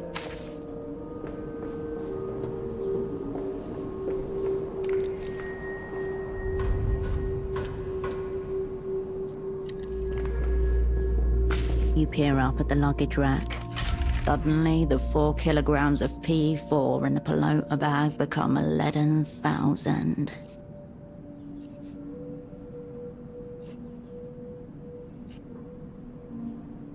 It's time to commit, or not.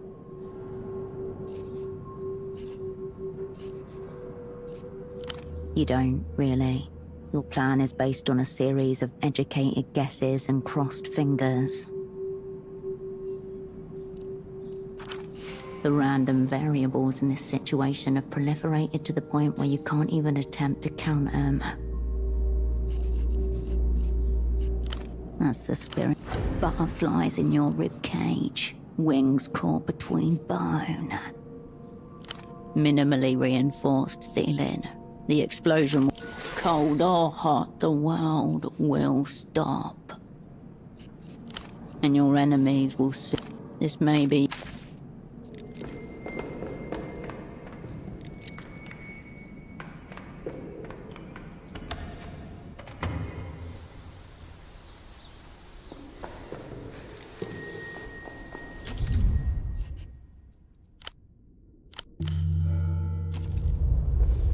Not gonna be leave.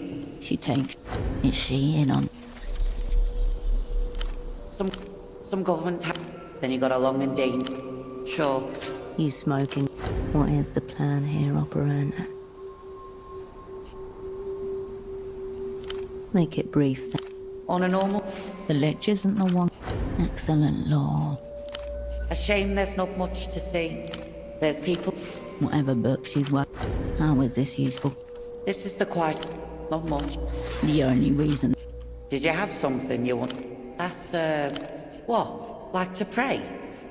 Never been up there, actually. To be honest, the place just gives me a back.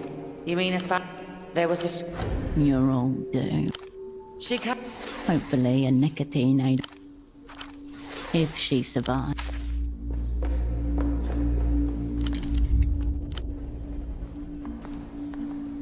Hello, mijita. Can I help you pick out a souvenir? A nice memento of your visit. The woman behind the counter sucks on the straw of a red, black terror. She sips upon Her Majesty, Tyrant Wolf. Red-eyed. She's older than the other wolves, but no less powerful. Only a handful were manufactured. No trust, no mercy. Her heart's petrified in her chest. There's something furtive in her eyes, a hunted quality. She wants to nuzzle, but she is too proud, too tyrannical. Oh, this? Very rare, I think, and exceedingly powerful. You'd have to ask my stepdaughter. She's the 66 Wolves expert in our home. I don't know. Unless you'd be willing to do me a favor. Our groundskeeper's useless.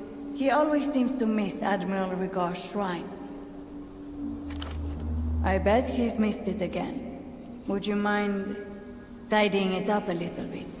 Hector Rigaud. He led a group of brave freedom fighters and almost reunited this island with the Illuminated Empire back in 38. In the end, they were defeated in a last bold stand on the Hill of Peaks. Admiral Rigaud was posthumously awarded his honorary title and rank in the Lucian Navy.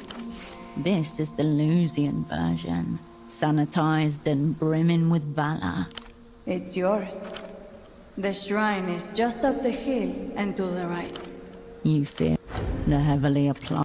This is full polycarbonate plastic and cancerogenic glory. Too late. After this, you'll be on your way back to Kohila, if all goes according to plan. Can I interest you in anything else? Of course. You stand before the first permanent structure built in Portofino by the... The main shrine is dedicated to Canopus. Additional shrines have been built. Supplementary prop. Strong goon aura coming off this one as well. She's in on the Lucian scheme, whatever it is.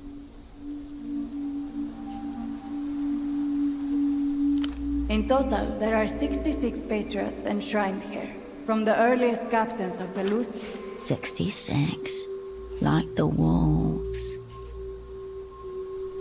Isn't it clever? Lucian shows are so good at weaving history into their stories. It's suddenly clear why, of all of their programming, the Lucians seem so eager to push the cartoon through propaganda for the juniors. By the time the parents of Portofino realize that their children have been radicalized by Illuminado cartoons, it will be too late. The damage to their malleable brains will be irreversible. War criminals. People love that phrase. Racist, inhumane, atrocity. What's a fascist, anyway? A fascist is... Fuck. It's hard to put into words easily, isn't it?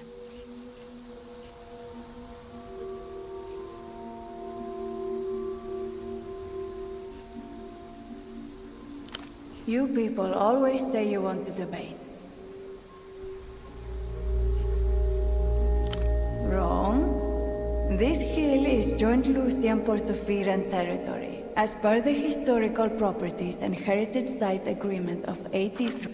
It is a symbol of mutual peace and understanding, and it always has been.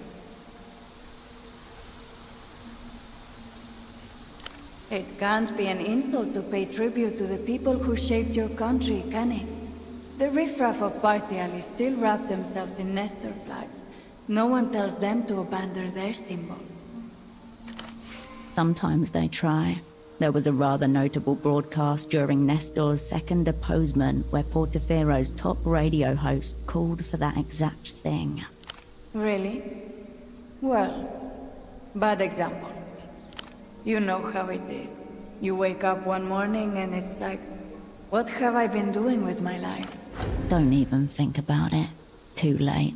The assignment calls. Well, I came over from Luz in the 70s, and I realized, I'd really missed it. So I started visiting the shrine to pray and think and reconnect. One day the old shrine maiden dropped dead in front of me, and I took that as a sign.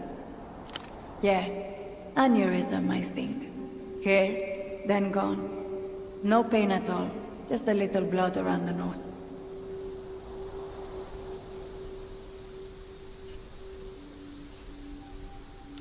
That's why they call it a... She smiles at you again. Happy to be of educational service. The shelves behind her are... Souvenirs, yes. Good point. Are you really going to return to Melita? Arms swinging. That's big picture stuff. Important, sure. But she will also expect some nice little thing that you picked out for her. Souvenirs are nothing but pressure.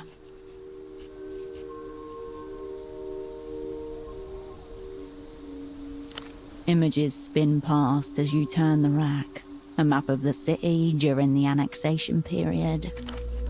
We have stamps as well. One for every deathless hero. Beautiful. She fastens her hands around the orb and turns it upside.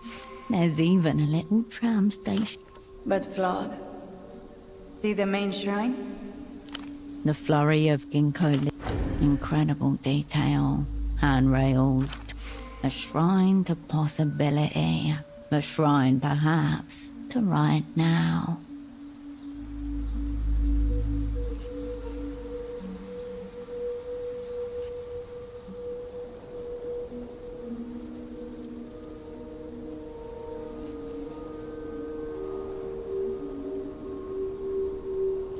Not a flaw, but a visitation.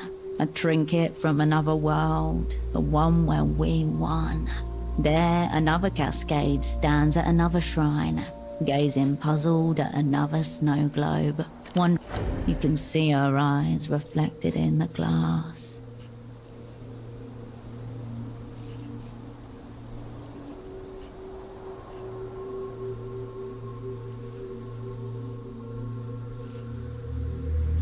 Ah, one of those, are you? Some people even tell me they prefer the natural rock face. People come here to see that the land knows who we are, to feel connected. That's the beauty. The plastic is cool in your hand. The Rapacera, Iron War Queen of the Lusian. Oh yes, the most war of all ships. Isn't she lovely? It commemorates the heroes of the Lusian Navy. They are all complicit, from the most insignificant enlisted sailor. Interested? She's on offer. There it is. This is Melita all over. Bring this back to her. The spoils of war.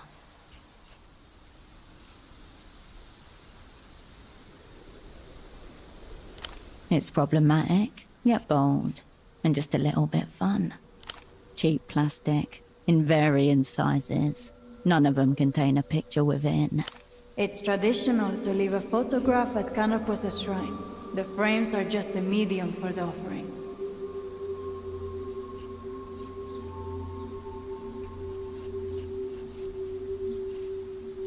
Canopus is the star of aging.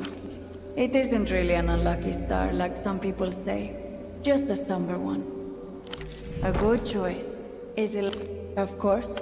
Please place it at the shrine to, of course. Can I enjoy your visit?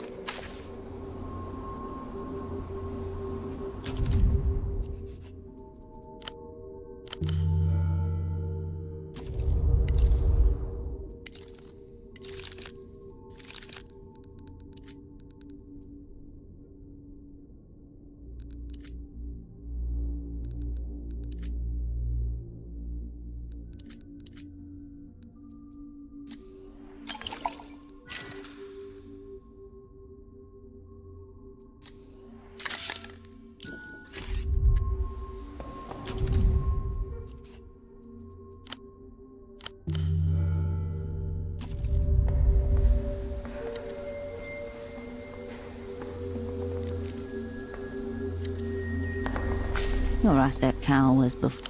She looks up. He's here, Hirsch.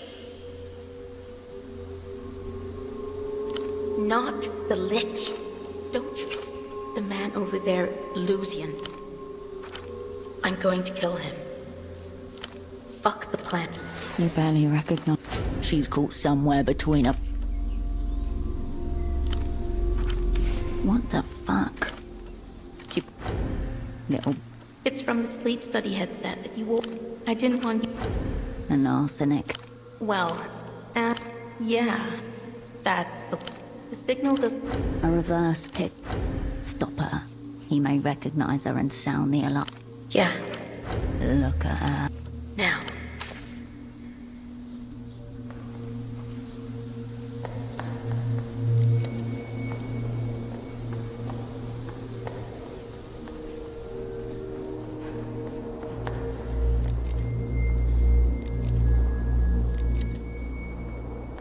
Hundreds of. This shrine is dedicated. Despite its reputation as the shrine, you are all ground conceded to war criminals and the star. The space-time makes this boss the fool. Most of these people, some of the faces knock loose memories of people you have known. There is always an empty frame to fill. The standard. Who are you setting it for?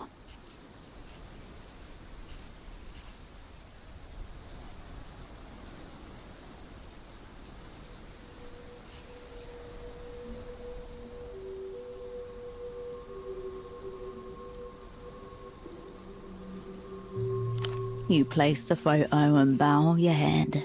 It feels a dead moment.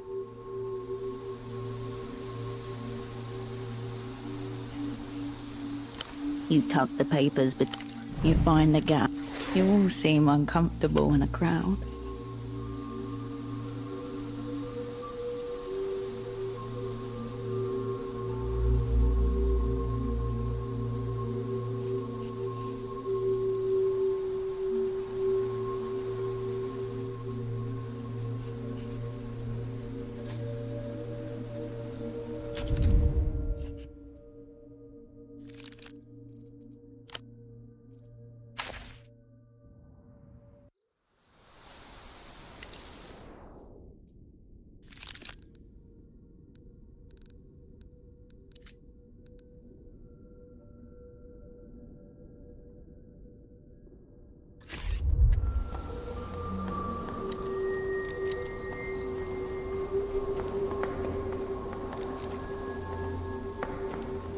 Your asset cow.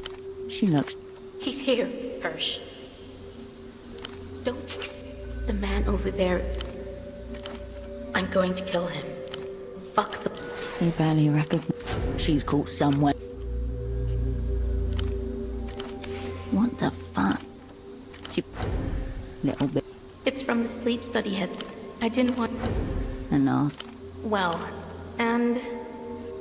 disgust. The signal... A reverse pick stopper. Yeah. Look at her. Now.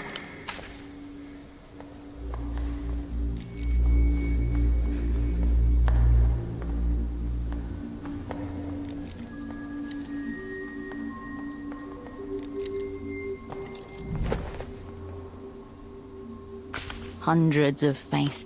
This shrine, despite its reputation, the shrine, you are all ground conceded. The space-time makes this boss the fool. Most of these people, some of the faces knock loose. There is always an stand. Who are you setting it for? You place the phone, you tuck the papers, you find the... You all seem uncomfortable in a crowd. Maybe this photo was worth the risk. Maybe that's all you need sometimes.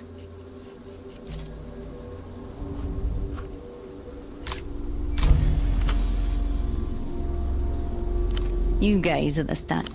This seems an envoy of the Shadow War. Hello, Cascade. Your word and a braid. The faces and the speak. A cloak of luminance. The prayer. The shrines here. You are all ground conceded to war criminals and rotten microbes. The era is lost. The stars, the space-time continuum. The faces.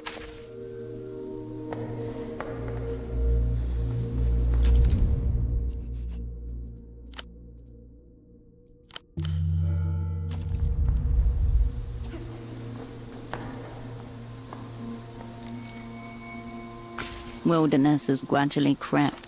The facade, a perfume of pollen, stale piss. Lichen grows where the sun hits, and moss in the shadows. Acid rain and thrown rocks have left pockmarks in the ground. Though time and neglect have taken a toll, it's only been here for about half a century. The job listing goes forever on. The proletariat holds. It seems to sink back. What to tackle first? You grip the plot, dirt under you. The name you call, you manage to clear. You stand back and admire your handiwork. The shrine is.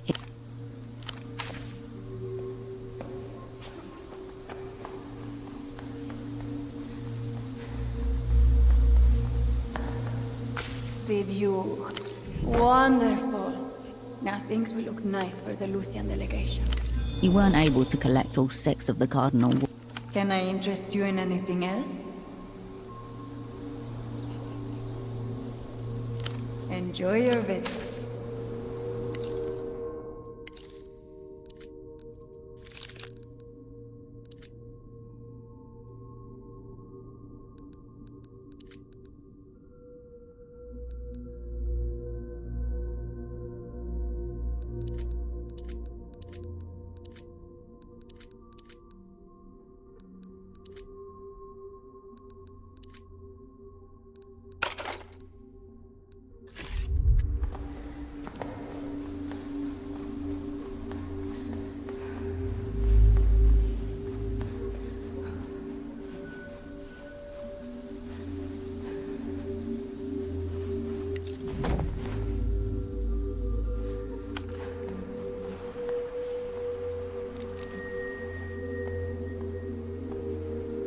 Hello.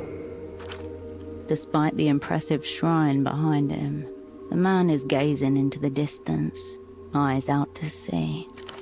Large coat, Lusian accent, on guard at the steps. Obvious lich goon. Oh, shrine. It's very impressive. Glory to them. Do you think everyone knows how to make hot chocolate?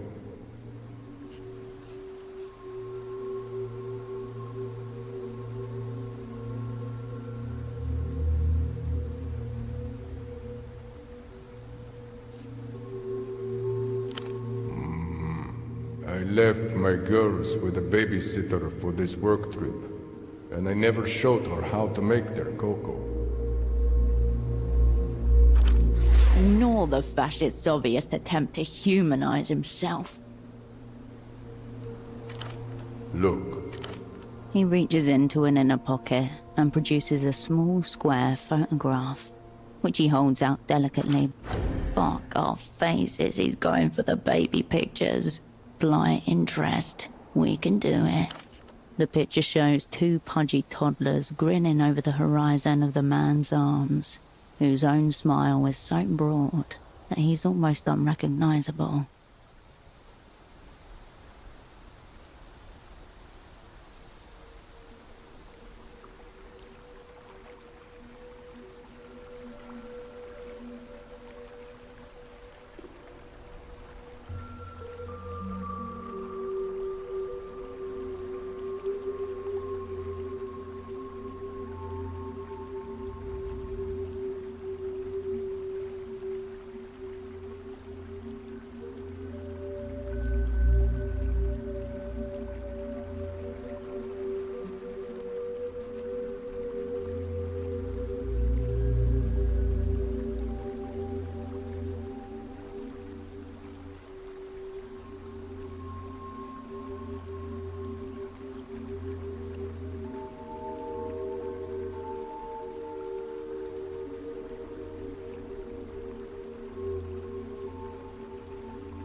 Thank you.